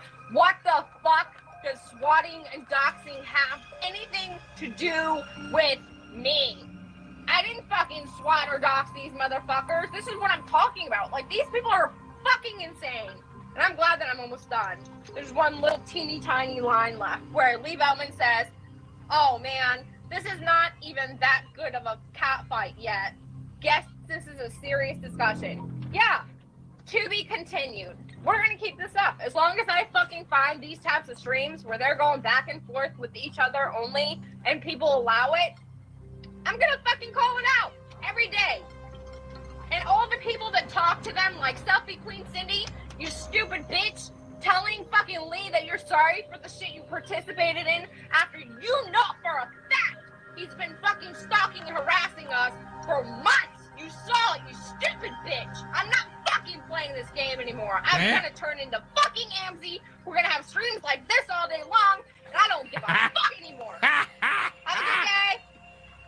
Oh man. Bicycle. Oh man, PJ, if I don't know if you got a wrench, but if you're still doing streams or anything on these guys, yeah, that's interesting. That's interesting. Have you had other streams, PJ, or anything that that's a question, okay? That have gone down pertaining to these guys. It's interesting that you actually did get away with that video and they haven't taken that down yet. But there's gotta be one or two left up that are kind of mixed in for some reason, so there's no bias. I don't know. what it is, but it's still the Aquino effect is still let's just say you gotta prepare to be blasted yourself to mix in. That's what I kind of look at. The Trevor Aronson effect is more about who they use. There's a reason why, let's say, Lee needs a handler from outside of the country, right? I mean, you'll see why. I think I'll actually eat up a little bit of StreamYard time. We'll play some of the Trevor Aronson stuff this time. I've been wanting to. Haven't to in a while. We'll get into some other things. And talking about the stuff, right? Oh my gosh. Why can't you talk about this stuff? Let's see.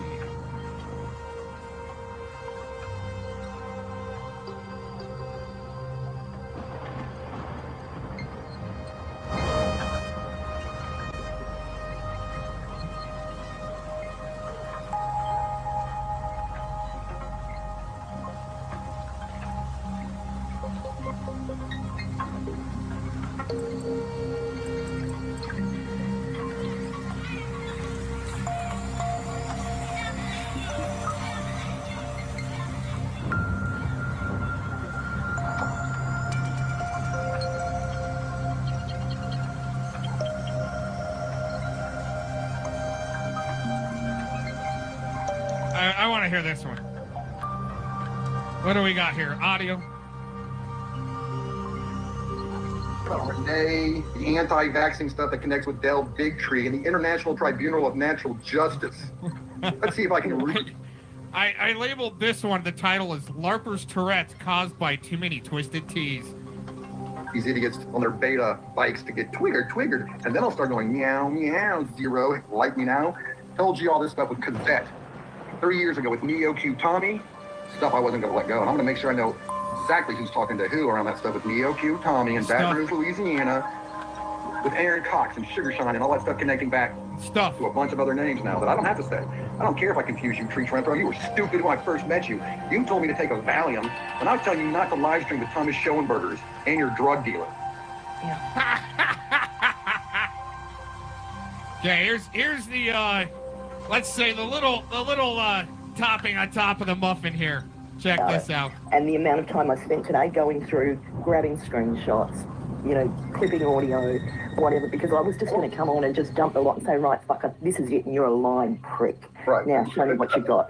And I know that in the long run, that's the most stupid thing to do, given what we're working towards. Again, don't know. You know me. I'm already upset with you saying that. No, that would not be stupid to do. We're going to drag this person over the coals for the next 2 years, and hope. He just said he's going to drag this person over the coals for 2 years. He said to Glastro earlier, Jolly said she's going to drag Glastro till his skin falls off or something. Dragging is trolling you, spamming you. It's like, let's say, the second tier in Shadowbox. The $5,000 package. There's 3 tiers at the Shadowbox that we found. $10,000 package, total annihilation, which is just it puts you into game 23. There's a great risk that you might get swatted and die. Yes, good risk there. Have some crazy asshole run up on you and all of a sudden you get shot because he needs some points in game 23. They'll insert you into the cicada puzzle. That's dragging. Just an FYI. Here, go back so you guys get a better reference. Right. Now, show me what you've got. And I know that in the long run, that's the most stupid thing to do, given what we're working towards. Again, don't know. You know me. I'm already upset with you saying that. No, that would not be stupid to do. We're going to drag this person over the coals for the next 2 years, and hopefully we'll be filing a motion against them for cyber stalking and harassment and defamation. Well, that's a lot of what I was doing last night. So again, you can make the motion. I'll drive to that state and I will file that motion. I guarantee you. Well, I mean, I can file down here and we can file up there too. That'd be interesting. Both hemispheres. I mean, let's face it, that was over international borders, wasn't it? Yeah, that's really interesting. Actually, unfortunately, Dan, that's not a joke. That's a cult. Yeah. That's a cult I'm actually trying to expose. People want to come in here asking questions about what happened last night. Well, people that doxed Jolly fucking were online trying to deny that they doxed someone and saying that it was a cloned sock account when we know the IP address there already. So we'll be exposing this stuff. See, the thing is right there, okay? they're using cloned IPs to make it look like somebody else, to try to blame it on somebody else. It's happened to me. Where I've been blamed for making sock accounts because the IP came back to my address or something. But they're not, it's a LARP. It's stupid because they're not including the MAC address. It's to hide what they're doing. That's what it looks like to me, just to let you know. Eventually, right now, we're going to keep our aces hidden because we don't need to show everyone our whole hand yet. Their aces. What they do is they're playing a weak hand of Texas Hold'em, where I mean you don't always hold that ace high, dude. Someone is saying it was a cloned sock account when we know the IP address there already, so we'll be exposing this stuff eventually. Right now, we're going to keep our aces hidden because we don't need to show everyone our whole hand yet. See, we're playing 5D checkers now with some stupid idiots trying to play chess. Yeah, well, guess what? When you get to get out of that stupid sandbox that they want you in, that's the Aquino effect. They want you in that sandbox. The 5D checkers and chess and shit like that, where you can go way beyond that. They're the ones that are keeping people dumbed down in their LARPville. With their words, of fantasy words. Always, everyone, everybody, nobody likes you, everybody hates you type shit.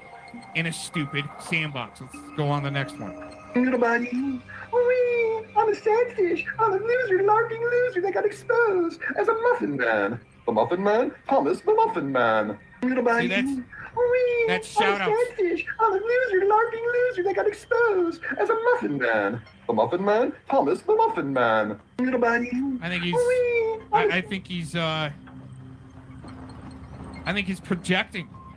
He's trying to cover for his ass because he's made some type of maybe a plea deal. We'll get into that with the Trevor Aronson effect. We'll play a little bit of that here in a little bit. I don't know if anybody really wants to come on. PJ, anybody? Go ahead and put on the chat. Autotron. Yeah, you've been against me, but what you've done is done a light version of it so you can come in here and say, oh, I've always been for Aaron. You're so full of shit. This guy right here, Auto-Tune, full of shit. Okay. I don't give a shit what he's trying to say right now, but he's been full of shit the whole time. Just to let you know. You can go ahead and block him if anybody's got a link or a No. You could have fessed up to the shit you've been doing for a long time, buddy. Yeah, you gave Mr. Auto-Tune plenty of chances, especially on the phone with Frank Bennett, dude. That doesn't happen. So anybody that's got a wrench can go ahead and get rid of Auto-Tune there. Thank you. Oh yeah, by the way, anybody that's been listening, that motherfucker came into my house and was data mining me. So fuck him.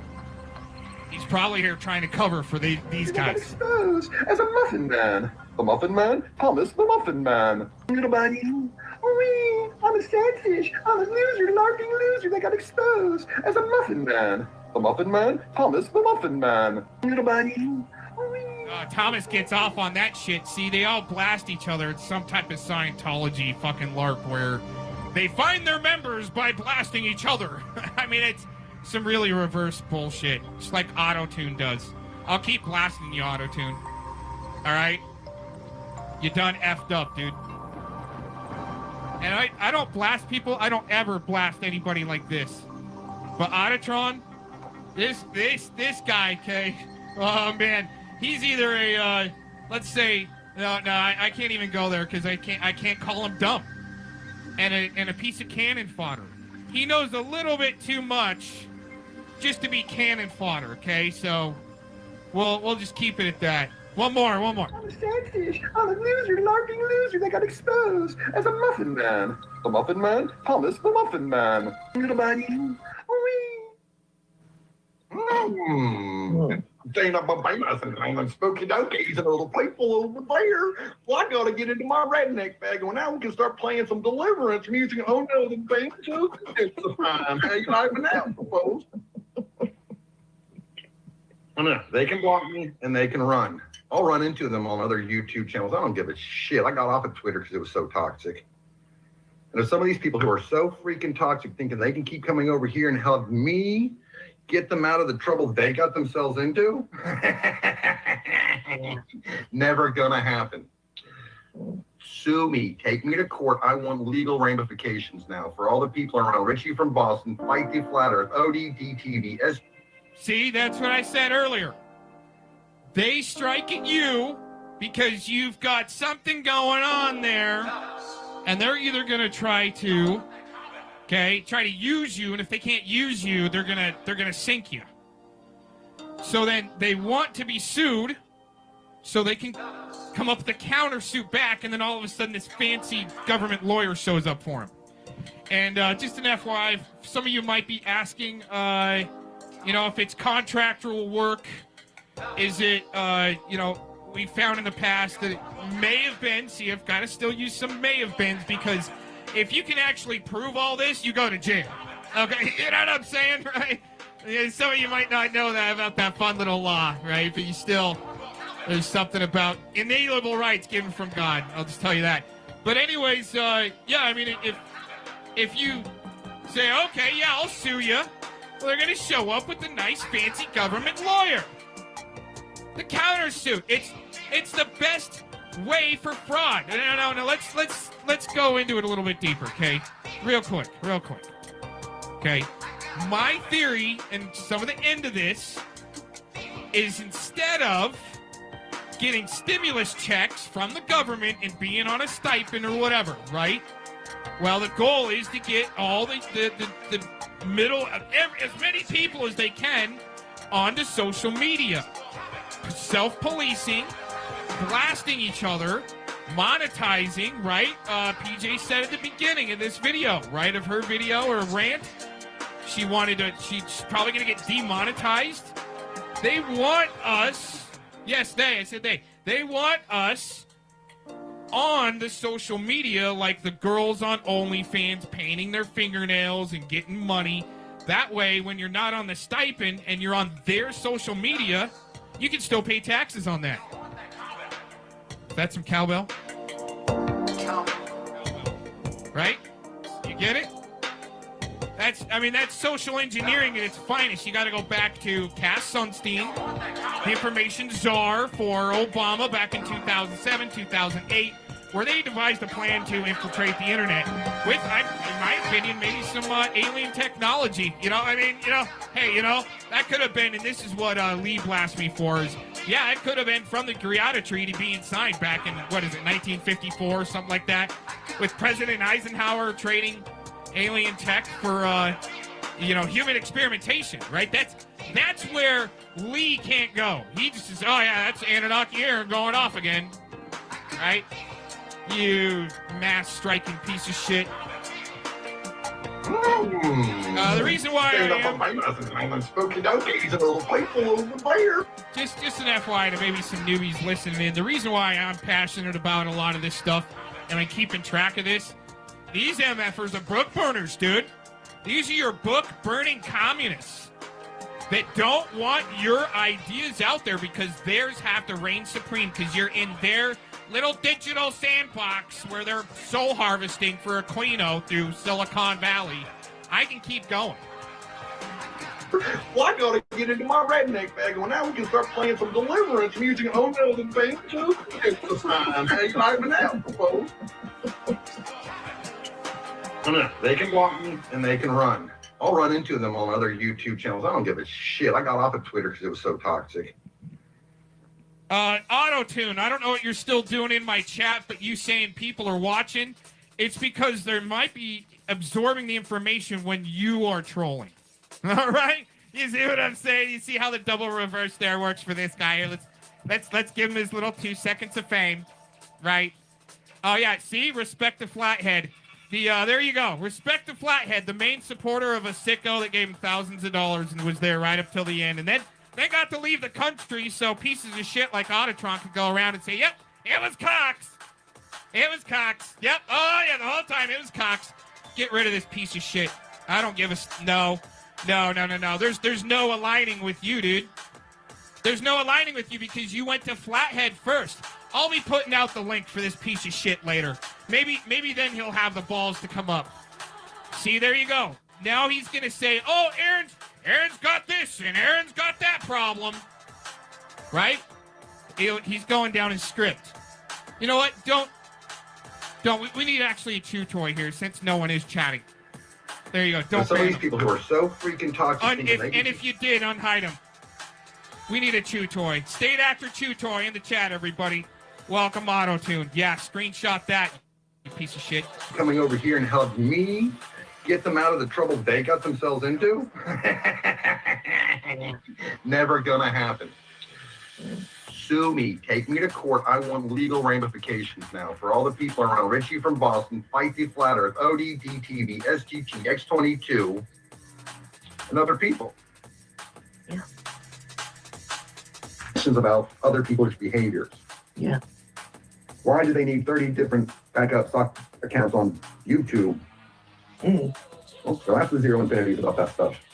Yeah. Go ask the interdimensional meltdown quantum LARP bot connections to those IP addresses. And if those names I just mentioned get mad when I'm mentioning their YouTube handles and how those IP addresses connect to. There you go. Those IP addresses connected to QLB. That's where you're at right now. You guys, I don't have time like this subversive little puke to go around and troll and double reverse LARP. I'm too busy, Auto-Tune, and you know that. You know that. I've had that guy on the phone at my house, and this is what he does. Goes around saying, oh, Eric Cox's got problems and this and that. This really should not matter to people so much. Well, see, Mr. Jones is there to dumb it down to maybe help cover up for people actually being stabbed, shot, murdered, killed, robbed, burglarized, cars fucked with, animals poisoned. Is that your entertainment, Mr. Jones? That's why I got him blocked on the other account. I don't even see him. Each other? Well, they should have realized how easy it was to track the metadata and this stuff 3 years ago. Yeah, Tracy's house burning down isn't sad at all. No one got hurt in that freaking fire. She did an insurance But she made out like a bandit. $250,000.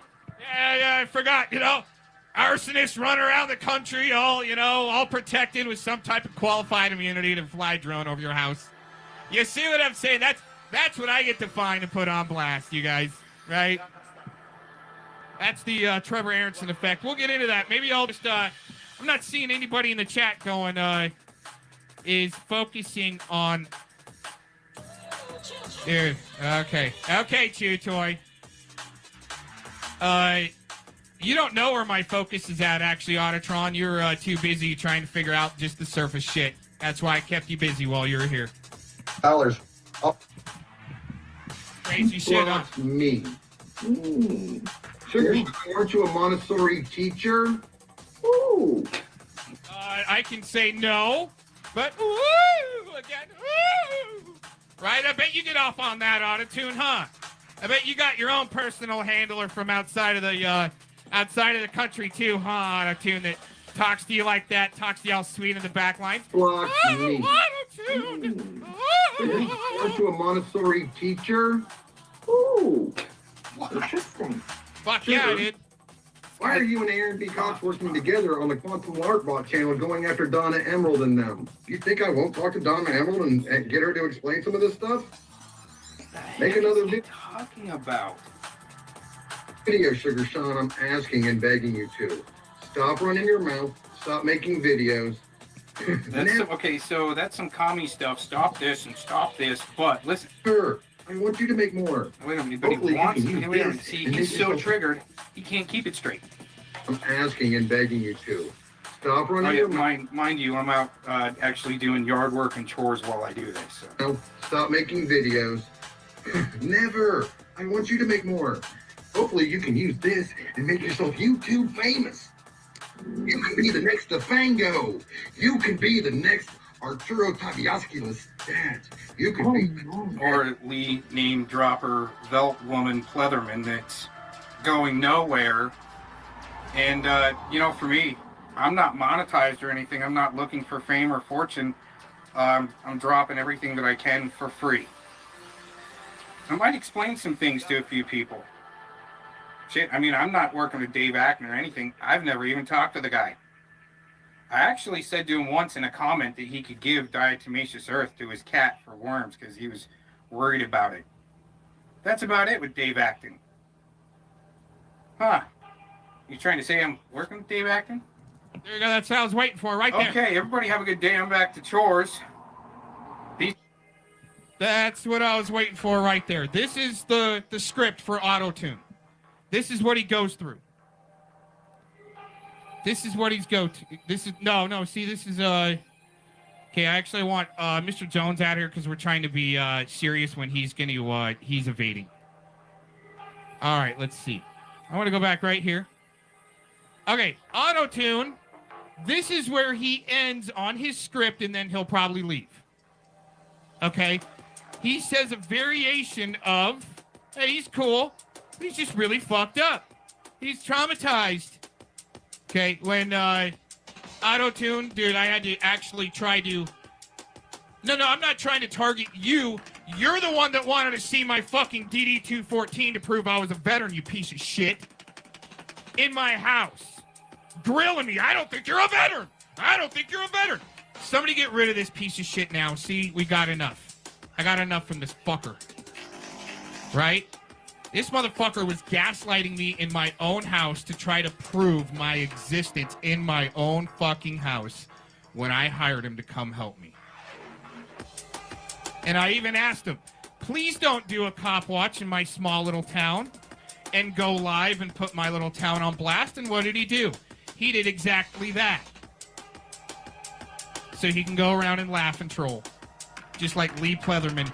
And are you here for that? Is that why you're here? You doing a little, Yeah, I gave you money and paid for an airplane ticket for you to come help me, not data mine me, get drunk, and shapeshift in front of me because I wouldn't give you all of my personal information and tell you what I'm doing in my real life. Little piece of shit. Seriously, somebody get rid of this piece of shit.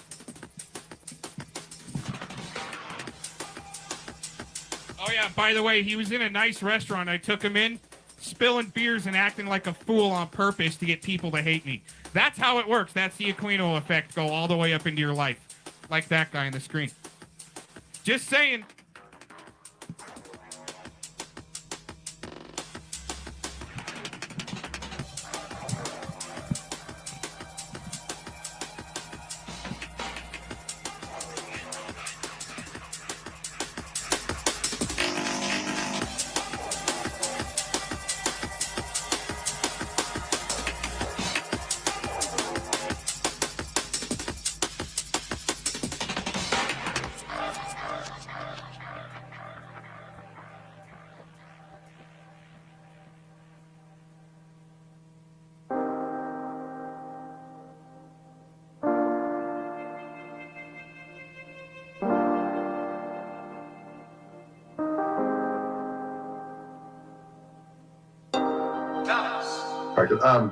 I'm tired of getting threatened with false fucking lawsuits, cease and desist and stuff that never happened. Yeah. Like I'm saying is they've got videos on their channel mirroring us, saying we're slandering Aaron V. Cox. But Aaron V. Cox has got how many fucking sock accounts using my picture? Yeah. Yeah, how many? And actually, it's not your picture, it's re-copyrighted picture. It's not your picture straight up there, Dinkus. Right? But we're gonna hear this out. Here comes Jolly. Been catching that shit for a long time. Right. You don't realise it, Cox, but your balls are in the vice, mate. I'm about to light the fire, and you're going to have to cut the bits and pieces off the The fact that he is so far away from the main target here, hilarious. That's exactly right. And what are my balls doing in your little jar there, Rich Ratchet Face 2.0? So she got Cox's balls. She's got the whole setup there. So, what's up, Jiggy? Lawyers in Portland, Oregon began choosing a jury yesterday in the case of Mohammed Osman Mohammed, He's accused of trying to bomb a Christmas tree lighting ceremony in 2010. Mohammed's attorneys argue he was trapped in an FBI sting and could not have attempted such a terrorist act on his own. The use of informants and sting operations is criticized in a new book. It is called The Terror Factory, Inside the FBI's Manufactured War on Terrorism. Author Trevor Aronson is here, also with us, senior correspondent John Miller, former FBI assistant director. Welcome. Thank you. So you say that we have captured few terrorists since 9/11 and manufactured many more. What does it mean to say we manufacture terrorists, or the FBI manufactures terrorists? Many of the men that are being prosecuted for committing an act of terrorism or conspiracy to commit an act of terrorism are like Mohammed. They aspired to commit some sort of act of terrorism. They said hateful and odious things, but on their own, they never had the capacity to commit an act of terrorism. It was the FBI informant or it was the FBI undercover agent who provided the bomb and all of the logistical means they needed to commit their crime. John, you were in the FBI. You know many of the techniques there, and especially in anti-terrorism. Did you manufacture terrorists? You know, I was in the FBI during most of the cases Trevor covers in the book, so there's a couple of things in context that are important. One is, after 9/11, the public, the press, the Congress, we're all pretty certain about, we don't want another situation where somebody goes out to blow something up and kills a lot of people, and we find out that their name was in your file and you knew they were thinking to do that. So the FBI works on kind of a matrix, which is, what is their level of intent to do some bad thing? That they're talking about, I want to kill people, I want to blow something up, I want to make a bomb. And then the other end of that diagram is, what is their capability? And where that meets is, if they are out searching on the internet, in a chat room, in coffee houses, at meetings for that capability, what would happen if you provided it to them? Would they actually go forward with it? And in these cases, and Trevor won't disagree with this, when the jury sees the videotape of them saying, yes, I could back out, but I don't want to, and then they press the button on the detonator of the big truck bomb in front of the school or the bank or the building that would kill all those people, and then they're arrested. At that point, the jury's really not interested in hearing about entrapment, because they've seen intent and they've seen it mate capability. And even in the book, Trevor, the FBI agent that you talked to says when the sting is done correctly, they are given multiple times to back out, and they don't. So do the ends justify the means? Well, it's important to realize that in many of these cases, they do offer an opportunity to back out. They say, are you sure you want to do this? But many of the men who are caught up in these sting operations, there are cases where they've been mentally ill, they've been financially desperate. In some cases, the informant offered inducements. In the case of the Newburgh Four, which are 4 men that were plotting to bomb the synagogues in the Bronx, the informant offered them $250,000. He offered the other man a barber shop if he moved forward in the plot. So there are examples where the FBI says to them, are you sure you want to do this? Do you want to press the button? And they say yes. But there are also other examples where the FBI maybe crosses that line and offers inducements as well. Do I hear you guys agreeing on this? No. No. not even a little bit. And you know, I come here every day as kind of a straight down the middle journalist. I'm not being objective today because, I mean, Trevor. So what's the biggest problem with the book is for you? Well, first of all, let's talk about the book for a second. The book is an amazing piece of reporting. We'll agree on that. Thank you. Yes. A stunning amount of research. He went through an enormous amount of material, and Trevor's very objective about laying out the facts of the cases and what the defendants actually did. So that's important. I think where we part company is the idea that if you kind of put this to the American public, which is if somebody plots to do that and then they show they're really willing to do it, wouldn't people want that person to be in jail, no matter what their situation was? Yes, and you say one man's terrorist is another man's fool. Exactly. You know, these people left to their own devices, evidence seems to suggest, and I believe suggests in these cases, that they are not able to commit their acts of terrorism on their own tomorrow, the next day, or even years later, because in most cases, they're financially desperate, they have, you know, mental problems. In several cases, the actual targets who are being the targets of these sting operations are running behind on their rent. They're about to be kicked out of their apartment, and the FBI gives them money so that they won't be evicted, so it won't jeopardize the sting operation. It's someone like that, someone who's going to be able to acquire a weapon of mass destruction in the near future. I don't think so. I would argue in that regard that if we take the cases where the FBI had no knowledge, right? The Zazi case, he was pushing a coffee cart on Wall Street when he decided to put 16 backpack bombs on the subways. Faisal Shahzad, the Times Square bomber, he was no superstar in life. Abdul Muttalib, the underwear bomber, was a misguided loner. You could look at any of the people who almost succeeded in killing masses of human beings and said, well, if we'd seen them at first, we would have said he's a loser with no capability. And that's not a risk that the FBI or I think a lot of people are willing to take. Let me ask, does this idea have any merit? Arthur Cummings, former executive assistant director of the FBI National Security Branch, basically says that the FBI's true enemies aren't so much Al-Qaeda and Islamic terrorism, but rather the idea of Al-Qaeda. The short version of that is the threat isn't really from Al-Qaeda Central as much as it's from Al-Qaeda-ism, which is, you know, the videos and the things on the internet that these people watch and see. Thank you, John. Thank you, Trevor. Thank you. Trevor Aronson. His book is called The Terror Factory. It is on sale now.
The reason I call you because I wanted to give you the benefit of the doubt. Benefit of the doubt for what?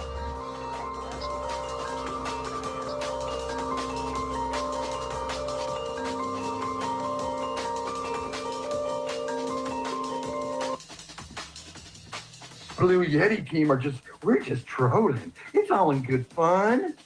Yeah, it's not so fun when it's happening all day, every fucking day, everywhere you go. Yep, but if they want to keep mentioning the Attorney General of Texas and the Attorney General of Oklahoma, I'm good with that. Please keep doing that, sugar. Go ahead and mention Ken Paxton, Shadowbox Strategies, Ed Batowski, Jocelyn Raddick, Trevor Fitzgibbons, and other people, because I talked to some of them. Yeah, you can ask me something doing up with that. Yeah, we're going to be patient. We're going to be patient. See, this is where I'm going to help out with other people learning what dragging is. See, being trolled is hard enough, but when you're getting dragged year after year by people who are changing their names on their accounts. Well, we got the IP address. How long ago did we have that IP address? The day it happened, actually. Okay, exactly. Now, because we have that information, we can use certain other web link, Linux, Parlor, Parker, whatever name I want to say to the different web pages out there, we can go and get private information if you pay a $20 fee. Yeah. So we have the family name, the business name, home address, business addresses. What can we do with that? We can get people to send their email addresses to freaking spam accounts. We could get them spammed to death. Yeah. You know, they want to come in here and send the bots over here. Thanks, Aaron and Anton.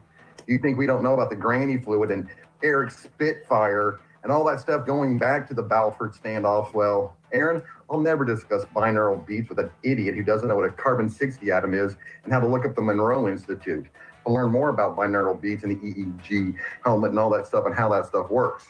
I've known about it for years. And some people better be glad I'm not trolling them under the bus, because I want to be using shots about Ben Mac trolling me with J-Man and jibbing them. And since certain people are over there saying I had LARPers Tourette's, they should understand I hold a grudge for a long time when people can throw me under the bus and try to, me and my Blue Yeti team we're just trolling. It's all in good fun.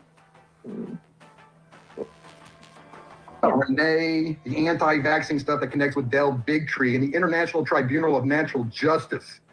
Let's see if I can really get these idiots on their beta bikes to get twiggered, and then I'll start going meow, meow, zero, like me now. Told you all this stuff with Cazette 3 years ago with NeoQ Tommy, stuff I wasn't going to let go. And I'm going to make sure I know exactly who's talking to who around that stuff with NeoQ Tommy in Baton Rouge, Louisiana, with Aaron Cox and Sugar Shine and all that stuff connecting back to a bunch of other names now that I don't have to say. I don't care if I confuse you, Tree Renfro. You were stupid when I first met you. You told me to take a Valium when I was telling you not to live stream with Thomas Schoenbergers and your drug dealer. Yeah. Last night, my time, sorry. Even today, I'm still snarling about it. And the amount of time I spent today going through, grabbing screenshots, clipping audio, whatever, because I was just going to come on and just dump the lot and say, right, fucker, this is it, and you're a lying prick. Right. Now, show me what you've got. And I know that in the long run, that's the most stupid thing to do, given what we're working towards. Once again, don't know. You know me, I'm already upset with you saying that. No, that would not be stupid to do. We're going to drag this person over the coals for the next 2 years, and hopefully we'll be filing a motion against them for cyber stalking and harassment and defamation. Well, that's what I was doing last night. So again, you can make a motion, I'll drive to that state and I will file that motion. I guarantee you. Well, I mean, I can file down here and we can file up there too. That'd be interesting. Both hemispheres. I mean, let's face it, that was over international borders, wasn't it? Yeah, that's really interesting. Actually, unfortunately, Dan, that's not a joke. That's a cult. Yeah. That's a cult I'm actually trying to expose. People want to come in here asking questions about what happened last night. Well, people that doxed Jolly fucking were online trying to deny that they doxed someone and saying that it was a cloned stock account when we know the IP address there already. So we'll be exposing this stuff eventually. Right now, we're going to keep our aces hidden because we don't need to show everyone our whole hand yet. See, we're playing 5D checkers now with some stupid idiots trying to play chess. Yeah. Saying about and spooky dokies and a little people over there. Well, I got to get into my redneck bag. Well, now we can start playing some deliverance music. And oh no, the thing is the fine. How you liking that, folks? No, they can block me and they can run. I'll run into them on other YouTube channels. I don't give a shit. I got off of Twitter because it was so toxic. And if some of these people who are so freaking toxic thinking they can keep coming over here and help me get them out of the trouble they got themselves into,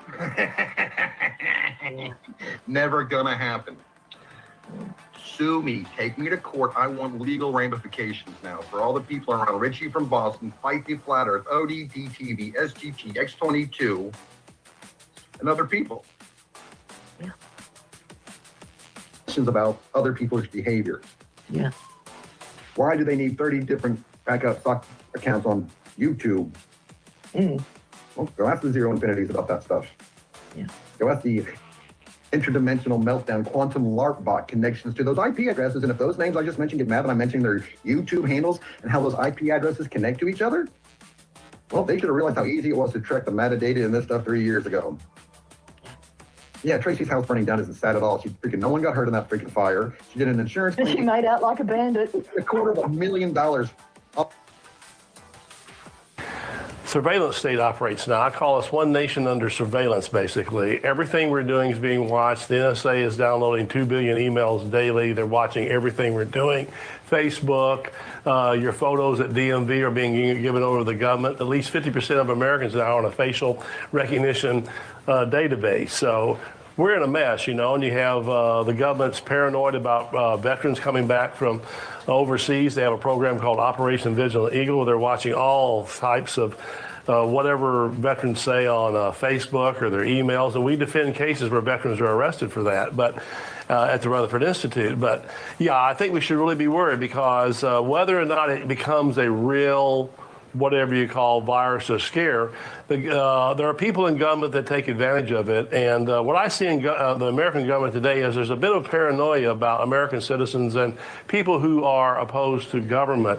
Anybody that says, I don't like the way the government's operating, I don't like the president, I don't like Congress, automatically goes on a watch list. And we've had some cases where the police show up with the Department of Homeland Security and drag people out of their home for doing Facebook posts. Yeah, it's interesting. I've heard you talk about this, and this is Operation Vigilant Eagle that most people don't know anything about, but I want them to know about it. That's why I'm glad you're here. Tell us about Operation Vigilant Eagle and what it really is. It's a Department of Homeland Security program, DHS. They're watching returning veterans. Again, one of the classic case we had was with a young Marine named Brandon Robb, who, 26-year-old, decorated Marine, by the way, took weapons away from Al-Qaeda, diffused mines for his fellow soldiers, was at his home near Richmond, Virginia, typing one morning after jogging on his had his home business he was doing. He heard a weird noise outside. He looks out his door and there's cop cars pulling up outside and people in black suits with the black ties running toward his home. Comes as a SWAT team and accompanied with federal agents from all the agents, FBI, and they swarmed his home, and he goes, "What's wrong? What did I do?" And he didn't own a weapon, by the way. That was the key. And they said, "We don't like your Facebook post. There's something some of the things you're saying we're very concerned." Wow. Could you step? He stepped out. They grabbed him, handcuffed him behind his back like that, slammed him against the fence, cut his back, took him to the police station. He had a 5-minute examination in a jail cell by a psychiatrist. Mr. Rob Brandon was. He's a 9/11 truther, and the psychiatrist said because he was dead, he obviously was mentally ill. He was put in the mental hospital. We had to file a lawsuit to get him out. Some call it a case of government surveillance gone wrong, and now a federal court has rejected the government's bid to dismiss a lawsuit from the Marine who was wrongfully arrested by FBI, Secret Service agents, and police. He had posted controversial song lyrics and political views on his Facebook page. The officers then showed up at Brandon Robb's home more than a year ago and then detained him in a psychiatric ward for a week.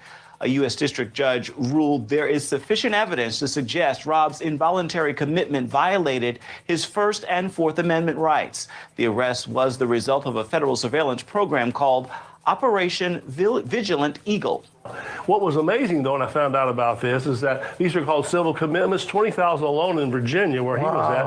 1.5 million in America, 1.5 million a year. People are disappearing into these hospitals because they're arrested for something they might be saying. But in the pretext, this is in America. The pretext is Vigilant Eagle, that they arrest these people for these types of things. Operation Vigilant Eagle, yeah, they're watching. And again, I have these veterans contact me. Another case we had where a fellow just did a short email to a friend about some exercises, and they show up and they're going to take him out of the country. They said this is a decorated veteran. And in this country, but the point is, right? In this country, you have a right to be dumb, you have a right to be stupid, and you have a right to be insulting.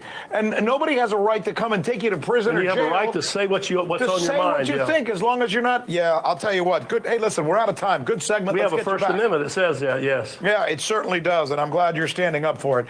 Thank you so much, Mr. Whitehead. We appreciate your time.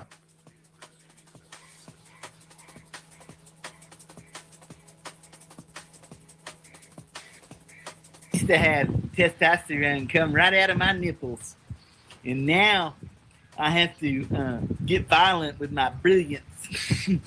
Hey, Jimmy, Millie, when I was like 15, 16 years old, I remember when I started going through puberty, that I remember that like juice used to come out of my nipples, right? And so I went to the doctor and I was like, "Hey, doctor, what is this juice coming out of my nipples? What is that about?" And the doctor said, "Oh, that's just testosterone. What it's going to do is," he told me what testosterone was all about and everything. 0 million.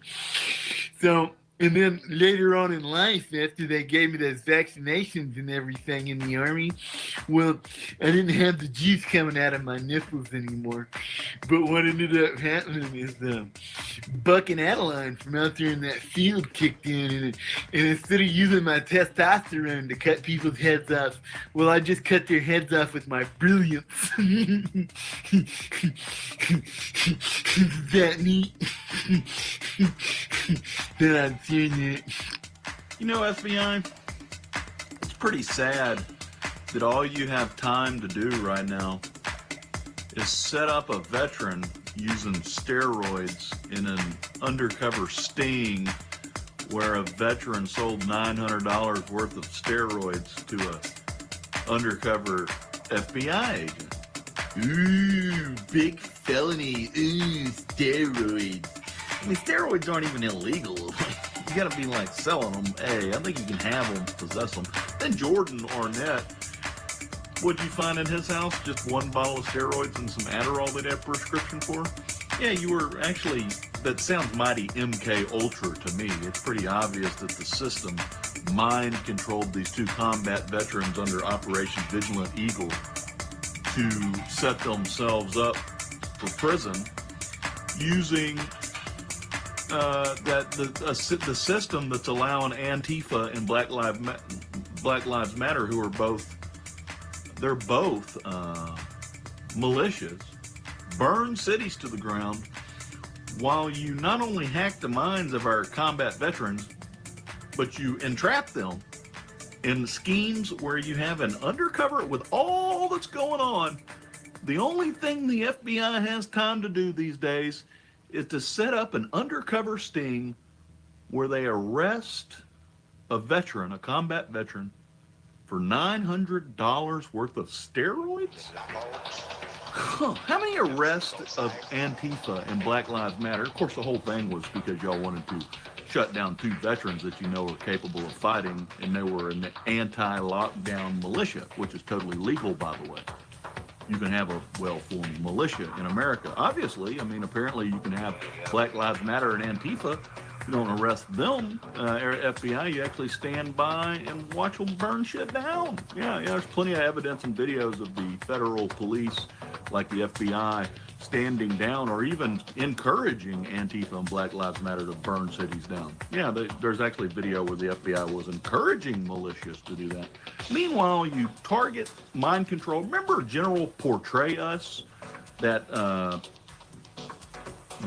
quote he said about the next generation internet with tiny embedded servers. Google this. Next generation internet, tiny embedded servers, quantum computing. It's on the CIA's website. Yeah, it's called MK Ultra or whatever you want to call it. It's called mind control. So the FBI is using a Lockheed Martin system where Comey used to work at Lockheed Martin to take out their own veterans. But did Lockheed burn the FBI and take out the FBI? I see that's... See how stupid you are, FBI? Can I please, Texas Rangers, could you talk to the defense attorney of Jordan Arnett and the other guy that was arrested for being militia members for selling steroids? Can I be in their trial? I want to be their defense attorney. Is that possible? Can I show the jury all of this evidence, Texas Rangers, of how the FBI is targeting veterans with illegal technology while they allow enemies of the state who want to destroy America, while they allow them to burn cities to the ground? Yeah. You aren't hearing about any of that in the news. I've seen it on the news. It must be true. Of course, they're not going to tell you about the very capable militias that Texas have that could stop all this lockdown mess in no time. Plus, well, not to mention you got the Mexican cartels on the other side of the border. Yeah, wait until Lieutenant Dan Patrick just says, "Hey, let's open up these tunnels and just let the pay the cartels about $200-300 million. Have them come over to Black Lives Matter. Hey, cartels. Black Lives Matter's having a thingy tonight. They're talking about burning down Austin. Could you come and do a Mexican Lives Matter for me? Just bring the whole militia over here, FBI. I mean, Mexican cartels, Mexican Lives Matter. Yeah, just bring your baddest group of people that you have to Austin tonight. Yeah, just put an end to this Antifa Black Lives Matter riot that's going to take place for us. You know what I'm saying? We don't even need our veterans. They're FBI. The ones that you're illegally, you're setting up for steroids. That's pretty pathetic.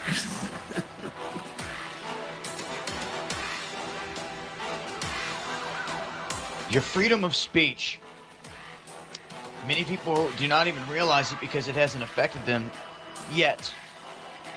But the Obama administration has launched a campaign to come after people that are dissidents, and this is real. Brandon Robb here has been incarcerated by the Obama administration thought police because he is a U.S. veteran that was in the crosshairs and was making posts that he did not stand behind Obama. He did not stand behind the military movements that were being made. He did not threaten Obama in no way, but because he was labeled a dissident, these Obama thought police pretty much kidnapped him, arrested him, and sent him to a psych ward where basically he has to be re-educated on how to deal with the world. And they're basically trying to blame this all on being crazy from war and stuff like that. It's ridiculous. This is Operation Vigilant Eagle. It's been in full-blown operation here for 4 years. And people have not heard about it or really know what's going on is because the mainstream media will not speak a word about it. You're just now hearing about this Marine down in Mexico and the situation with him.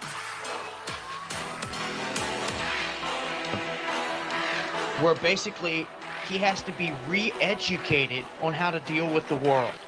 And they're basically trying to blame this all on being crazy from war and stuff like that. It's ridiculous. This is Operation Vigilant Eagle. It's been in full-blown operation here for 4 years. And people have not heard about it or really know what's going on because the mainstream media will not speak a word about it.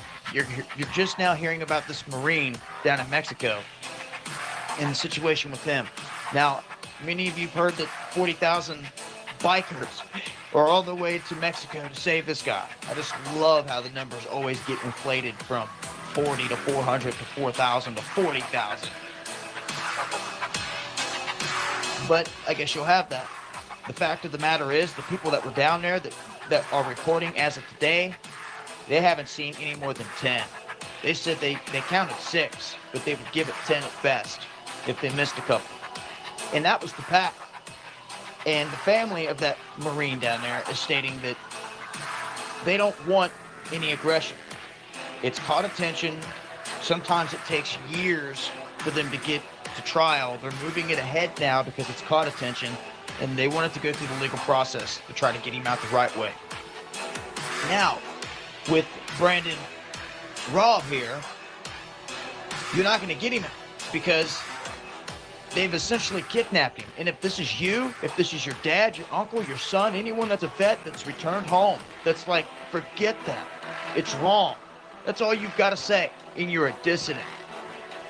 This man made no threats, never said he's going to kill anybody, anything like that.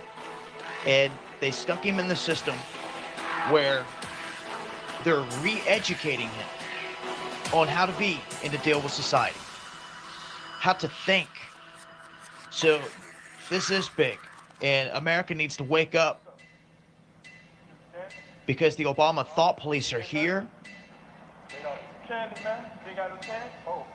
and they're coming after our veterans and others. But I want to say this much. Listen to what I say out here. If they ever come after me, I wait for it every day. Wait for something to happen here with the stuff that I say, and I'm straight up. So if this guy was repeating anything that I said and he's inside of a psych ward, what's that mean? I have people that send me inboxes that are afraid to like my videos. They're afraid to even comment. They admit this because they're afraid they're being tracked. Well, if you're listening, I want you to know that none of that matters. They know what you're watching. They know what you're following. How's that make you feel? Did you not realize that? It doesn't matter if you're not liking the video or anything. You're constantly going back watching, for instance, my videos, and they know this. You don't have to like it or comment or anything. They're watching your history. Simple as that. And you cannot hide that from them. Now, unless you want to totally box yourself out, you want to be that scared and not even touch the computer, you're just scared to go out for information, you need to take a long look in the mirror. This man needs saved. And the only way that he's going to get out of there is if the people open their mouths. That's what I'm doing. Hopefully other people care and they'll share this message. And the reason the Marine vet down there is going to have a better chance now is because people were talking about it and it caught mainstream media attention. This needs to be the same. But once a situation like this catches the mainstream media attention, then everyone's going to know about Operation Vigilant Eagle. They're going to be like, what is this? Then they're going to see the truth. So I highly doubt they're going to ever say a word about this man unless it's negative. So it's a heads up that they are coming after people, but it's also a heads up that you better not let it scare you. You already know they're tracking everything. And I got to be straight up. I see an America that is scared. scared to make a move, and that's not everybody. Okay, because there are people out here that are down to make a difference. Just a lot of people out here scared, and they need to change that quick. Have some heart, have some courage, have some faith. Yeshua HaMashiach returns with the sword. Don't forget that. This is Dabu 7. Eyes open. I got a lot of good information watching Spitfire's show last night. They touched on some things that are pretty interesting that I actually was not aware of. A lot of you may be aware of this already. I knew general stuff, but I didn't know any specifics. And what's going on in this article is some pretty out there information. And I'm just going to quickly read through the article, and I'll let you guys make your own opinions on it. But it's pretty good. What's Spitfire trying to cover up today by uncovering something else? Easy. And it's called Operation Vigilant Eagle. This is really how we honor our nation's veterans. Let's skip down here a little bit. Despite the fact that the U.S. boasts more than 23 million veterans, and it's called Operation Vigilant Eagle. Is this really how we honor our nation's veterans? That's interesting because if he's talking about Eric Spitfire putting out this, let me look at this a little bit more. We're in deep investigation mode all of a sudden. This is interesting because that would be a good cover. Put this out a few years back, help you deepen your cover for what you're doing. What's going on with this video? Let's see. From a Weaponized Truth 6 years ago. He publishes the Rutherford.org. But he says at the beginning of this video that Spitfire put this out 6 years ago. Weaponized Truth. He's got to be connected to the Sentinels, but that would help deepen their cover. They put out something like that. Oh, we got to help protect our veterans, but the veterans it's like the Schoenberger thing. I'm not even joking. The foundation was made to what? Help musicians, find musicians and artists, but they're destroying because those guys sometimes know a little bit more than others because, well, look at Glasstrow's case today, right? There you go. Just harass him until he calls the police on himself, type thing. That's the way I look at it. They want you to call the police.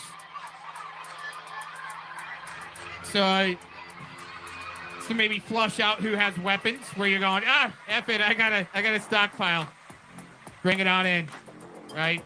I just say, hey man, I've always got some soup going. It's a long journey to get to where I'm at. All right, okay. We don't want anybody to be at a disadvantage or anything once they get here. You know what I'm saying, right? Get beyond the moat with the alligators and the no trespassing signs out front. Have fun with that.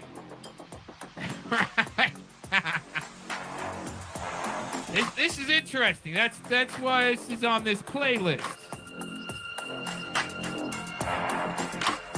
It's always a double reverse with those guys. And even some Sentinels in the chat right now. Maybe Mr. Jones. I've always thought that he might be a Sentinel sock. Hey, he just looks like it. Sorry, dude, you're a wrench with him. I mean, you know, I don't know. Right? And Mark Smith going around trying to... all these sock accounts are going to start popping up. Right? Mark Smith account putting out his... Oh, yeah, let's dox Aaron's dog. Right? I know that's what you guys do. It's been proven. It's the Aquino effect. That's why we're finally going through the Trevor Aronson effect right here on the QBL channel. QLB. Sorry, I messed it up. Yeah, lots of muffin action going on up in our chat. Despite the fact that the U.S. boasts more than 23 million veterans who have served in World War II through Korea, Vietnam, the Gulf War, Iraq and Afghanistan, the plight of veterans today, while often overlooked, is common knowledge. Impoverished, unemployed, lacking any decent health benefits, homeless, traumatized mentally and physically, struggling with depression, thoughts of suicide, marital stress. Making matters worse, thanks to Operation Vigilant Eagle, a program launched by the Department of Homeland Security in 2009, military veterans returning from Iraq and Afghanistan are also being characterized as extremist and potential domestic terrorist threats because they may be disgruntled, disillusioned, and suffering from the psychological effects of war. As a result, these servicemen and women, many of whom are decorated, are finding themselves under surveillance, threatened with incarceration or involuntary commitment, or arrested, all for daring to voice their concerns about the alarming state of our union and the erosion of our freedoms. All right, I've got a question with what's posted right there. Here, let's flash that real quick. What's posted? Okay. I'm wondering, in my opinion, in my comedic sense of humor, wonder if that guy had anything to do with the kidnapping of that Michigan governor. Whoa, they had some shady fellers up in on that deal to LARP it up. We gotta LARP it up, man. Wow, this is all Obama. This is all from Cass Sunstein. This is all the way to cognitively infiltrate the internet. You got to look back at who Information Czar was. The Information Czar was for Obama back in 2007, 2008. My opinion. An important point to consider, however, is that the government is not merely targeting individuals who are voicing their discontent so much as it is locking up individuals trained in military warfare who are voicing feelings of discontent. Under the guise of mental health treatment and with the complicity of government psychiatrists and law enforcement officials, these veterans are increasingly being portrayed as ticking time bombs in need of intervention. In 2012, for instance, the Justice Department launched a pilot program aimed at training SWAT teams to deal with confrontations involving highly trained and often heavily armed combat veterans. In the 4 years since the start of Operation Vigilant Eagle, the government has steadily ramped up its campaign to silence dissidents, especially those with military backgrounds.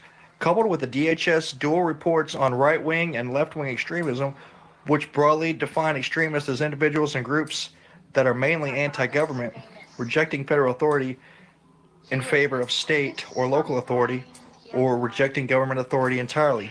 These tactics have boded ill for anyone seen as opposing the government. One particular troubling mental health label being applied to the veterans and others who challenge the status quo is oppositional defiance disorder. As journalist Anthony Martin explains, an ODD diagnosis denotes that the person exhibits symptoms such as questioning of authority, the refusal to follow directions, stubbornness, the unwillingness to go along with the crowd, the practice of disobeying or ignoring orders. Persons may also receive such a label if they are considered free thinkers, nonconformist, or individuals who are suspicious of large centralized governments. At one time, the accepted protocol among mental health professionals was to reserve the diagnosis of oppositional defiance order for children or adolescents who exhibited uncontrollable defiance toward their parents and teachers.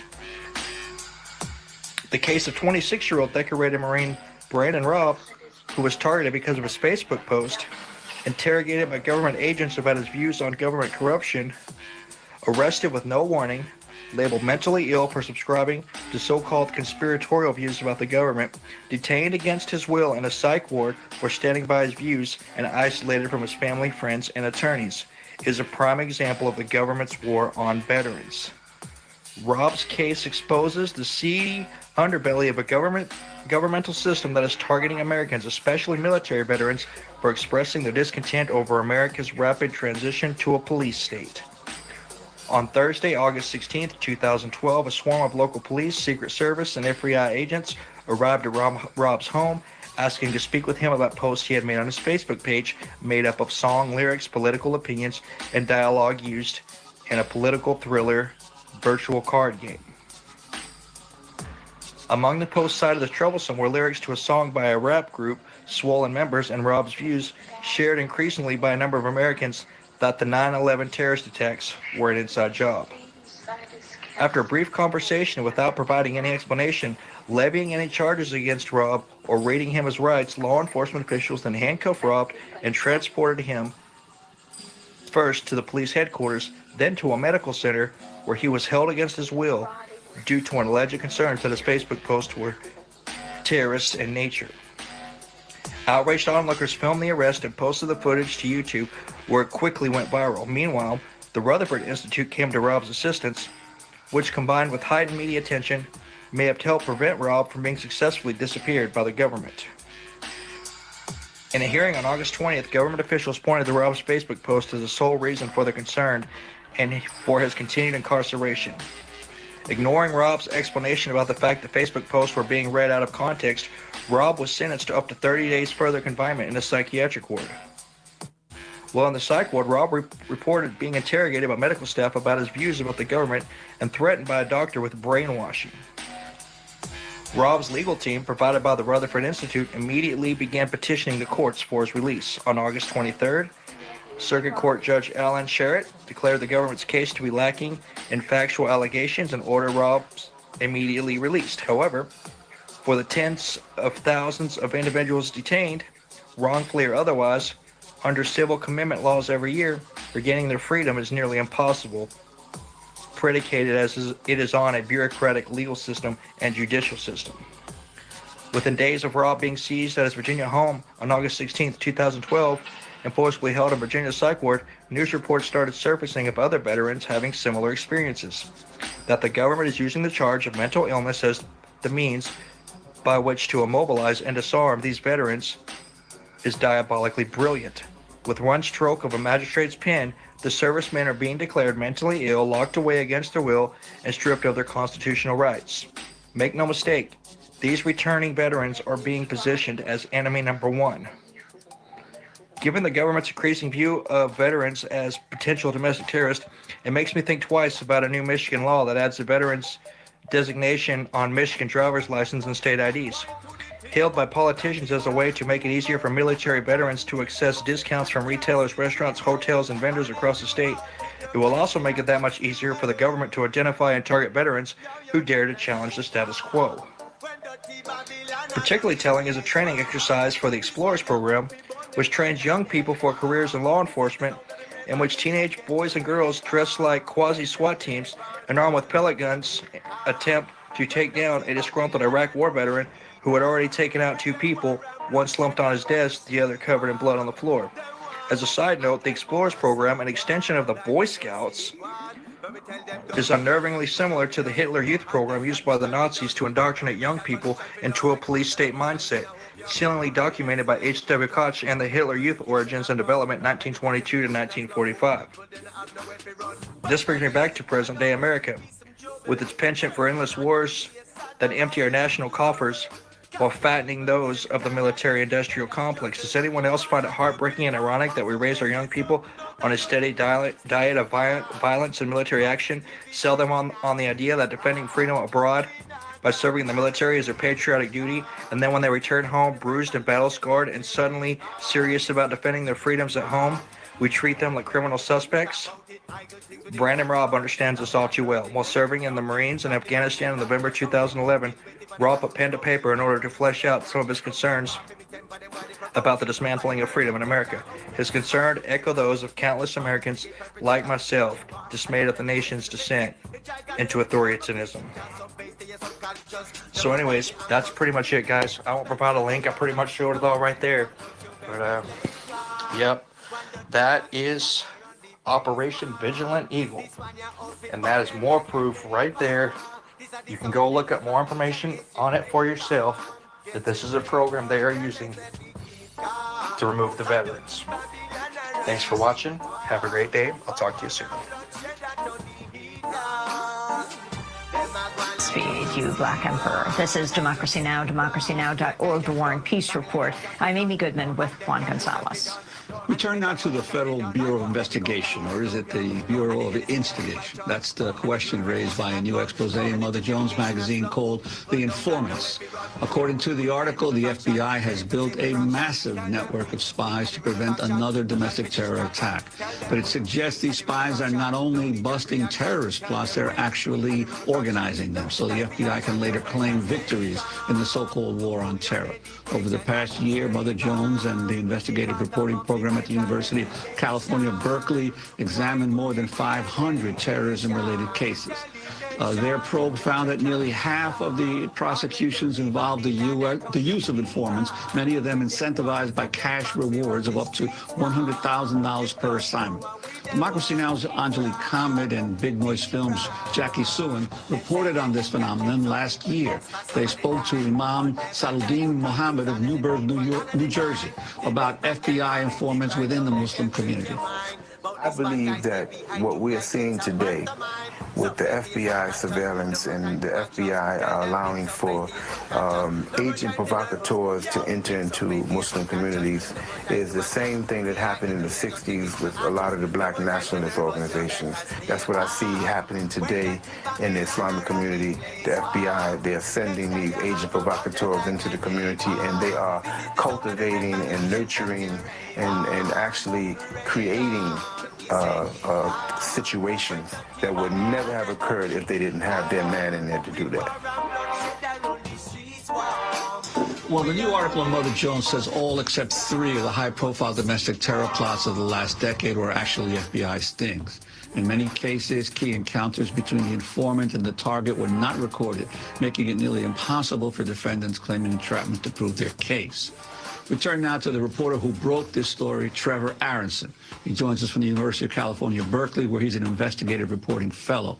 Trevor is also co-founder of the Florida Center for Investigative Reporting, a nonprofit journalism organization.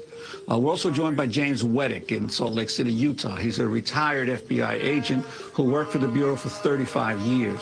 Weddick also ran an anti-corruption squad in Sacramento. And Gadir Abbas remains with us here in New York City. He's a staff attorney for the Council on American Islamic Relations. He invited the FBI to participate in our conversation, but they declined our request. Welcome all of you to Democracy Now! And could you lay out for us the story that you wrote in Mother Jones magazine, Trevor Aronson? Sure. So our story is looking at the effects of a policy known in the FBI as a policy of prevention, which is that following the September 11th attacks and in the years following, the FBI no longer believed that Al-Qaeda had the potential of launching a spectacular coordinated attack like we saw in 9/11. The threat then became, in the FBI's view, a lone wolf, someone who was infected or inspired by ideas on radical message boards to go out and commit some kind of act of violence on their own.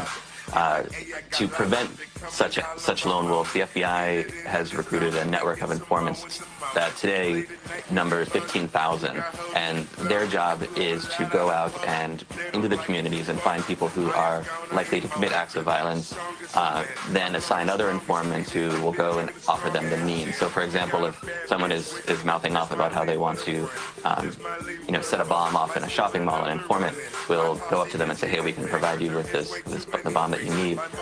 What we found in our investigation was that of the 500 terrorism prosecutions since 9/11, half of those involved the use of an informant. In some cases, the informant was used in ways you would suspect. He provided information that allowed the FBI to launch an investigation that came to a prosecution. In other ways, the FBI used informants in far more aggressive roles. They went in and acted as facilitators of the plot. They, in some cases, provided the plan. In other cases, provided the means for them to go in and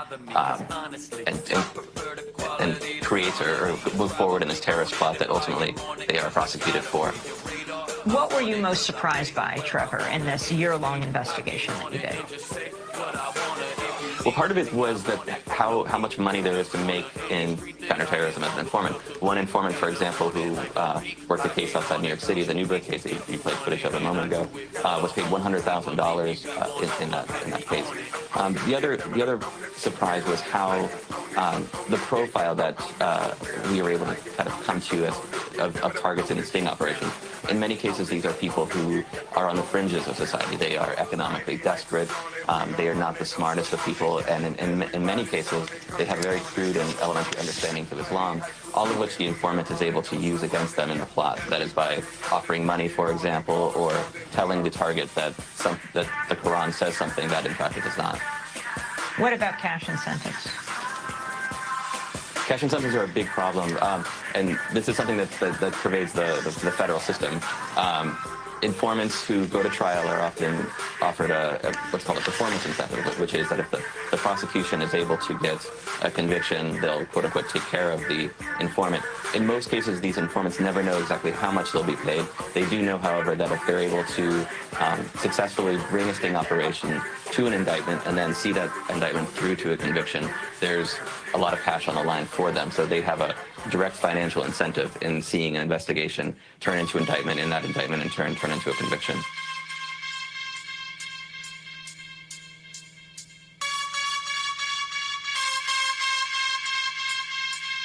Hey guys, I'm getting a bite. Getting a bite. Let them eat.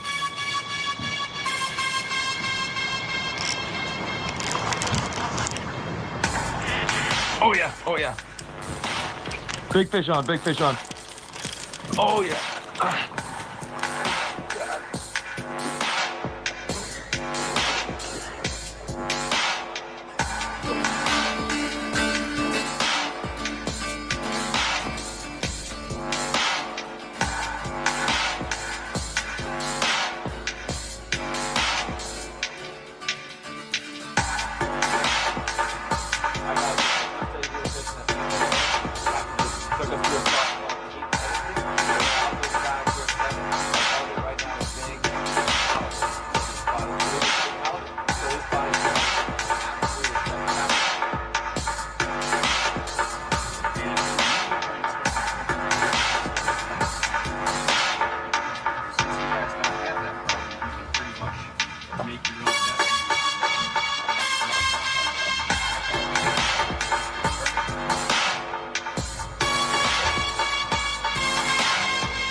Wonderfully right. Yeah. It's really good.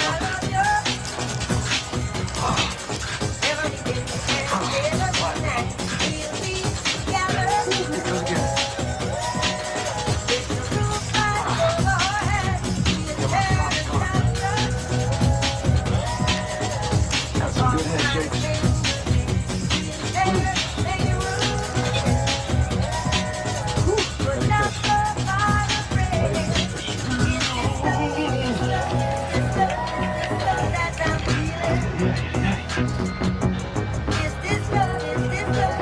Be a big one. Whew. Man, this fish got some power. So this fish is just fighting so much harder than anything else I've fought for the whole trip. He's ripping back to the bottom, and I'm trying to bring him up. And thankfully I had this Saltiga picture, and I throw it in the low gear, and I'm just cranking it right up.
I see that thing's mouth come up, and I was blown away. Like, I didn't think it was near that size.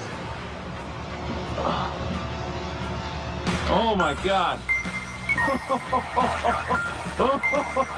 No way, dude. What? God. Yeah. We'll get him. He's hooked really well. Whew.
It took some significant strength, and at one point I really didn't think I was going to be able to get the whole thing in the kayak.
Josh put us right on the spot. And I bring it in, I'm like, oh man, it's like 100 pounds. And he looks at me, he shakes his head.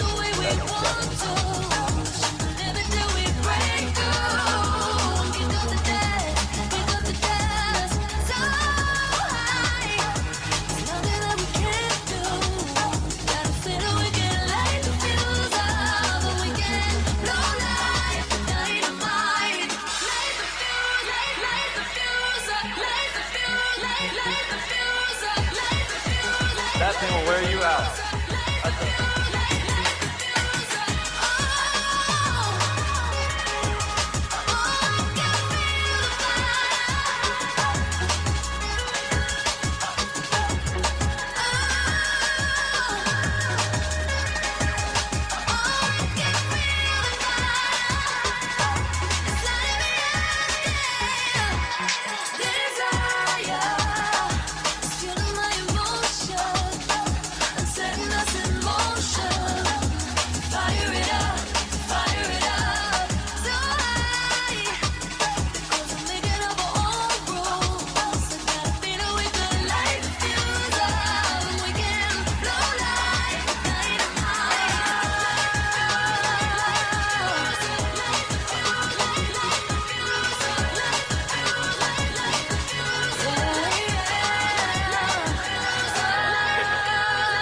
target became terror, and the pursuit of terror has consumed the FBI. Every year, the Bureau spends $3.3 billion on domestic counterterrorism activities.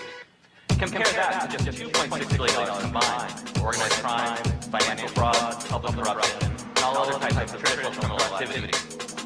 I spent the years going through the case file.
such an extent that it has transformed entirely what was a very well-rounded organization that whose mission was to investigate crimes after they had occurred to become an organization that was charged with fighting terrorists. And how did that happen after 9/11? Just things like that.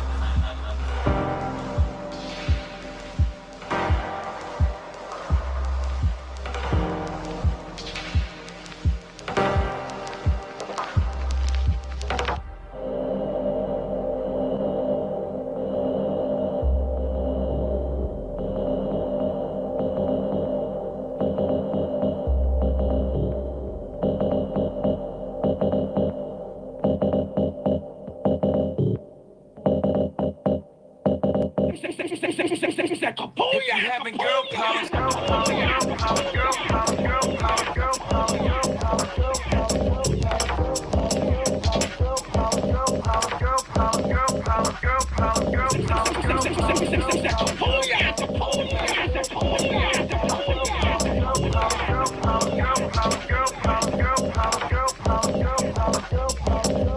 not for bad for you, son.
If you having girl problems,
was a time when I was young. If you got no time, better late than never. It was a time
let me know.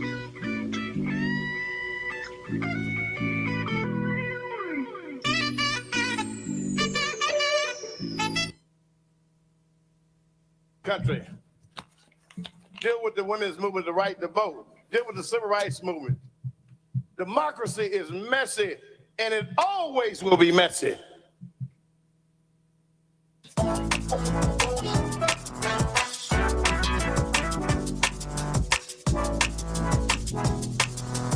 Hey, just calling to see where you're at.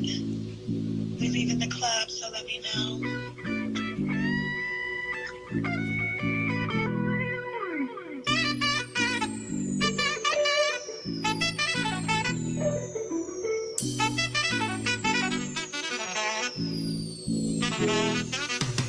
There was a time when I was young.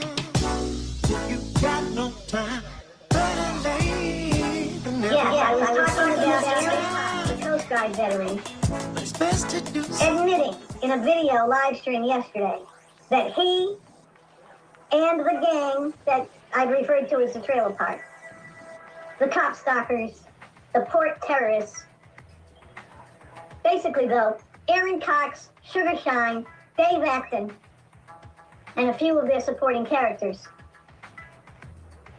He admits they were responsible for Port Neches. Yeah, he's still running around loose. What's Shadowbox got to do with this? I started to say, I titled the video.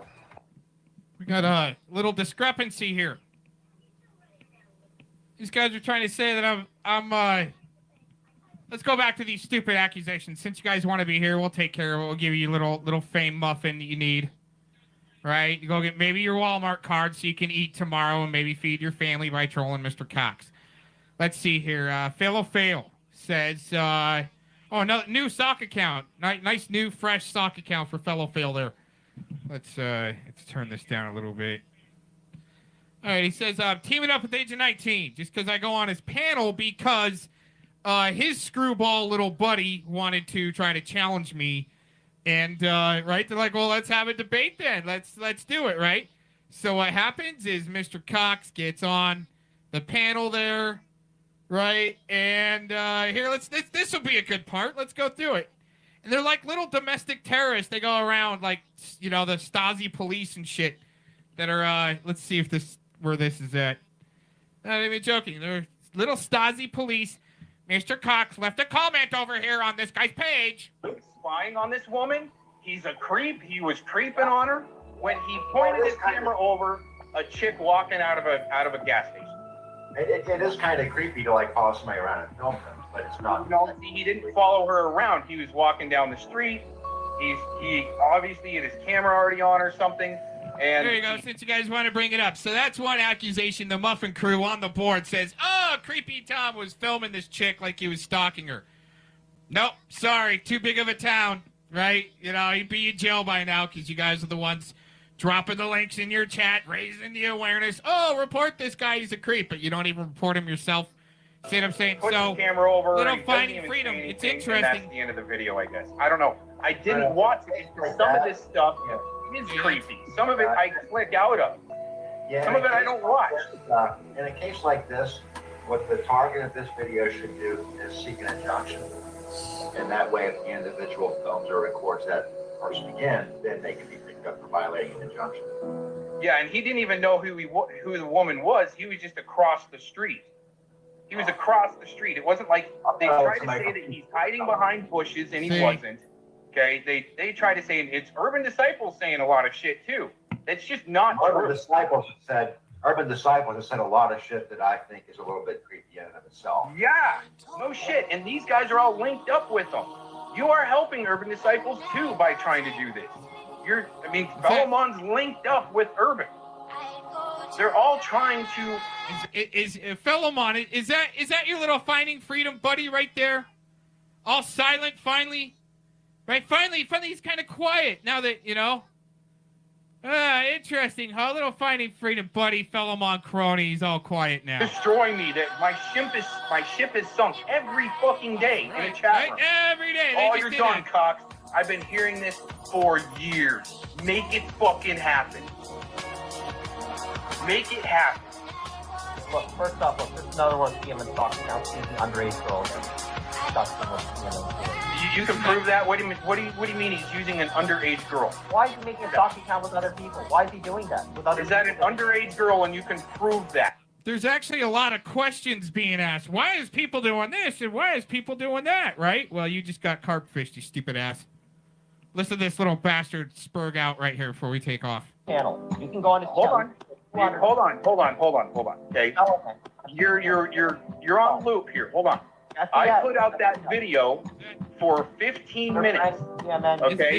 Isn't that little Finding Freedom and Mr. Fellowmon's little crony buddy that tried to corner me in Agent 19s, and they didn't really expect, to, unless maybe it was set up to try to corner Cox. You never know, but still, this little bastard tried to spurg his way out of, Fellowmon and Yoxley not currently working together. They've been play larping, right? Oh man, The reason why I put that video out was to help bring out hypocrisy with Eric Spitfire and his suicide LARP for a serious sex offender that I think has been part of false flag events. What do you think about that, Mr. Agent 19? I found out that Mark Connors, and I had to do this to help bring out hypocrisy on what Eric Spitfire was doing and the suicide LARP for Mark Connors.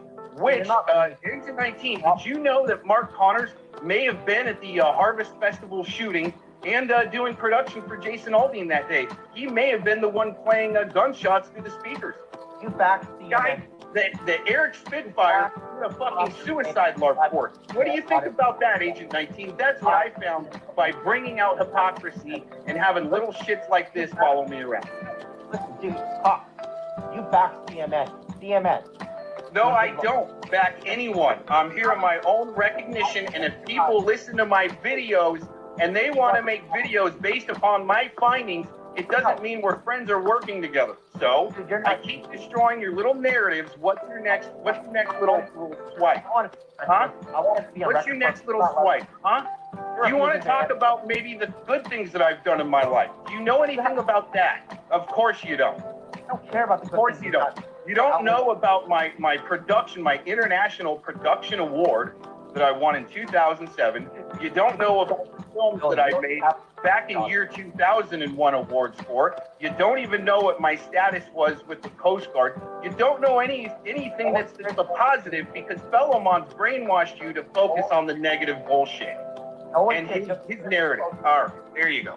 I'm done with this little puke bag. You guys have fun. You defended CMN. Look, CMN has made over 300 videos falsely calling Fellowman the P-word. Yes, that's a fact. Wait a minute. Earlier it was 150, and yesterday it was 140. To keep going.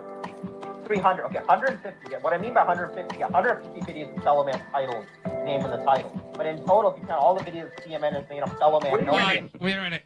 Fellowman, what kind of retards are you actually sending? Seriously, what kind of idiots are you sending? One day it's 300, the next day it's 140, the next day it's 150.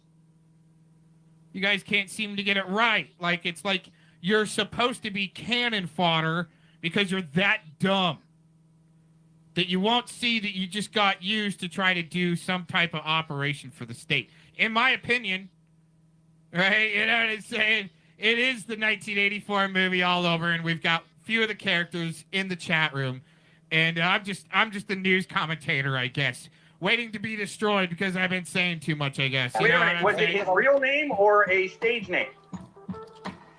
He made fun of No, can't answer that. All right. Fellowman knows. He made fun of Fellowmon and OJM and Stankola. Carp Fisher worked. They've never done. He's falsely accused. He has slandered them, okay? He has slandered them, called them the P-word. Okay, I'm not going to say that word, but you know what I'm talking about. CMN is called. You know what I'm impressed with is this guy finally. I think maybe CMN did that in one video. Maybe. Definitely not a few. But that's not 300. And we're going to get into some other things next. And this isn't me white-knighting for anybody or being friends with anybody. This is the facts, this is the truth, and how it just came out. See what I'm saying? I mean, it's social media news. I almost gave up the other day, right? And yeah, put the channel on private, and I was like, oh man, I'm not coming back to this shit. And well, what do you know? The next day, I was watching, and What's Truth did a really good stream, and I'm like, I'm gonna lock my channel and make a comment. All right, and that pretty much started World War IV again on you know, these little interweb tubes, these small little pockets of brainwashed commies, right? And in my opinion, maybe this picture right here should be stolen valor with this guy. Just saying. Decided to panel up after all the times I've put a link out in my channel. These guys won't panel up, but you got to try to do it here. See how you got to try to get me when I'm not in my own lair, right? You can't confront me on my own stream. You got to try to sideswipe me somewhere else, and that's what's been happening for the last 3 years.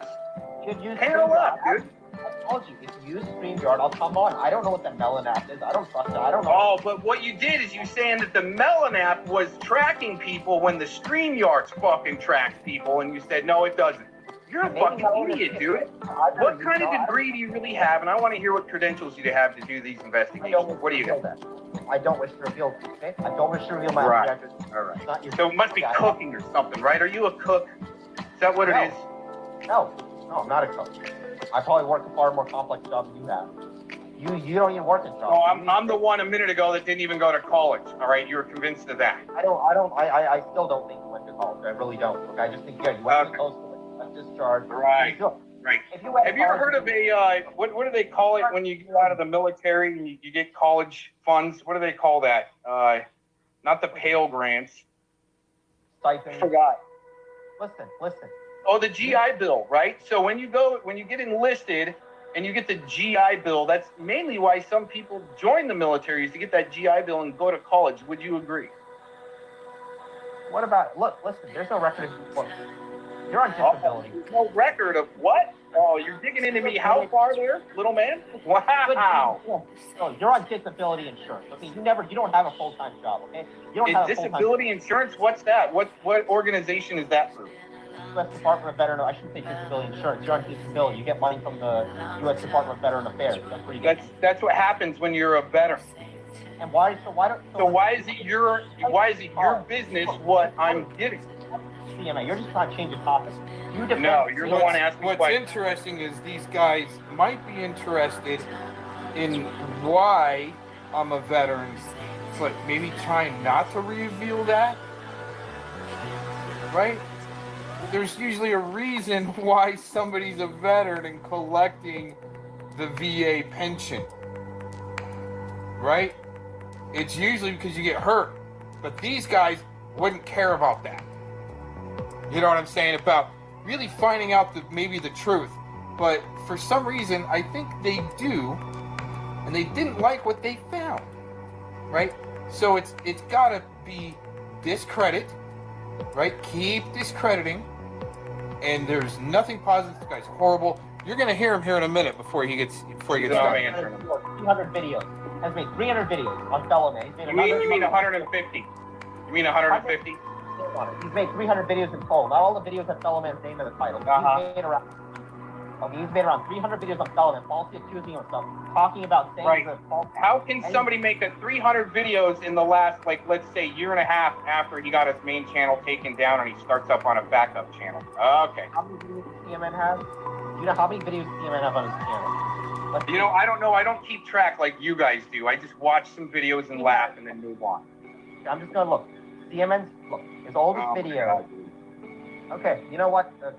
Let me talk. Can I do it? Sure.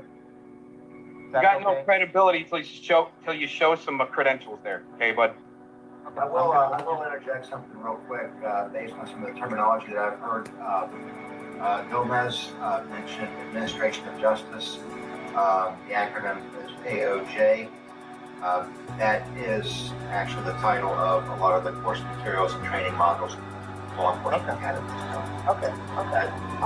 Based on that terminology, I'm going to have to operate on the assumption that he's telling the truth about his back. Okay, that's fine. Okay, all right. Maybe that is okay. That's fine. Maybe. Just maybe.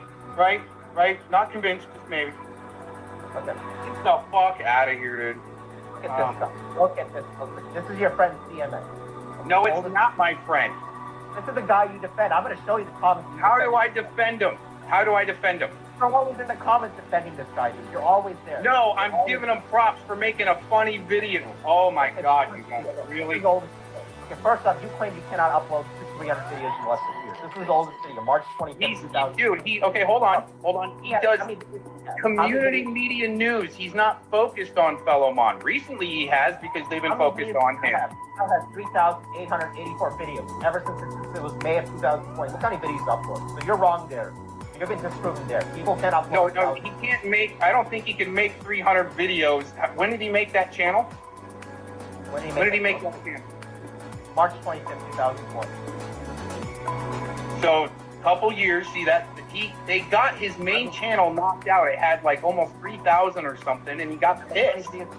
Look how many videos it has. 3,884 videos. I'm going to show you what the stuff he's saying. Does he really? Holy shit, he's got 3,000. Look. All he's doing is making videos of fellow Mon.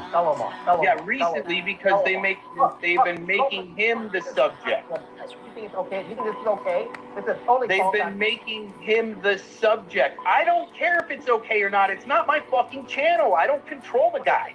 I'm not his friend. Anyone videos like this, you're defending him. I see you in the comments section. No, I'm not defending him. Yes, you are. You're always there in the comments section. Oh, wow. Okay, so I'm like, haha, that's hilarious. Or I might give him a little bit of encouragement.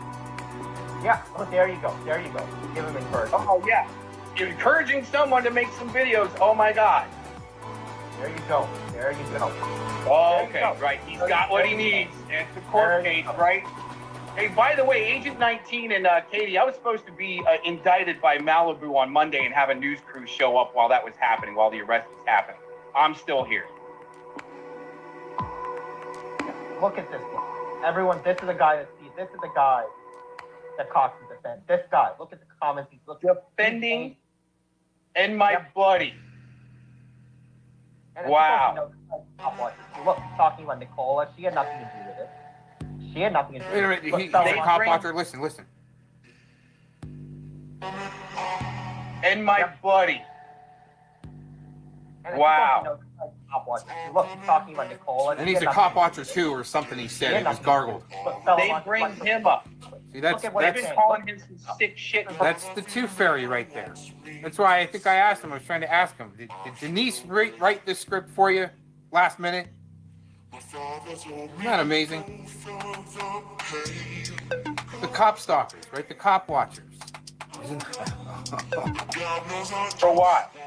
This is normal, right? Wow. This is normal. See, this is all because I didn't go away a few days ago. Kind of from the window, outside the window, kind of looking in over here, what I see is a channel with videos on there that's not been reported and taken down, apparently, and that's the way it looks. Like, what other way is it supposed to look like? You know what I'm saying? It's real interesting.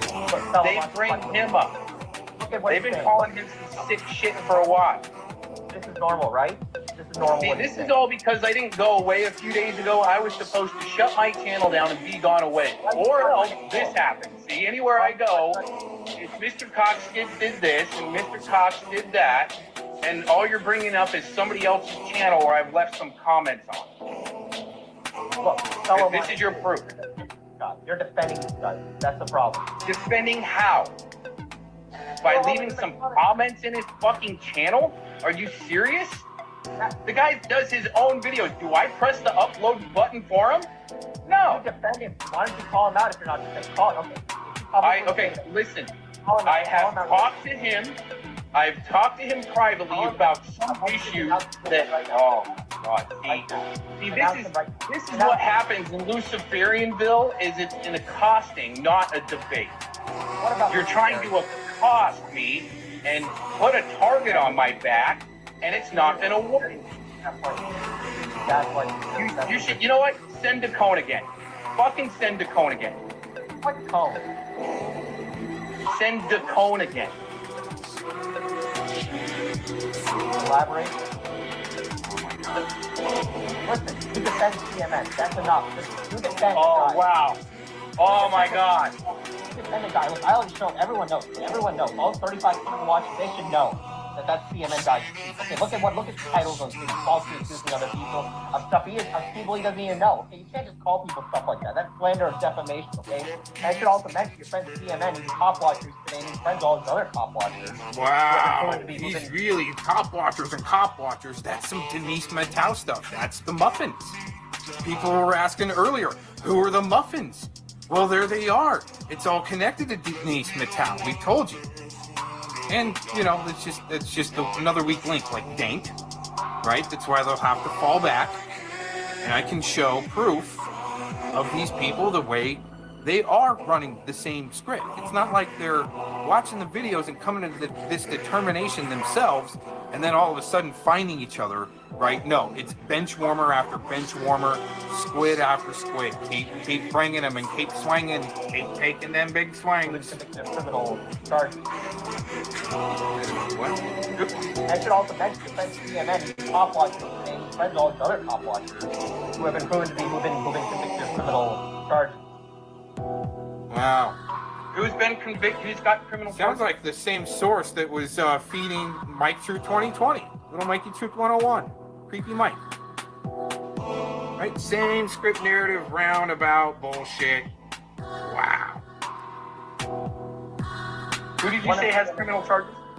One Texas top watcher, CMN's friends. So other people have charges, so that makes CMN a creep. Look, what CMN? Listen, CMN is a creep, okay? It's been proven. Look, Fellowman, you've seen Fellowman. There's no connection there going, he's friends with this guy and we can prove it this way. It's just, it's like the state trying to tell you what to do through the intercom when you're at school. Really, I mean, that's the way I look at it. I know Fellowman does hour-long videos. CMN watches underage minor girls. Okay, I know I'm going to be playing this later and all, but if you think Mr. Cox is in trouble, okay, in the chat room, put his name up there and put a few check marks behind it so this guy can know that Mr. Cox is getting destroyed, okay? And I'm sure by now Mr. Cox has like 3 check marks behind his name and one more. It's going to probably be the principal's office.